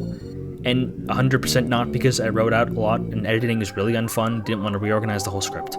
You probably aren't even watching, who cares, you're asleep because you put me on as background noise. Also, you don't even need to find out who Stephanie is on this day. Getting married in a couple weeks? Yeah, who cares, let's go talk to the gay fireman instead and ask him why their background music has a dog being slapped in it. Raj defines color coordination. Hello, Steve. Welcome to the House of Flame, as we like to call it. Some may find this experience charming, and I certainly do to an extent, but it's a flaw I can't entirely overlook. Day 1 does prepare us for a lot of the violence in movies and sex on TV, but in a way that whets the appetite. The need for a good eye, if it hasn't already filtered you already, will need to be renewed and prioritized from this day on. Day 1 is like 15 pages of my script, I think. Leave a like for that one. At least the dream Steve gets at the end of the day is pretty damn funny.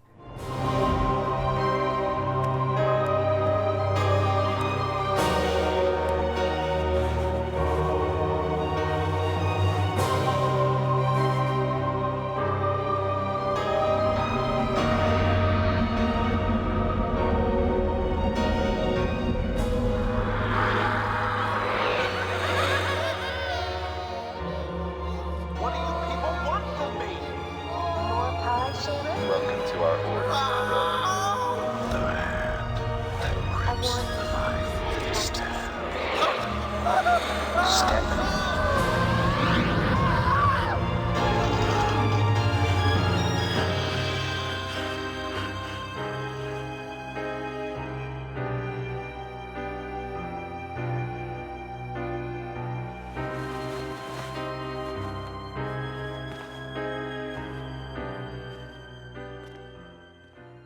I suppose seeing his treasure trail is additional shock value.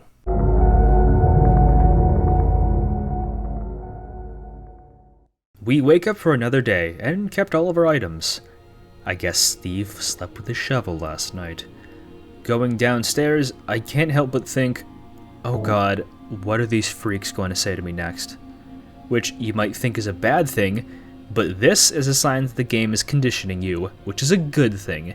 You should feel constantly afraid and uneasy playing this game. It means you're immersed. I don't often play games that make me feel uneasy the entire time, but Harvester managed to do so with flying colors, which is high praise.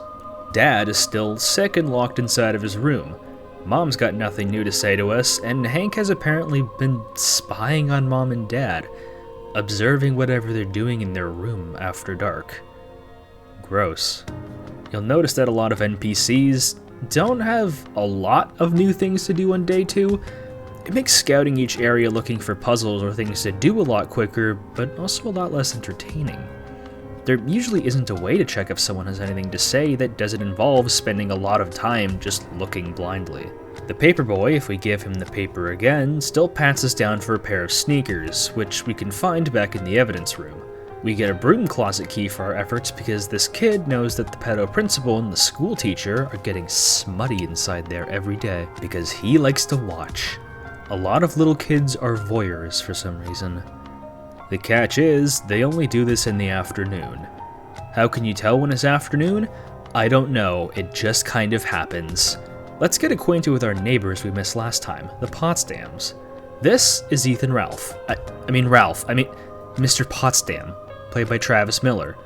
He looks like Ralph, and that's what I'm calling him, alright? You're pretty sad, honestly. Ralph is obsessed with raw meat. So much so that he wants Steve to marry Stephanie, his apparent daughter, so she can get closer to the butchery we will likely be inheriting from our father. He loves meat so much, that's all he talks about. And he has a framed picture of him squeezing some raw beef hung in his house. He and his wife have grounded Stephanie for some reason. It's not entirely clear, but she's confined to her room the entire game. And you have to ask Mrs. Potsdam for permission before you go upstairs. All the conversations are very disturbing with these two, but a little birdie told me of a very specific word you can type and get some truly shocking results.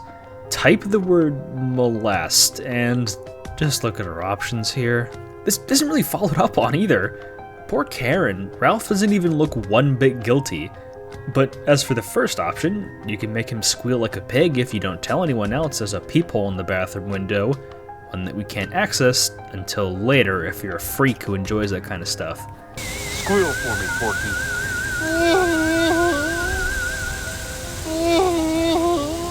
Told you he was really Ralph. I don't really have an issue with the grooming.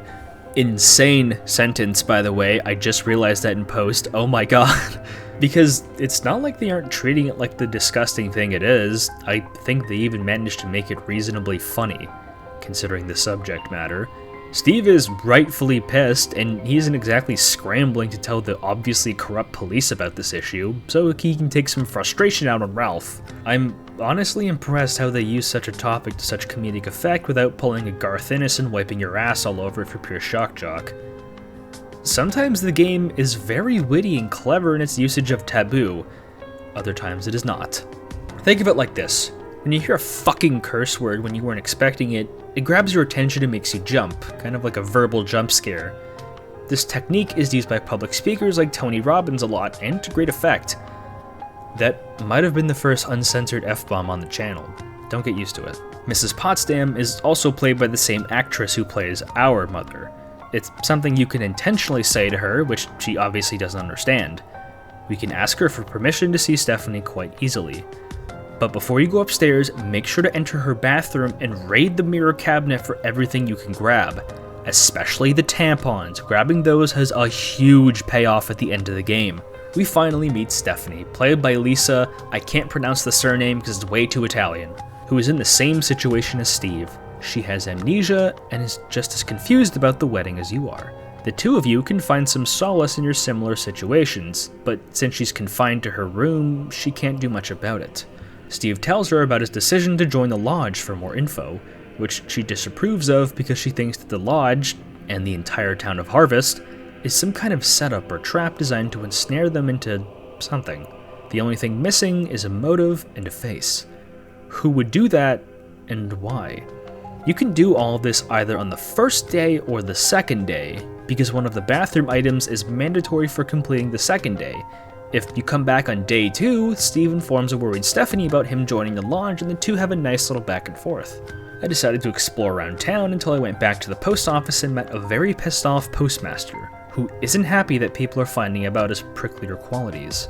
This manhole key is attainable if we use one of the items to lube it up and take the key, but doing this activates Nightfall and Harvest, which means 99% of places that you can't interact with because they're locked down.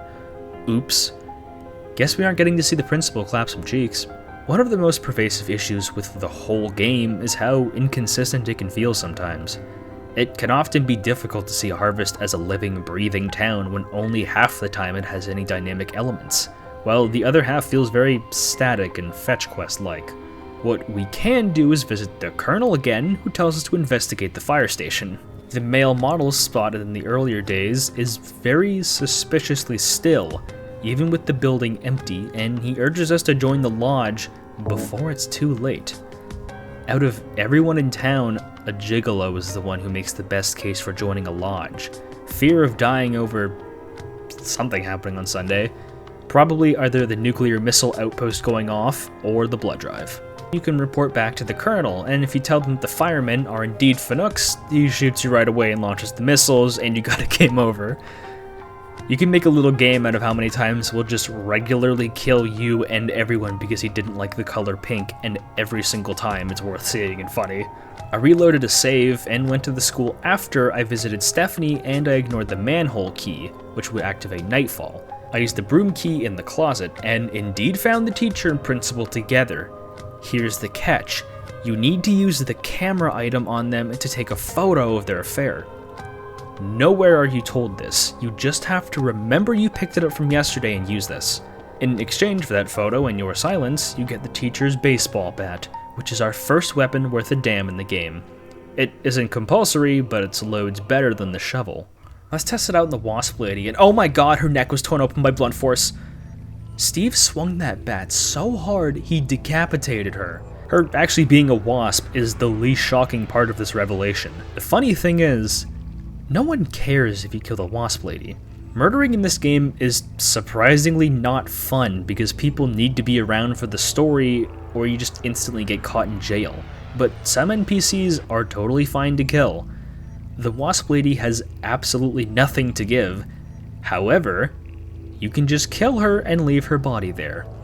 If you go to the TV station and kill McKnight, another NPC you can kill without punishment, you can find the deed to the TV station in his safe, which reveals that the sheriff is now the sole owner of the TV.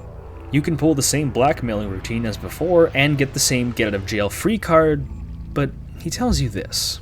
Being in law enforcement means you have a real legal way to kill someone, because murder is just unlawfully killing someone, meaning you can lawfully kill someone. Most common example is in self-defense, where someone trying to kill you can be legally killed by you to protect yourself or your family. Harvest definition is a bit shaky, but someone who wants an easy way to get a gun and kill people can quite easily become a cop, and we've seen it from time and time again in our own world. One must imagine how a police officer feels knowing they had to shoot someone down, even if it was to protect someone. Dwayne likes the feeling, but how does the average Joe react to snuffing the lights out of someone until their eyes lose their spark and they just become an organ, until the person becomes a body? I grab that manhole key again, and night falls. I take more time to explore the nightlife of Harvest, and I can find Ralph burying something in the cemetery, filled with the countless graves of hobos who died in the area. I'll just keep hollering, you mother! He's acting quite suspicious and is very clearly lying about what he's burying, but we can't find out much now. There is, however, a box of matches we can grab for later. Also, notice the building here, the Potsdam Family Crypt. We can't enter for now, but it might be the most suspicious place in the entire game. You think it'll come up later? Finally, we get back to the lodge and meet the Sergeant of Arms, who communicates through telepathy. Oh yeah, did I mention that? He's psychic, and that's a tertiary part of his character. All we have to do is scratch Mr. Johnson's prize Tucker car and report back. Not total the car, but just scratch it, because initiation to the lodge involves a couple malicious pranks on the townspeople. Side note, look at the symbol here. The one in our cursor, on the wasp's eyes, the symbol is absolutely everywhere, presumably as the symbol for the lodge's total control over absolutely everything in Harvest. It's on the animals, the buildings, and even all over the church, which worships not the Lord and Savior, but this emerald-clad figure holding a scythe. The town being called Harvest doesn't get any points for subtlety, but it does get points for being cool. Did I ever show you that monologue Edna has to say? The lodge is the repository of all wisdom. You should join the Order of the Harvest Moon, Steve, and soon. Why? The wheat ripens and waits not for the scythe. The farmer who waits too long, it were better that he use the scythe to rip his own stomach out than to stay his side when the wheat ripens. The harvest moon wanes and then comes winter. An empty belly, the body sun's belly, gurgling within or bloody on the ground. What does it benefit a man if he gains his soul and loses the world? You hunger. Feed yourself before it's too late. Oh. Edna? If it wasn't blatant enough, the Order of the Harvest Moon is a cult that has totally taken over, and they get to do whatever they want, and the only people who have any real say in the town's affairs are other lodge members, but we don't know who is a member and who isn't. Anyone in town can apply for a position, which casts suspicion on anyone who isn't explicitly said that they aren't a part of it. Stephanie tells us that women can't join the lodge, so our suspicion is cast on the men of Harvest. Unfortunately, you can't ask most people if they're a member, which is a huge missed opportunity. Imagine playing detective and piecing clues together who is a part of the lodge from as early as day 1 on a second playthrough. Going to Johnson's house, we use the manhole key to get into the sewer, which leads you to a huge tunnel. Smack the weak part of the wall with a weapon and go through the cave until you get to his garage. Steal his pitchfork, check out his table, where you can steal a screwdriver and check out his plans to burn down Edna's diner if she rejects his advances. One of the license plates is for Texas, which is weird because Harvest is set in the Midwest. Just use the screwdriver to scratch the car, leave, and report back to the lodge, who instructs you to get a good night's sleep and then steal a scrap of fabric from the fire station tomorrow. And that's all there is for day 2. Doesn't it feel dramatically shorter than day 1? I know that the first day should have every reason to be one of the longer chapters to establish a tone and feel for the gameplay, which it manages to accomplish the first one, but we don't get a lot of new events or dialogue to explore. There's more to find in the future, but the combat mechanics are lampshaded hard. Not that they're useful, or fun for that matter. You must awkwardly aim your mouse in whatever direction you're facing, and then just spam right-click until something dies. You can't even tell what your health is until you check your inventory, and there's not a good way to gauge it unless you attack someone who won't put you in jail right away, but will fight back, like the Mortician or Mr. Johnson. The reliance on highly specific items might have been worse in this chapter. I really hope you just guessed and happened to raid Stephanie's bathroom before you found the manhole key, because there isn't spit that tells you what to do there. Assuming you didn't grab it day one, the quickest route is Stephanie's house and grab everything in her bathroom, then the post office to grab the manhole key, to the lodge, Mr. Johnson's house to scratch his car, then back to the lodge. Depending on if you grab the lube from her house, you only need to visit 3 locations the entire day. I highly don't recommend you do that, but damn, the game flies past if you know exactly where to look, which means you miss loads of context and deep lore about the town and its residents, which is quite forward-thinking and ahead of its time for 1996 PC clicking games. I mean, look at Darkseid.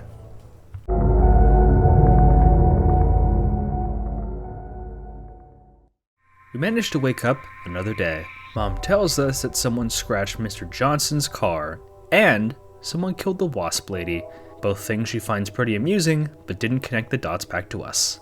She also tells us very nonchalantly that Karen, Edna's daughter, has gone missing.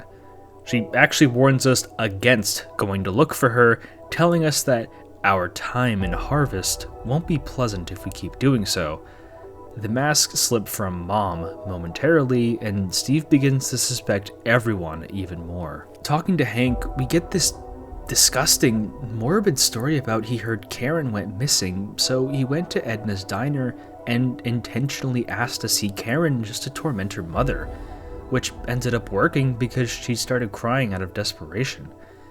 Hank demanded that she made him a sandwich, and he raided her room to look for any valuables while she did. You unfortunately can't kill Hank, which is a real shame because that story genuinely got under my skin. Maybe it's Harvest's effect on me, but I really wanted to bash little snot's brains out with my shovel. How many games include that level of psychological gaslighting as found in Hank's story? Can we include more gaslighting and psychotic manipulation in video games, please? Oh, yeah, don't forget the paper again. Heading to Mr. Johnson's house, he's super peeved about his Tucker car being scratched, but not as pissed as Karen being abducted. Not because he cares about her, but because if there was a man in the house, it simply wouldn't have happened. Something really neat about this day is that a lot of your actions will be noted by townspeople, but they just don't know it's you. It's a great detail that really makes Harvest seem like a living, breathing location. For example, killing Mr. Knight and talking to the deputy and sheriff will reveal just how much they didn't like him and how they don't care. People have individual things to say about everyone else. Anyone else think most residents of Harvest kind of look like Seattle Seahawks wide receivers? Also, I really recommend you notice that Mr. Johnson's garage is open because you absolutely need to steal this dolly. You can barely see in the corner here. You will not be able to progress if you don't get it. I didn't even notice that stupid thing last night where scratching his car. I mean, how could you? Look at it! There's no hints about finding that too, and it's not optional. You need it. It is compulsory. Let's check in on the Karen situation. Edna is distraught and doesn't want to talk about it, but remember when we saw Ralph in the cemetery? Revisiting, we can move this picnic table and find a poorly covered lot, which we can dig up with our shovel, and find Karen still alive. Ralph did some utterly disgusting events with her. Playing house only has one definition in a game like this, and if you remember the previous conversation we've had with Ralph, we can return Karen safely to Edna, who gives us an unspecified amount of reward money, which we can use to buy some items that will be important in the future, a roll of tape and a new weapon, the wrench. I went back to the Potsdam house, and we confront this disgusting pig of a man in his house, who flat out doesn't care that we know what unspeakable things he did to Karen. The police won't help us, and Ralph and his wife will tell our mom if we act up, so our hands are kind of tied. There's something about people so casually and callously discussing their molestation of a child and being completely unrepentant about having a casual ambient music playing while they relax in their house.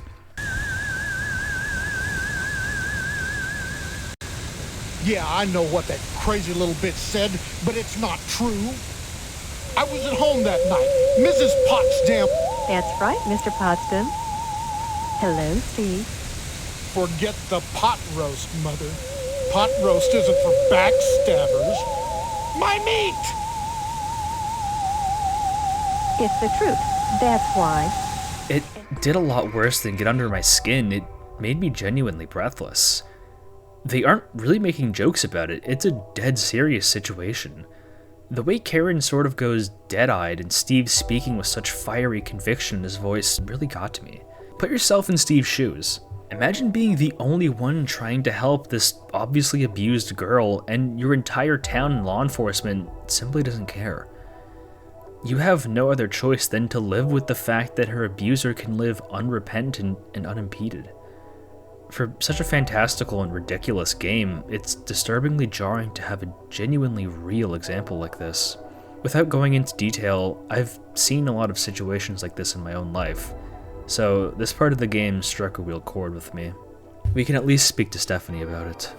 We told her about our launch application drama and about Karen. It's a very sobering conversation that calmed me down quite a bit after having to swallow such an insane pill out of nowhere. Do you see why this game's content was a contender for one of the most violent games of all time? My title really wasn't clickbait. This is ridiculous. Okay, so our task is to get a bolt of fabric in the fire station and give it to the lodge. Problem is, we can't seem to find it. What you must do to obtain it is so ridiculously specific and impossible to guess that I honestly don't know how people were able to get past this day without following a guide. What you need to do is go to the school building and set off the alarm, which gets the fire truck parked in the garage of the station to leave, then go back to the fire station and retrieve the ladder and a fire axe. But the door to the station is locked. So where do you go? The meat processing plant. You need to get a meat permission slip from this guy and bring it to your dad. But how do you get to your dad? Go back home, use that furniture dolly on your cabinet, and it activates a secret switch. Go outside, use the Phillips screw specifically to unscrew these bars. Talk to your dad, get the slip signed, go back to the meat plant, get some meat, go back to the fire station, which you can now enter because it's nighttime. All of a sudden, give the meat to the dog, then use the ladder on this specific light switch here, and then get the piece you need. You don't even need to hand it in. Once you get that bolt and leave the fire station, done. Start day 4. Did that sound like a lot? Because it was. This whole sequence defies all logic, and it made me physically ill trying to figure out where the hell to go. What does your dad have to do with the fire station? Who could have guessed all to do that? I can't even see the damn things you need to collect, let alone where to use them. The male model in the fire station does give you hints on where to go, but most people don't have spit to say about the meat plant. So you're up the creek without a paddle. The game's out to lunch! Speaking of your dad, let's talk about him. Joshua Graham over here is bandaged from head to toe and locked inside an insane BDSM dungeon. He's deathly afraid of our freakish mother, and I can only imagine the CPT going on here. Why do they need a cow? Apparently, it's normal for sex to look like this in Harvest, and I think this might be the only game in history that makes me say, never mind, go back to the molesting. That's more understandable than whatever's happening on here. Dad signs your meat permission form and urges you to leave as soon as possible, which you probably should. When you get the meat from Pat, you can also just kill him, nobody cares, but he fights back. Active combat in this game is terrible because you can barely tell when someone takes a hit or when you get hit. At least we get to kill this cat-killing piece of work. That felt pretty good. There's interesting stuff you can do with the dialogue on this day, but so much of it is gated through an awful progression system. When you talk about Harvest, I honestly recommend breaking it up day by day, preferable in chart form. Some days are just more interesting than others, and much better. More opportunities to explore, funnier dialogue, more interesting results. Some days feel like eating an entire fool's gold sandwich, and other days feel like eating avocado toast. There's a pretty tangible difference in how full your stomach feels after eating like a king and eating like a millennial. This day is a real low point because of how convoluted everything is, but remember this. The bake sale is on Friday, and apparently we have until Sunday to join the lodge. We're running out of time.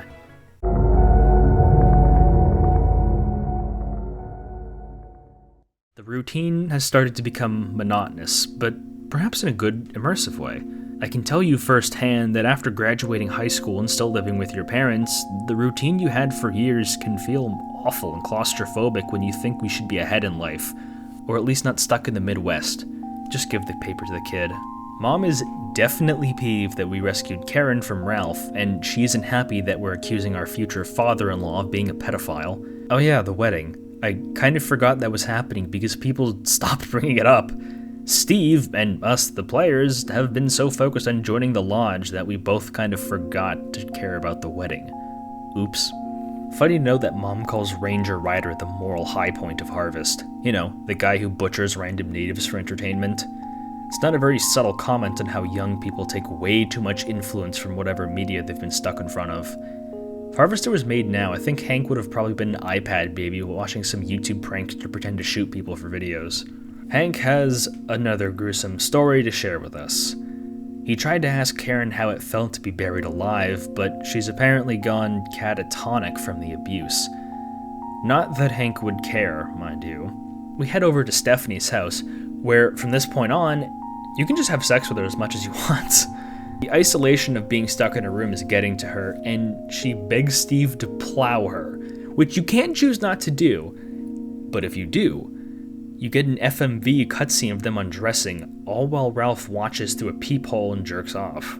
First off, I had this idea last night that I was going to do my own ambush. Aside from Stephanie's house, there's almost nothing to do in all of Harvest. A lot of NPCs have no new dialogue whatsoever, and if they do, it's just flavor text about whatever vandalism you committed at the behest of the Order yesterday. You can't even visit the fire station to check out what's going on. In the daytime, at least. If you visit the fire station at night, the male model had his face torn off. Why? I don't know. You can't even find the fireman anymore to ask, he's just dead. It's a real shame the dialogue has already become a little repetitive.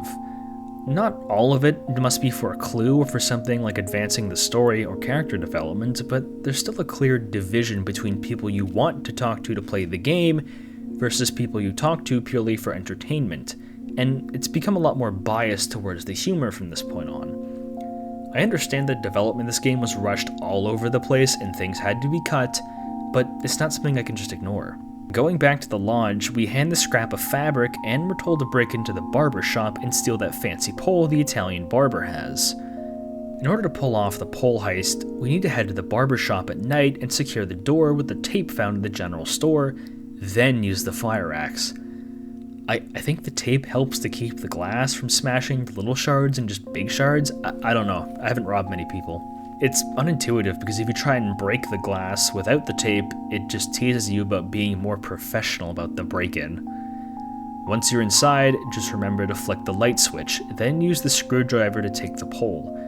If you don't instantly get caught and must load a save on account of the police execution. All the way back in day 1, we're told about the faulty alarm system, so I don't really have a problem with how this part is set up. It might be a little aggravating when you realize it, but if you haven't started taking notes by this point, that's on you. Right after that, day 4 ends. Yeah, that's it. There's nothing to do on day 4.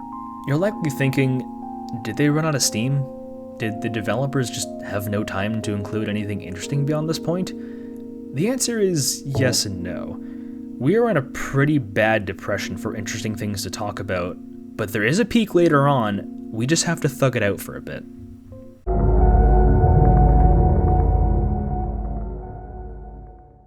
Today is our bake sale, our mother tells us excitedly. We finally get to see what she's been baking all this time. Remember, the bake sale that will probably end up killing a lot of vagrants so the mortician can find some new work. After our daily routine, we can check in on the barber shop where we find, holy smokes, that poor Italian hairdresser got fried to a crisp. Apparently, Steve forgot to move some open electrical wires out of the way of some water. So when the barber opened up shop the next morning, he got electrocuted to death. And now he's a little past al dente. Nobody sincerely cares that they had died because he was an Italian immigrant. They're kind of glad that WAP, as they put it, is now dead. Bowl cuts it is from now on, I guess. Anti-Italian discrimination. Steve is pretty miffed about having accidentally committed manslaughter and blames the Lodge. The Sergeant of Arms smashes Steve's argument and says that he probably should have just been more careful, and he says that it wouldn't have happened if the faulty alarm system wasn't rigged the way it was. Classic gaslighting tactic. It isn't your fault because it was an accident. Even if it was an accident, the barber is at fault because he set up the system wrong. You can tell all of this to a horrified Stephanie, who thinks she's losing Steve to the madness of Harvest because of his actions, which may be true, or at least coming true. I know that the game is suggesting that Steve's pursuit of truth is leading him down a dark, violent path, but I've been killing a lot of people you don't need to kill because I think it's funny.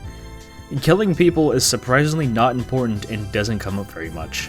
The Sergeant doesn't comment on that, which is odd considering most other NPCs do in some form. Missed opportunity, eh? Imagine this guy taunting you for deliberately choosing to do horrible things. There's almost nothing funny to do in the game at this point. Try as you might, people just won't engage with you, and I think it's a damn shame. Because it makes exploring, something you can already feel a little tedious with the lack of direction, infinitely more frustrating. You just have to wait till nightfall until the bake sale begins. The only way to trigger nightfall is to go into the mortuary and use the camera item on a mutilated corpse inside of a coffin, and then show that picture to the mortician as blackmail and exchange it for a tube of glue. Naturally, you just have to guess to do all of that. I'm sort of numb to complaining about being in the dark when progressing the game, and I just want to see more action happen.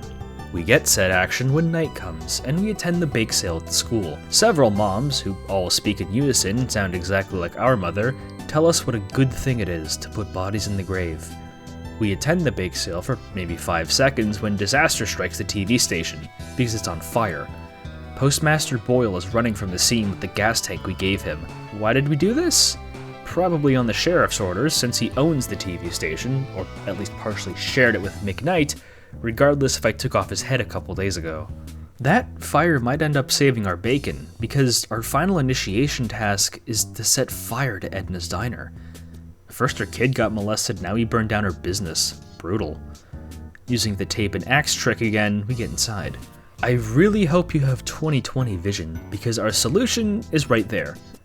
Oh, you don't see it? Let's zoom in. Yeah, that. The cake cover I couldn't spot for damn near 15 minutes is the only way to solve this puzzle. Do I even need to explain why this is absurd?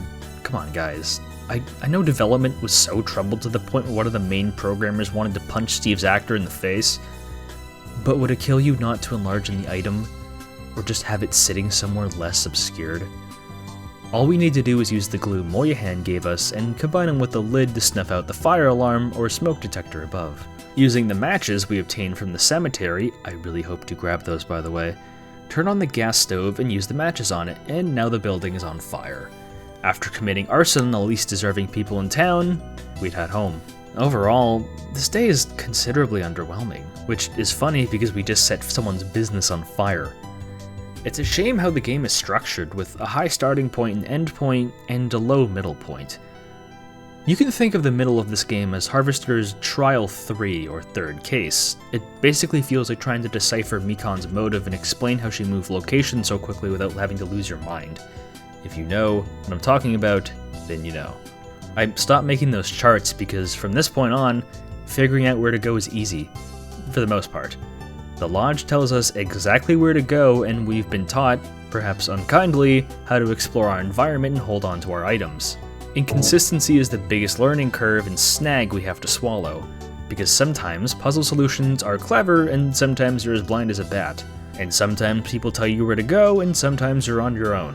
Maybe they were just striving for true Midwestern accuracy, as in there's nothing to do for young people other than watch everyone around them die.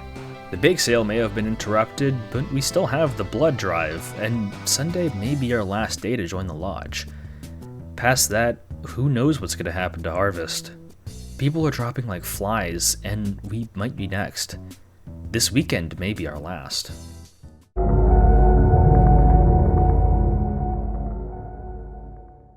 Do I have to switch discs? That is adorable. I love it when games that originally came out on multiple discs have these little screens that tell us where the disc swap is supposed to occur. Even when technology's progressed so far enough not to require it, it is so charming. Since the TV station burned down, Hank just sits and watches an empty screen numbly.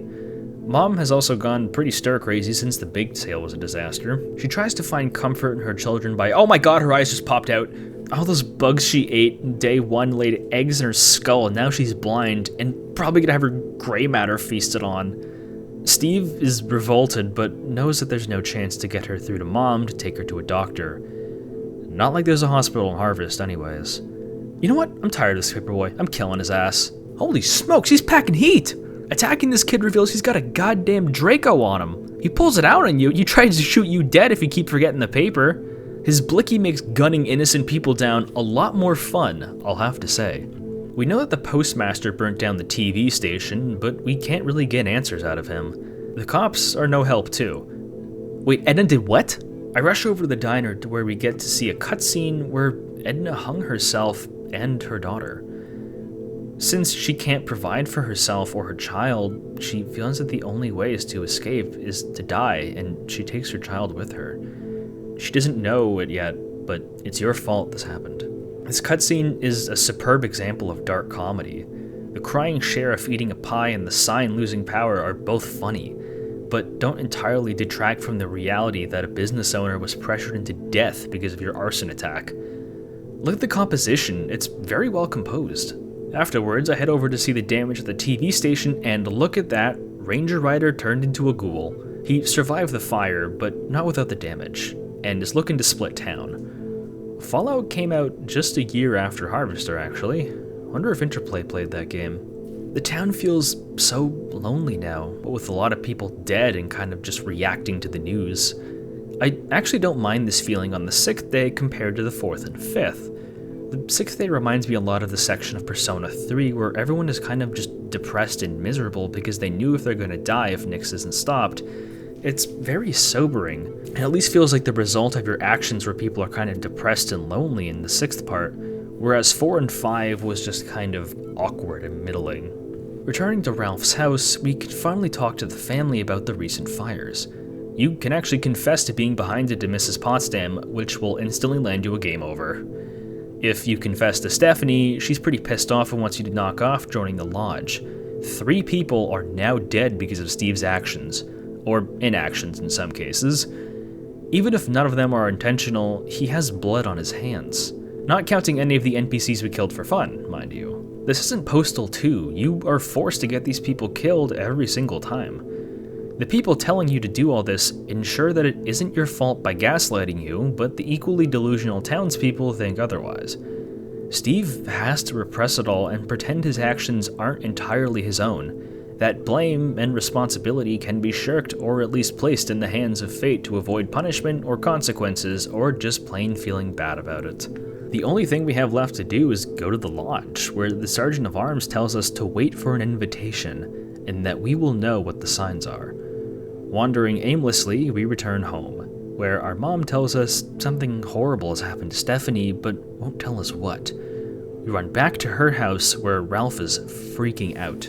Now wait a minute, man! No! Entering her room with the sheriff, we find a spinal cord in the head, presumably belonging to Stephanie. Next to the body is a lodge invitation. Steve is furious that Lodge may have killed her, the only other sane person in Harvest, and rushes to the lodge with the application, but it turns out that wasn't what we needed. The card was just a clue. What we needed to get inside the lodge was her spinal cord and skull itself. If we read the application, we find out that the lodge knows our surname, Mason.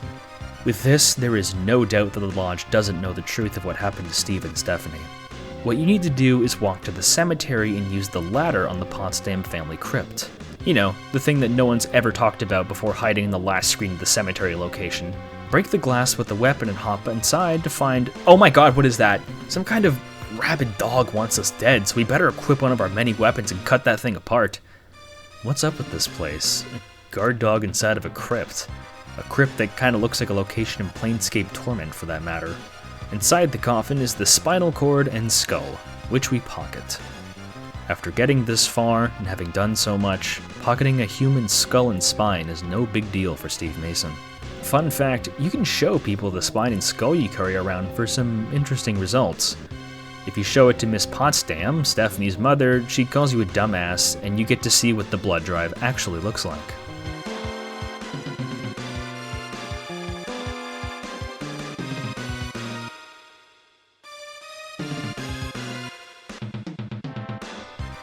Returning to the lodge, we give the skull and spine to the armsman, and we're allowed into the lodge, finally. Something very critically important to mention is that from this point on, the game switches genres entirely. It goes from point-and-click exploration on a day-by-day cycle to a dungeon crawler, and I'm being completely serious. There's no town to explore. NPCs to speak to are limited. It's just you, your weaponry, and puzzle-solving skills going through a colossal dungeon that will test everything you've learned thus far, and perhaps ask a bit more for you. I really can't stress that enough. The game just gets bored of its previous gameplay style and switches entirely, and it's the best thing ever. They really did not care what anyone else thought. They went for it and put caution to the wind, and it's fantastic. The decision is really something special because the game completely course corrects without warning and you just have to deal with it, just like Steve has to. It is wonderful how immersive the decision is from a storytelling point and how it works with the unexpected to pull the rug out from under your feet. There's no way to get back past this point, so let's have a little fun at Harvest before we go. The blood drive is on Sunday and we'll probably end up killing everyone anyways. So here's a small montage of people being killed. Hey, post-production, Peter here. I think Steam's DOS box is so wonky that I couldn't land a lot of hits on people who are supposed to die, so I stole some footage from the internet of people dying. Please, for the love of God, you should probably just get the GOG version because Steam's version is so broken, I did not find out a lot of things you can do just because it didn't work.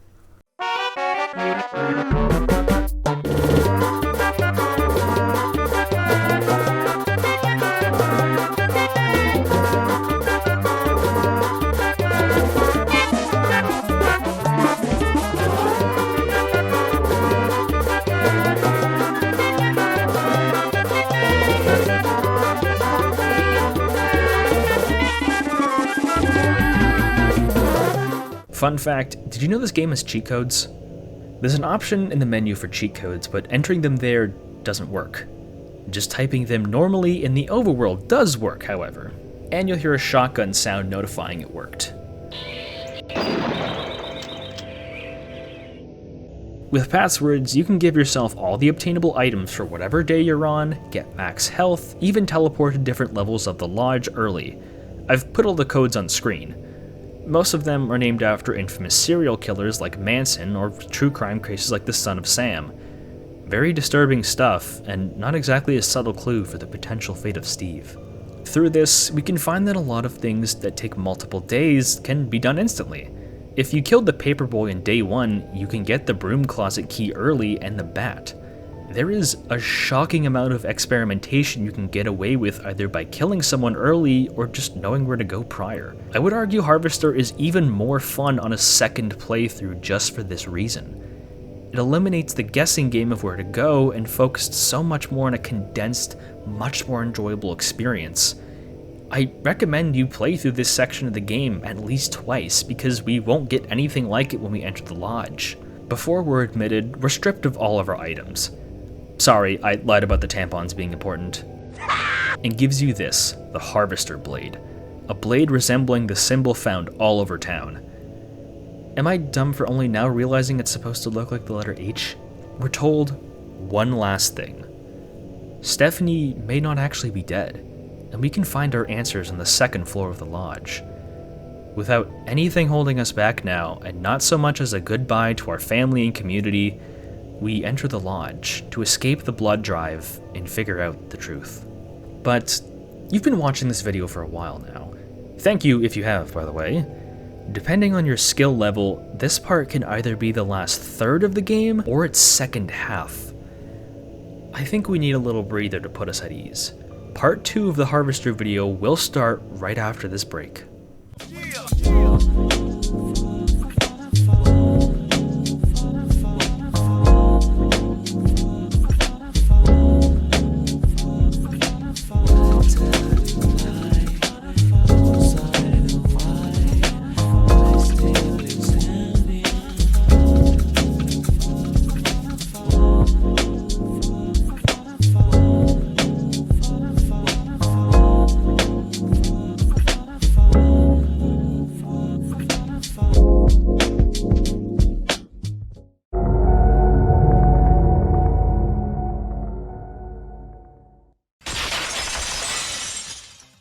After another disc switch, we meet with the valet, surrounded by busts of influential American figureheads. George Washington, Benjamin Franklin, Barbara Bush, all important old men crucial to the founding of the country, implying that the lodge is very, very old.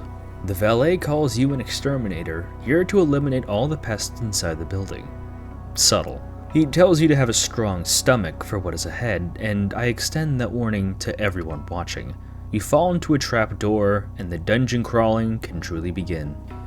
We end up in a disgusting, undulating tunnel made entirely out of flesh and bone. Blue veins coat the interior, pools of acid hiss, and puckering sphincters gurgle open and closed. We navigate this living spaz kid drawing until we run into an combat is something you should absolutely get used to now, because it's only going to get crazier from here. Always have a weapon with you equipped, no matter what, and be prepared to mash that right mouse button wildly and hope your hits connect. Slice this giant blue eye open in the room, and you get to escape the flesh tunnel, but don't relax just yet. This ornate hallway looks nice, but you have a layer of acid currently dissolving your health, and the only way to clean it is to talk to this Rob Schneider looking guy who will clean you for $5. Where do you get $5? Go in the middle door and kill a monster dog in this room full of strewn corpses and go to the right, which takes you to a bar. Drink the strong beer and fight off your reflection, which is armed with a scythe for some reason. I guess the beer was spiked. Killing him gives you a small key, which opens this minuscule and nearly impossible to see cash register, which gives you separate items of $200 and $5. Now just run back to the attendant, give him the $5, and you're good to go. If you don't do this quick enough, you just die because your health is steadily draining. You'll probably be near death anyways, so I honestly just recommend typing Nick on the keyboard to restore your health. The lodge has so much nonsense designed to sap your health, and you get so little healing items that you should never feel ashamed to visit the Pokemon Center via cheat codes. Now that there isn't a timer, we can take all the time in the world to explore.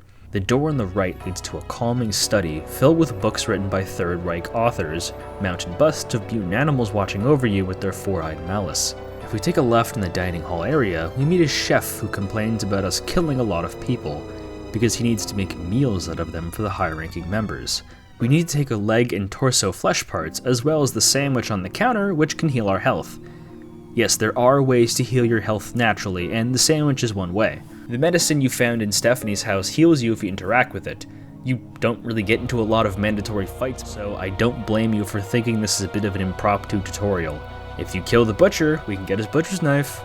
We need to kill the attendant because he has a shotgun for you. Probably the best weapon in the entire game.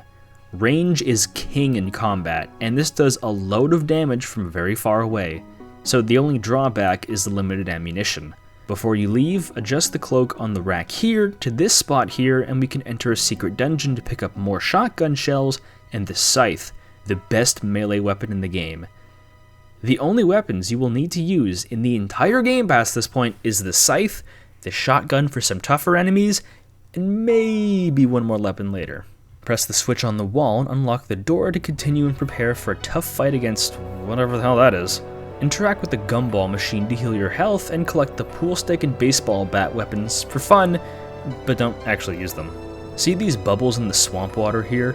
Walking past it leads to instant death from some kind of giant leech monster. What you need to do is feed one of the body parts you picked up from the butcher to the bubbles, walk past it, and enter this disgusting pooey bathroom and grab the weed killer.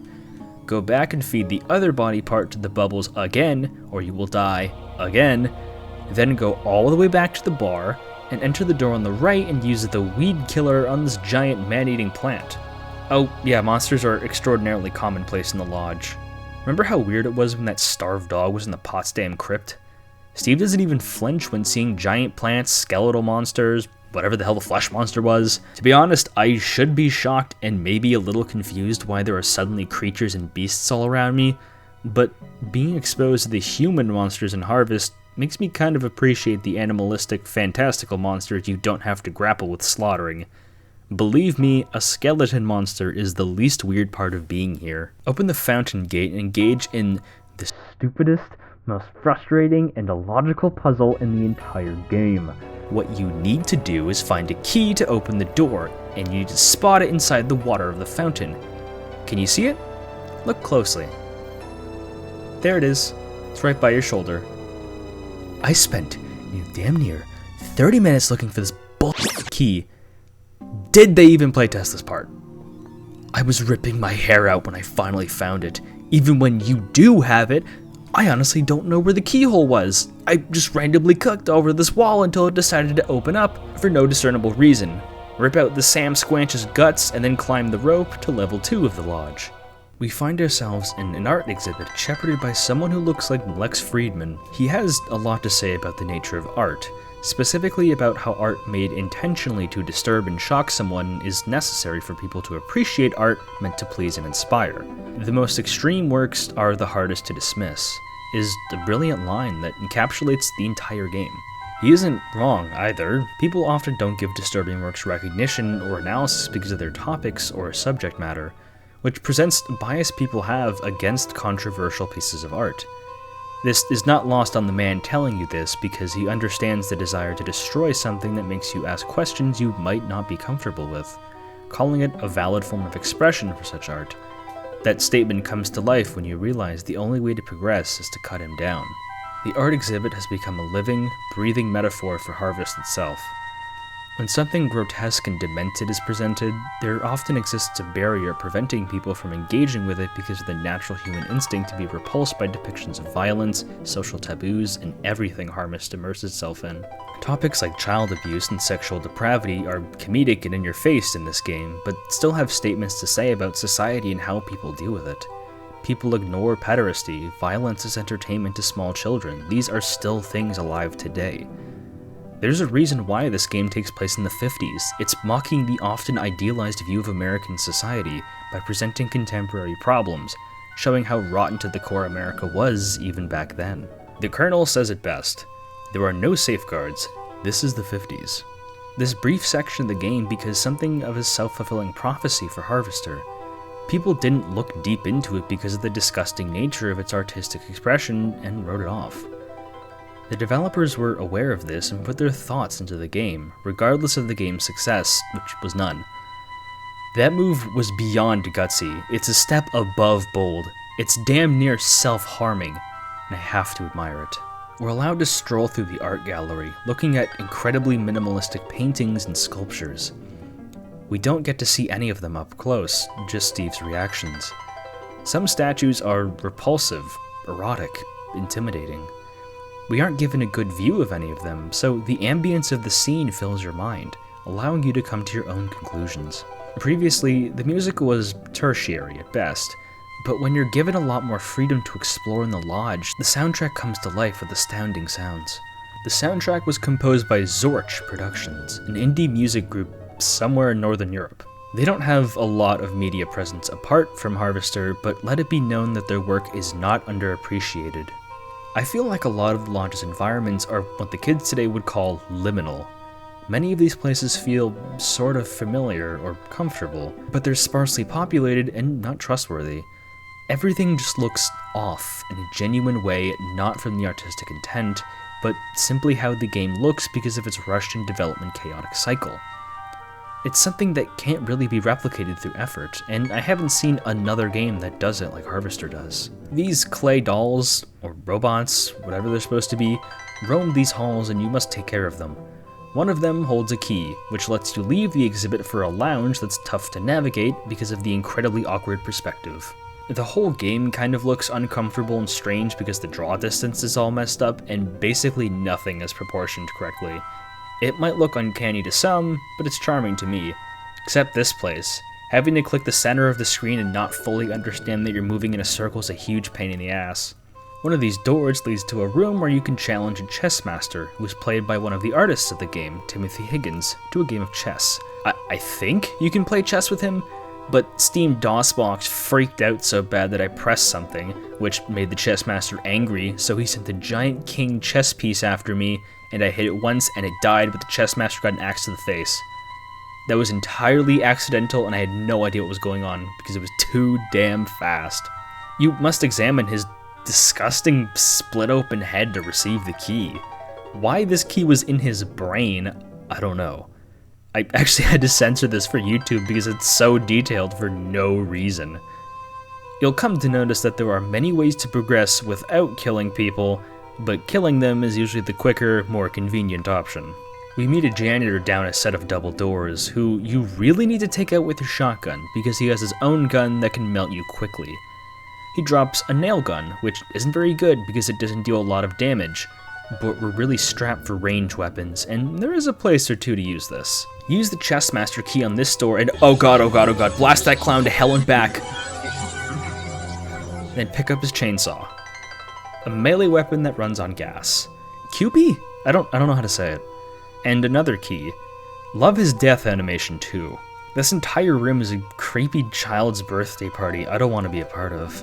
A lot of rooms in the lodge are meant just to scare you, and I know I've been on tangents about the artistic nature and violence and whatever, but I think there is a lot of content that's just there to shock you, like this clown party is very fun, because there's a clear line when you're supposed to take something in and think about it internally, and when you're not, you should just play the game and have fun.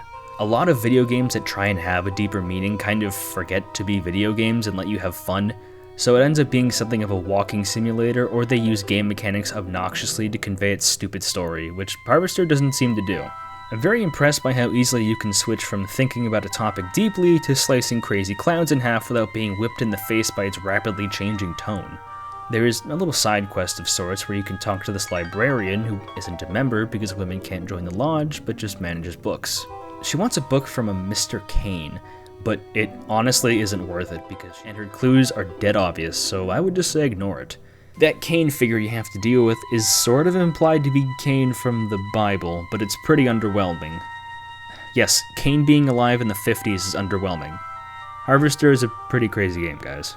Another set of red double doors unlocked by a new key leads to a stage. Exploring, we need to grab the 2 flags here, 3 planks of wood here, and a sandwich for health. Go in this room here, kill the zombie, I think that's a zombie, and grab the lighter fluid.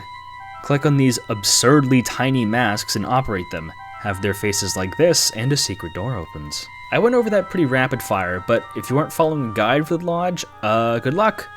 If you miss any of these, you are completely boned for later puzzles and either have to run all the way back to pick them up, or die and have to reload a save. Save often, remember? Remember when I said the lodge can feel like the other half of the game depending on ability? You had better clear your damn schedule for some of these puzzles, bud, because they do not play around. In the secret door room, we can find Stephanie's clothes, but not Stephanie. We enter a boiler room that blares at us because we just activated a timed puzzle that will kill us if we don't solve it.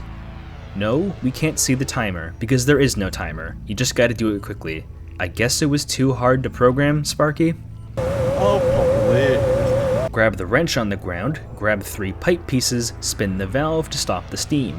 Use the wrench on the broken pipe, combine all the pipes in your inventory, put it where the broken pipe was, and spin the valve again. Now you're done. This process isn't too hard, but still sucks ass because of how annoying the sound is, and you have no idea how much time you have left. We get another key to the door on the left, kill the electrician in the generator room, and continue left to a room full of molten lava. Unless you want to see the hilarious cutscene of Steve on fire, use the wooden boards to create a safe path to travel on. The ceiling is closing in on us in this room, so we gotta use the 2 flags on these stone pedestals to stop it, which automatically opens a new door. Kill this random police officer and climb up the rope to enter the 3rd level of the lodge, our final section of the dungeon.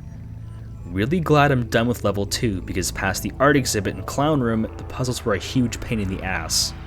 Level 3 is especially weird because nearly every room has a different theme going on.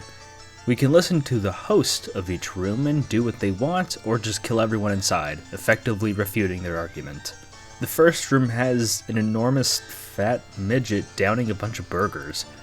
These burgers can restore our health, but make everyone in the room hostile to us if they try and eat it. This room is called the Temple of the Mystery of Abstinence. You're supposed to let the guy eat the food, but that means you won't get it and not get the free health. The moral here, spoken plainly by the Secret Servicemen, is that those who advocate for abstinence in this case refraining from eating food, are those with an abundance of it, in this case the obese man with way too many burgers who won't share them for Steve, someone who desperately needs them much more than he does. The meek will inherit the earth once the strong are done with it is a cut and dry statement that those in power subject people beneath them from abstaining what they can already not receive. Not exactly a subtle metaphor for class and power instead of a secret society building. Remember what you have learned. Next is the Temple of the Mystery of Motherly Love. 3 identical children are eating their mother while she muses about how motherhood is taxing and children are parasites in a cynical, sick sense. There is a lot of FMV cutscenes of this woman's kids eating her legs like she's a Buffalo Wild Wings platter. There isn't much else to do but kill her children once they start attacking you. No real debate to be held other than exposing that some moms see their kids as leeches who feed off them. The simplest way to refute an antinatalist is simply to kill them. The Temple of the Mystery of Religion is next, filled with false priests representing a warped view of Christianity. Answering the questions wrong means they will attack you. Answering the biblically correct questions, like the Lord dwelling in all of us through the Holy Spirit, makes them all attack you. Showing the hypocrisy of those who called themselves holy and closest to God couldn't be further from spiritual cleanliness, instead believing some nonsense about wombats and forcing those beneath them to accept their twisted visions. The next room is a straw hut with strewn bodies all around, a woman and her 2 children. A large man, a veteran from Nam who just slaughtered his wife and kids from the stress of trying to acclimate to a normal life after years of killing people. This is the Temple of the Mystery of Morality. Is it moral to serve your country by killing people and simply go back to being normal once your scheduled war is done? The nail gun is very useful in this situation. Next room we meet Ralph? The Temple of the Mystery of Flesh reveals that Ralph burying Karen alive was his initiation, and that he let lodge members into Stephanie's room, which had accepted him as a member. Twist came right out of nowhere, but is superbly done. I was so focused on everything else that I forgot that Ralph kept trying and trying to get into the lodge, and now he's made it as a member. He doesn't even know if she's alive, and he doesn't care. The metaphor here is that you have to give up meat, in this case Stephanie, to gain meat, as in all the fresh meat Ralph could ever want from the lodge. The nature of sacrifice is vile, so we can thankfully cut him open and finally put the rage pig down. Do I look 5'1", bitch? Right after that is the Temple of the Mystery of Lust, where we are accosted by prostitutes. Just as often as they are desired objects of lust, as in ladies of the evening, are scorned for the exact same reasons, desire. Some men cave into their lust, while some weaponize it as disdain. Both men are guilty of intense desire. The nature of the prawn industry is no secret, given that Love Palace is obscured by a disco ball that spells out Lovelace, as in Linda Lovelace, an adult actress who blew the whistle on a lot of the disgusting acts in the industry once she published her book and became a born-again Christian. I think you can sleep with the women here if you give them the $200 item, but the whole environment just makes me queasy. It also gives you STDs. The Temple of Beauty is really funny because if you don't keep feeding this woman compliments, she immediately tries to kill you. The Temple of the Mystery of Pain has a strange man inviting you to torture a random man because, in his own words, the sensation of pain is a shared experience that motivates the human experience for daily life, societies, and all human interactions. I think you can torture this guy, but the game bugged out and didn't let me, so I emptied all of my nails into the strange guy instead. Don't forget the syringe on the ground here, which heals all your health and cures the STD status if you have it. You take a shot of the vaccine. The cure was definitely worse than the virus. Harvester once again predicts the future, I guess. The Mystery of Charity is next, a room that says that charity just makes one man poorer and another richer, that charity is inherently selfish because all of the benefits charities get to reap, like being tax exempt and getting fat paychecks. Even considering the blind beggar in the room as selfish for demanding free things instead of working for them. It all comes to light when he asks Steve to get him something, which he has nothing useful to give, which enrages him to the point of attacking Steve. Might seem weird, but a lot, if not most charities, are actually just scams designed to consolidate wealth. Why do you think celebrities and companies support charities all the time?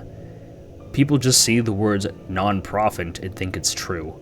The Temple of the Mystery of Mercy is a Colosseum lookalike where a gladiator asks you to kill 2 elderly lodge members for your initiation. Sparing them makes him speak about how refusing to take their lives has made you yourself vulnerable to his wrath, which means you must kill him in retaliation. Either way, blood will be spilled, and that true mercy doesn't exist because someone must be dead by the end of the day. Any act of mercy from you just shifts the focus of violence and contempt to you. Sparing the old people's lives means yours is on the line. You did get a cool sword though.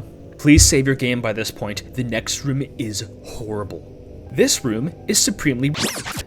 This wanker points a TV remote and summons some guy who pulls out his 6-shooter and melts your health right away. For the love of God, keep as many shotgun shells as you can and empty them in this twat. It doesn't end there. Same guy summons a robot that isn't much easier to take out. If you manage to survive this encounter, the guy vanishes or gets sucked in the TV or whatever, and you get to catch your breath. This room was infuriating. I kept restarting and mashing my right click in vain that all my hits would connect fast enough to kill both enemies. I was thinking a lot about each of the mystery temples while doing this part. About how they tackled different subjects and how consistent it all was. Steve doesn't have the answers or even really care about what's going on. He just wants the answers to his own quest, which none of them can provide. Novel concept, an ideological debate against someone who doesn't care. Steve's role as the guy we're supposed to project onto helps us think about a solution ourselves. I can't say I have the perfect solution for all the problems being presented because they're all embodied by people. The traumatized war vet, the selfish mother, the blind beggar, all caricatures of their own symbolism. So trying to solve the issues they embody without tailoring it to everyone is a fool's task. What I'm saying is there might not be a solution. We're just seeing all of this to be crushed by the weight of these problems existing. There's something to be said that all of these rooms reflect the hypocritical aspect of something that should be positive in most contexts. Abstinence and motherly affection seem like very positive traits, but they're being exposed to the cynicism of harvest and have become warped and polluted. Some temples are more fun than others for combat encounters and conversations, but none overstay their welcome or feel too drawn out, at least when they function properly. Each room looks vastly different to one another, so it's not likely one of them would get too stale or repetitive. If you've gotten to this point in Harvester anyways, you're in for the long haul. Once you leave the TV room, there is absolutely no going back, so I highly recommend you save this one last time. Our last room is the Inner Sanctum, where the school principal greets us, revealing his lodge membership. His indoctrination of Harvest's children has not gone unnoticed. But there's one more encounter to fight. This wizard? I think he's a wizard because he shoots magical bolts at you, and you had better take him out quickly. Once you slay him, the game is effectively over. Did that feel anticlimactic? It does, to me, and I thought we'd get to at least talk to the principal, or do something. But Steve doesn't stop for love nor money, and he confronts the armsman at the end. The cutscene here is very long and shoots a lot of info very quickly, so I'll summarize. We ask about Stephanie by giving up the doll we picked up from the clown. Stephanie is alive, but undressed and held hostage. This weird iron lung contraption she's in was connected to the ropes we had to climb to progress as a final FU to Steve. Stephanie is released, but Steve wants one more thing: the truth. The armsman explains that the monsters, the askew nature of Harvest, absolutely everything, is a simulation that's been affected by the subject's mind. Meaning that Steve is somewhere hooked up in a lab by the Harvest Moon cult, which does exist outside of the reality of Harvest, being tested for initiation, meaning that everything you've done, people you've met and killed, has all been fake and a test specifically for you. Steve has completed the tasks and is allowed to join the cult and become a killer, a part of a secret society of serial killers and elites with the sole motive to sow chaos into the world through death and destruction. You're given one last choice. You can become unhooked from the machine and go back to the real world and join the Harvester cult, but Stephanie cannot come with you. The second choice is to live in Harvest forever, married to Stephanie, but the both of you will be killed in the real world. The choice is freely yours. The cult wants you to join them, while Stephanie wants you to reject them and live together with her. You are free to choose either. First off, What the fuck? let me break this all down. Steve and apparently Stephanie are the only real people in Harvest, hooked up to a machine that simulates reality programmed entirely by the cult, which exists in the real world, as in the world outside of the virtual reality of Harvest, made to test future candidates for the cult. We don't know how they got these two in the first place, and it doesn't really matter. I must ask, if the machine's purpose was to create new lodge members who are also serial killers, why even give the option to refuse?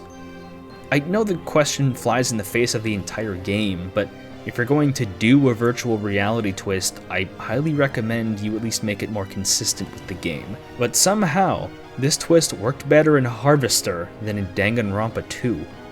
Huh. Regardless of if you kill anyone, you don't absolutely have to and follow all the orders given to you in the lodge. You pass the test. Maybe that was too advanced for a 1996 computer game, but I feel like it's a sorely missed opportunity to have all your actions flipped back on you. If you played like a sociopathic freak, should you even get a choice in becoming a cult member? If Chrono Trigger could remember your actions for a cutscene, I feel like Harvester should have too. Or perhaps include some kind of alignment system like Shin Megami Tensei, where taking specific actions and choosing specific dialogue contributes to an alignment that decides your ending. Perhaps an effect of the chaotic development of the game means that many features that would have greatly benefited it had to be excluded from the release. Now, that being said, armed with all this information, I chose to kill Stephanie and escape myself. Why? Well, we haven't been shown any proof that she exists in the outside world. We can at least see this: a heart monitor flatlines when Steve is killed in the blood drive, so he exists, but I'm not so sure about her. Choosing this ending means we must beat a quivering, begging Stephanie to death mercilessly. And by beat to death, I mean tear out her skull like Scorpion. Damn. Steve awakes in a lab and is congratulated by the Lodge on becoming a fully fledged member. Unfortunately, Stephanie is revealed to be a real person hooked up, but for some reason she's in her underwear while Steve is fully dressed. Steve hitchhikes with a random woman, until he mercilessly butchers her with a knife. Cut to Steve, presumably at home, playing Harvester, the game we're playing right now. Yes, Harvester does legitimately exist in the real world of Harvester. Steve's actual mother chastises him for playing such a violent video game meant clearly for breeding more serial killers, which Steve sarcastically denies. He starts laughing about Roadrunner cartoons, and we see that he also ate the woman he attacked in the car. This is the bad ending of the game, where Steve joins the Lodge and becomes a serial killer, attacking random people to spread chaos. What can we learn from this? We learn that the Order of the Harvest Moon is a real organization in the real world of Harvester, and that the Harvester game, which seems to both be playable as a video game and as an interactive simulation, was designed to recruit new members, with Steve being the newest one. This twist starts to become clearer when you realize this, and that the simulation aspect can often change depending on the person hooked up, as explained by the Sergeant at Arms. Steve admired Tucker cars, and apparently lives in Texas, so these things manifested in the simulation. The cheat codes being named after famous true crime cases like the Manson family and Son of Sam murders also implies that these codes were manually programmed by the cult, potentially implying that these murders had something to do with them, either their influence or suggesting these murderers were members of the cult. The suggestion that this cult is behind many of the most infamous mass murders in human history simply because they felt like it is very eerie, and just maybe not entirely unsubstantiated. There are a lot of theories, many of them more ridiculous than others, that these killers are connected in some way to a greater cult or organization. Programmed to Kill is a book all about this, and Gilbert Austin would probably be delighted to read it. The idea of playing Harvester turning you into an instant serial killer may seem silly, but it is a very strange coincidence that Steve's on-screen actor later got arrested for possession of cheese pizza. Not a joke or exaggeration, that seriously happened. I've never seen a game prove its own point correct so many times that it made me dry in the mouth. He's even wearing this same flannel, it's absurd. Was he method acting? He did it again too! He's been arrested twice for cheese pizza and spent like 2 years total behind bars. maybe we're all in Harvester too. But what of the good ending? Loading a previous save, we are given the choice to marry Stephanie and live the rest of our lives in Harvest, but be killed in the real world. Him and Stephanie get married, buy a house, presumably after Steve got the job at the slaughterhouse, and have a child together. Things seem peachy until we cut back to the real world, where Steve and Stephanie die coldly on observation tables with the 2 lab workers working on them watching, while a cabal of shadowy figures watch above them. They comment that the virtual reality sims are inconvenient, and they wish to go back to the old-fashioned way of creating killers: eugenics. The game ends, and this is our good ending. This is supposed to be the intended ending, the way to prove that just because you played a violent video game doesn't mean you'll start killing and eating people, but I have some issues with it. I would assume the FMVs were recorded early and didn't account for a lot of the specific details, but how can Steve and Stephanie live a happy life in Harvest? Depending on your playthroughs, a lot of people in Harvest are dead, and even without you being a sociopath, the town's boned. A lot of the buildings are burned down, countless people are dead, including Stephanie's fake father Ralph. I know there's more of the town we don't get to visit, but can the two really live easily? Especially knowing that everything is a simulation made to test them? Think about it, if you and your wife were the only real human beings alive in town, would you be happy enough to raise a child in it? Actually, that idea might be the basis for like all the marriages in the country. I don't think there even is a world past the mountains of Harvest anyways. That's gotta blow. Would Stephanie still marry a Steve that freely killed people for the lulz? Or is that part non-canon to the good ending, but canon to the bad ending? Also, the lodge looking the exact same in the real world as the outside world is hilarious. The mentioning of eugenics is interesting because remember the busts of the founding fathers when you first entered. If the lodge truly dates to at least the 1700s, who knows what their goals are and how long they've been around for? This is one of the darker secret societies I've ever seen in a game, and Lodge could use their own entire video connecting to true crime and conspiracies and whatnot. With those two endings, we have reached the very end of Harvester. It is extraordinarily difficult to try and summarize the entire game in one sentence, and most people don't even try to. Chances are if you ask someone about it, they'll just tell you were always a kidder, Steve. Let's do a rapid fire for the quick goods and bads of Harvester. It has a wonderful story. As in told entertainingly, the content itself is unhinged. It's unorthodox and confusing, sometimes not paced the best, but the clues are laid early on, and the tone is rock solid and established right away. The twists and turns feel unexpected, but never unearned. There really isn't anything like it. The game does something really impressive and manages to be hilarious about things you probably shouldn't be making jokes about, but damn near every joke is laugh out loud funny because of how hammy everything is.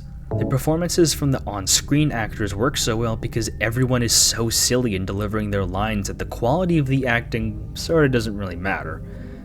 There aren't a whole lot of FMV cutscenes in the game, so you won't really get a chance to see them walk around and engaging with other characters, but that's the Harvester's benefit.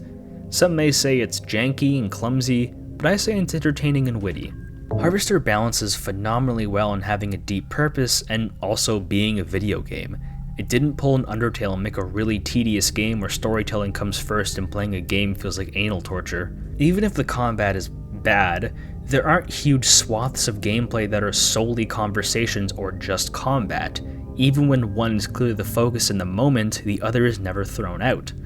The lodge swaps from room to room like this, conversation to bloody murder. That purpose as well is something we don't often see.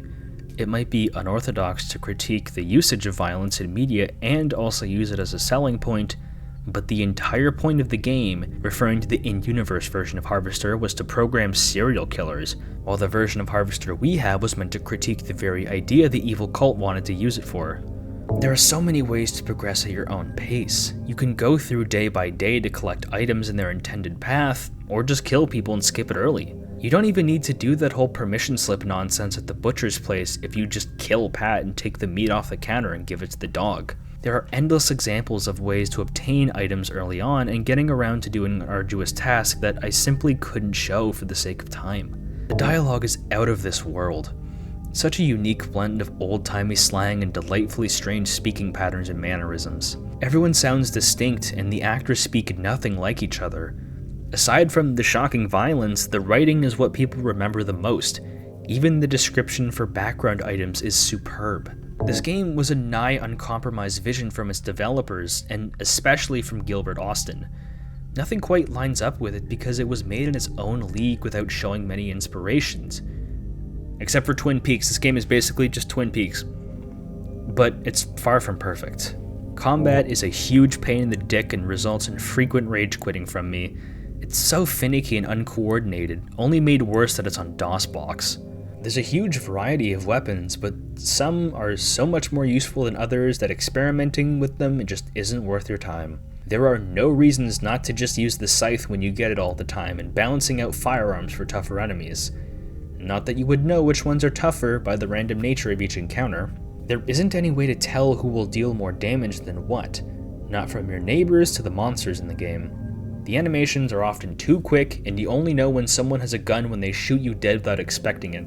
Many, if not all, the puzzles in the game are total guesswork and take much longer just to figure out what's going on than trying to solve them. I respect this game for letting you figure it out on your own and not treat you like a fool because your game was made for Twitch streamers, but the total lack of direction is a real pain and leads to a lot of wasted time.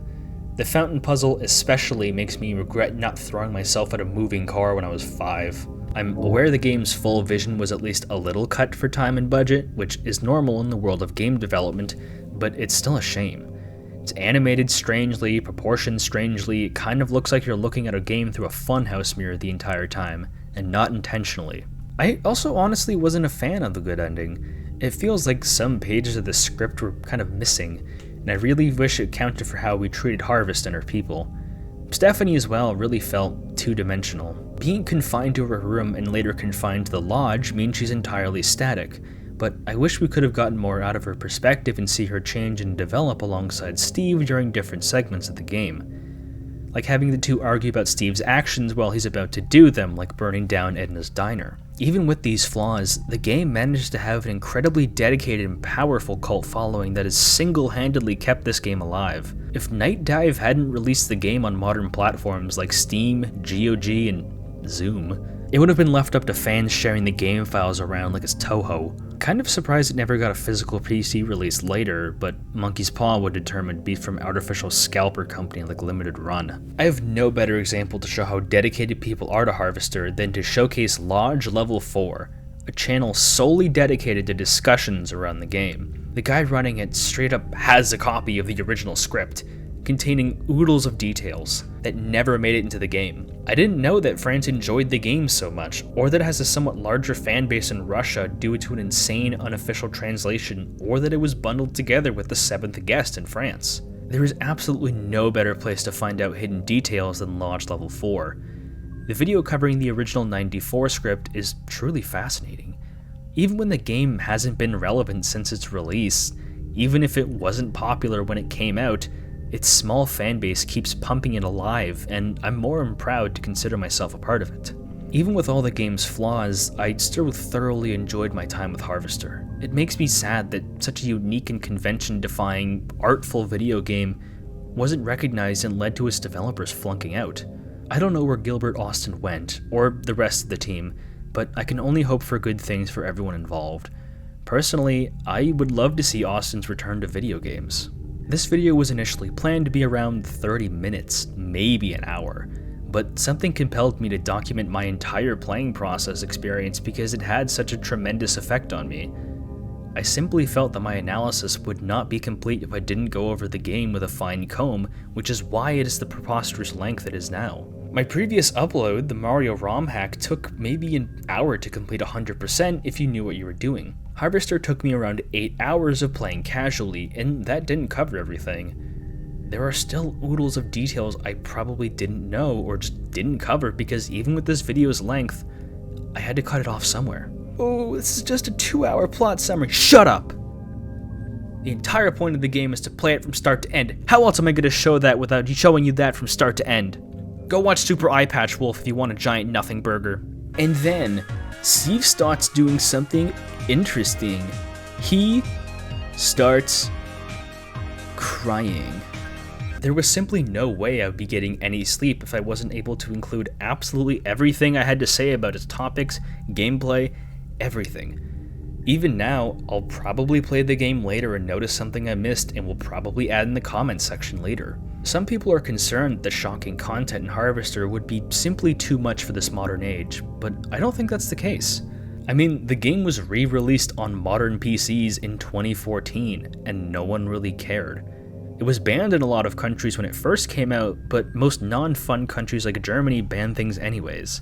In our current age, the exact violence it features and criticizes and uses to make a point has become the standard and not nearly as offensive as it once was. Look at The Boys TV show. A show meant for people who enjoy superhero-sized media, and there aren't any movements to get that off of Amazon Prime. I really don't believe that people would be upset or offended if something like Harvester was released today, because it already is, just without any of the meaningful commentary that made this game stand out amongst violence as entertainment media. Violent media is at an all-time high selling point, but people justify it with narrative inclusions like everyone dying brutally was a bad person, or something that allows our minds to rest at ease and not wrestle with the concept past flashing red color lights. I'm not saying I know best, or even that Harvester is a flawless way to teach the message, because it isn't. But if we aren't careful and let our youth consume endlessly violent drivel, then we might end up like Steve. And as always, thank you for watching Strange Gaming, and have a lovely rest of your day.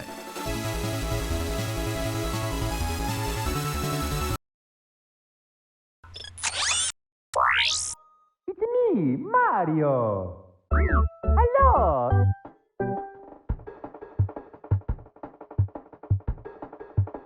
Super Mario 64 is a game that needs no introduction, so I won't be giving it one. What I can give it is some serious props for staying relevant and fresh even after being released back in 1996. It's heartwarming to know that one of my favorite childhood games is still very much alive and kicking in the next generation of kids who are probably playing it on an emulator because retro game prices are positively out to lunch. Though, instead of casually playing through each course and obtaining every star, people today take much more joy in completely dissecting and exploiting this game's mechanics. The blitzkrieg of video game speedrunning has had huge impacts on the culture of video games on the internet, and the techniques used to perfect Mario 64 have become household names to even casual fans of the franchise.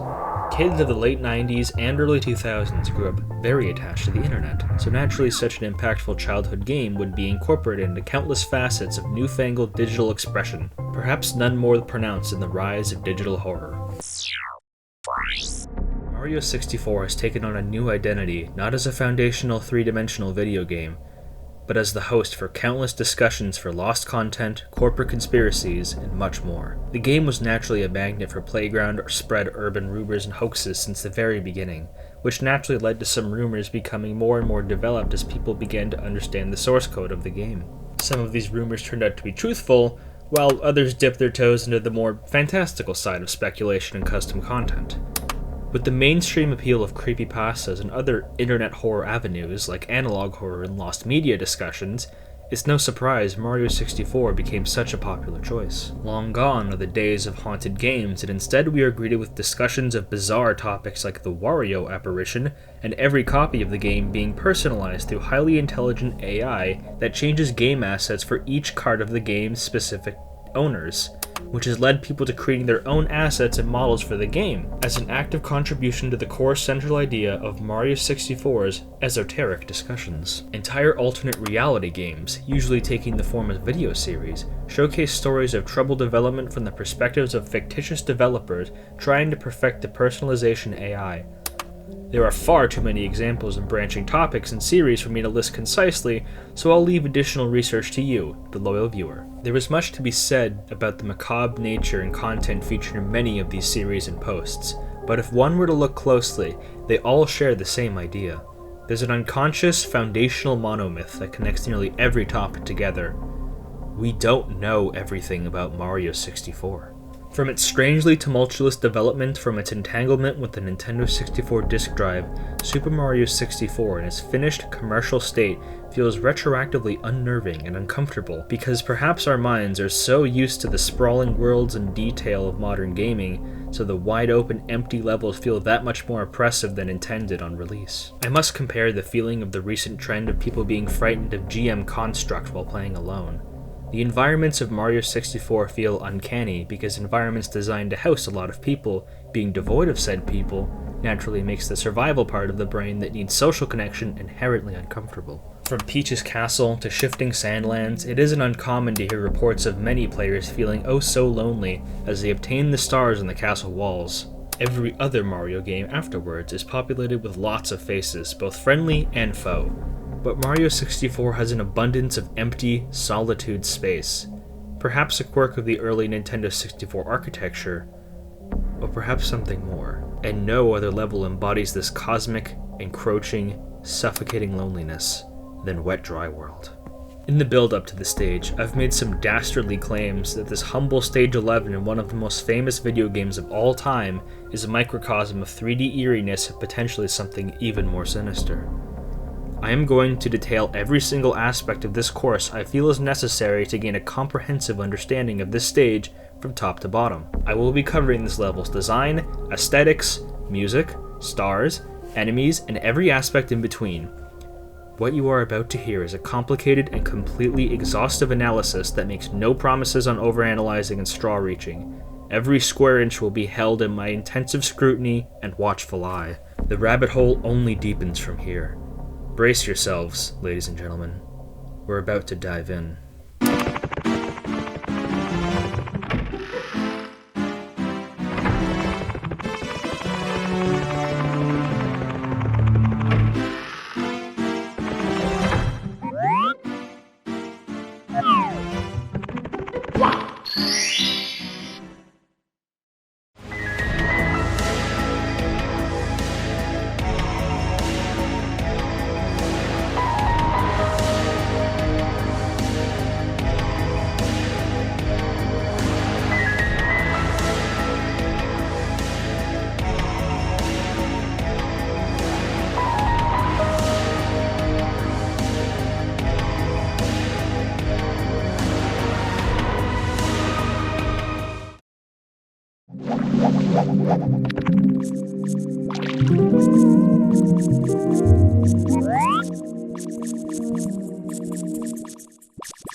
As soon as we drop onto the level, we can notice a few glaring details. Depending on the height of your jump, we are immediately introduced to the core gimmick of Wet Dry World, the Wet Dry.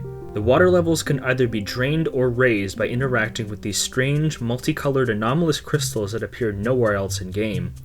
Crystals located on the very bottom drain the water, crystals on the top cause the water to rise. This changing tide is the beating heart of the level, acting as the fundamental means of traversal through the vertical terrain. Its status as a pseudo-water level might foster some concern amongst players. Aside from their somber soundtracks, Jolly Roger Bay and especially Dire Dire Docks aren't looked at as too favorably for being primarily water levels.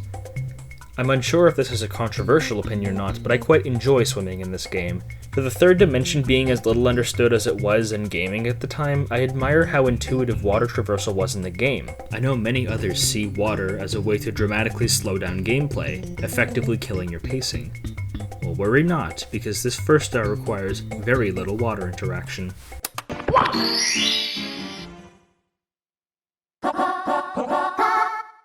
Shocking arrow lifts has you raise the water to jump on wooden platforms to reach a section with the assortment of arrow lifts to reach the star inside of a yellow box, which can easily be circumvented by a skillful long jump. The first star itself is as plain as could be, so I won't spend much time in discussing it itself. However, even the rudimentary level navigation present in this star gives way to what makes this level infamous: its design. Wet Dry World is big, and I mean big. It's massive. Gargantuan, even. Despite the caged-in aesthetic, the amount of horizontal and vertical real estate is shocking. The core water level gimmick allows for nearly every square inch to be explored and mapped by the player, which emphasizes how gargantuan this level is. Your core platforming is done on concrete, stone, bricks, cement, and steel cages, the staples of basic construction jobs. The construction aesthetic, along with the wide-open environments, give you a feeling that this level is nested somewhere between being desolate and perhaps unfinished. A signpost welcomes you to the city, as it's called, which might seem at odds with how the level is built. The simple shapes of the platforms and objects entail that the city, that the sign is referring to, is likely under construction or might not even be built yet. Keep this in mind for later, I will be circling back to this. No other level really has this kind of feel to it. Everywhere feels like a natural, complete environment with life and obstacles around every corner. The enemies that do show up in Wet Dry World are almost entirely robotic and static in nature, aside from the blue skeeters that zip across the surface of the water. The accompanying track only adds to this meandering loneliness that persists throughout this level.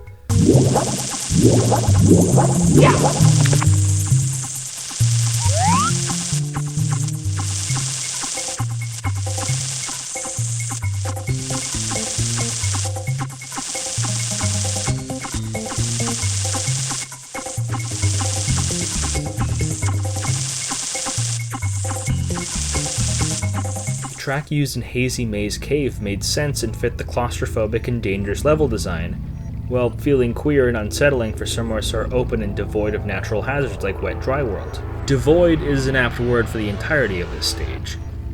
It feels uncomfortable to roam inside the boxed-in geometry of a level that doesn't really feel natural. The textures simply look unfinished, in a way that tickles my gray matter so opaquely. But I'm getting ahead of myself. Let's move on to the second star.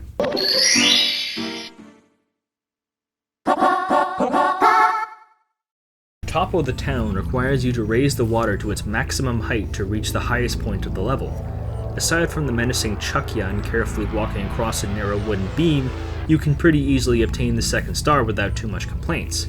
Again, nothing special or noteworthy, but the star is not the center of attention for this segment. Being this high up, one can only notice the strange skybox the developers chose. Skyboxes are an important part of player immersion for the courses in the game. It rounds out the level's aesthetic and general feel to make the area feel positively conductive and connected to the area. Brightly lit stages have sunny skies, darker stages are gloomy, etc. But here, we are greeted with the deep blues of water, implying that the entire stage takes place in or around water. This is especially confusing given that you can manually control the water level around you, so how are you also submerged in it? This is a harsh clash that Mario 64 typically doesn't have within its levels, which makes Wet Dry World seemingly stand out, perhaps in a worse way. Of course, the elephant in the room cannot be ignored. All around you, a city composed of squat white buildings underneath the water, like a Middle Eastern Atlantis. Speculation was rife on why Nintendo chose this specific image for the skybox and where it came from, and only recently was the true result of it cracked. This skybox image is a combination of a town in Yemen named Shibam, and the mosque of famous Ottoman governor Muhammad Ali in Cairo, Egypt. Naturally, the first reaction to learning this information is, huh? This is exceptionally strange. Why Nintendo decided to use a Levant architecture for this level is something I will never entirely grasp. I've searched high and low for interviews or developer insights, but nothing has pointed me to a reason why this highly specific choice was made. This enduring mystery of the skybox was something that puzzled me back in the early 2000s when I first played this game, and it never really left my mind since. Even knowing what this image is, it still befuddles me beyond belief. To round back to the core central idea of Mario 64 being a mysterious game with a lot of hidden elements, I can only beg people to realize that Wet Dry World is at the center of it all, beating heart of this enigmatic cartridge, the apex of the mystery. Again, I'm getting ahead of myself, but this specific choice to place a Middle Eastern town as the skybox gives me a very, very dark theory. More on that later. Let's continue with the rest of the stars, shall we?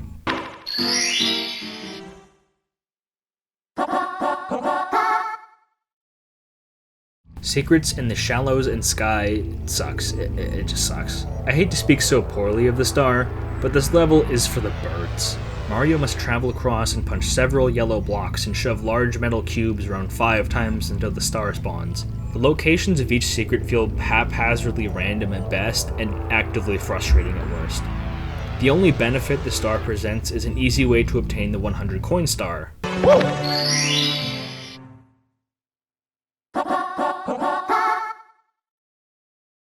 Express Elevator, Hurry Up, tasks you with draining the water and punching a block across the gargantuan steel cage. Making your way up to the top of the cage without raising the water, you slam on the wooden elevator, race it down to the bottom, and take it back up to receive the star. The lack of water to obtain this star highlights the massive scale of the platforming objects. Everything looks comically oversized for Mario to jump on, like all of the construction equipment was intended for giant hands. There are giant planks of wood that seem way too big for anyone to lift.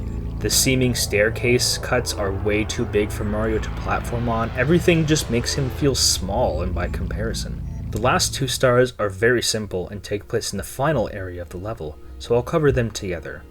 Observant viewers will notice the large steel cage I've neglected to talk about in the corner of the level. By raising the water level to this top or blasting to a cannon, Mario can swim down a cramped concrete tunnel and reach a small enclosed town that cannot be exited once entered. Both stars are incredibly simple to grab, either hunting for 8 red coins or using the vanish cap to slip to the cage, but the town itself is far more interesting than any star. Scattered around the buildings are unopenable doors with sealed windows. A large courtyard/church in the direct center of town, with a massive black sculpture of sorts directly overseeing it. There is an astronomical amount of details here, so I'll start slowly. Firstly, the town is directly barred from the rest of the stage. There's no way to properly exit, and it's surrounded by concrete walls that block out the sky. Secondly, the buildings. Their purpose is left a mystery, but buildings would heavily imply that someone had lived there at some point. But where did everyone go? The town is completely abandoned, only populated by insects. Well, given the ability to freely control the water, it wouldn't come out of left field to say that whatever inhabitants had lived here drowned. Thirdly, the structure in the middle. Given the Middle Eastern skybox, my first assumption was a kind of primitive mosque, but the architecture of the pointed top and the sort of Holy of Holies figure points to a clear Judeo-Christian building style. This would date this course back to thousands of years into the earliest points of the Old Testament, which is never something I thought would think about taking place in a Super Mario game. Curiously, the black granite-like structure in the middle highly resembles a throne, which is troubling imagery for a temple. As the house of the Lord's worship, this strange idol-like structure can be seen as worshipping someone who isn't God, which conjures troubling images to say the least, given the focus on water levels and flooding. Fourthly, if there is a black throne in the temple, who is it intended for? If worship of the Lord wasn't the focus of this once tabernacle, then who or what was being worshipped? Perhaps most disturbing of all, this is the end of the level. Once you collect all the stars, that's it. There is no greater explanation or details or anything I've mentioned. You just leave the paintings and jump right into Tall Mountain. But I'm not satisfied with that. This level is too strange, too out of place for me to rest easy. There are secrets hidden within this level, and I firmly believe they are in my grasp. If you will entertain me, please keep an open mind with what I'm about to say. I'd like to start going through the official material before I start delving into the deepest waters.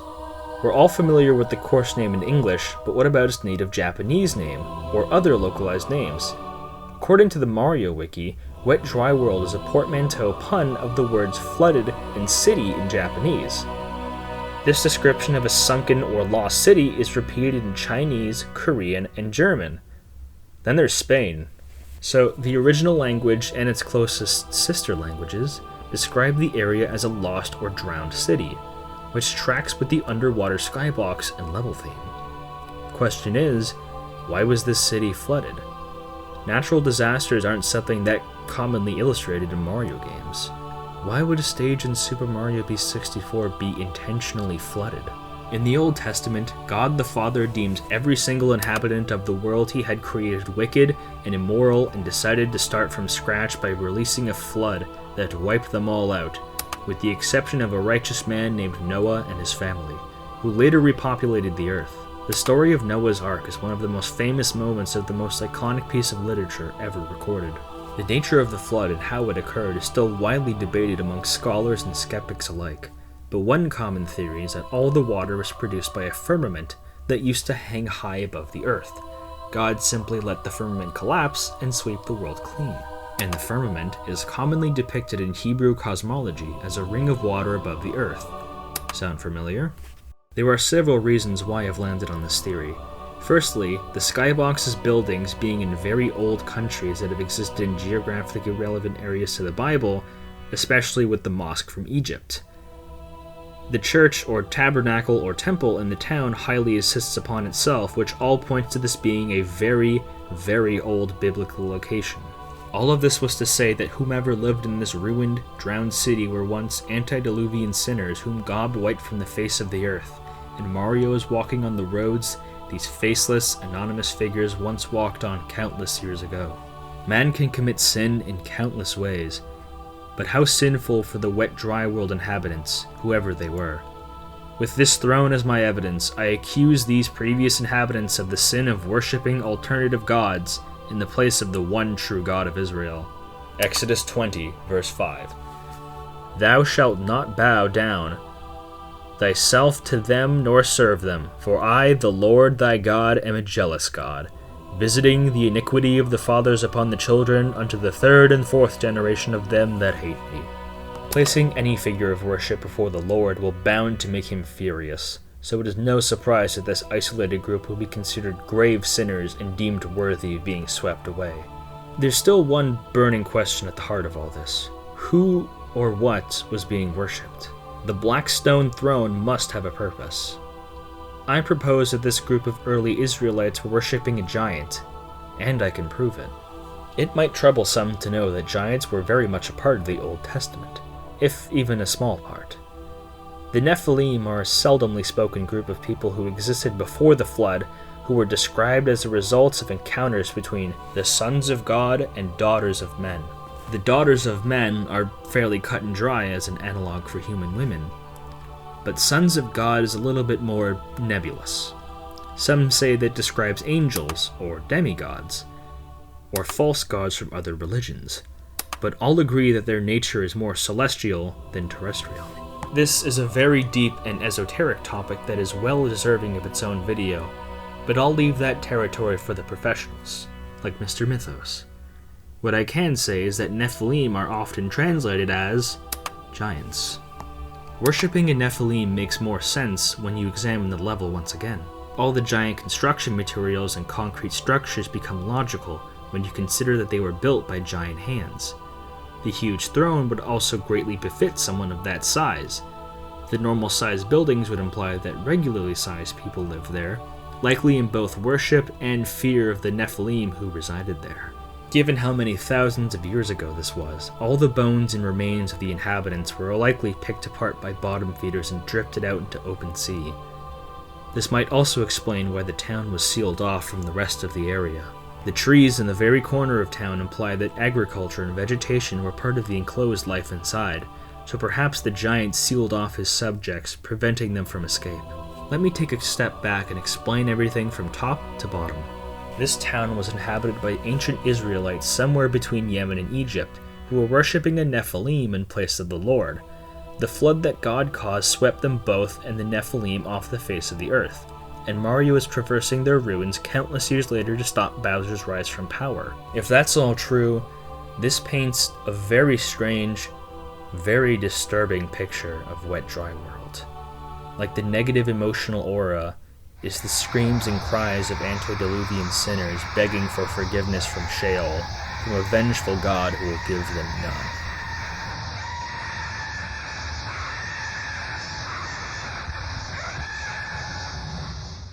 But that's just my theory. Mario 64 has become a strange, strange experience on the internet, and Wet Dry World is just the tip of the iceberg. Sometimes, literally. This is but one level in the game, and there are many, many unexplained events that are begging for deep analyses. The Ally with Info in the DS port, Cold Cold Crevice in Cool Cool Mountain, and so much more. I humbly thank you for joining me in this investigative journey. If you're interested in more content focused specifically on the Super Mario Bros., then you've come to the right place. That's what I specialize in, and I usually upload every weekend. If this sounds like your cup of tea, I humbly ask to put a like on the video, and perhaps a subscription as well.